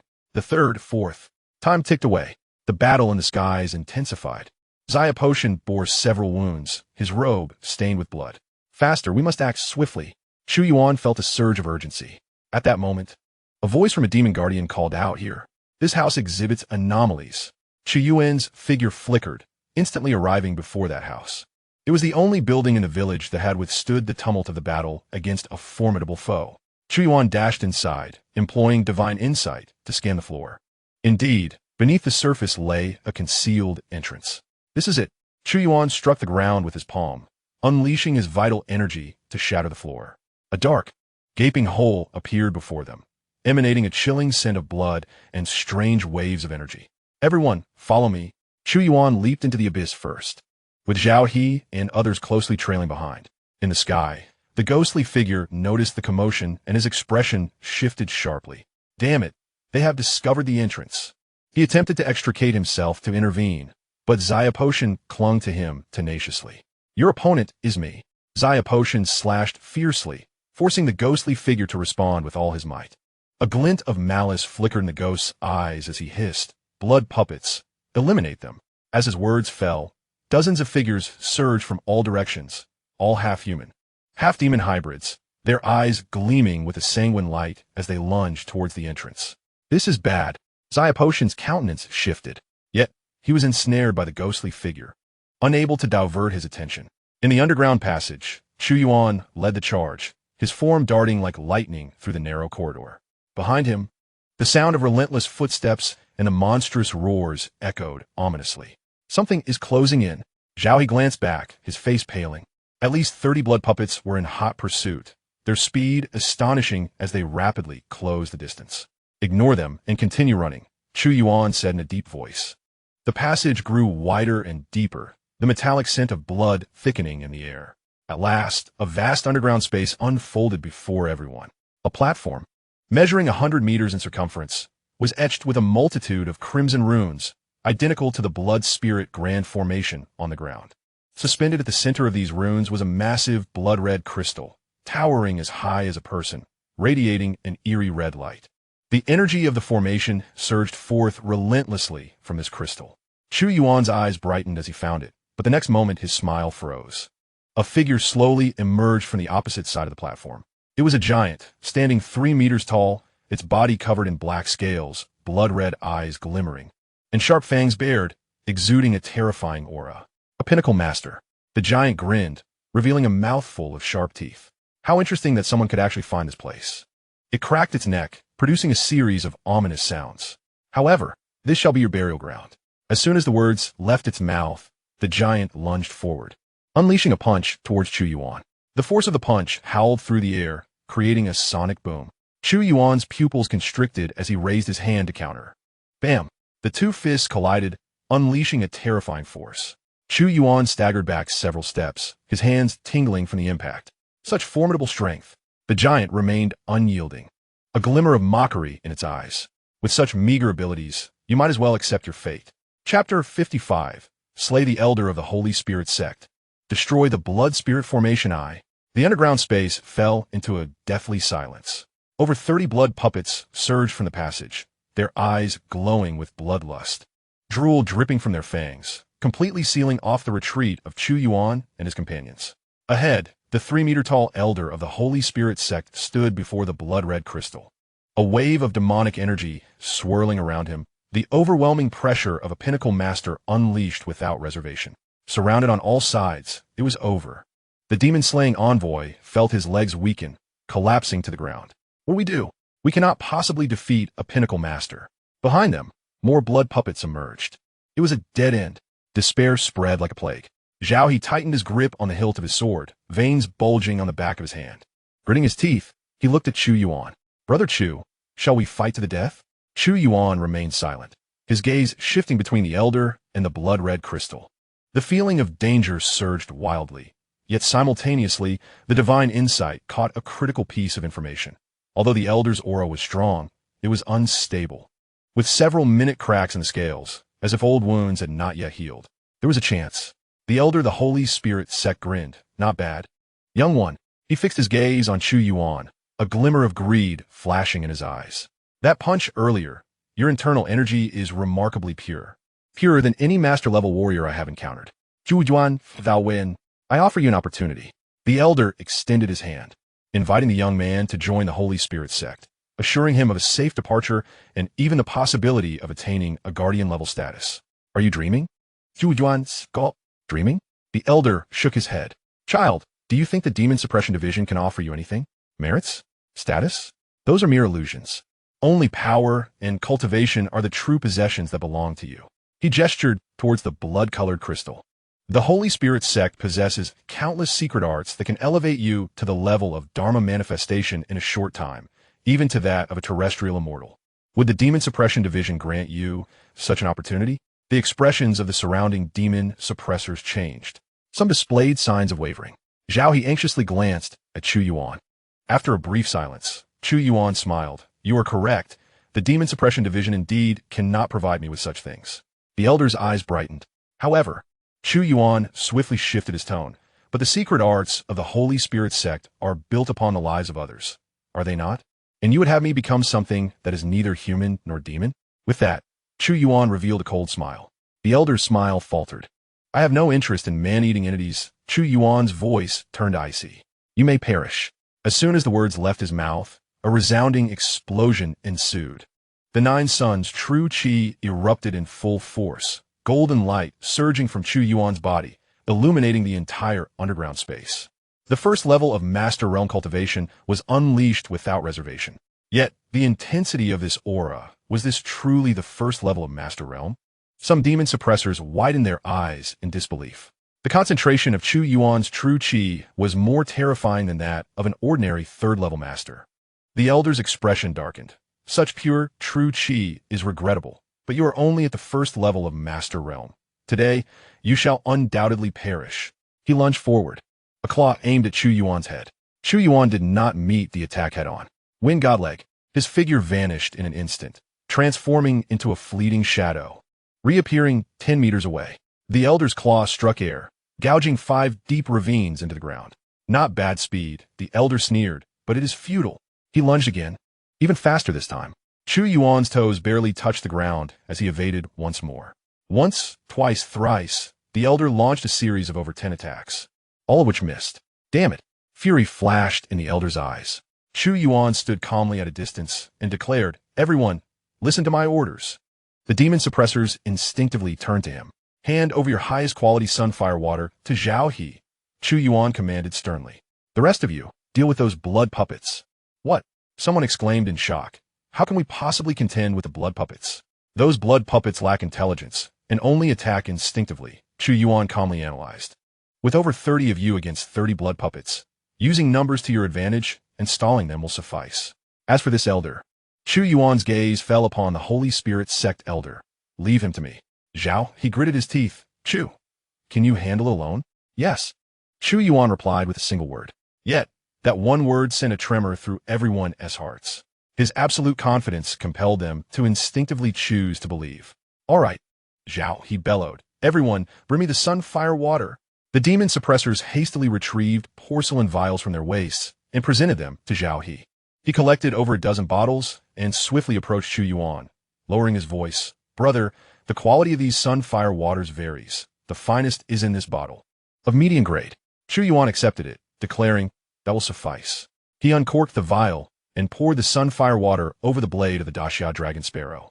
Hissing sounds erupted as the water met the blade, instantly evaporating into a cloud of white mist, enveloping the entire sword in a golden radiance. "Go forth," Chu Yuan commanded. Zhao He inhaled deeply and turned to the throng of blood puppets, shouting, "Brothers, follow me into battle." Over 30 demon suppressors gritted their teeth and followed suit. The elder of the Holy Spirit Sect observed the scene with a mocking expression. "Dividing your forces? Who do you think you are, Xiao Patian?" Chu Yuan ignored him, raising the Daxia dragon sparrow with its tip aimed at the elder. "Gome." The elder, enraged yet amused, retorted, "Very well. I shall demonstrate the disparity between a peak Master Realm and a first-level Master Realm."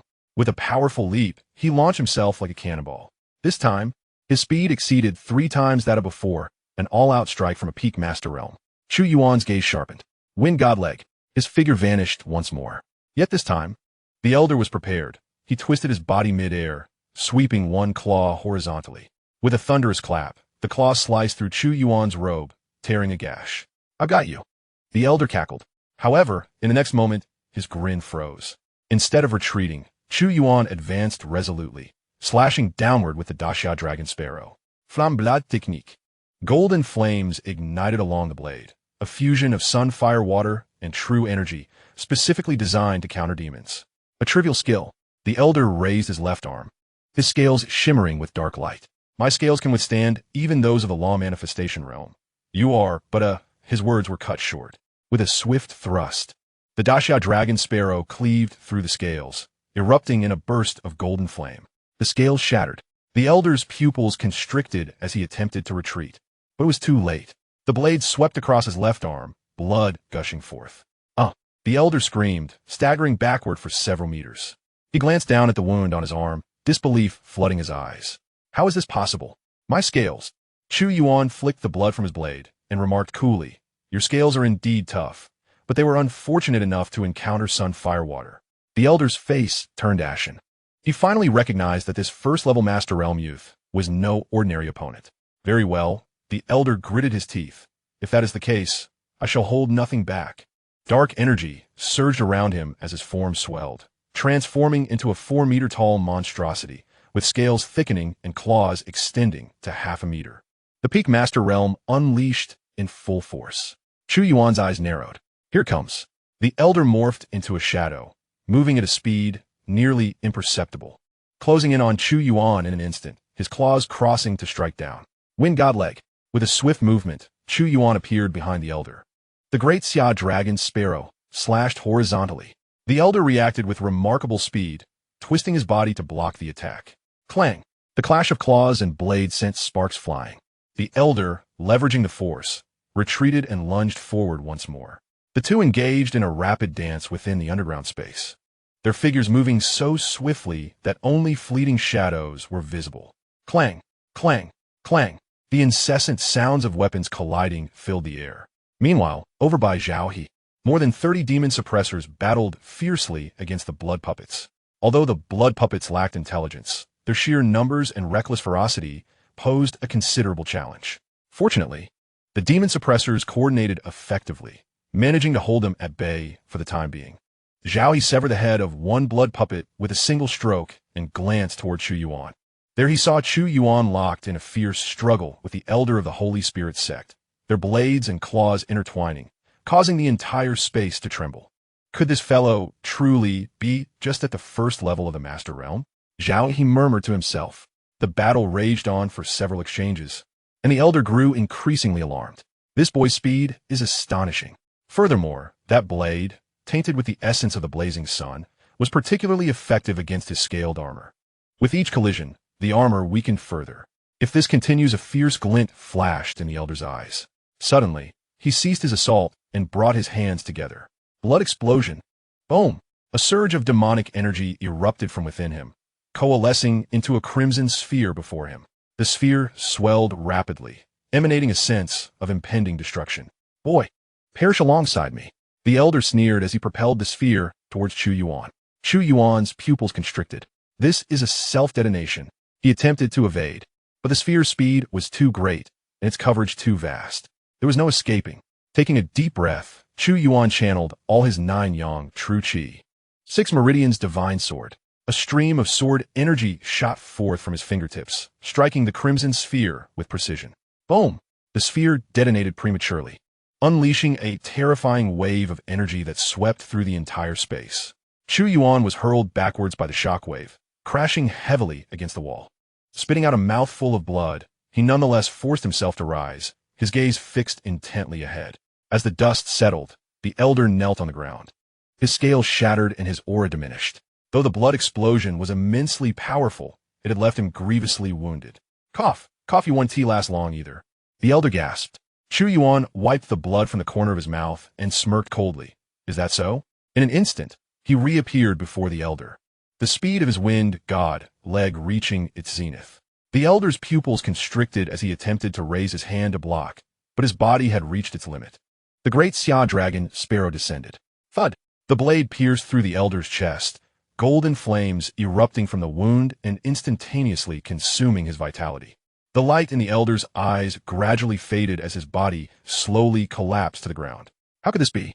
Even in death, he could hardly believe that he would fall to a boy at the first level of the Master Realm. Chu Yuan drew the Da Xiaolong K and turned to face the horde of blood puppets. Meanwhile, the demon-slaying enforcers had already vanquished over a dozen of the blood puppets, but at a heavy cost to themselves. With a swift motion, Chu Yuan plunged into the throng of blood puppets. Utilizing the wind god leg combined with the fierce fire sword technique, each strike was lethal. In less than a minute, the remaining blood puppets lay slain. Xiaohe collapsed to the ground, panting heavily. Brother Chu, you truly are a monster. Chu Yuan paid him no heed, striding directly towards the crimson crystal. He raised his right fist, condensing the Zhuyang true qi. With a resounding smash, he struck the crystal. Crack! The crystal shattered, transforming into countless fragments. Simultaneously on the ground, amidst a fierce battle with the ghost face, Xiao Patian suddenly felt a lightness in his body. The suppression of the blood spirit great formation had vanished. His cultivation at the half-step earth immortal realm was instantly restored. What? The ghost face's expression changed drastically. In the next moment, he spat out a mouthful of blood and was forcefully propelled backward. The formation had been breached, and he suffered a severe backlash. Xiao Patian flashed and appeared above the ghost face, delivering a palm strike.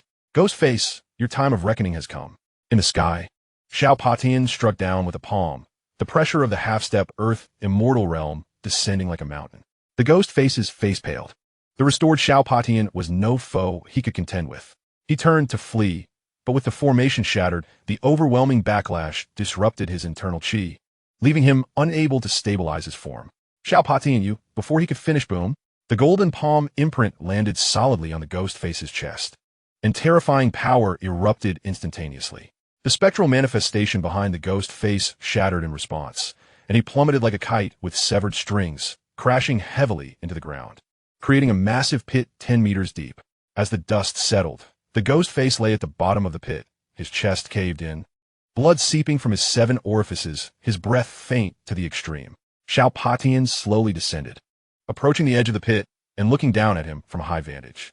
Despair flickered in the ghost face's eyes, but a twisted smile crept across his lips. Hee, Xiao Patian, do you think killing me will end it?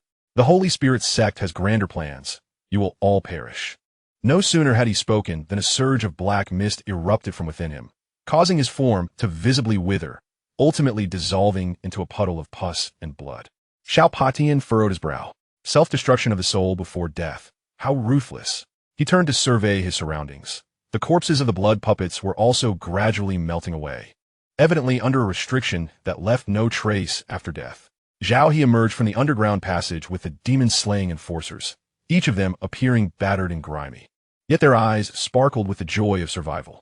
Master, Zhao He clasped his fists. The formation has been broken, and the elder guarding it from the Holy Spirit sect has also been slain by Chu Yuan.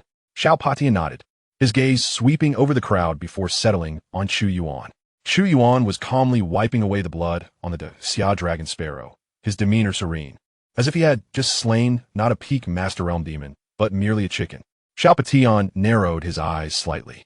To kill a peak Master Realm opponent, while being merely at the first level of the Master Realm, was an achievement even he could not have accomplished in his youth. Everyone else was busy cleaning the battlefield. Xiao Patian spoke in a deep voice, commanding that the demon corpses be gathered and incinerated, leaving no trace behind. Understood. The demon subduers immediately sprang into action.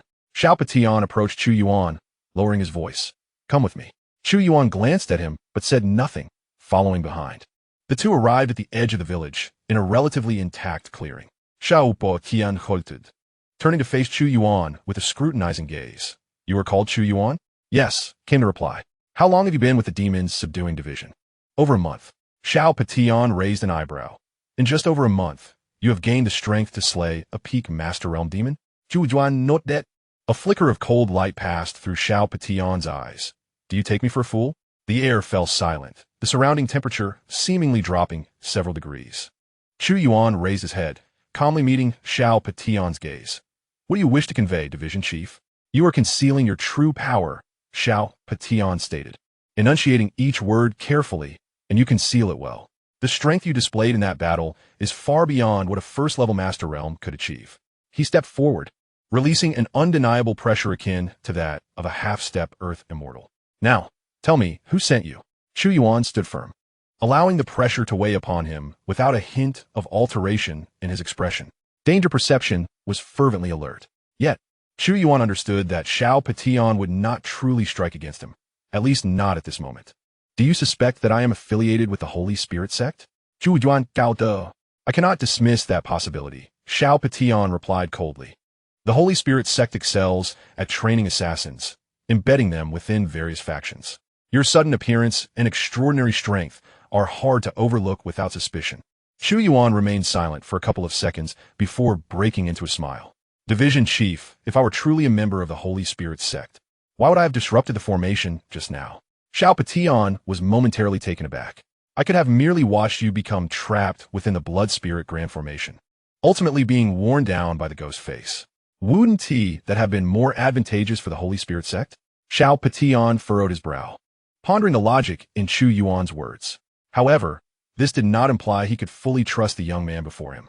Then explain how you were able to slay a peak Master Realm demon against the odds, Xiao Patian demanded sternly. Chu Yuan did not respond immediately. Instead, he retrieved a token from his robe.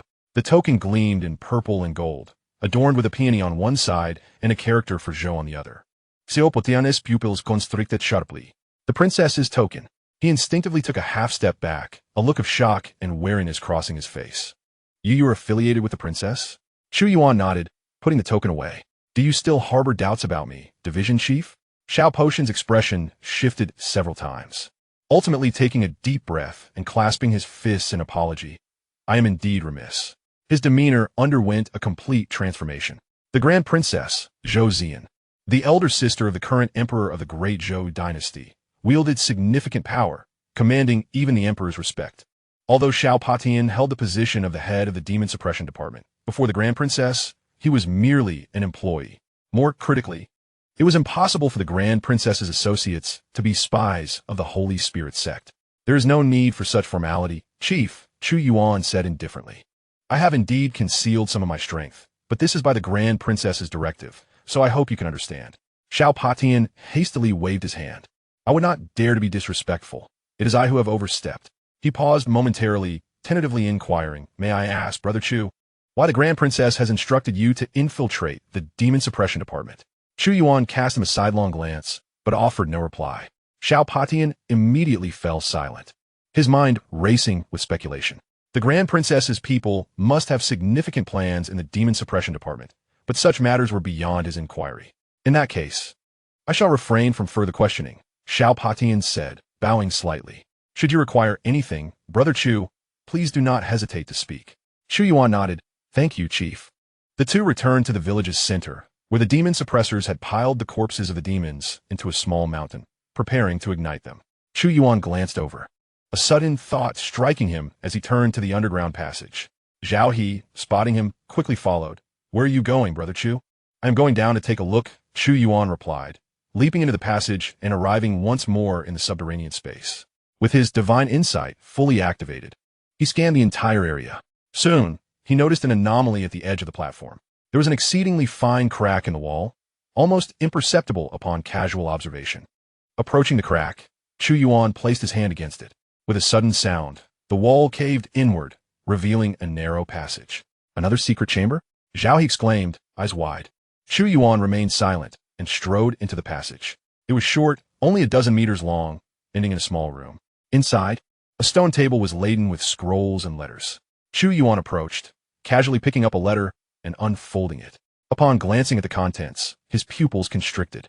The letter read, Your Highness, the Sixth Prince, the Blood Spirit Array has been set up, awaiting Xiao Patian to take the bait.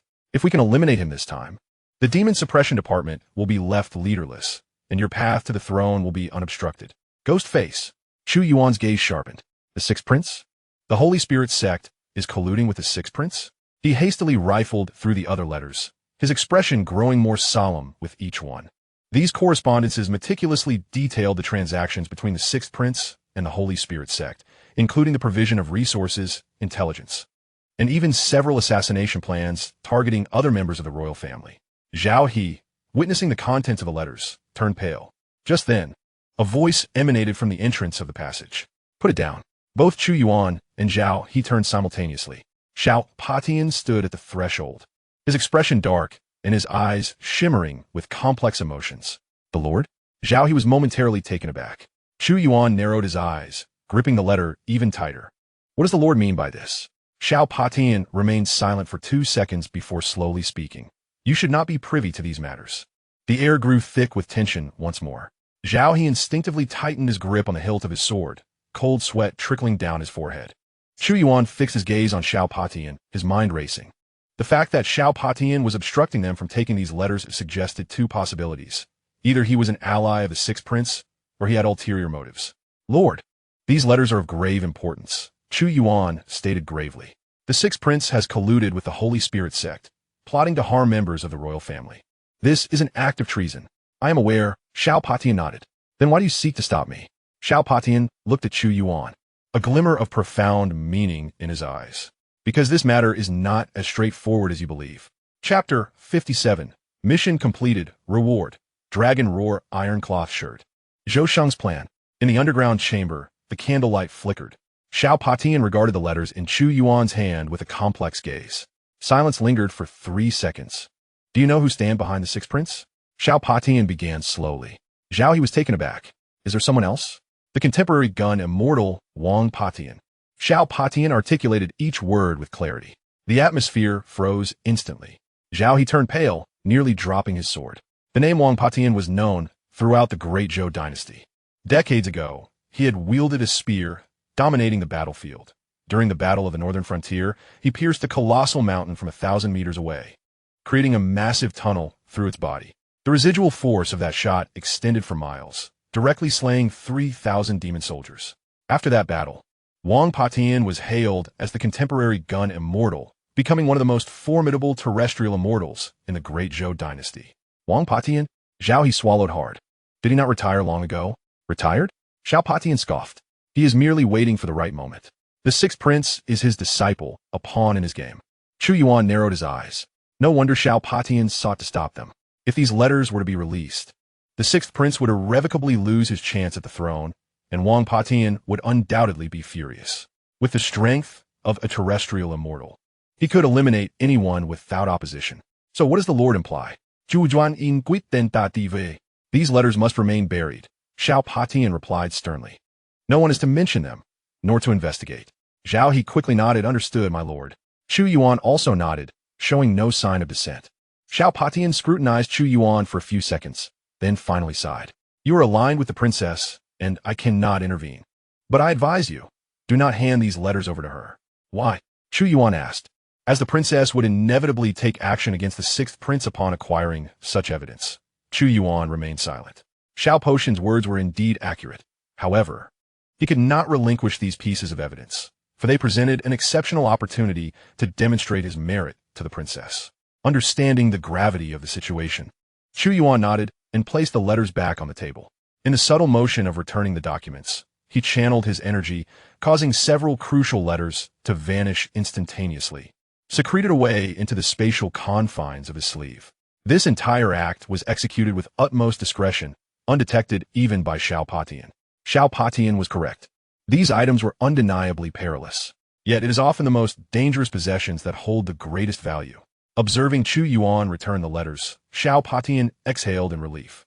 Then flicked his fingers, igniting the letters with a surge of intense energy, which quickly engulfed them in roaring flames. Having completed his task, Xiao Patian turned and declared, "Let us depart. We should not linger here." Chu Yuan and Zhao He swiftly followed suit. An hour later, the demon-slaying officials finished clearing the battlefield, gathering all the monstrous corpses for incineration. Flames soared to the heavens, thick plumes of smoke billowing forth. Xiao Patian stood at the village entrance, gazing at the distant blaze, his expression inscrutable. "Master, where shall we head next?" Zhao He inquired. "Back to the imperial city," Xiao Patian replied, turning around. "This mission concludes here." The group mounted their horses, setting off at a leisurely pace. As Chu Yuan rode along, a sudden notification echoed in his mind. Ding! Congratulations, host, for successfully completing the task of eradicating the Holy Spirit Sect stronghold. Task reward: Advanced Martial Art Dragon Roar Ironcloth and 30 years of cultivation. Chu Yuan's eyes sparkled with excitement. The Dragon Roar Ironcloth, a premier defensive martial art, could enable its practitioner to withstand a full-force strike from a foe of a significantly higher realm upon reaching perfection.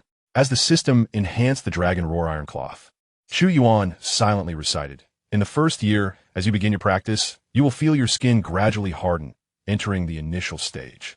By the fifth year, your muscle density will significantly increase, rendering ordinary blades and swords ineffective, advancing to the minor achievement stage. In the 10th year, your bones will undergo metamorphosis, achieving a hardness comparable to fine iron, reaching the major achievement stage. In the 20th year, your internal organs will be refined, becoming as solid as rock, culminating in the grand completion stage.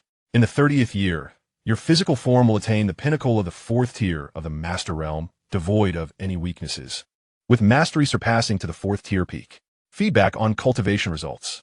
A wave of searing energy surged into Chu Yuan's body. A faint golden sheen appeared on his skin, and his muscles and bones emitted subtle, cracking sounds, enhancing his overall demeanor and presence. Riding beside him, Zhao He suddenly felt an imperceptible pressure emanating from Chu Yuan. He turned to look at him, his eyes reflecting astonishment. "Chu, my dear brother, what is happening?" he inquired. "Nothing," Chu Yuan responded calmly, though within Zhao He's heart, a tempest of turmoil surged. In that fleeting moment, he sensed a surge in Chu Yuan's aura once again. How has this young man honed his skills? Xiao Patian, who had been observing, slightly turned his head, his brows furrowing. Although Chu Yuan's presence was skillfully concealed, being a formidable half-step earthly immortal, he could still detect a hint of anomaly. This lad has made another breakthrough. Xiao Patian mused silently. He cast a deep glance at Chu Yuan, but chose to remain silent. Indeed, the Long Princess's people are extraordinary. Meanwhile, in the Zui Xiang Lu, Zhou Sheng sat in his chamber, his expression as dark as a stormy sea. A cloaked figure knelt before him, head bowed in trepidation. Useless. Zhou Sheng slammed his palm on the table. This prince ordered you to eliminate Xiao Patian. Yet not only did you fail, but you also compromised our stronghold. The cloaked figure broke into a cold sweat. Your Highness, please calm your anger. It is my subordinate's fault. Silence. Zhou Sheng's eyes flashed with malice. I have no interest in your excuses. And what of that Chu Yuan? How could a mere demon suppressor return alive? What are you all doing? The cloaked figure remained mute. Zhou Sheng took a deep breath, forcing down his fury. He retrieved a jade pendant from his robe, its verdant surface engraved with the image of a long spear. This was a token from his master, Wang Patian. Clenching the pendant, he closed his eyes, channeling his inner energy into it. Instantly, the pendant illuminated, and a phantom materialized in the room. The apparition was that of a middle-aged man clad in a gray robe. Wielding a long spear, his gaze sharp as an eagle's. Upon closer inspection, one could discern faint golden scales adorning his body. Sheng'er, what troubles you? Wang Potian's voice resonated deeply. Zhou Sheng promptly knelt. Disciple is in distress. I beseech master for assistance. Wang Patian frowned. The Demon Suppressing Division has dismantled the Holy Spirit Sect stronghold, and Xiao Patian remains alive, along with a demon suppressor named Chu Yuan, whose strength is enigmatic. Enough. Wang Patian interrupted. This is a trivial matter. I shall handle it. Thank you, master. Zhou Sheng exclaimed joyously. Wang Potian's phantom gradually dissipated, leaving behind a final statement. In 3 days, I will send your third senior brother to assist you. Zhou Sheng was taken aback. His third senior brother is coming? A look of ecstatic joy spread across his face. His third senior brother was the most favored among his master's disciples, a martial arts master of great prowess. Although such strength may not suffice against Xiao Patian, it would undoubtedly be more than adequate to deal with Chu Yuan. A glint of ruthless determination flashed in Zhou Sheng's eyes. Chu Yuan, this time, let us see how you meet your demise. Chapter 58, The Long Princess's Recruitment. The earthly level demon suppressor. Upon returning to the imperial city, Chu Yuan made his way to the depths of the sky prison. At that moment, the Long Princess, Zhou Zian, was seated upon a soft bed, engrossed in an ancient tome. Hearing footsteps, she closed the book, raised her head, and spoke in a calm tone. You have returned. Indeed. Chu Yuan replied respectfully. I have urgent matters to report. Zhou Zian waved her hand, signaling him to come closer. Chu Yuan approached the bedside and recounted the details of the mission, emphasizing the ghost face, the blood spirit array, and the evidence of the sixth prince's collusion with the Holy Spirit sect. As he spoke, Zhou Zian's gaze flickered momentarily. Chu Yuan produced several letters from his sleeve, reverently cradling them in his hands before presenting them to her. Zhou Zian accepted the letters, meticulously perusing each one, the room resonating only with the soft rustle of paper. Chu Yuan remained still, secretly observing the changes in the princess's expression. To his surprise, after reviewing all the letters, Zhou Zian's countenance remained as tranquil as still water, as if she had merely read a few mundane family correspondences. Unable to restrain himself, Chu Yuan remarked on the significance of the evidence. As anticipated, Zhou Zian set the letters aside, her tone indifferent. It was hardly surprising that Wang Dingtian was behind the sixth prince's actions. Chu Yuan was taken aback. The princess was already aware, at least to some extent. Zhou Zian rose and moved to the edge of the cell, stating, My master once mentioned that Wang Dingtian would resort to any means necessary to transcend his current realm. She paused, a glimmer of coldness flashing in her eyes. In recent years, there have been whispers in the martial world suggesting that Wang Dingtian has begun to emanate a demonic aura, hinting at the possible consumption of beast blood. A chill ran through Chu Yuan. The earthly immortal had already reached the pinnacle of strength in this realm. The notion that he would require beast blood to enhance his power was alarming. His support for the sixth prince was merely a means to harness the royal family's fortune for his own ascension. Zhou Zian continued. As for the cooperation with the Holy Spirit sect, rumors have circulated for years, yet without substantial proof. After a moment of silence, Chu Yuan tentatively inquired how the princess planned to handle the situation. Zhou Zian turned to him, her icy gaze locking onto his. What do you think I should do? She asked. This evidence is sufficient to strip the sixth prince of his claim to the throne. Chu Yuan replied gravely. During this period, the sixth prince has made several attempts on my life. Were it not for his royal status, I would have acted long ago. Zhou Zian did not respond directly. Instead, a cold smile graced her lips. My dear nephew cannot be touched just yet. I shall keep this evidence safe, and when the time is ripe, they will face the consequences. She then looked at Chu Yuan and changed the subject. You need not visit the sixth prince any longer. Chu Yuan's heart stirred. Did the princess imply what he thought? I am to depart from the prison, Zhou Zian stated coolly. Surprise flickered in Chu Yuan's eyes. The princess's health had evidently improved significantly. Zhou Zian raised her palm, a faint golden aura of true energy shimmering within it. During my time in the prison, combined with your assistance of the Nine Suns' true energy, I have managed to suppress the cold poison within me. Chu Yuan noted that, though a hint of confusion lingered in his heart. If the princess were to leave the prison, would he still be able to rely on her protection?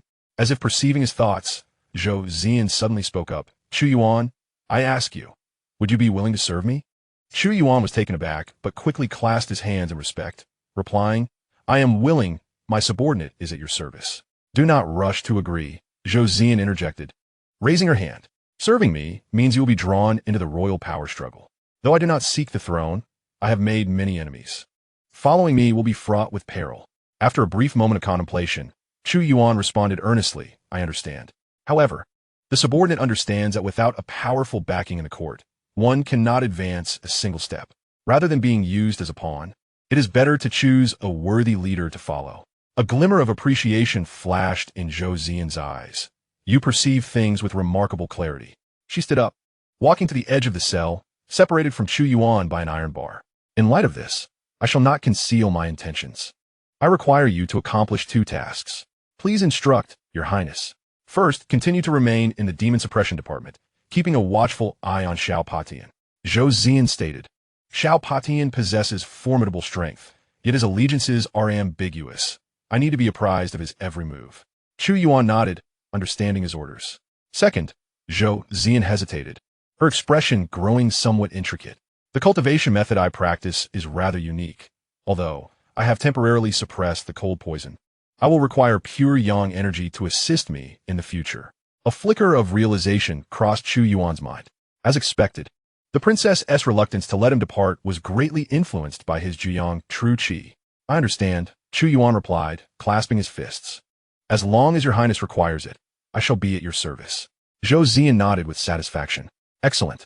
Following me shall ensure your prosperity. A spark of determination gleamed in Chu Yuan's eyes. Thank you for your guidance, Your Highness, he said respectfully. Zhou Zian waved her hand. Do not be hasty in your gratitude. Serving me is no trivial matter, and you will comprehend this in due time. She turned back toward the stone bed, picking up the ancient tome once more. Rest well these days. Once I leave the prison, I shall have someone inform you. Understood. Chu Yuan bowed again and turned to leave. As he stepped out of the prison, he glanced back at the ominous building, feeling a surge of emotion. In just over a month, he had transformed from a mere body-refining warrior to a master-level expert, now climbing the ranks alongside the Grand Princess. All of this was thanks to the system. He contemplated accessing his personal panel. Name, Chu Yuan. Cultivation, Master Level, Peak of the 4th Stage, Techniques, Complete Wind God Leg. 9th Layer of Zhuyang Divine Art, Complete Thunder Fist, Complete 6 Meridian Sword, Complete Sleeve Universe, Complete 1000 Illusions Formless Art, Complete Fire Blade Technique, Complete I Jing Jing. Complete Dragon Roar Iron Cloth Shirt, Cultivation Duration, 0 years. Chu Yuan's gaze sharpened. His cultivation duration had reset to 0. It seemed he needed to devise a method to undertake new tasks. A few days later, in the conference hall of the Demon Suppression Department, Xiao Patian sat at the head of the table, with dozens of demon suppression envoys standing below, Chu Yuan among them. Everyone, your efforts in eliminating the Holy Spirit Sect stronghold have been commendable, Xiao Patian declared, surveying the crowd, particularly focusing on Chu Yuan, who had made significant contributions. The head of this department has decided to promote you to a ground-level demon suppression envoy. Upon these words, the hall erupted in astonishment. Ground-level demon suppression envoy? He has only been with us for a little over a month. The rapid ascent astonished, and envious murmurs filled the air.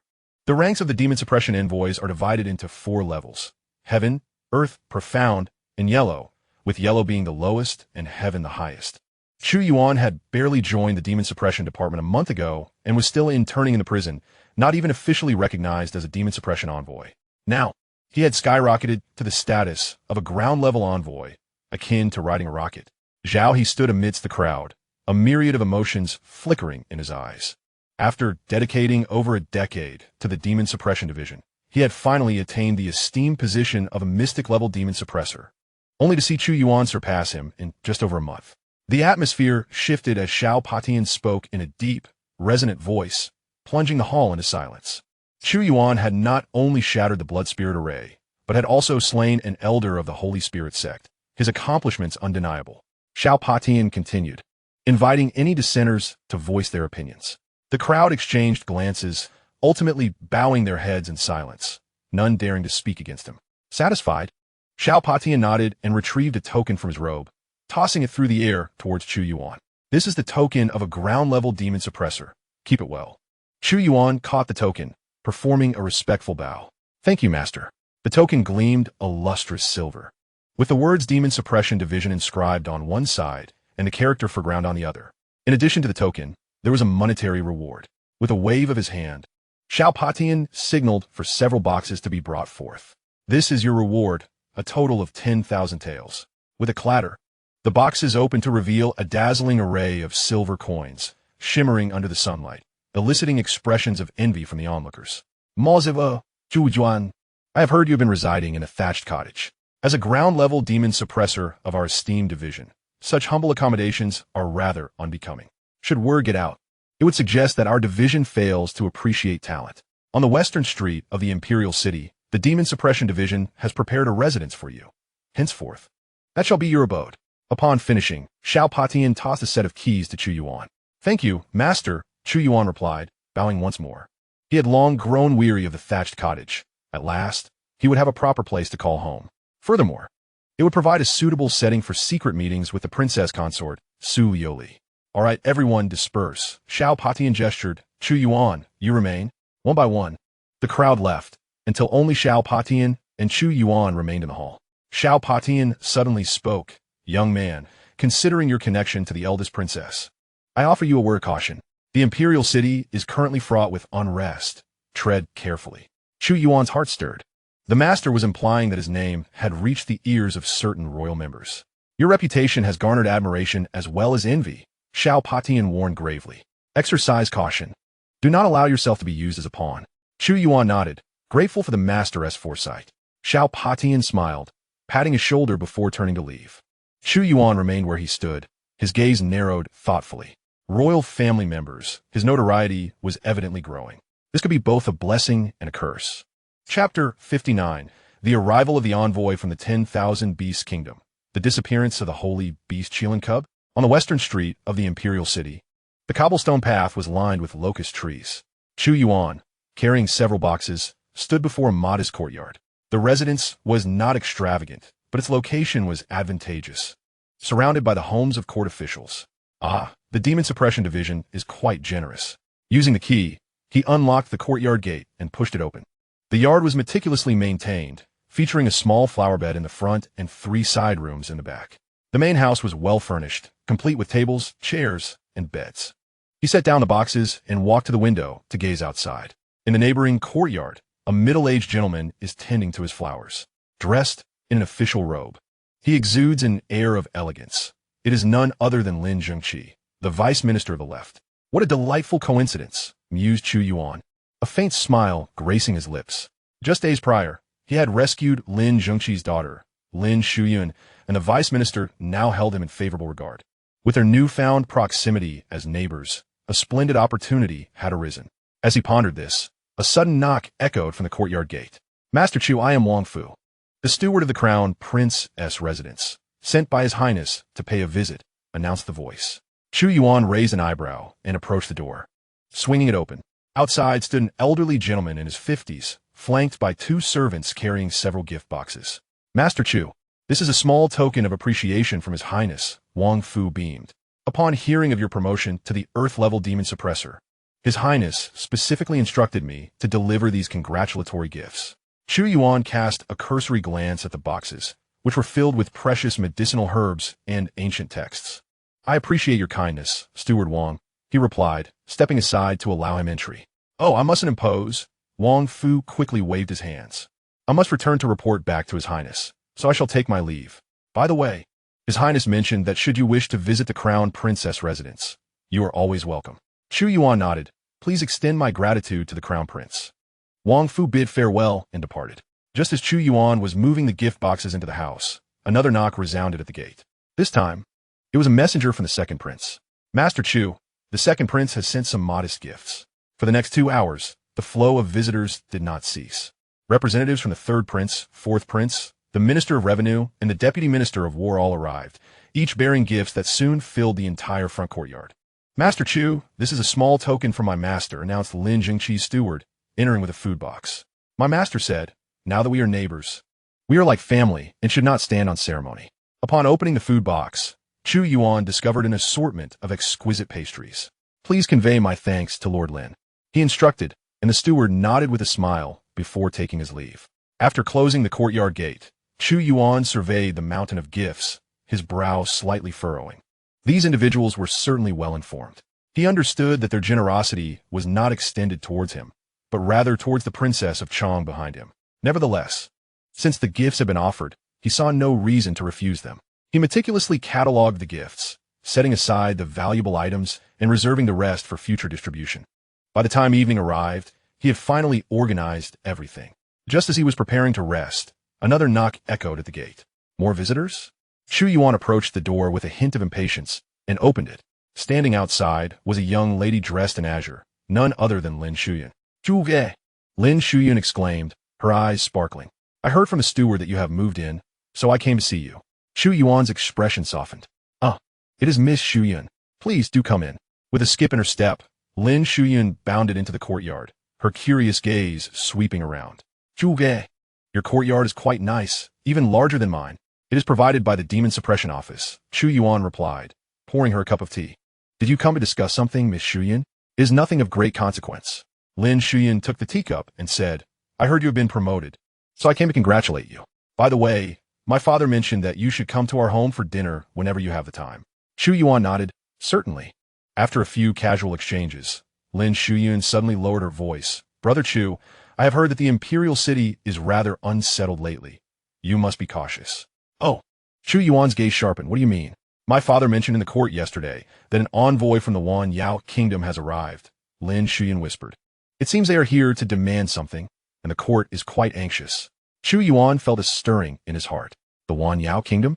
That is a colossal entity to the north of the Great Zhou Dynasty, populated entirely by formidable demon tribes. Thank you for the warning, Miss Shuyan. Lin Shuyan waved her hand dismissively. No need for thanks. We are friends. She rose to her feet. It is getting late. I must take my leave. Brother Chu, remember to come to my home for dinner.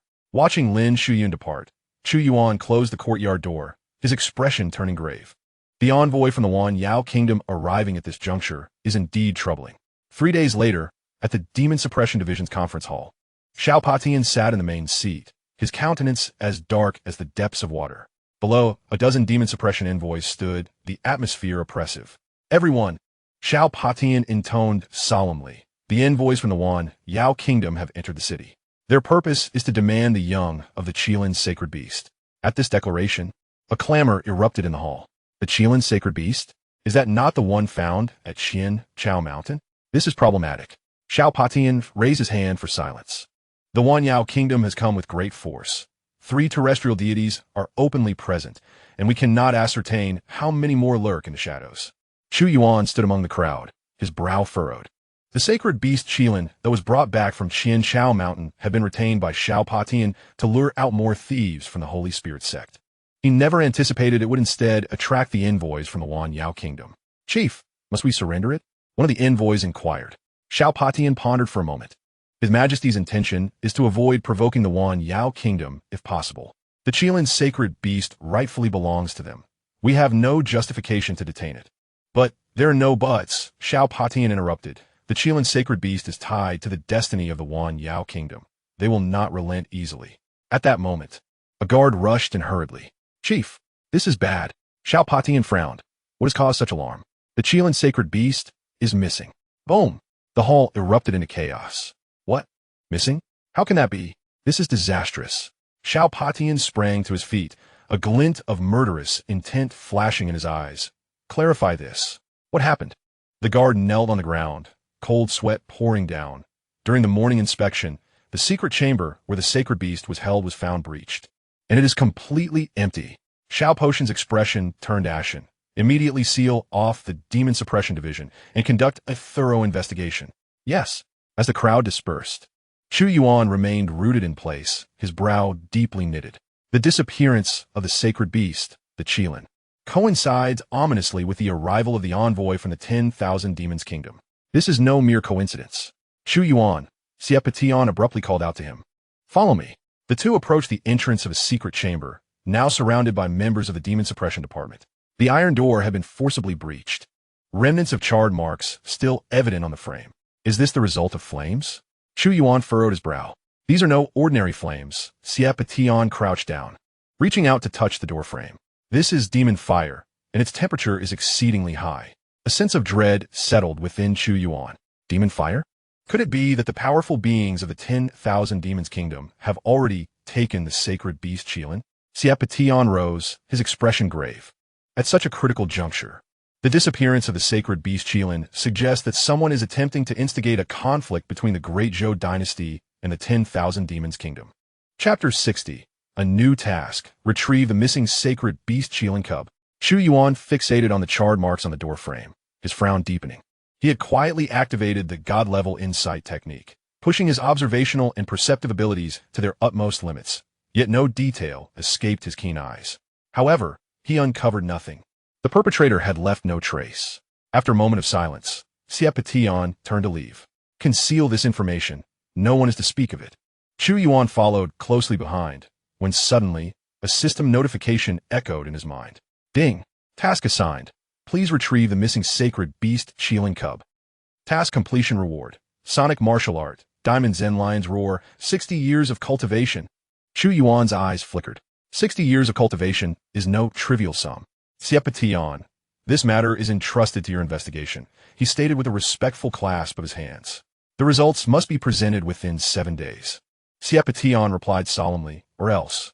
His words trailed off as a commotion erupted outside. "Make way. Clear the path for me." A deep voice resonated with an oppressive authority. Chu Yuan's heart tightened. They have arrived. Within the hall of the Demon Suppression Department, dozens of demon suppressors stood on either side, their faces pale, cold sweat trickling down their foreheads. In the center of the hall stood 3 imposing figures. The foremost, nearly 2 meters tall, stood bare-chested, his muscles knotted like stone, his skin adorned with fine golden scales. His eyes, resembling slitted pupils, glimmered with a chilling golden light, lowering the temperature of the entire hall merely by his presence. An earthly immortal, and not just one. As Chu Yuan stepped into the hall, he was immediately engulfed by a terrifying pressure. It felt akin to being targeted by a primordial behemoth, every drop of blood within him sounding alarms. The danger perception ability went into overdrive. "Stand firm," Xie Patian whispered, "do not show fear." He approached the center of the hall, clasping his fists in salute. "Esteemed representatives of the 10,000 Demons Kingdom, we regret the lack of proper hospitality." The golden-scaled man snorted coldly, "Cut the pleasantries. Where is the sacred beast Qilin cub?" Xie Patian hesitated for a moment. "Esteemed guests, please wait. I shall retrieve it immediately." "No need," came the curt reply. The man with the golden scales narrowed his eyes. "I have already sensed that there is no aura of the sacred beast here." The hall fell into an instant silence. "Speak. Where is the sacred beast?" The man took a step forward, and a terrifying pressure descended upon Xiao Patian like a collapsing mountain. Boom! The ground cracked, countless spiderweb-like fissures spreading out. The demon hunters around him weakened, collapsing to their knees.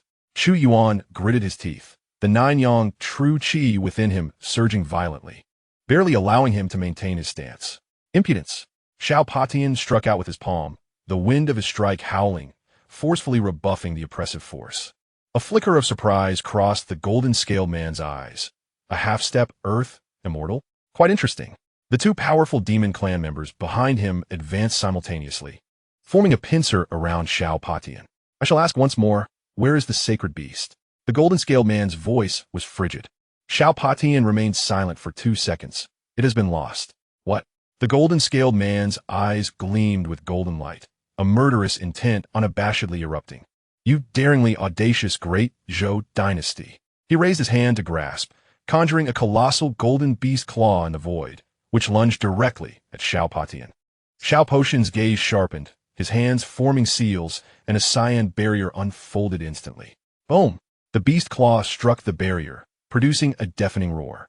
The barrier quivered violently, causing Xiao Patian to stagger back 3 steps, a trace of blood oozing from the corner of his mouth. Cease! Xiao Patian spoke in a deep voice.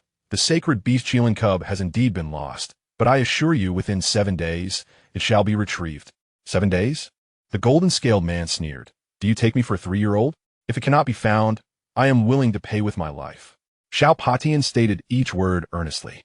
The golden-scaled man scrutinized Xiao Patian for several seconds before finally retracting his hand. Very well, I shall grant you 7 days.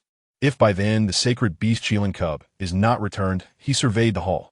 None of the demon hunters here shall escape alive. Our 10,000 demon kingdom will also wage war against the Great Zhou Dynasty.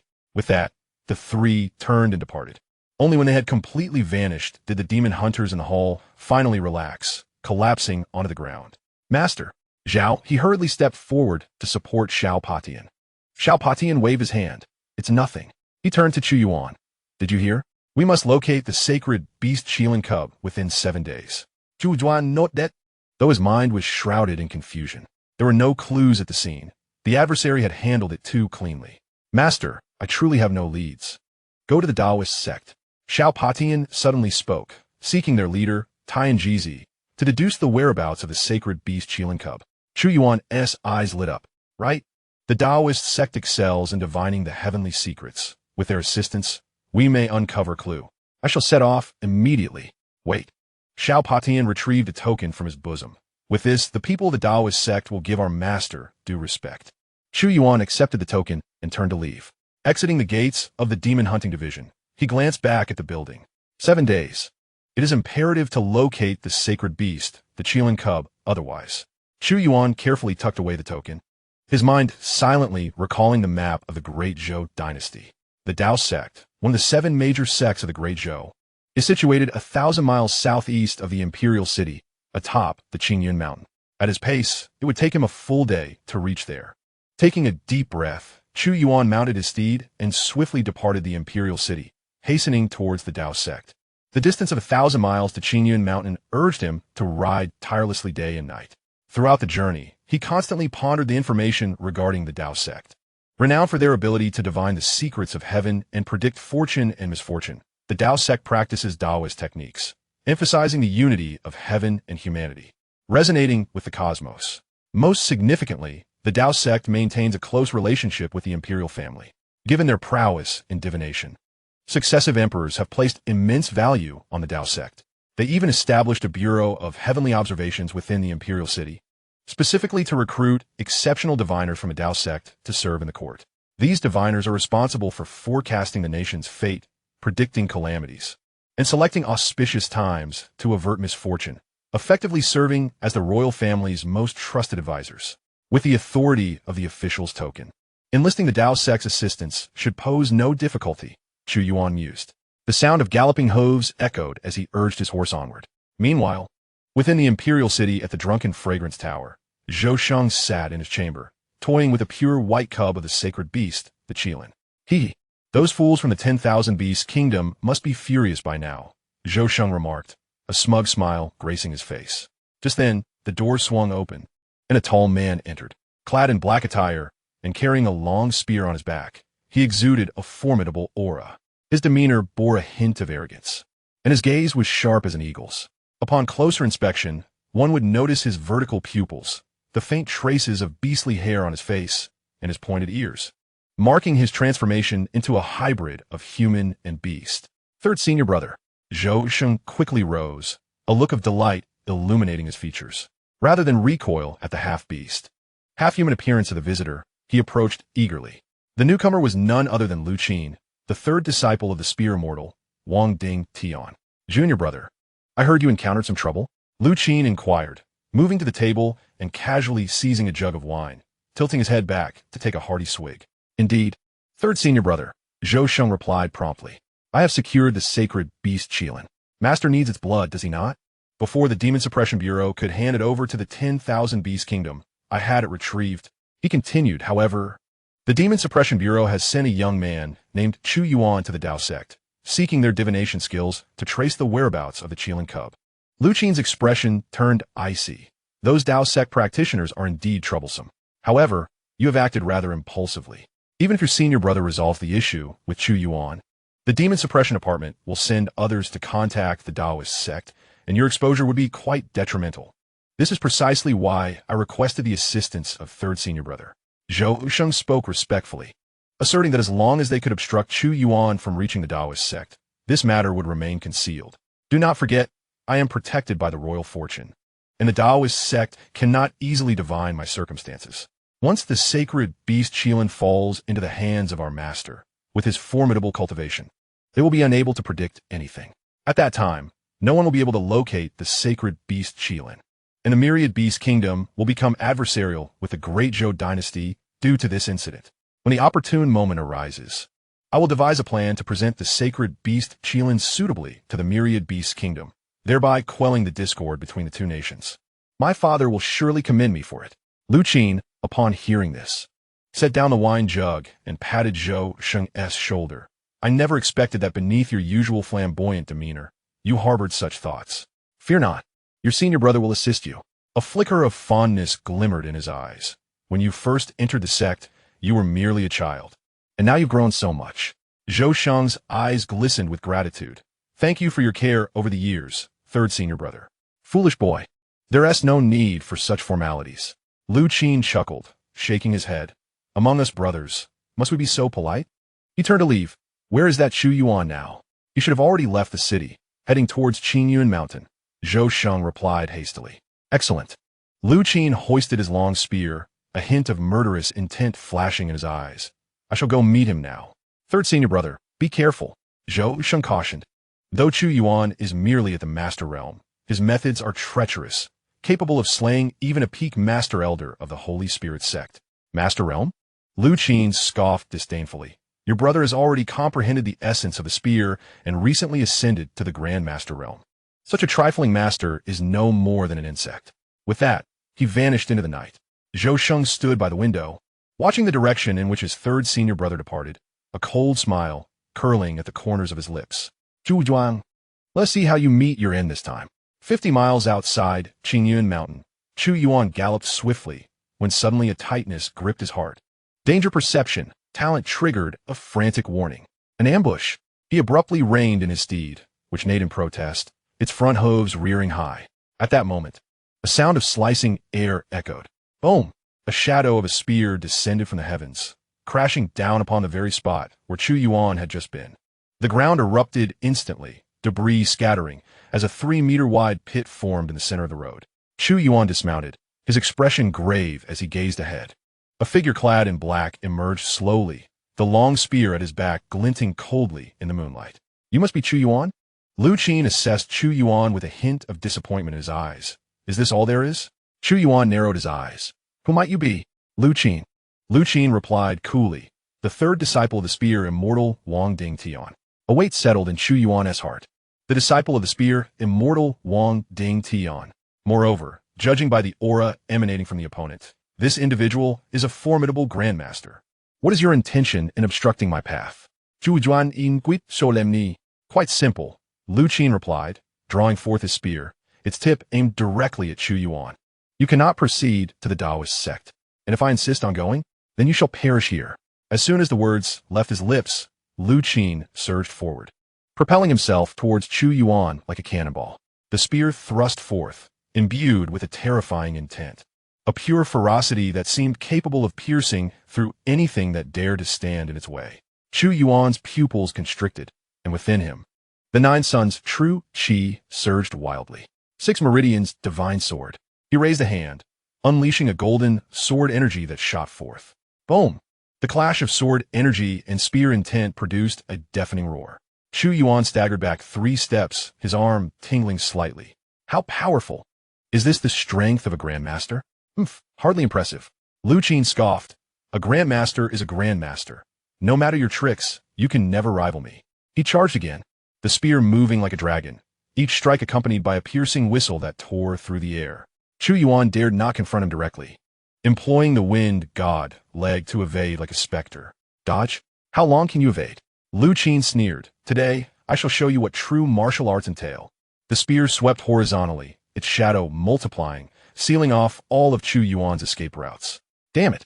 Chu Yuan gritted his teeth, forming a seal with his hands. Dragon roar iron cloth. A faint golden sheen glimmered on his skin, his muscles and bones resonating with a deep dragon's roar. Boom! The spear struck Chu Yuan's chest, producing a metallic clang. He was forced back several paces, a trickle of blood escaping from his lips. A flicker of surprise crossed Lu Qin's eyes. You actually managed to block my strike? Interesting.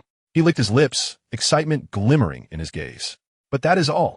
The spear lunged forth once more, this time with even greater speed and strength.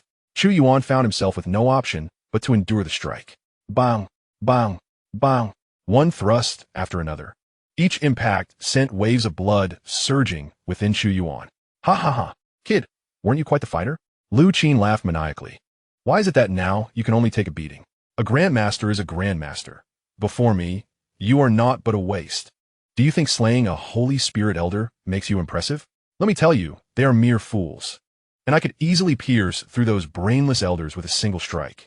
Do you dare approach the Taoist sect? Are you worthy? Do you possess that strength?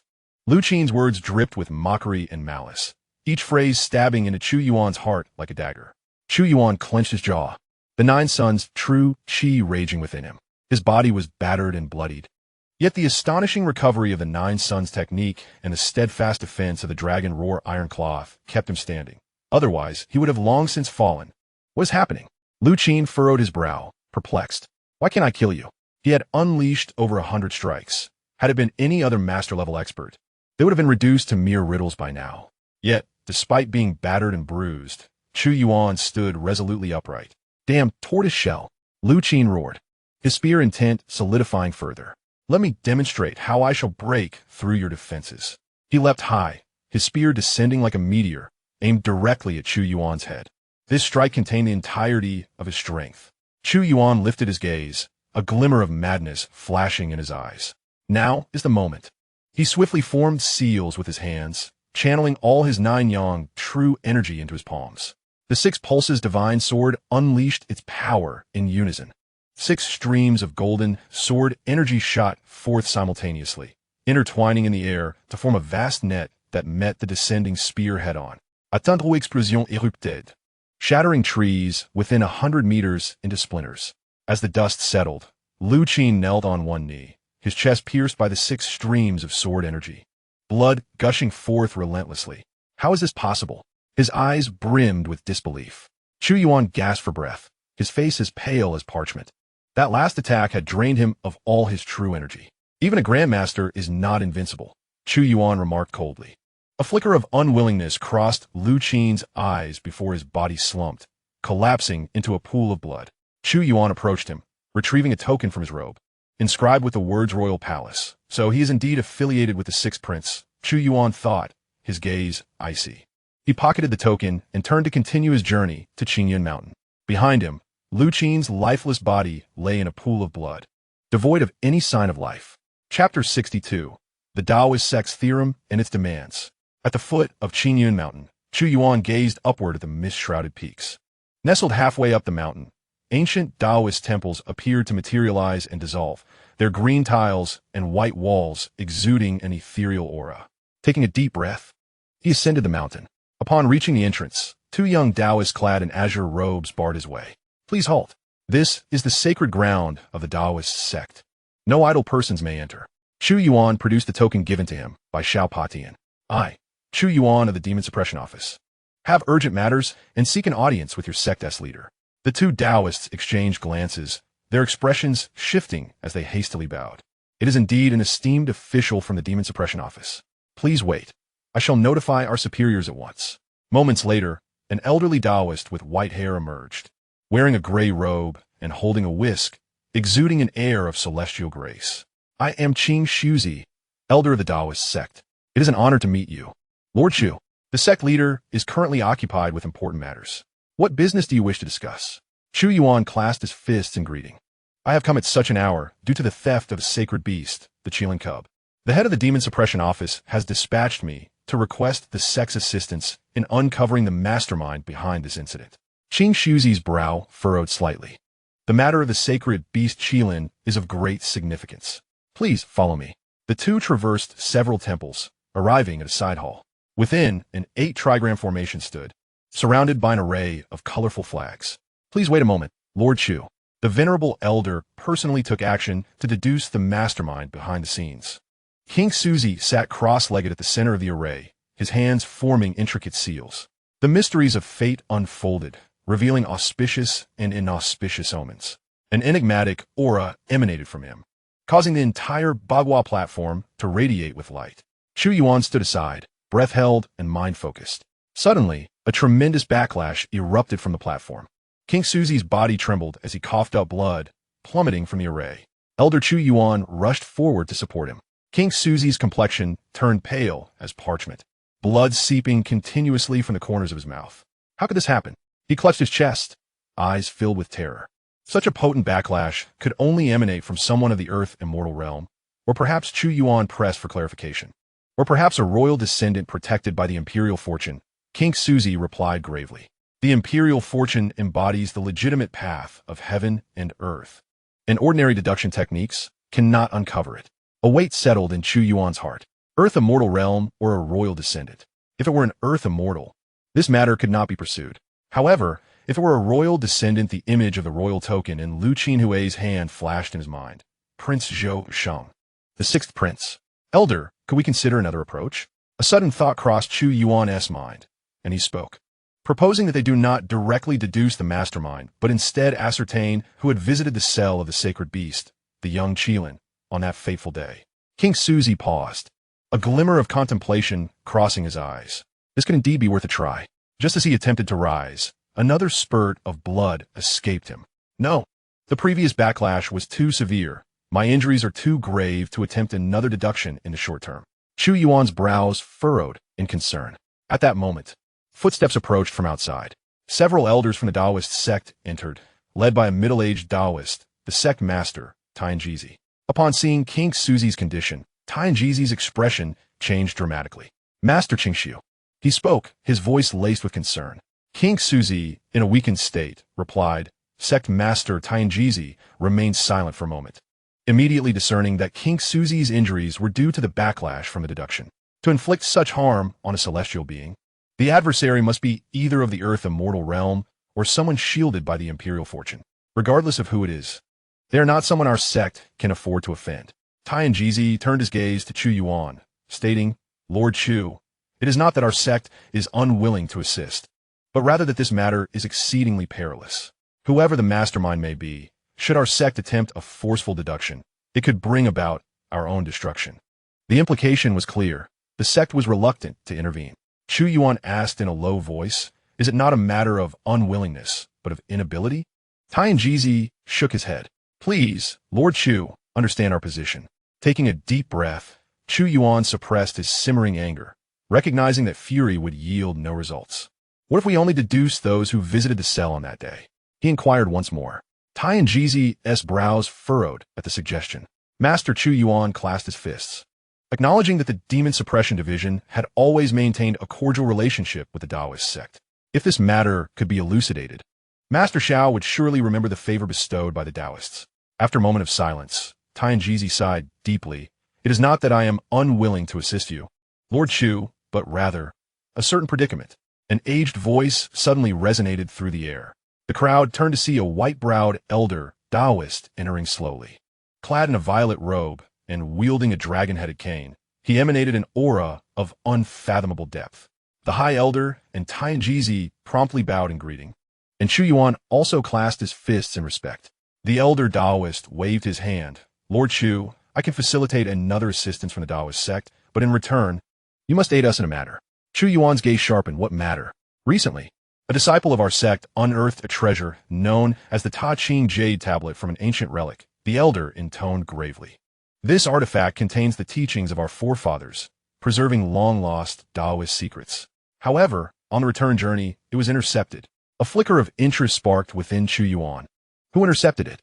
Lin Fu, the deputy minister of revenue. The elder's eyes glinted with a hint of coldness.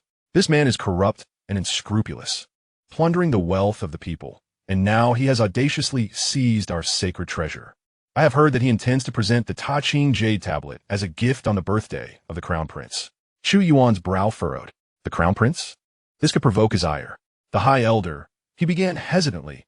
I am but a humble demon suppressor, I fear. There is no need for concern. The Elder interjected. As a demon suppressor, you are tasked not only with slaying monsters and apprehending criminals, but also with overseeing officials. The evidence of Lin Fu's corruption is irrefutable. You are justified in investigating him.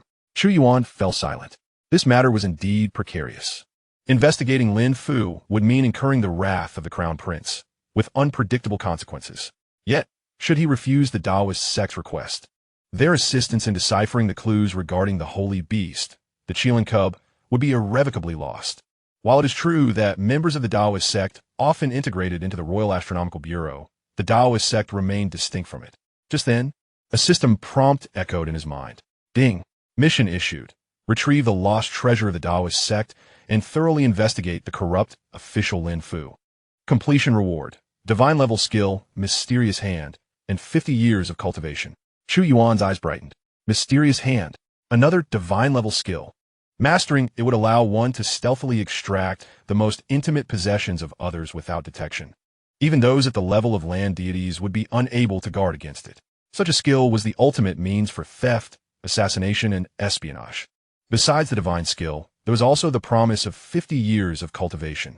Resolutely, Chu Yuan lifted his head, a glimmer of determination in his eyes. I shall accept this task. The elder Taoist nodded in satisfaction. Excellent. Once the matter is resolved, I shall personally assist you in divination. Thank you, High Elder. Chu Yuan bowed deeply. Go now. The elder waved his hand. Remember, Lin Fu is cunning and treacherous. Proceed with caution. I understand, Chu Yuan replied. Turning to leave the side hall, stepping out of the Taoist temple, he raised his gaze to the night sky, a chill flickering in his eyes. Lin Fu, the Grand Prince. It seems this murky water has been thoroughly stirred. Chapter 63. The corrupt official Lin Fu? The Demon Suppression Department is about to draw its blade. Meanwhile, 50 miles outside Qingyun Mountain, within the deep pit where Lu Qin lay, his lifeless body rested silently in a pool of blood. The night wind swept through the surrounding desolation. Suddenly, a strange black mist erupted from Lu Qin's form, swirling like a living creature across his skin, invading the fatal wounds. Hiss, hiss, hiss. The flesh began to writhe, while the bones emitted ominous cracks. The 6 gaping wounds, pierced by sword energy, healed at an observable rate. Golden scales densely covered the surface of Lu Qin's skin, enveloping his chest. His face underwent a transformation, with small bony spurs sprouting from the sides of his forehead, and his eyes elongated into narrow slits, gleaming with an eerie red light. The black mist thickened, ultimately cocooning him in a massive chrysalis. The chrysalis trembled under the moonlight, as if something within were about to emerge. Crack! A fissure appeared on the chrysalis's surface. Crack, crack, crack.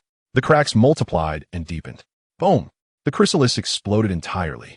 Lu Qin crawled out, entirely naked, his muscles more exaggerated than before, golden scales covering much of his body, and a long, slender tail sprouting from his back. Gasping for breath, Lu Qin's eyes reflected a sense of relief from surviving. Dam Chu Yuan. He seethed, nearly having been killed. Looking down at his transformed body, astonishment flickered in his gaze. The bloodline of the beast had awakened. Clenching his fist, he felt the surging power within him, stronger by at least 30% than before. Excitement lit up his eyes. Ha ha ha. Chu Yuan, do you think killing me was the end? Not only did I survive, but I have also gained substantial strength from this misfortune.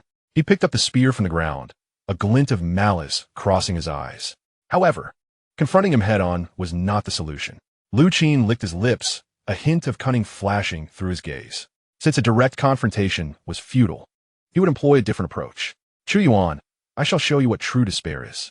In a flash, he vanished into the night. leaving behind a trail of blood and shattered chrysalis shells gleaming with an uncanny shimmer under the moonlight. Returning to the Demon Suppression Department, in the main hall, Chu Yuan stood before Xiao Patian, recounting every detail of his journey to the Taoist sect. Upon hearing the conditions set forth by the Grand Elder of the Taoist sect, Xiao Patian's teacup shattered upon the floor. Damn that arrogant bull! He slammed the table, shaking the entire hall thrice. After so many years of goodwill with the Taoist sect, they dared to play such tricks at a critical moment? Chu Yuan remained silent, quietly standing by, aware that the chief needed to vent his frustrations. Investigate l'info. Very well. Xiao Patian paced back and forth within the hall, pondering the identity of Lin Fu. Who is Lin Fu? He is a pawn of the first prince. The Taoist sect aims to push my Demon Suppression Division into the abyss. Historically, the Demon Suppression Division has maintained neutrality, refraining from participating in the royal power struggle, as dictated by our ancestors. Now, the Taoist sect demands that we investigate Lin Fu, ostensibly to uncover corrupt officials, yet in reality, they are undermining the first prince. As Xiao Patian spoke, his frustration mounted. If we take action against Lin Fu, what will the first prince think? He will believe we have chosen sides, aligning with other princes. In that case, regardless of which prince ascends to the throne, the Demon Suppression Division will face retribution. Chu Yuan spoke solemnly, but Chief, what about the clues regarding the holy beast Qilin? I am well aware. Xiao Patian interrupted him. If we do not investigate Lin Fu, the Taoist sect will not assist us in our calculations, and we will never retrieve the holy beast Qilin. We cannot bear the repercussions from the 10,000 Beasts Kingdom. Investigating Lin Fu will provoke the first prince, jeopardizing the neutrality of the Demon Suppression Division. These Taoists are truly cunning. They wish to compel us to align with the third prince. The hall fell into silence. After a long pause, Xiao Patian sighed deeply and slumped back into his chair. Enough, enough. He raised his head, fatigue flickering in his eyes. Chu Yuan, do you know why the Demon Suppression Division has stood firm for hundreds of years? Chu Yuan shook his head. Because we wield a blade, yet we never wield it carelessly, Xiao Patian replied slowly. It is our duty to oversee the officials. But once this blade is drawn, it must be justified. Lin Fu's corruption is well documented. Investigating him is entirely legitimate. As for the first prince, Xiao Patian sneered. As long as we present evidence of Lin Fu's corruption, if he dares to trouble us over it, he will be acknowledging Lin Fu as his man, admitting to harboring a corrupt official. Ultimately, the embarrassment will fall upon him, not us. Chu Yuan's eyes sparkled with realization. Brilliant, truly brilliant. Xiao Patian, the head of the Demon Suppression Division, had effortlessly turned the tables with just a few words. Such wisdom, wisdom my foot. Xiao Patian retorted. We are merely pawns in the hands of those Taoists. He rose and retrieved a stack of documents from a nearby bookshelf. This is the evidence we have gathered over the years regarding Lin Fu's corruption. Take it. Chu Yuan accepted the documents and gasped as he perused their contents. 3 million taels embezzled from disaster relief funds, 150,000 taels withheld from military salaries, countless bribes received. Lin Fu is insatiably greedy. He covets everything. Take 20 demon suppressors and apprehend him tonight, Xiao Patian commanded grimly. Remember, be swift and ruthless, and let everyone witness that the blade of the Demon Suppression Division remains sharp. Yes. Chu Yuan clasped his fists and turned to leave. As he observed Chu Yuan's departing figure, a complex emotion flickered in Xiao Patian's eyes. He hoped this young man could withstand the impending storm. Lin Mansion. As night fell and the lights illuminated the surroundings, Lin Fu's residence, as a deputy minister of revenue, sprawled grandly, with pavilions and towers, rockeries, and flowing water. More opulent than the typical princely estate. Within the main hall, Lin Fu reclined languidly on a zeton with chaise, flanked by 2 exquisitely beautiful maidservants who were diligently kneading his shoulders and massaging his legs. The table was laden with a sumptuous array of delicacies, including bird's nest, shark fin, bear paw, and deer antler. Just this banquet alone could sustain an ordinary family for an entire year. Sir, Master Zhang wishes to see you, the housekeeper announced softly as he entered. Who? Lin Fu inquired lazily. The deputy minister of finance, Zhang Ming. Oh, the one in charge of disaster relief? Lin Fu frowned and gestured for him to enter. A moment later, a middle-aged man clad in official garb stepped into the room. Zhang Ming appeared haggard, with bloodshot eyes that betrayed his lack of rest. Zhang Ming, at your service. Greetings, Master Lin. Please, no need for formalities. Lin Fu waved his hand dismissively. What brings you here at such a late hour, Master Zhang? Zhang Ming took a deep breath. Master Lin, the drought in the 3 northwestern provinces is severe, with countless victims. The funds allocated for disaster relief by the court. Stop. Lin Fu interrupted. Master Zhang, what use is it for you to discuss disaster relief with me? But the funds have indeed been allocated to the Ministry of Finance. Zhang Ming protested. Allocated to the Ministry of Finance, yes, but whether they can be disbursed is another matter altogether. Lin Fu leisurely picked up a piece of shark fin and placed it in his mouth. You are aware, of course, that the national treasury is currently strained. The emperor requires funds for the construction of the palace, and the princes have considerable expenses as well. But the victims cannot wait. Zhang Ming exclaimed urgently. If we do not provide relief soon, lives will be lost. Lives lost. Lin Fu scolded. Master Zhang, you are mistaken. Natural disasters occur every year. How many perish? A few lowly commoners. What consequence does it hold? Zhang Ming's complexion turned ashen. Master Lin, those are hundreds of thousands of lives. And what of it? Lin Fu set down his chopsticks, his gaze icy. Master Zhang, after all these years in the Ministry of Finance, do you still not comprehend? The court silver must be used judiciously. Those peasants are merely a drain on resources. Their demise would be a relief. Zhang Ming trembled with indignation. How can you say such things? How can I not? Lin Fu rose to his feet. Master Zhang, I advise you to understand your position. You are merely a junior deputy, while I serve as the Vice Minister of Finance. The decision to dispense these relief funds, and how they are to be allocated, is not for you to dictate, but for me. Moreover, Lin Fu stepped closer to Zhang Ming and whispered, if you continue to press this matter, you might want to be wary of your official cap. Grinding his teeth, Zhang Ming ultimately bowed deeply before turning to leave. Watching Zhang Ming's departing figure, Lin Fu spotted in disdain. Pedantic fool. He resumed his position on the chaise and instructed the housekeeper, go and retrieve that batch of fine Hetian jade from the storeroom. Have it delivered to the Grand Prince's residence tomorrow. Yes, sir, the housekeeper replied. Lin Fu closed his eyes, a faint smile curling at the corners of his mouth. Disaster relief funds? That amounted to a staggering 300,000 taels. After deductions, it would suffice for him for several years. As for those affected by the disaster, if they perished, what concern was it of his? At that moment, a sudden commotion erupted outside, accompanied by hurried footsteps. Sir, something terrible has happened. The steward rushed in a flurry. What is the commotion? Lin Fu exclaimed, clearly displeased. What kind of behavior is this? The people from the Demon Suppression Division have arrived. Lin Fu's teacup clattered to the ground, the scalding tea splattering everywhere. He sprang to his feet, his complexion turning ashen. What? The Demon Suppression Division? What do they want? The steward, equally flustered, replied, they claim to be here on official business to investigate. Lin Fu's mind erupted with chaos. Investigate? What could they possibly be investigating? Could it be regarding the disaster relief funds? No, that batch of silver had been handled meticulously. The accounts with the Ministry of Revenue were flawless. Perhaps it was about bribery? No, those involved were all his trusted allies. They would never betray him. Then what could it be? My lord. The steward, noticing Lin Fu lost in thought, called out again.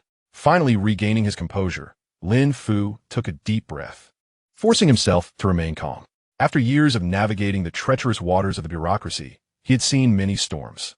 What did it matter if the Demon Suppression Division had arrived? As long as he showed no signs of fear, they would uncover nothing. What is the fuss? Lin Fu said in a steady voice. A man of integrity has nothing to fear. Let them come. There is no reason for alarm. He straightened his attire, restoring his authoritative demeanor. Go, instruct them to wait in the front hall. I shall join them shortly. Yes, my lord, the steward replied, promptly retreating. Lin Fu remained in place, a glint of ruthlessness flashing in his eyes. The Demon Suppression Division. Just a band of martial brutes. Outside the front hall, Chu Yuan stood at the entrance, flanked by 20 fully armed Demon Suppression envoys.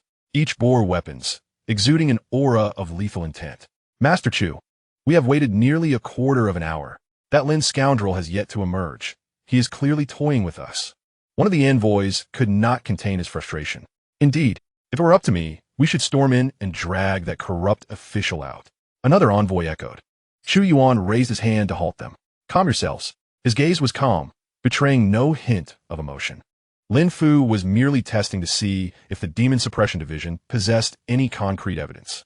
If they were to charge in recklessly, It would only provide him with leverage to accuse them of impropriety, claiming the invasion of a court official's residence. In such a case, the crown prince would undoubtedly exploit the situation. Patience, Chu Yuan said softly. After a brief wait, the steward finally emerged from within. Esteemed officials, my master requests your presence. The steward wore a smile, though his eyes hinted at a degree of arrogance. Clearly, Lin Fu had regained his composure. Chu Yuan nodded and led his men inside. In the main hall, Lin Fu had donned a pristine official robe, seated regally in the principal position. Upon seeing Chu Yuan enter, a flicker of surprise crossed his face, followed by a sigh of relief. Chu Yuan, is that the newly appointed Demon Suppression Envoy? Not long ago, the Crown Prince had thoughtfully presented a gift to him, which the young man accepted with gratitude. Given that they were allies, matters became considerably simpler. The tension on Lin Fu's face dissipated entirely, replaced by an air of casual superiority. Ah, it is Lord Chu, Lin Fu remarked with a cheerful smile as he rose, though he refrained from performing a formal salute, instead offering a mere nod, acknowledging the late-night visit as a breach of etiquette. Lord Chu remained silent, his gaze fixed on Lin Fu with an icy demeanor. Unperturbed, Lin Fu continued, Lord Chu, if there is something to discuss, please sit and speak at your leisure.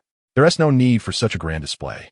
He waved his hand, beckoning the butler to bring tea. Search! Chu Yuan's voice cut through the air, frigid and commanding. Lin Fu was taken aback. 20 demon-hunting officials immediately dispersed, scouring the premises.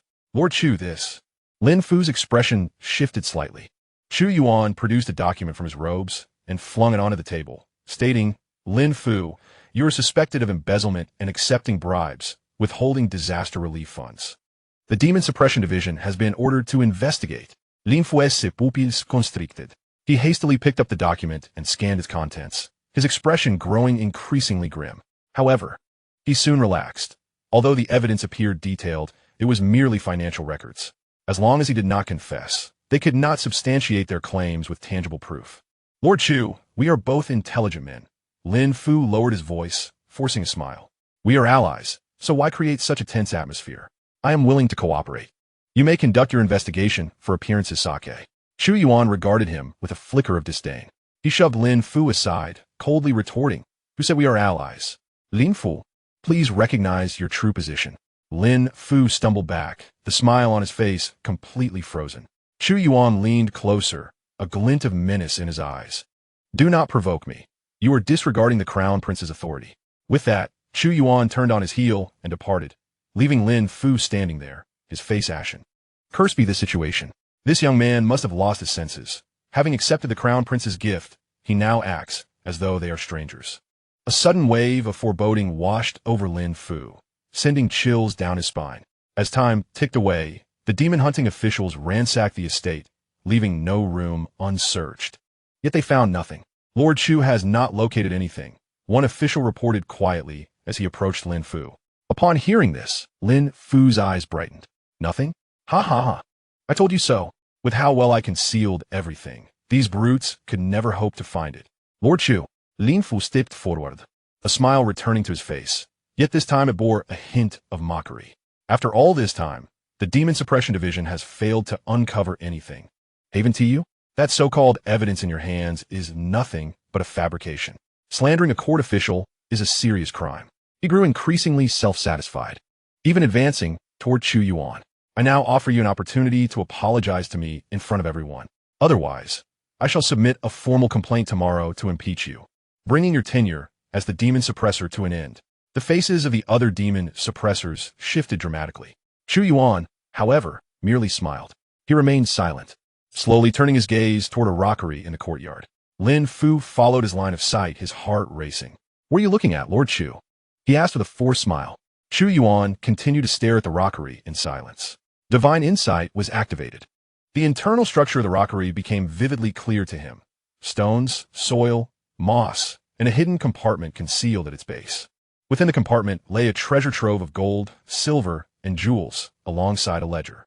A cold smile crept across Chu Yuan's lips. He had found it. Chapter 65. The Madness of Master Lin Fu. Chu Yuan's gaze lingered on the rockery, unwavering. Lin Fu's heart raced, cold sweat beating at his brow. He struggled to maintain his smile, though his voice tightened. Lord Chu, what significance does the rockery hold? Why not come inside for tea, and we could discuss matters properly? Chu Yuan ignored him. In an instant, the moment divine insight was activated, everything within the rockery became transparent to his eyes. The arrangement of the stones, the density of the soil, the distribution of the moss, and the cleverly concealed compartment at the rockery's base came into view. Inside the compartment, gold, silver, and jewels were piled high, with a hefty ledger and an ancient jade slip resting atop them. He had found it. A cold smile again graced Chu Yuan's lips. Seeing this expression, Lin Fu's heart raced with alarm. I can wait no longer.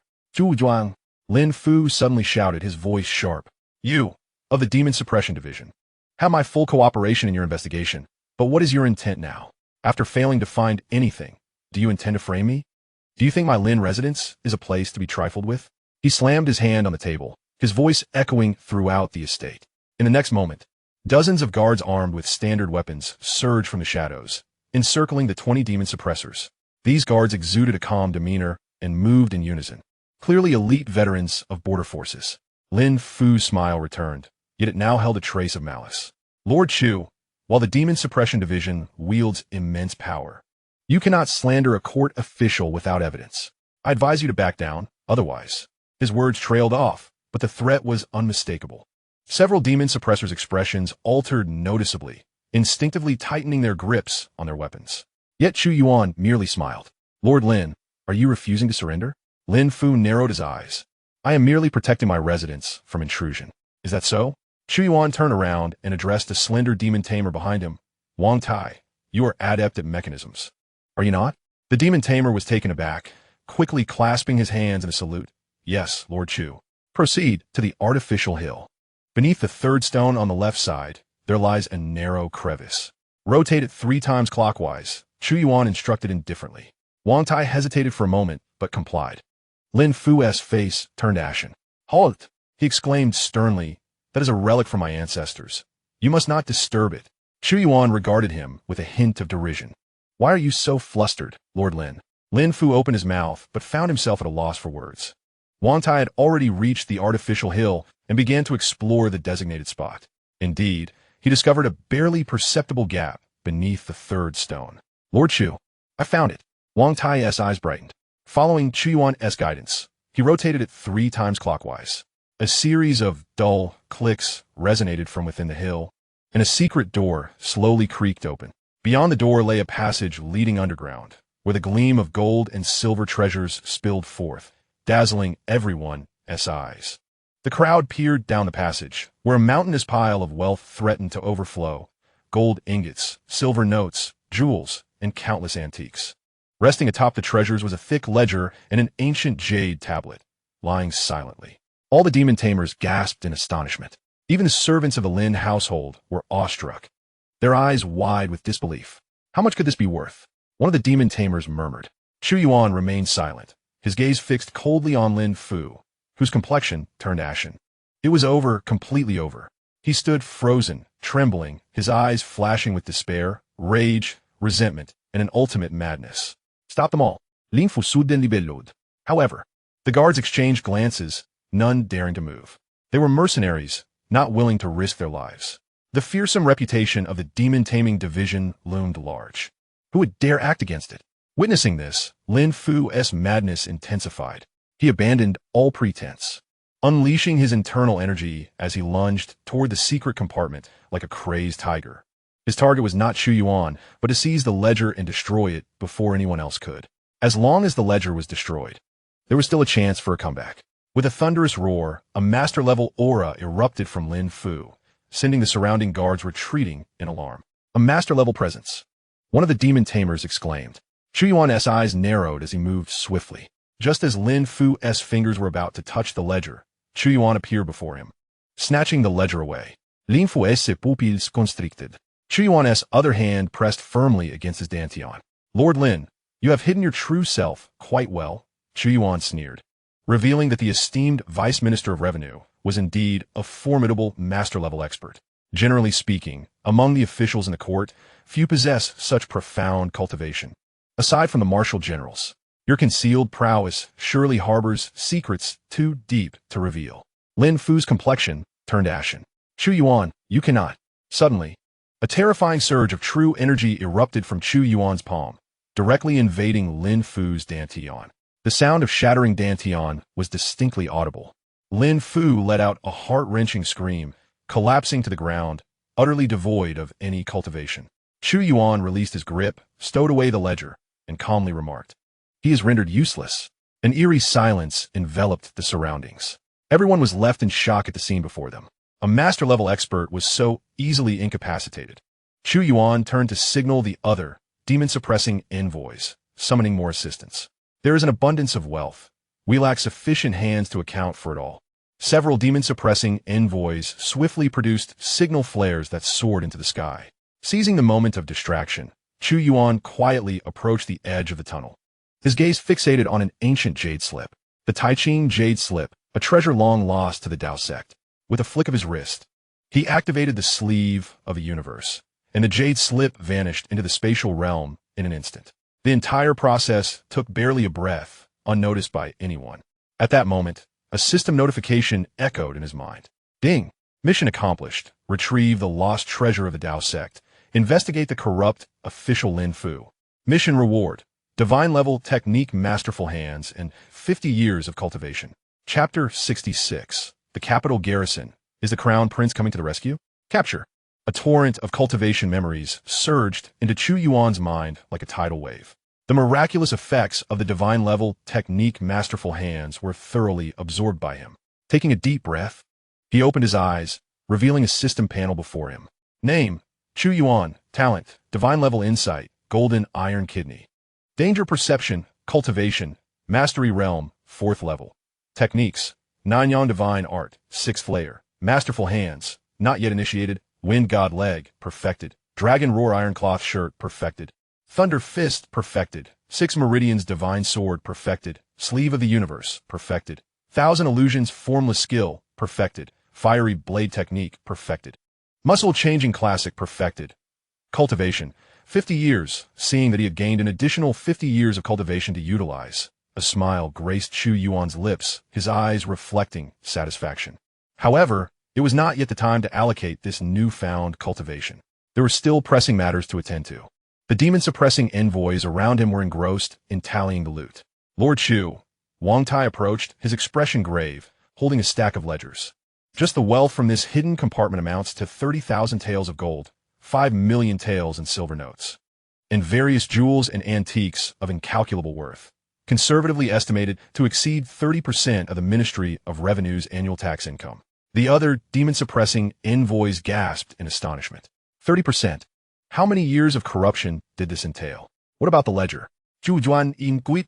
Wang Tai turned the ledger, his voice trembling slightly.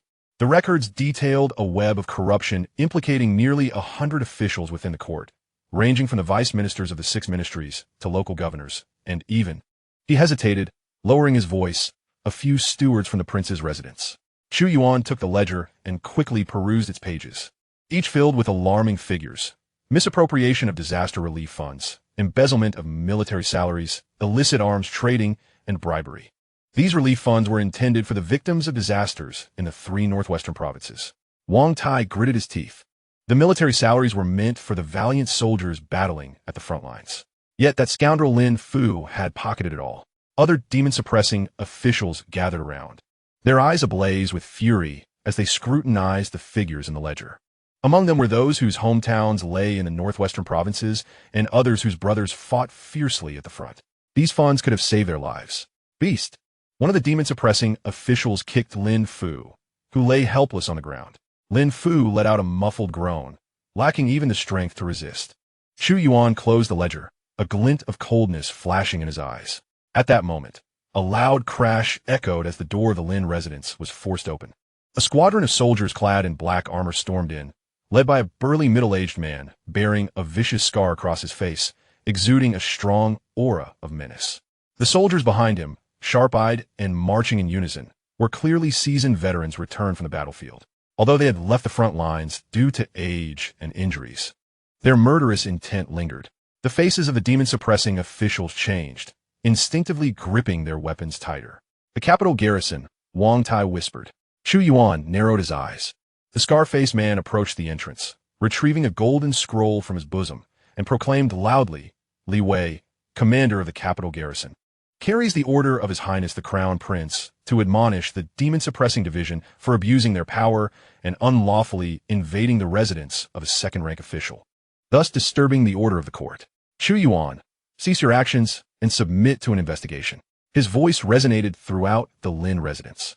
The surrounding demon-suppressing officials turned pale. On what grounds? They demanded. "Our demon-suppressing division holds the duty of overseeing the officials. Lin Fu is corrupt. Our investigation is justified. Libéis not justifia. Lord Lin is a second-rank official of the court.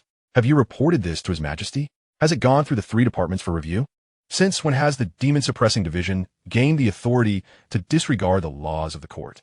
His words were grandiloquent, yet his gaze continuously swept toward the treasures and ledgers hidden in the cellar, his intention clear, to buy time and seize the evidence.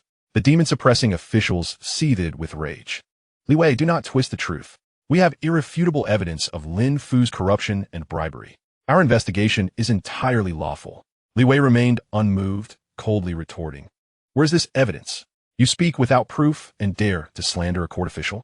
Truly contemptuous of the law." He commanded, "Arrest all members of the demon-suppressing division."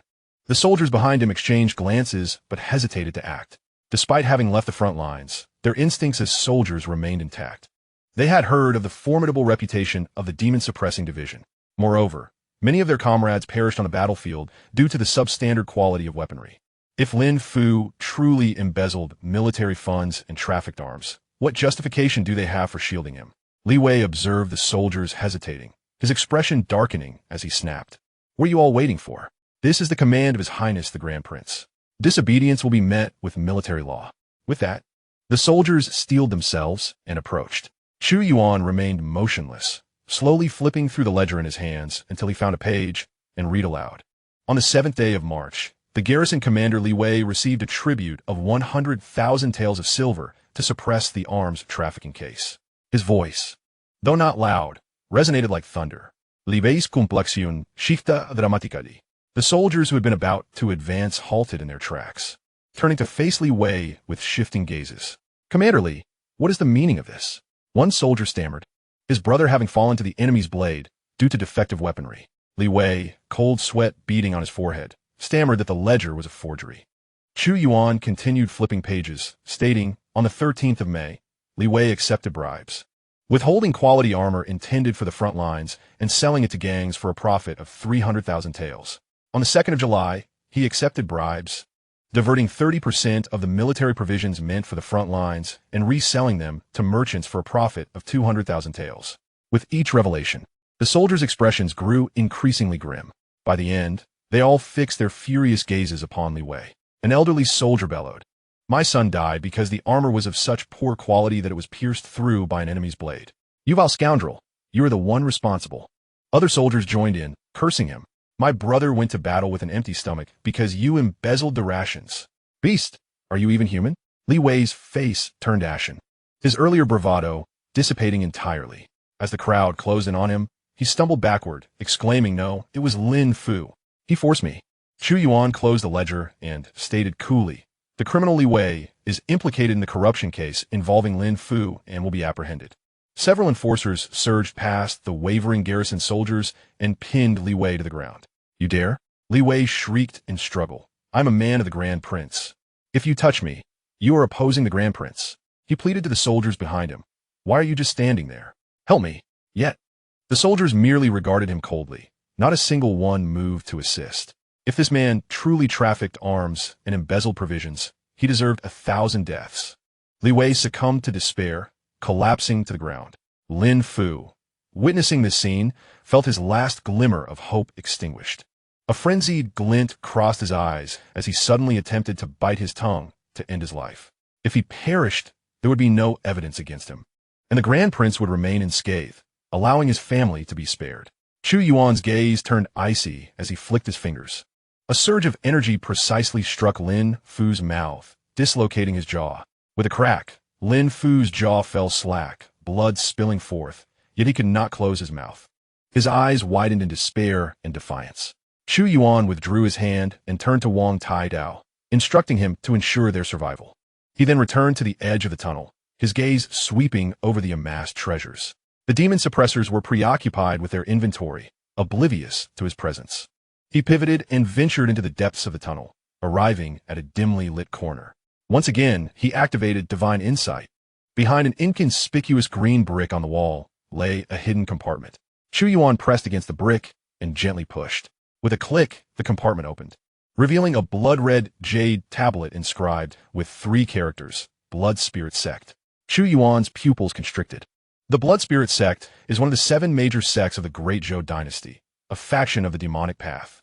Its practices are sinister, requiring the consumption of human blood, marked by extreme cruelty. The court has long sought to eradicate the Blood Sword Sect. Yet, due to its numerous experts and concealment deep within the 10,000 Great Mountains, it has proved impossible to eliminate.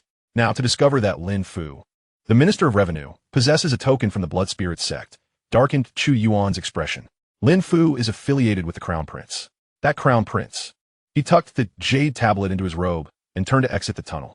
Just then, a flurry of hooves echoed outside. An extraordinarily luxurious carriage raced around the corner. Crafted entirely from rosewood, adorned with gold thread, and topped with bright yellow tassels. It bore the emblem of the Crown Prince's residence. The coachman, an elderly man with white hair and a profound aura, was unmistakably a formidable expert. He surveyed the scene at Lin's residence. Lin Fu sprawled on the ground like a dead dog, his jaw dislocated and bloodied, while Li Wei knelt, pleading for mercy. Restrained by the demon suppressors, the mountains of contraband piled high in the tunnel glimmered ominously in the firelight. The old man's pupils contracted. It is over. Completely over. He abruptly pulled on the reins, halting the carriage 10 paces from the gate. When a corner of the carriage curtain lifted, a slender hand emerged, only to retract swiftly. The curtain was lowered, and the carriage turned away, vanishing into the night. Chu Yuan stood before the gate, watching the departing carriage with a cold smirk. Crown Prince, you flee with remarkable speed. Chapter 67. The Emperor's Thoughts. The night was deepening. Before Lin's residence, torches blazed like dragons. Take them away. Chu Yuan, Gongman. And the demon suppressors forced Lin Fu and Li Wei into the prison cart. Lin Fu, with his dislocated jaw and bloodied mouth, lay limp in the cart, his eyes filled with despair. Li Wei continued to struggle, exclaiming, Chu Yuan, you will regret this. The Crown Prince will not spare you. Chu Yuan did not even glance in his direction. Transport the treasures. Box after box of gold, silver, and jewels were drawn from the tunnel and loaded onto the carriage. A full 20 carts, brimming to the brim. In the flickering light, gold ingots and silver notes shimmered with a blinding brilliance. Yuan. Lowering his voice, Lord Chu, with such a vast amount of wealth, could it possibly provoke envy? Chu Yuan took over the conversation, a faint cold smile gracing his lips. Let them gaze to their heart's content. He turned to address all the demon subduers, parade through the streets, sound the gongs and drums, and let everyone witness the fate of a corrupt official. The eyes of the demon subduers gleamed with excitement. Brilliant! This move is truly ruthless. The convoy slowly set forth. The leading demon subduer struck the bronze gong, proclaiming loudly, the Demon Subduing Division has apprehended the corrupt official Lin Fu, who embezzled disaster relief funds, trafficked military supplies, and engaged in bribery. Evidence is irrefutable. The sound of the gong echoed far into the night. The townsfolk were roused from their slumber, hastily opening their windows to investigate. As they beheld the 20 carriages laden with gold and silver, they were left speechless. Is this the estate of Lord Lin? Lin Fu? The Assistant Minister of Revenue Lin Fu? Good heavens! Has he embezzled so much? The crowd erupted in outrage. Soon, the news spread like wildfire.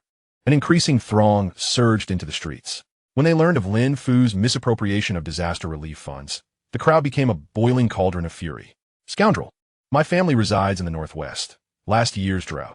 Yet the court claimed to have allocated relief funds, and we saw not a single coin. My brother perished on the road, a victim of this corrupt official's greed, and the military supplies. My son was slain by a beast's claw because his sword broke. Enraged, the townsfolk hurled stones and rotten vegetables at the prisoner cart. Kill this scoundrel. 1,000 deaths would not suffice. Lin Fu cowered within the cart, trembling uncontrollably. Li Bei, bloodied from the assault, found no refuge. Chu Yuan, mounted on his steed, observed the scene with a tranquil gaze. This is the will of the people. This is the path of righteousness. The convoy continued its advance. The number of onlookers swelled, ultimately blocking the entire street. The demon subduers were compelled to slow their pace. Seizing the opportunity, Chu Yuan closed his eyes. System, enhance my skills in the art of thievery. Year 1. You begin cultivating the art of thievery. Your fingertip dexterity significantly increases. Year 5. Your speed surpasses that of ordinary individuals by tenfold, allowing you to execute complex techniques instantaneously. Year 10. Your skills reach a level of mastery, enabling you to discreetly relieve others of any possessions without their awareness. Year 20. You grasp the essence of the art of thievery, achieving a major breakthrough. Year 30. The art of thievery reaches its pinnacle. A peculiar force surged into Chu Yuan's hands. His fingers elongated, joints pronounced, each digit seemingly possessed of its own consciousness. System, continue enhancing the 9-yang divine skill. Consuming 20 years of cultivation, the 9-yang divine skill ascends to the 7th level. Cultivation breakthrough. Mastery at the 7th level. Boom! A torrent of scorching true energy erupted within Chu Yuan's body. A faint golden sheen surfaced upon his skin, and the aura surrounding him became increasingly refined. Wang Tai, riding beside him, suddenly felt an overwhelming pressure. He turned to glance at Chu Yuan, astonishment flickering in his eyes. Sir Chu, have you broken through again? Chu Yuan opened his eyes and replied nonchalantly, Indeed, it was the greed of those corrupt officials that propelled my breakthrough. Wang Tai inhaled sharply, truly impressive, my lord. Meanwhile, deep within the royal palace, in an opulent chamber illuminated by flickering candlelight, Persian carpets from the western regions adorned the floor, and priceless paintings hung upon the walls. At the center, the current emperor, Zhou Tianxing, reclined on a dragon bed large enough to accommodate 10. Clad in a golden dragon robe, his collar was open, exposing his pallid chest. Surrounding him were 7 or 8 exquisitely beautiful concubines, some feeding him grapes, others massaging his shoulders, while the air was thick with languorous melodies and exotic fragrances. My lord, one concubine cooed, ancient texts say that harvesting yin to supplement yang can prolong life. Zhou Tianxing laughed heartily. Excellent. I do enjoy your sweet tongue. Come, assist me in my cultivation. He embraced the concubine tightly, and the atmosphere in the chamber grew increasingly indulgent. At that moment, a sharp voice pierced through from outside the hall. Your Majesty. Zhou Tianxing frowned. Begone. Do you not see I am preoccupied? Your Majesty, grave news. The eunuch's voice trembled. Zhou Tianxing paused, impatience flashing in his eyes. Enter and speak. An elderly eunuch entered, quaking as he knelt before the emperor. Your Majesty, the Demon Suppression Department has raided the residence of Lin Fu, the Assistant Minister of Revenue, uncovering embezzled funds amounting to millions of taels, along with a ledger documenting the corrupt activities of nearly 100 officials in the court. The smile on Zhou Tianxing's face vanished in an instant. He sat up, his gaze sharpening. Lin Fu? Yes, Your Majesty. The ledger contains names from the Grand Prince's household, and also the commander of the city garrison, Li Wei. Zhou Tianxing narrowed his eyes, and an eerie silence enveloped the chamber. The concubines dared not breathe, lowering their heads in trepidation. After a long pause, Zhou Tianxing spoke slowly, summoned them. His voice was calm, yet it sent a shiver through the elderly eunuch. At the hour of the rat, the city bells rang unusually. Such a tolling at this hour could signify only one thing, a decree. A bright yellow edict was personally escorted by the head eunuch of the Imperial Ceremonial Office, followed by dozens of Imperial guards. However, their destination was not the Demon Suppression Department, but rather the Grand Prince's residence. Inside the Grand Prince's estate, lights blazed brightly. Zhou Qing stood at the gate, his face ashen. He understood that his father's decree had arrived. The chief eunuch of the Imperial Ceremonial Office unfurled the Imperial Edict, proclaiming in a high-pitched voice, by the mandate of heaven, the Emperor decrees. The first prince, Zhou Qing, has been negligent in governance and lacks discernment in recognizing individuals. His salary is to be docked for 3 years, and he is to reflect upon his actions in isolation for 1 month. Thus it is decreed. Zhou Qing knelt to receive the decree, yet a sigh of relief escaped him internally. Was it merely a salary reduction and a month of confinement? Not a word was mentioned regarding the corruption case of Lin Fu. This indicated that his father still shielded him. I am grateful for your Majesty's grace, Zhou Qing said as he accepted the edict, a flicker of cold amusement passing through his eyes. Chu Yuan, do you think that investigating Lin Fu suffices? Such naivety. Simultaneously, a second decree was dispatched to the Demon Suppression Division. Xiao Patian stood before the main hall of the division, observing the cohort of guards with a serene gaze. The chief eunuch of the Imperial Ceremonial Office unfurled another edict. By the mandate of heaven, the Emperor decrees, the actions of the Demon Suppression Division have been reckless.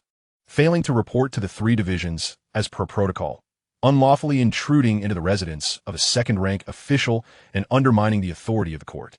You are hereby ordered to immediately transfer all evidence and the culprits to a joint investigative team composed of the Supreme Court, the Ministry of Justice, and the Censorate. Thus, it is decreed. The faces of the members of the Demon Suppression Division changed dramatically. On what grounds? We are conducting an investigation. Why must we relinquish our findings? Xiao Patian raised his hand to halt the protests, slowly kneeling. I accept the decree. He received the edict with an impassive expression. The chief eunuch cast a glance at him before turning to leave. Xiao Patian rose and carefully stored the edict. Chief, Wang Tai rushed forward, exclaiming, "This is clearly an attempt to usurp our achievements." Xiao Patian smirked coldly. Usurp achievements? Do you think it is that simple? This matter bears significant weight. His Majesty seeks to protect those behind them. In Chapter 68, the Grand Elder deduces that the perpetrator is likely a martial artist from Jianghu. Outside the Demon Suppression Division's prison, the officials from the 3 divisions hurriedly arrived after receiving the edict.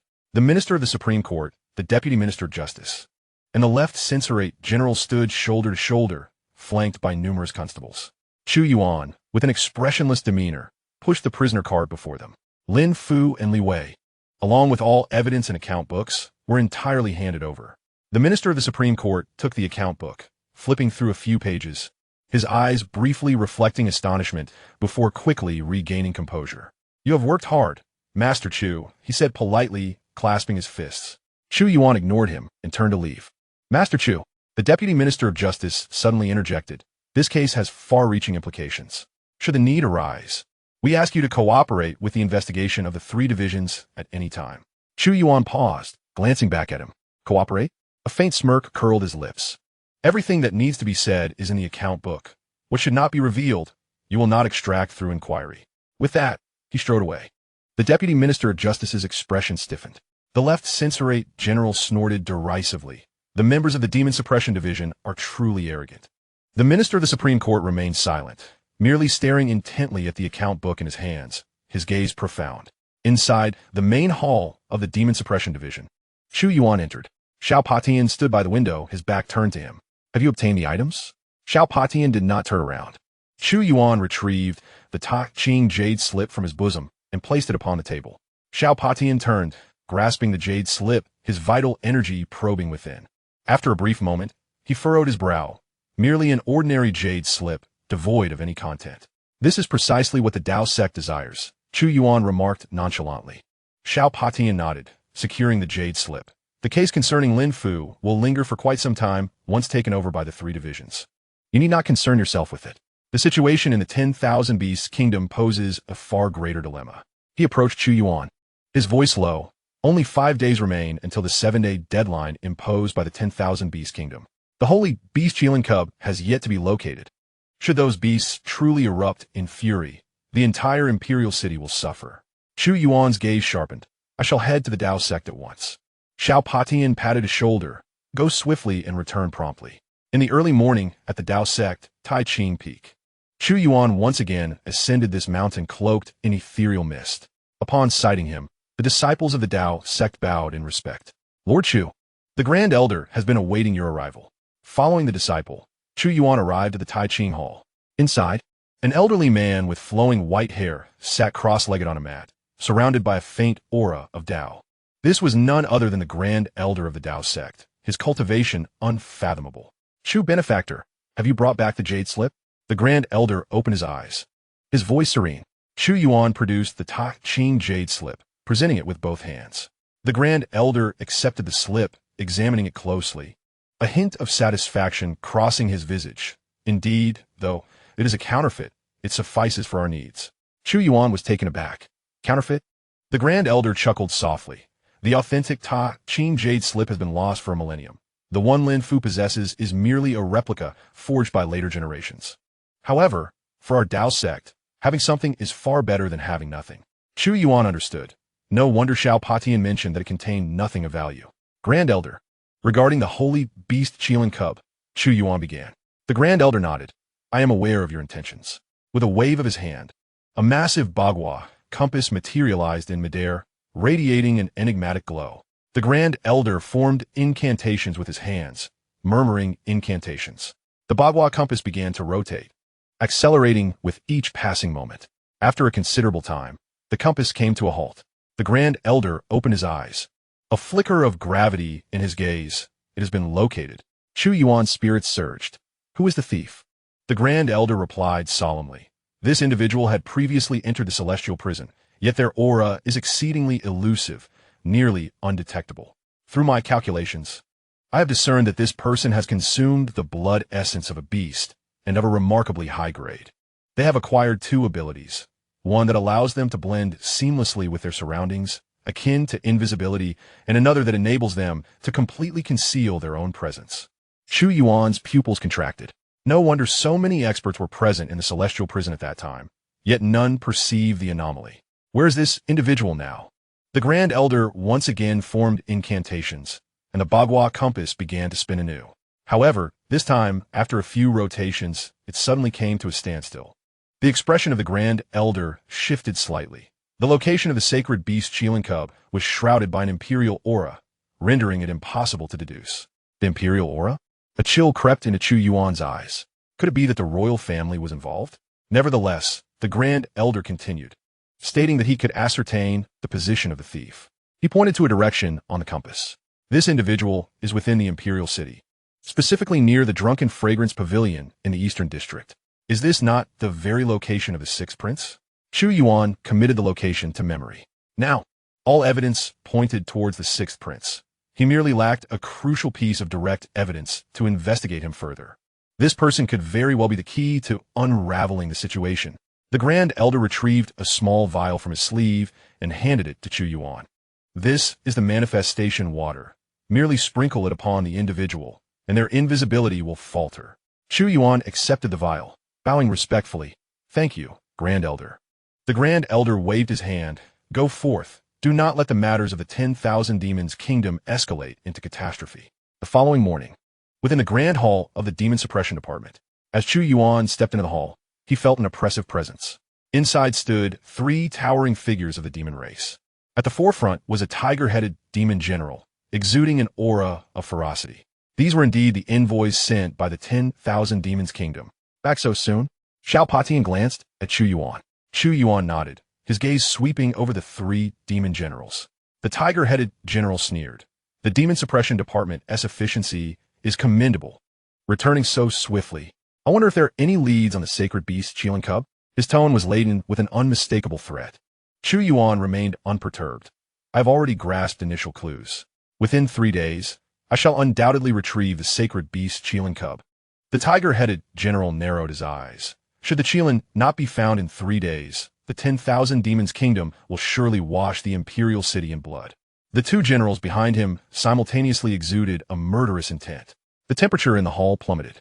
Chu Yuan replied coldly, I have stated within 3 days. If it cannot be found, do as you will. The tiger-headed general fixed his gaze on Chu Yuan for a long while, then suddenly burst into laughter. Excellent. I shall await you for 3 days. If the sacred beast Qilan is not seen by then, you, human, shall be the first to perish. With that, the 3 demon generals turned and departed. The hall returned to tranquility. Xiao Patian looked at Chu Yuan. Are you confident? Chu Yuan recounted the Grand Elder's deductions. Xiao Potion's eyes sharpened. The Eastern District, the Drunken Fragrance Pavilion? This place seems to be associated with the Sixth Prince. Is this matter related to him? After pondering for a moment, Xiao Patian resolved to take action. He immediately summoned personnel to encircle the area. At noon, near the Drunken Fragrance Pavilion in the Eastern District. This was one of the most bustling sections of the imperial city, rife with taverns and tea houses, and teeming with people. Chu Yuan, accompanied by 20 demon suppression agents, stealthily infiltrated the surroundings. They dispersed, completely sealing off the area surrounding the Drunken Immortal Pavilion within a radius of 100 feet. Wang Tai followed closely behind Chu Yuan. Lowering his voice, is that person truly here, Lord Chu? Chu Yuan remained silent, his gaze fixed intently on a roadside porridge stall outside the pavilion. Activating his divine insight, He scrutinized a modest stall where a middle-aged man clad in gray was consuming porridge and pancakes. At first glance, he appeared unremarkable. However, through Chu Yuan's insight, a faint aura of demonic energy coursed through the man's body, revealing subtle features characteristic of a demon. Pointed ears obscured by long hair and patches of scales adhered to his skin. These were unmistakable traits of a transformed beast. This man was indeed a demon, possessing a level of cultivation that surpassed the innate realm, allowing him to retain his intellect. A finding. Chu Yuan raised his hand, signaling for the 20 demon suppression officers to tighten their encirclement. The gray-clad man seemed to sense something amiss, abruptly halting his consumption of porridge. He set down his bowl and pancake, a flicker of wariness flashing in his eyes. Yet, he remained calm, slowly rising to retrieve silver coins from his pocket. "Boss, I have matters to attend to. I shall forego the porridge. Just leave the change on the table." Just as he placed the coins down and turned to blend into the crowd, Chu Yuan's figure flashed unexpectedly, appearing before the gray-clad man. "Where do you think you're going?" The man's pupils constricted as he instantly vanished, merging seamlessly with the surrounding environment, seemingly disappearing into thin air. The surrounding demon suppression officers were momentarily taken aback. "Where is he?" He disappeared. A cold smirk curled upon Chu Yuan's lips. He retrieved a vial of revealing water from his pocket and splashed it into the air. The droplets dispersed, landing on an empty space. In the next moment, the gray-clad man reappeared, his face a mask of disbelief. How is this possible? With a swift strike, Chu Yuan unleashed a powerful palm. Boom! The gray-clad man was sent flying, crashing heavily to the ground. The 20 demon suppression officers surged in, brandishing their swords and encircling him completely. Chu Yuan stepped forward, looking down upon him. "Where do you think you're going?" Chapter 69. Irrefutable Evidence. Capture the Sixth Prince. The gray-clad man's expression fluctuated between fear and resolve, ultimately settling into a fierce demeanor. With a roar, the demonic energy within him erupted, his form instantly swelling, tearing his gray robe apart to reveal a body covered in dark green scales. His pointed ears were fully exposed, the scales creeping across half of his face. His eyes transforming into slitted pupils that glowed an eerie green. He opened his mouth, revealing sharp fangs, emitting a piercing shriek. A demon! Oh heavens, it's a demon! The surrounding townsfolk erupted in chaos. The porridge stall owner collapsed in terror, and patrons of the tea house screamed and fled in all directions. The crowd surged like a tidal wave, scattering in every conceivable way. "Do not panic. The Demon Suppression Office is on duty," Wang Tai shouted, but it was utterly futile. The common folk, for the most part, are ordinary individuals who seldom encounter even the martial artists of the realm, let alone demons. At this moment, confronted with such a grotesque and fearsome visage, they are utterly terrified. In a frenzy, they flee, overturning stalls and trampling passers-by, plunging the entire street into chaos. The encirclement formed by the 20 demon hunters is shattered by the panicked crowd. "Damn it!" curses one of the demon hunters. The figure in gray, or rather the demon, glints with a cunning light in its eyes. It chooses not to engage in a struggle with the hunters. In a flash, it darts towards the densest throng of people. "Stop him!" Wang Tai draws his sword, poised to give chase. "Hold!" Chu Yuan raises his hand to halt him. Wang Tai stares in surprise. "Lord Chu?" Chu Yuan gazes at the fleeing figure, a cold smile curling at his lips. "Let him go." "But," I said, "let him go." Chu Yuan's tone is calm. "You remain here to reassure the citizens and clear the scene." Wang Tai, understanding dawning in his eyes, clasped his fists, understood. Chu Yuan turns, his form moving swiftly in pursuit of the demon's escape route. However, he does not pursue with full vigor, maintaining a distance that is neither too far nor too close. The demon sprints ahead, occasionally glancing back, but Chu Yuan's figure has long since vanished from its sight. A flicker of relief passes through the demon's eyes. "If it escaped, as long as I return to my master, I shall be safe." It quickens its pace, traversing several streets and darting into a narrow alley.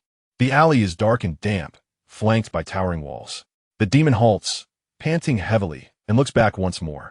Empty. It exhales with relief. At that moment, a black cat leaps down from the wall, landing at its feet. The demon glances at the cat, dismissing it, and continues onward. The black cat licks its paw and follows at a leisurely pace. The demon winds through the alley and into another street. This time, it does not rush back to the Drunken Fragrance Pavilion, but instead meanders within the Imperial City. It circles from the East City to the South City, then from the south city to the west city. At each location, it pauses to hide in the shadows, ensuring no one is following before proceeding. The black cat remains steadfastly behind, sometimes perched on rooftops, sometimes crouched in corners, and at times blending in with a group of stray cats. To the demon's eyes, it appears merely as an ordinary alley cat, hardly worthy of concern. Time passes slowly, from midday to dusk, and then from dusk into night. After having circled a significant portion of the imperial city, the demon finally confirms that it is alone. A glint of ruthlessness flashes in its eyes. The demon hunters are not as formidable as they seem. It turns, stealthily making its way towards the drunken fragrance pavilion in the east city. As night falls, the streets become sparsely populated. The demon resumes its human form, donning a spare gray robe with care, and cautiously approaches the pavilion. It does not enter immediately. Instead, he meandered through the nearby tea houses and taverns. After confirming that no demon suppressors lay in ambush, he stealthily slipped through the back door of the Zue Xianlu. A black cat perched on the rooftop across, observing his silhouette vanish within. In the next moment, the cat's form twisted and transformed, revealing Chu Yuan atop the roof. A faint, cold smirk graced his lips. At last, the bait had taken. Inside Zue Xianlu, on the third floor private chamber, the sixth prince, Zhou Sheng, held a teacup, his brow furrowed in concentration. An exquisite birdcage adorned the room, within which a young beast, entirely covered in white fur, was confined. It was none other than the sacred beast, a Qiling cub. Cowering in the corner of the cage, its eyes reflected sheer terror.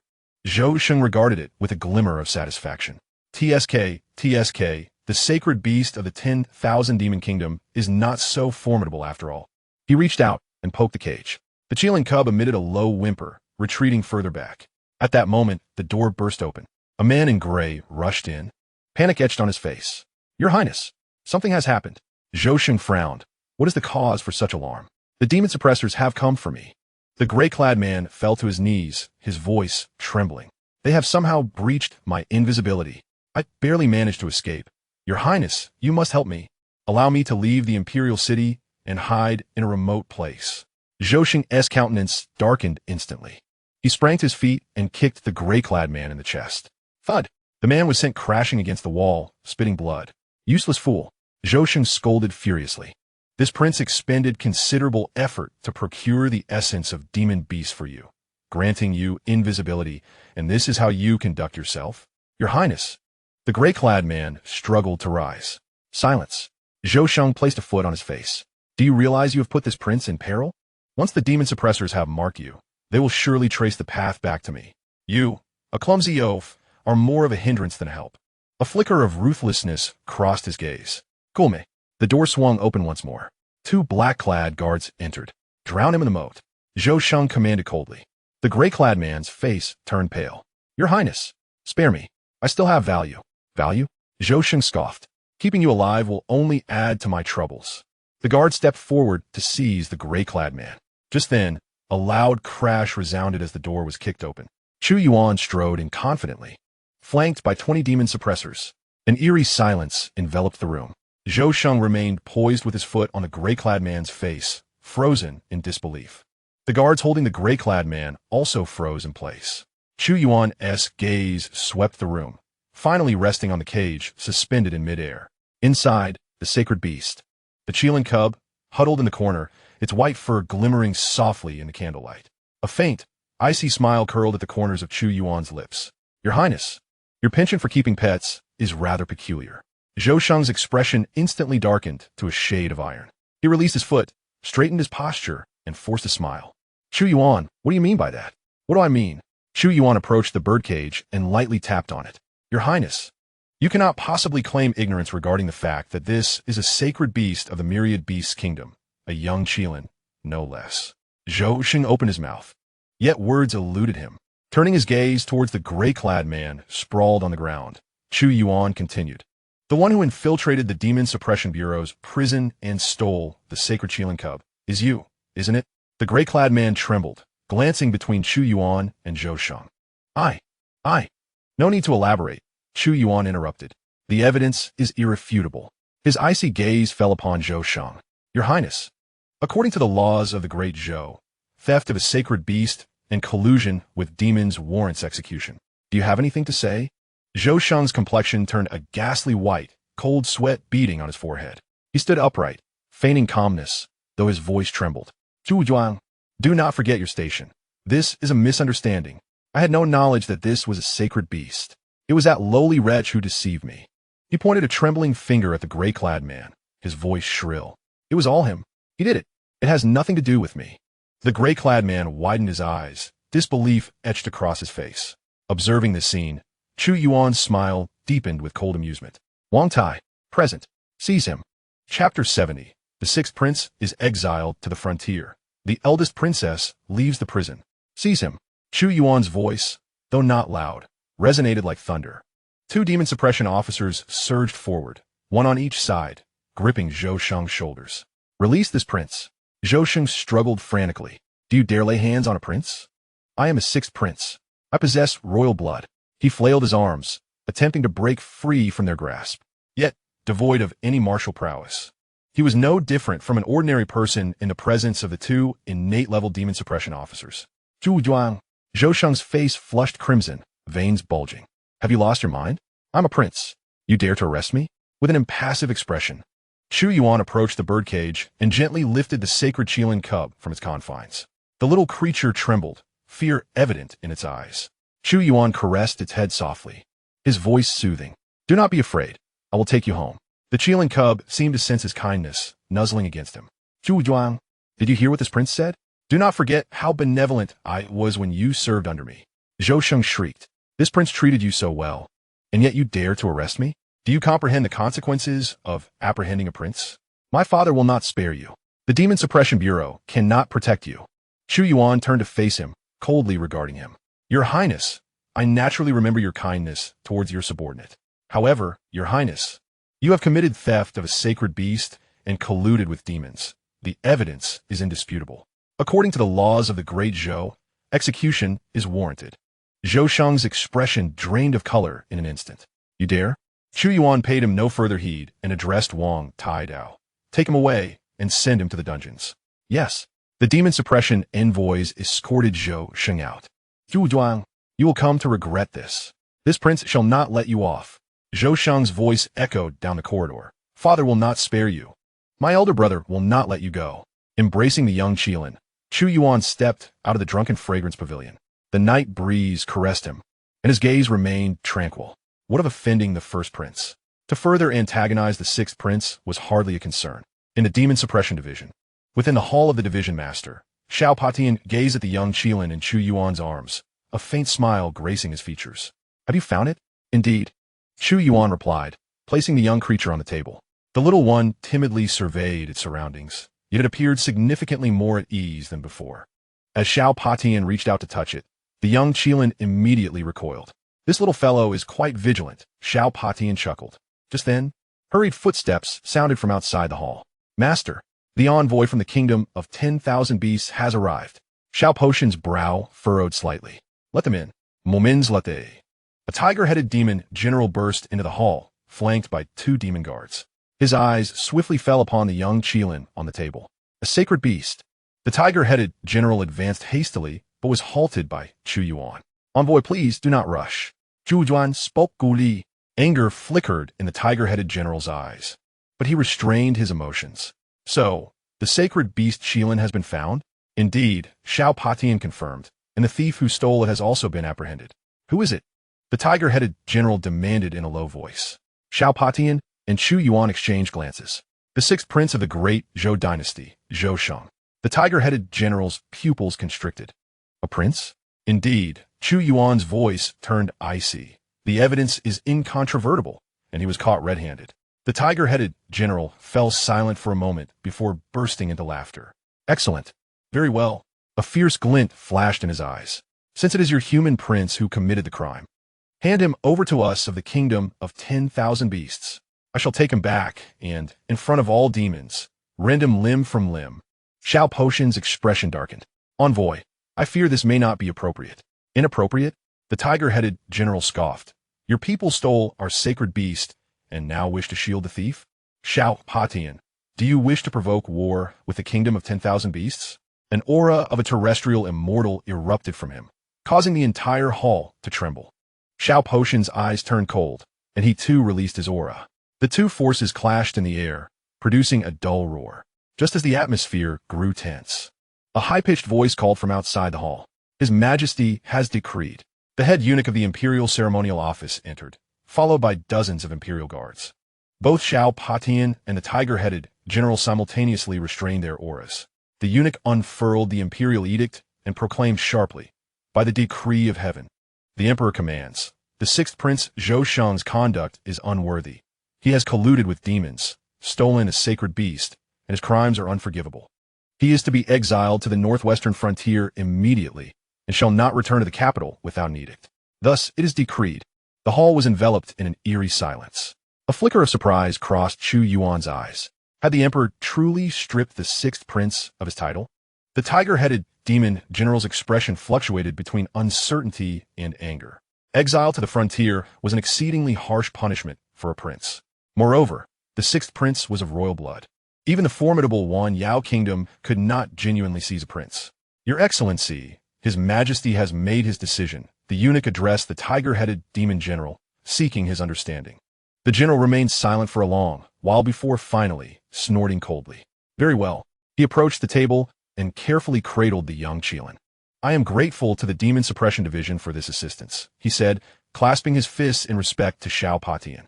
"Should the need arise in the future, the Wan Yao kingdom will certainly lend its support." With that, he turned and departed. The eunuch followed suit, leading the Imperial Guard out of the Grand Hall. Only Xiao Patian and Chu Yuan remained. The old man, Xiao Patian, chuckled coldly, clearly having orchestrated the situation with skill. Chu Yuan understood his implication. The emperor's maneuver not only punished the sixth prince and quelled the ire of the Wan Yao kingdom, but also preserved the dignity of the royal family, a trifecta of accomplishments. However, Xiao Patian turned his gaze to Chu Yuan. "You, my young friend, have achieved remarkable merit once again." Just as Chu Yuan was about to respond, a system notification chimed in his mind. Ding! Mission accomplished. Retrieve the missing sacred beast, the young Qilan. Mission reward. Sound wave technique, Diamond Zen Lion's roar. 60 years of cultivation. Chu Yuan's eyes brightened. The Diamond Zen Lion's roar was a premier sound wave technique, mastered to its fullest. A single roar could shatter mountains and rivers. And 60 years of cultivation. Yet, this was not the moment to distribute his newfound power. "Master, I shall take my leave," Chu Yuan said, clasping his fists. "Go ahead," Xiao Patian waved his hand. "Rest well these next few days and refrain from causing any more trouble." Chu Yuan turned and departed. 3 days later, at the princess's residence, he stood before the grand architecture, a furrow forming on his brow. 2 days prior, Princess Zhou Zian had been released from the dungeon. Today, she summoned him unexpectedly. He wondered what the matter could be. "Master Chu, Her Highness the Princess requests your presence." A maid announced respectfully. Chu Yuan followed her into the estate. After traversing several corridors, they arrived at a tranquil courtyard. There, a woman clad in a flowing white gown stood with her back to him, feeding the fish. It was indeed Princess Zhou Zian. "Your Highness," Chu Yuan greeted, clasping his fists. Zhou Zian turned, a gentle smile gracing her face. "Chu Yuan, you have worked hard these past few days." Chu Yuan shook his head. "It is my duty." Zhou Zian seated herself at a stone table and gestured for Chu Yuan to join her. "I hear you have successfully dealt with Lin Fu and Zhou Sheng." "Indeed. My 2 nephews have fallen into your hands," Zhou Zian remarked with a smile. "The other princes are likely wary of you now." Chu Yuan remained silent. Zhou Zian, undeterred, poured 2 cups of tea for them both. "Today, I have summoned you for a matter of great importance." She lifted her gaze, her eyes sharp and penetrating. "In the residence of Lin Fu, aside from the embezzled funds, have you made any other discoveries?" A flicker of intrigue crossed Chu Yuan's heart. He retrieved the blood-red jade token from his bosom and placed it upon the table. This, at the sight of the token, Zhou Zian's pupils constricted abruptly. The Blood Spirit Sect. She reached out to grasp the token, examining it with increasing gravity. Lin Fu is under Zhou Tai's command, and he possesses a token from the Blood Spirit Sect. Zhou Zian raised her head to look at Chu Yuan. "Do you comprehend the implications of this, Chu Yuan?" Chu Yuan spoke gravely. "The Crown Prince is connected to the Blood Spirit Sect. Not merely connected." Zhou Zian shook her head. "The Blood Spirit Sect is a malevolent cult, engaging in sinister practices and requiring the consumption of human blood for their cultivation methods. The Imperial Court has long sought to eradicate them, Yet this sect boasts numerous adept practitioners, concealed within the depths of the 10,000 Great Mountains, making eradication an elusive task. If Zhou Tai is indeed colluding with the Blood Sword Sect, she left her thought unspoken, yet her meaning was unmistakable. This constitutes treason of the gravest nature. What does your highness wish for me to do? Chu Yuan inquit. Zhou Zian regarded him, a flicker of complexity in her eyes. I require you to ascertain the relationship between Zhou Tai and the Blood Sword Sect. Should he truly conspire with the malevolent forces, I shall show no mercy. Chu Yuan remained silent for a moment before nodding. I understand. Zhou Zian rose and approached him. Chu Yuan, you must exercise caution. Zhou Tai is not a feeble man like Zhou Shang. He is ruthless and wields considerable power. Should he become aware of your investigation? She did not finish her sentence, yet Chu Yuan grasped her meaning. Thank you for your warning, your highness. Chu Yuan turned to leave. At that moment, the princess called out to him once more. Wait, after such a long absence, have you forgotten that there are pressing matters to attend to? Chu Yuan's heart sank at her words. Surely not, again? Your highness here? He inquired with a cupped fist. Certainly not. Follow me, Zhou Zian replied, turning and striding toward a chamber. Chapter 71. Will the princess break through to the Diamond Realm and reclaim her destiny? In the princess's residence, within a secret chamber, Chu Yuan followed Zhou Zian into a dimly lit room. The instant the door closed, the sounds from the outside world were completely shut out. The room was modestly sized, furnished simply with a soft couch and a few flickering candles. The candlelight danced, casting shadows that illuminated Zhou Zian's profile in a play of light and darkness. Seat. Zhou Zian gestured towards the couch. Chu Yuan took a seat, and Zhou Zian joined him closely, so near that he could sense her faint fragrance. Your highness, this time. Chu Yuan began to speak. Silence. Zhou Zian interrupted him, forbidding any trivialities. Let us commence. She directly positioned herself upon Chu Yuan's lap, wrapping her arms around his neck, her warm body pressed tightly against him. Chu Yuan inhaled deeply, channeling his 9 yang true qi, placing his palm upon the small of Zhou Zian's back, his energy gradually flowing into her being. Zhou Zian closed her eyes, her long eyelashes trembling gently. Chu Yuan could sense that the chilling aura within her was more violent than before. The backlash from her cultivation was intensifying. Suddenly, Zhou Zian opened her eyes, a peculiar red glimmer flickering in her vertical pupils. She leaned closer to Chu Yuan, her cherry lips parting slightly, the warmth of her breath brushing against his face. In the next moment, a soft sensation enveloped his lips. Chu Yuan Shudo. Zhou Zian's tongue ventured into his mouth, fervently absorbing his yang energy more intensely than ever before. He felt as though the true energy within him was being drawn out in torrents, akin to a flood unleashed from a dam. Despite his practice of the 9 yang divine art, the replenishment of his energy was far outpaced by what the princess was siphoning away. Time flowed steadily, the candlelight dwindling with each passing moment. Zhou Zian's body grew increasingly heated, her fair skin flushed with a delicate hue. Her hands roamed restlessly across Chu Yuan's body. He clenched his teeth, struggling to remain conscious. Just as he felt he could no longer endure, a terrifying aura erupted from within Zhou Zian. The Vajra realm. Chu Yuan's pupils contracted. Zhou Zian opened her eyes. The red glow in her vertical pupils vanished, revealing clarity. She released Chu Yuan, rising to her feet, reveling in the surge of power within her. I have finally broken through to the Vajra realm, she murmured, turning to gaze at Chu Yuan, who was slumped on the soft couch. A faint smile graced her lips. You have worked hard. Chu Yuan took a deep breath, attempting to calm the restless true energy within him. He looked at the princess before him, a bitter smile forming in his heart. It was over. The princess had grown even stronger. The Vajra realm, a pinnacle of strength within the entire Great Zhou Dynasty. Meanwhile, he remained merely at the Master Realm. When would he rise to prominence? Zhou Zian adjusted her attire, regaining her usual icy elegance. All right, you may leave now. Chu Yuan was taken aback. Just like that? Wells. Zhou Zian raised an eyebrow. Do you wish to stay? Chu Yuan stood, helplessly replying, Your Highness is truly heartless. I have always been this way, she retorted, turning toward the door. Remember, investigate the relationship between Zhou Tai and the Blood Sword Sect. She glanced back at Chu Yuan, a flicker of complexity in her eyes. Be careful.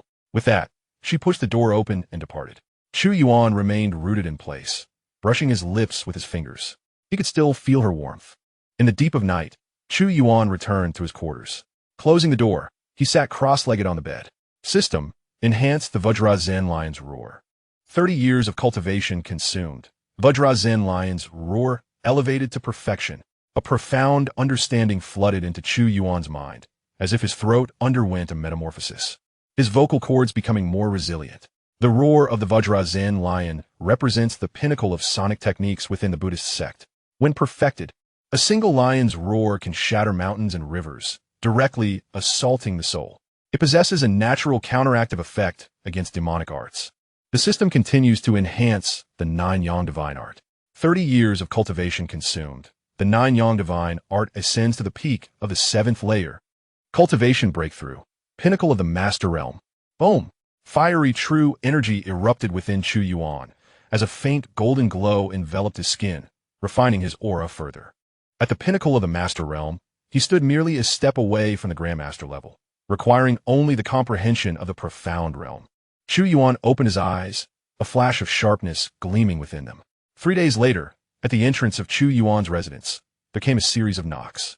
Upon opening the door, he beheld a woman clad in a pale yellow gown standing before him. Her exquisite features and gentle demeanor unmistakably identified her as Su Yoli. Taken aback, Chu Yuan asked, "What brings you here?" Su Yoli raised her gaze, a flicker of complexity in her eyes. "May I come in?" Chu Yuan stipet asai. As she entered and surveyed the surroundings, she remarked softly, "Your dwelling is quite pleasant." Chu Yuan closed the door. "Aren't you the fiancé of the sixth prince?" "What has transpired?" "Not anymore." Su Yoli interrupted. "The engagement has been annulled." Chu Yuan raised an eyebrow. "Annulled?" "Yes," she affirmed. "My father sensed something amiss, and, utilizing all means, dissolved the engagement some time ago." A bittersweet smile crossed her lips. "However, due to this incident, my father's career has reached a standstill." After a moment of silence, Chu Yuan inquired, "Was it worth it?" "It was," Su Yuli replied, lifting her gaze to meet his. "At least I am free now." She stepped closer, rising on her toes, and wrapped her arms around his neck. "Chu Yuan, I have come to find you." Her warm body pressed against him, causing his heart to race. "Don't speak." Su Yuli silenced him with a gentle touch. The soft sensation overwhelmed Chu Yuan's reason, and he embraced her, reciprocating her fervor. They fell onto the bed, the flickering candlelight casting shadows of their entwined figures. 3 days later, in the early morning, Chu Yuan lay in bed, cradling the slumbering Su Yoli in his arms. "In this tender haven, heroes find their graves. The ancients do not deceive me." Just then, a loud bang echoed as the door was kicked open. A woman clad in black rushed in. It was Zhou Lingxian. Upon witnessing the scene before her, she froze for a moment. "I didn't mean to." Chu Yuan sprang upright, hastily pulling the blanket over Su Yoli. "Couldn't you have knocked before entering?" Zhou Lingxian's cheeks flushed slightly as she turned away. "A grave matter has arisen." "What is it?" "In the west, in Xianxia city, the entire populace has been subjected to a blood sacrifice." Zhou Lingxian's voice was grave as she urgently summoned all the demon suppressors of the Demon Suppression Division to depart at once. Chu Yuan's expression changed abruptly. "Blood sacrifice? The entire city?" He recalled the jade tablet of the Blood Spirit Sect. "I shall arrive shortly," he declared. Zhou Lingxian nodded and swiftly departed. Chu Yuan gazed at Su Yoli in his arms and gently pressed a kiss upon her forehead. The tender embrace must ultimately come to an end. Chapter 72. The Blood Incident in Xianxia City. The four commanders make their appearance. The streets of the early morning were sparsely populated. Chu Yuan trailed behind Zhou Lingxian, the two of them walking in silence, creating an eerily tense atmosphere. Chu Yuan broke the silence. "Speak no more," Zhou Lingxian retorted without turning her head. Chu Yuan touched his nose, realizing this woman was rather irritable. "At least inform me of the specific situation in Xianxia City. You will know upon arrival," she replied coldly. Chu Yuan stared at her frosty silhouette, feeling helpless. Women's hearts are as inscrutable as the depths of the ocean. Just days prior, when he had rescued her, she claimed to owe him a life. Now, however, she was as frigid as an iceberg. "Your companion is quite attractive," Zhou Lingxian suddenly interjected. Chu Yuan was taken aback. "What?" "I inquired about your companion's skills in the bedroom." "What exactly are you trying to say?" Zhou Lingxian halted and turned to face him, her eyes glimmering with frost. "I wish to express that Lord Chu enjoys considerable romantic fortune." Chu Yuan realized the truth. This woman was indeed jealous. "She is but a friend," he clarified. "Friends do not share beds without reason." "Oh," Zhou Lingxian scoffed. The matter concerning the princess of the Long family also had its reasons. Chu Yuan fell silent. It seemed she was well informed. My relationship with the princess is entirely legitimate. Legitimate? Zhou Lingxian interrupted. Legitimate enough to visit a secret chamber? Chu Yuan felt a headache coming on. This is entirely unrelated. I shall not listen, she said, turning away. Women truly are envious creatures, he thought. At the training grounds of the Demon Suppression Division, when Chu Yuan and Zhou Lingxian arrived, they found over 100 demon suppressors gathered, all bearing serious expressions and engaged in hushed silence. An oppressive atmosphere filled the air. Chu Yuan scanned the crowd and spotted familiar faces, including Wang Tai and Zhao He. Chu, my brother. Zhao He approached, his face somber. Have you heard? Xianxia City. Yes, Chu Yuan nodded. A city of blood sacrifice. Not merely a blood sacrifice. Zhao He lowered his voice. The entire population of Xianxia City, 300,000 souls, perished overnight. Not a single survivor, not even infants. Chu Yuan's pupils constricted. 300,000? The most bizarre part, Zhao He swallowed hard, was that all the bodies had been drained of blood, leaving only desiccated corpses. The entire city had turned into a river of blood, converging into a colossal blood formation. Chu Yuan furrowed his brow. The Blood Spirit Sect. Only such a malevolent cult would commit such heinous acts. Just then, a sharp voice rang out, proclaiming the emperor's decree. The head eunuch of the Imperial Decree Office entered the training ground, accompanied by a contingent of Imperial guards. All the demon wardens knelt on one knee in unison. The eunuch unfurled the edict and, in a piercing tone, declared, by the will of heaven and the emperor. It is proclaimed. The massacre in Xianxia City has sent shockwaves throughout the realm. The Demon Suppression Office is to conduct an immediate investigation and ensure the perpetrators are apprehended. Specially appointed, Demon Warden Chu Yuan shall accompany the 4 commanding officers to thoroughly investigate this case. Thus it is decreed. A heavy weight settled in Chu Yuan's heart. The emperor was targeting him. Having captured both the 6th and the 1st princes, it seemed the emperor harbored resentment. Indeed, with 2 wayward sons falling into his hands, even the most placid of emperors would be incensed. Chu Yuan accepted the edict, rising to take it from the eunuch. The eunuch cast a glance at him, a glimmer of schadenfreude in his eyes. Lord Chu, the emperor has stated that if this matter is not handled properly, his words trailed off. The implication crystal clear. Failure was not an option. The eunuch left with the guards, and the training ground returned to a state of calm. All eyes were fixed on Chu Yuan, some filled with sympathy, others with glee, and some were indifferent. At that moment, 4 figures emerged from the main hall. Leading them was a middle-aged man clad in a blue robe, his demeanor stern and his eyes sharp as a hawk. He was Fu Qing, the head of the 4 commanding officers of the Demon Suppression Office, possessing the cultivation of the divine traveler realm. Behind him followed 3 others, a woman in white martial attire, her beauty striking yet exuding a chilling aura, Ning Yao Yao, the white tiger commander at the celestial realm. Another woman in a red gown, her features picturesque yet her gaze frosty, Zhu Zhuqing, the vermilion bird commander, also at the celestial realm. And finally, a figure who startled Chu Yuan, a woman in a dark gown, strikingly exquisite with an enchanting presence. Yet his extraordinary insight revealed the truth. This was a man, Xiao Ziqing, the Black Tortoise commander at the half-step divine traveler realm. The 4 commanding officers stood at the center of the training ground, instantly suppressing the aura of all the demon wardens. Fu Qing surveyed the surroundings, his voice cold. The massacre in Xianxia City has shocked the realm. I will personally lead this operation. All shall depart at once. He glanced at Chu Yuan, a flicker of profound meaning in his eyes. Chu Yuan, you will accompany my team. Chu Yuan clasped his fists in acknowledgement. Just then, a system notification echoed in his mind. Ding. Mission released. Identify and eliminate the mastermind behind the blood sacrifice in Xianxia City. Completion reward. 100 years of cultivation. Chu Yuan's eyes brightened. 100 years of cultivation. If he succeeded, he could directly break through to the Grand Master realm. Depart. Fu Qing commanded, and over 100 demon wardens surged forth, marching resolutely towards the city gates. Chu Yuan followed in the midst of the throng, his mind swirling with thoughts. The bloodshed in Xianxia City is undoubtedly linked to the Blood Spirit Sect. Behind this sect, he recalled the blood-red jade tablet and the first prince, Zhou Tai. It seems that this time he is truly about to encounter formidable opposition. At the western gate of the Imperial City, the 4 chief commanders led hundreds of demon subduers, gathering before the city gates. The townsfolk paused in curiosity, sensing that something significant was about to unfold. Such a display of force, with all 4 commanders mobilizing, had not been witnessed in decades. Rumor spoke of turmoil in the western Qinghe city. Fu Qing, mounted on his steed, gazed into the distance. Qinghe city lay 3,000 miles away. With relentless travel, they could reach it in 3 days. He turned to Chu Yuan and inquired, "Are you prepared?" Chu Yuan replied coolly, "I am ready at any moment." A glimmer of approval flickered in Fu Qing's eyes. "Let's depart." The thunderous sound of hooves echoed as hundreds of demon subduers surged forth from the city, racing towards the west.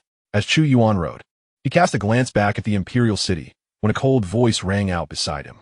"What is the matter, Lord Chu? Are you worried about that friend back home?" Turning to see Zhou Lingshuan's sardonic expression, he realized she was still harboring jealousy.